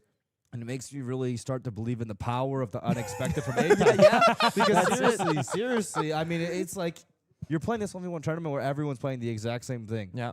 And it's like now you're playing against shotguns, only shotguns. It's a completely different gunfight. Like Boss G, even it's different. It's a pixel. Yeah. Right. SMG 12, all these auto guns. It's just pre-fire after pre-fire after pre-fire, wrapping pre-fire, wide pre-fire, close pre-fire, prone pre-fire. All the pre-fire. Yes. Shotgun's different. Yeah. You make the wrong choice, boom, you're done. You're dead. That's it. And it's on land too. Yeah. God forbid a bunch of those slugs hit you. GG. That's the thing. I feel like this exact strategy online with the 50, 60 ping, I don't think it's gonna work whatsoever. I think you need a LAN environment, 0 ping hit rate, and the equal peak advantage for this to actually work as well as it does. But Labyrinth played LAN to qualify for this, and now of course here as well. And it's very different. I don't remember how many games he actually had to play on LAN to get to this spot since he was playing in Tokyo. I'm trying to think of it because we didn't cover the first day of matches, but I want to say he played probably up towards like 7 or 6 matches. How much? 7 or 6 matches? Yes. 6, 7? No, no, I'm sorry. Oh, 7 or 6 matches. Okay. You took it. My bad. My bad. It's my fault. Someone had to do it. I had this security coming to escort you out of here. This is something that happened to me literally the day before I came to Paris for the brain rot? Invitational. Yeah, it's actually worse because let's load into game because we're ready to go. But the thing that happened, I literally was walking out of the supermarket full of groceries, and this 5-year-old kid runs in front of his mom. He looks at me, he's like, 6'7", and he just keeps walking into the, like, what? I'm 32, man. Like, this is way over my head. I'm going to make soup. More like 6 times 7. You know what 6 times 7 is? You tell me, Milosh. It's the good old wise man you are. Well, it's not. It's not your 32. age. No, we gotta go a bit higher. Very. I mean, the second digit was right. We got a few more years for that. Me and sorry, English wrong. Labyrinth or no, not Labyrinth. Holy crap! What? Mad Duck and I were laughing at Labyrinth, like almost asleep right there. I think he was recovering from the pop-ups. Yeah. That were happening first game. This is a little story before the matches. Labyrinth got sick a little bit. It's not a little bit. A bit. A headache. A headache. Yeah. So have to like sleep like 3 hours before this. Yeah. So he tried his best to focus. Yeah. So we saw that he had tried to nap. Yeah. On some NJ flu game stuff, it can maybe bring out the best out of players because a lot of the times the best runs, as you know, come out of in tournaments out of players who get really, really badly sick. Canadian, before you won the Charlotte Major, didn't get an ounce of sleep the night before Grand Finals. Oh, yeah. But it's like when you're already back against the wall, down in the dumps, there's nothing to optimize anymore. Because when you can optimize your chair height, your sweat, your temperature, you can overthink. It's already bad. I already have no sleep. I'm already sick. There's nothing to optimize anymore, and there's nothing left to do but play, and sometimes that brings the best out of players. Labyrinth still popping off, still focusing, still playing his game onto map 2, 1 away from Six Invitational main stage tomorrow. We should call this the 6 Motivational because you really fired me up in here. This is what's going to happen. Next time, I'm going to have an exam. I'm just going to go in, no study, no nothing. You know, I didn't sleep last night anyways. I got this. Look at that revolver coming out. But it's on you, Nick. Right. No tracker, no net used just yet. Mike holding down, being that mailbox, cutting off the angle, wanting him to rotate. Labyrinth goes back to 90. Doesn't want the smoke right now. Finally tossed as well. Did not reload the pistol, mind you. Weapon swap not possible. How do you fight a shotgun fit? Shotgun v shotgun. The SAS has been so good for so long, but Labyrinth, he knows this game. He has the better shotgun. This is his territory. Softball between them, getting opened up. Labyrinth plays the position inside of Fountain instead, wanting Mike to go in, but the wall bang does a bit of chip damage. Labyrinth feeling that pressure. He's now at a disadvantage. On the floor. Mike has a good read, but does not want to overcommit. Like Mad Dog said, your confidence, right? You swing, you get one shot, but he has to commit eventually. Still no tracker. Oh my god! Different map, same story. Fakes out that metal detector son to try to get him to peek out, but he does peek out, and he actually anticipates it. Wow. It was smart to poke through it, right? You make the noise, it covers your movement I when thought you're Mike had running it. back. Yeah. But believe in the 612. Yeah. I like it. I like the shotgun with shotgun, but you are losing a bit of value where the Deimos gadget doesn't exist all of a sudden because you don't want to go into a shotgun fight with the pistol. It feels a bit awkward. Again, what's the solution to fighting against Labyrinth into operator selection? That was the biggest struggle in APL. Mira, who was up against in the grand finals, tried Ella, for example. Yes. I think tried Finrir and or Melusi. Nothing seemed to work. So the question is still there. What is the optimal counter for these shotguns? We've still not seen it yet. And if you're Salim watching this one, you're trying to think, tomorrow, you're studying. How do I fix this problem? I'm starting to understand now the land difference for Mike here because you see a little bit of his movements, a little bit of twitching, a little bit of spam ADSing, a little bit of that nervousness kicking in the micro movements. I really hope this isn't the end of a great series right here because of that factor. However, it seems like he's figured out a game plan onto what he wants to do to counter out the shotgun plays, to fight back with his own shotguns. He got a lot more ground that last round than previous. But Labyrinth seems to have the plan as well. He runs straight through East. Penguin. Oh my god. He's going for it. Full send it. Don't second guess it. You feel that confidence. You're doing so well so far. But a very one-sided first map. A Toxic Babe tossed in really deep into 90. Not popped though. Mind you, if Micahs is pre-placed and doesn't pop it, he cancels out another one afterwards. Here comes the first tracker. Labyrinth wants the intel to go for that push. He's stuck by half wall. Oh! Mike stands up. Mike stands up, Fed. I don't have an explanation for that one. Close. He's playing with the shoddy, wanting to push, and then maybe either fat finger the crouch button or whatever. I'm not sure, but he was fully tracked and gave up his cover for that fight. I think it's mental dominance right now. Bit of nerves. Absolutely. I think Mike right now is questioning his every single move. He threw smoke canisters. He covered the doorway. He didn't pop any of them. Labyrinth walked straight in. And it's completely unexpected. And he's hitting all his shots too. Nuts. All right, Fed, you've been promoted. Fed. I've been promoted. Here Once we upon go. a time, you had the dog promotion. Nowadays, Promoted to French. You've been promoted to French.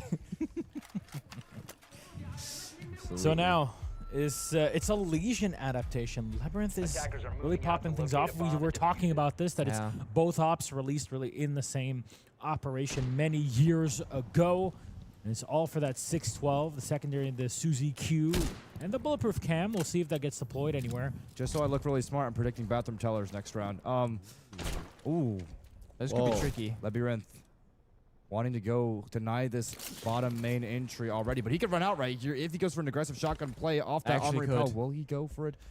Not necessarily. Top floor is free now. Isn't a blunder, but border is such a small map. You can get back into sight in the lick of a split. That is not a real sentence. That is not a real phrase. I just made that up. But when I'm innovative today, you said it, man. Labyrinth close. No reinforced armory wall means he's forced to play behind sandwich. But there will be wall bangable soft wall onto his walk-in. He's swinging and back. that's the issue. He's on a sliver of door. And only have a pistol versus a shotgun. One player has practice on it. One player does not. Mike, what will you go for? Equal HP swings out. Mike seems to have the advantage with the shaking. The slug recock for the shotgun doesn't work out in Mike's favor right now. No matter what, it's an even game because that shotgun does so much damage. Just one shell. Mike pushes in, but there's so many feet holes. He can't get wall banked, otherwise he'll die. He's so afraid. You cannot in the air. What's going on here? He's more composed. They're both on the floor. When you're in Labyrinth's world, you play by his rules. And right now, I don't know. As a North American descendant and fan, I'm a little sad. Not gonna lie.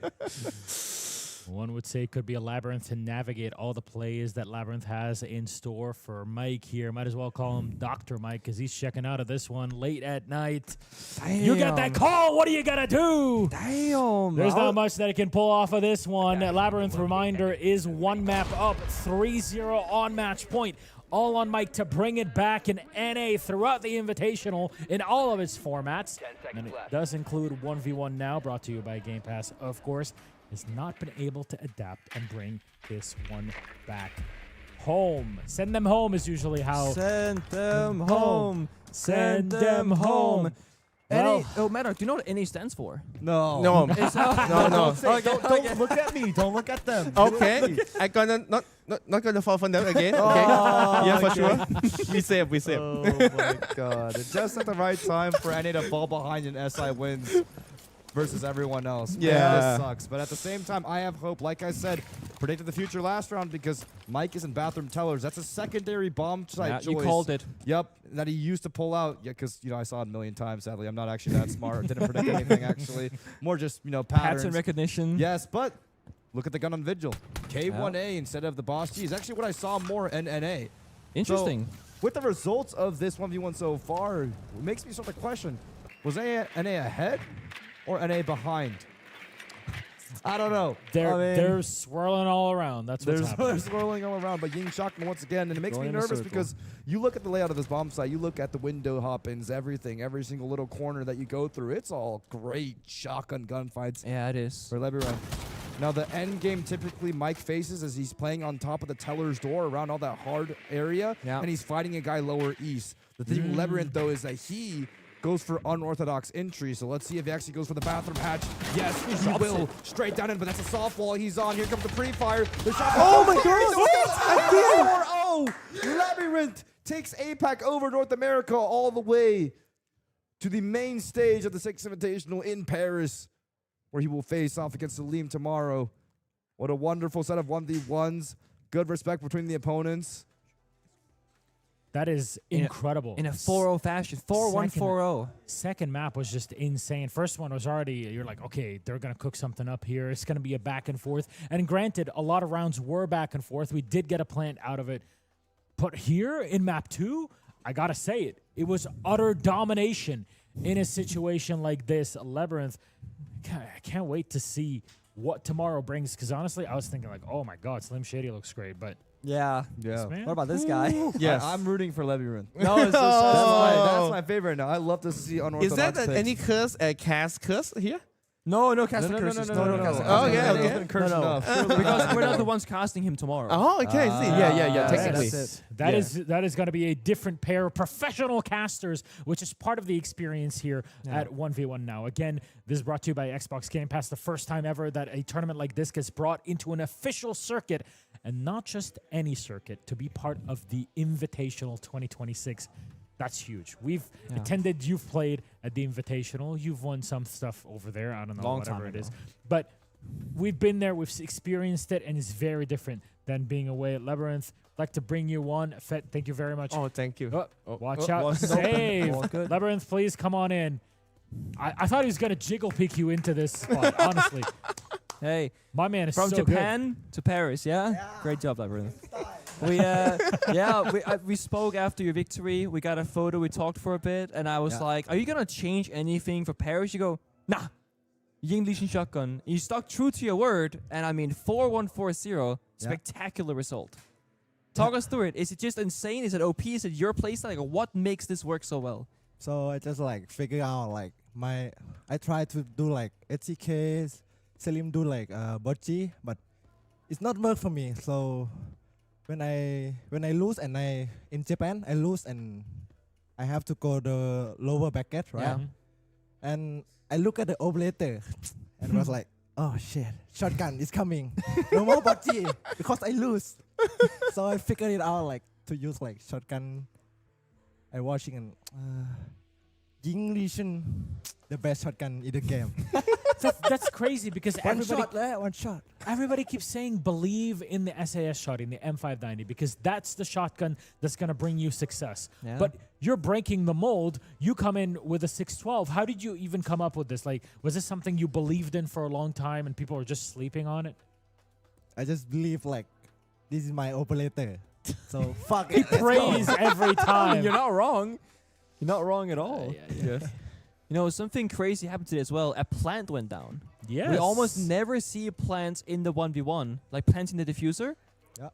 Yeah. Yes. Yeah. This is the first time. That's the first This is time. the first time. Okay. Yeah. It's good. Feels pretty good. How no? do you make the decision for that? Because there's always so much pressure on you to take the fight. When do you say, okay, I've isolated my opponent enough, I have the time to plant, and I can use that position to my advantage?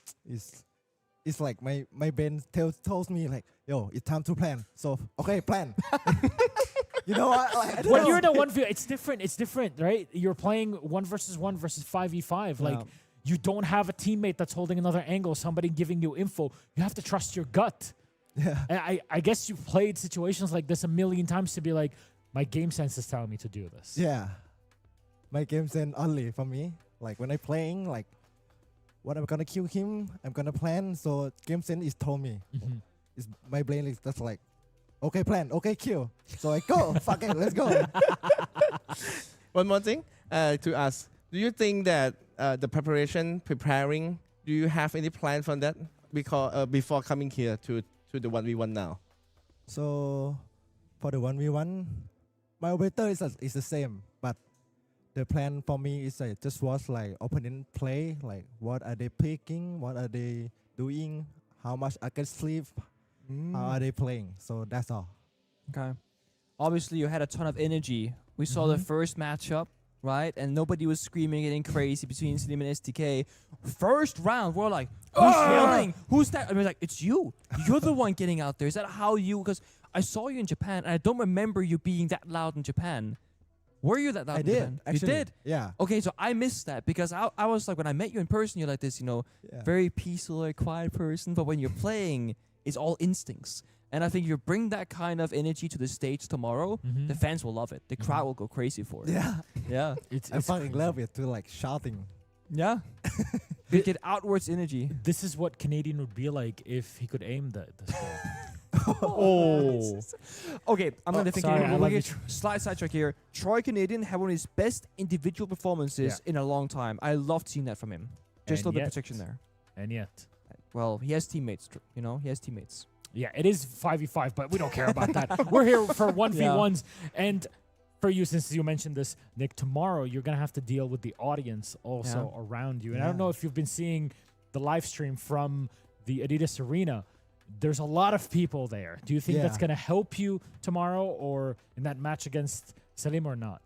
So I had experience from Japan, right? Yeah. The people watching me, like, I can see like, oh my God, my heart beat, like, oh shit, like they're watching me play and I win it all. So I have experience more than Salim, so it might be a chance to win, I think. It could be. Yeah. So your way of practicing maybe is to, if you're at home, you call in your entire family to be around you. Everybody and watch to you play. constantly look at you, really to get you psyched up and ready for it.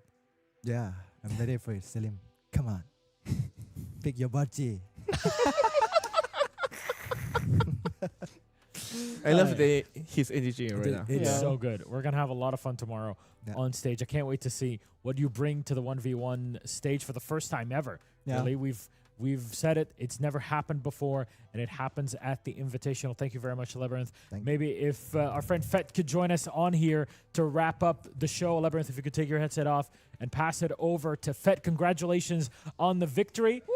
He's already guaranteed €1,000 in this, and tomorrow there is the chance to double that. Yeah, he's from Thailand as well. Yeah. This is beautiful. Beautiful plays. Beautiful plays.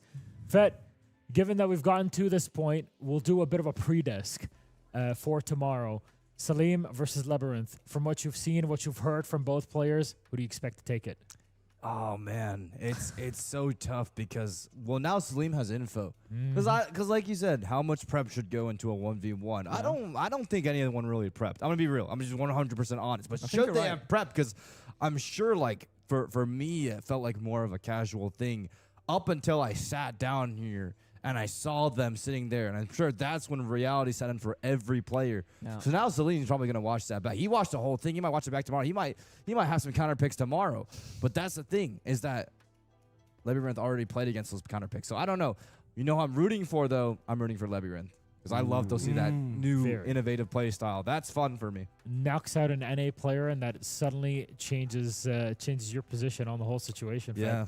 It's good to hear. In this case, maybe somebody going to be coaching Labyrinth in the back or coaching Salim in the back to say, hey, you got to watch out for this and that. It's me preparing for him a little bit. Oh. Yeah, a little. Nick, are you going to step in a bit for our EML player? I would like to, but the thing is, right, my heart might lie with Salim here because he's EML. But my brain, I think Labyrinth coming from LAN experience in Japan, having figured out a very unorthodox meta that no one can seem to break whatsoever, despite having like up towards 9 or 10 different opponents now, going flawless essentially.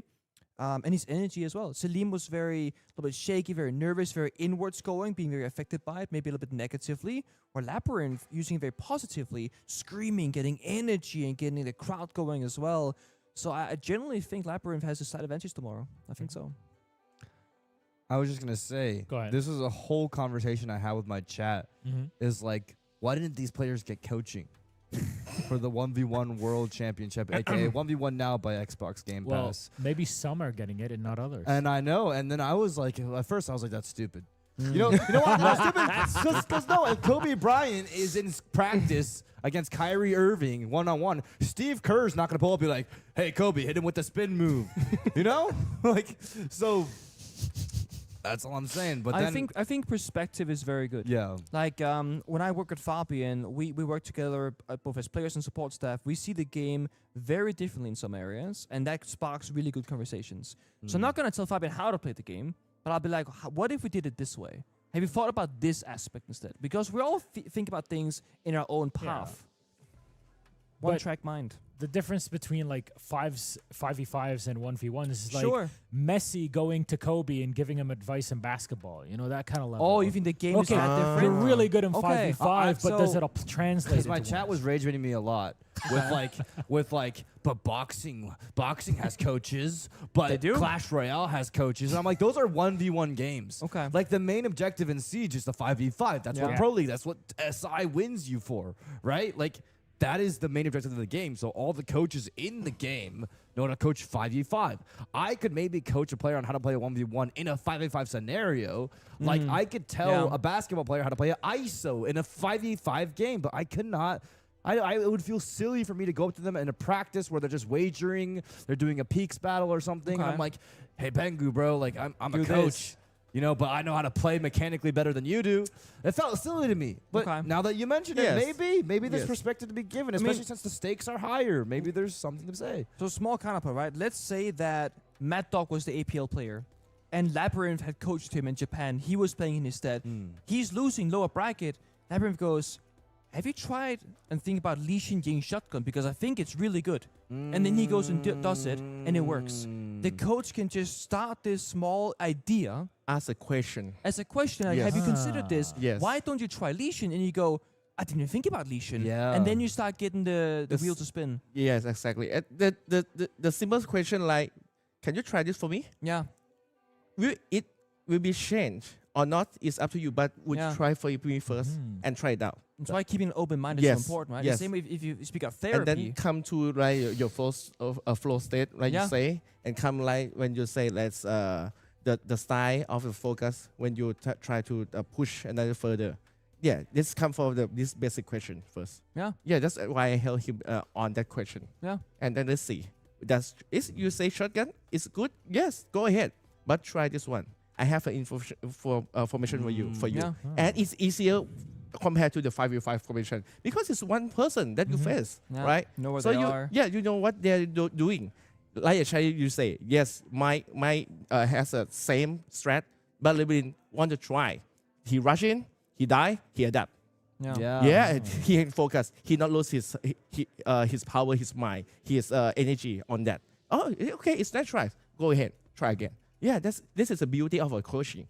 So I say that if you open heart, work hard enough, and have an open minding, beauty will come. Always come. Beauty will come. Yes. Yeah. Yes. For me. Yeah.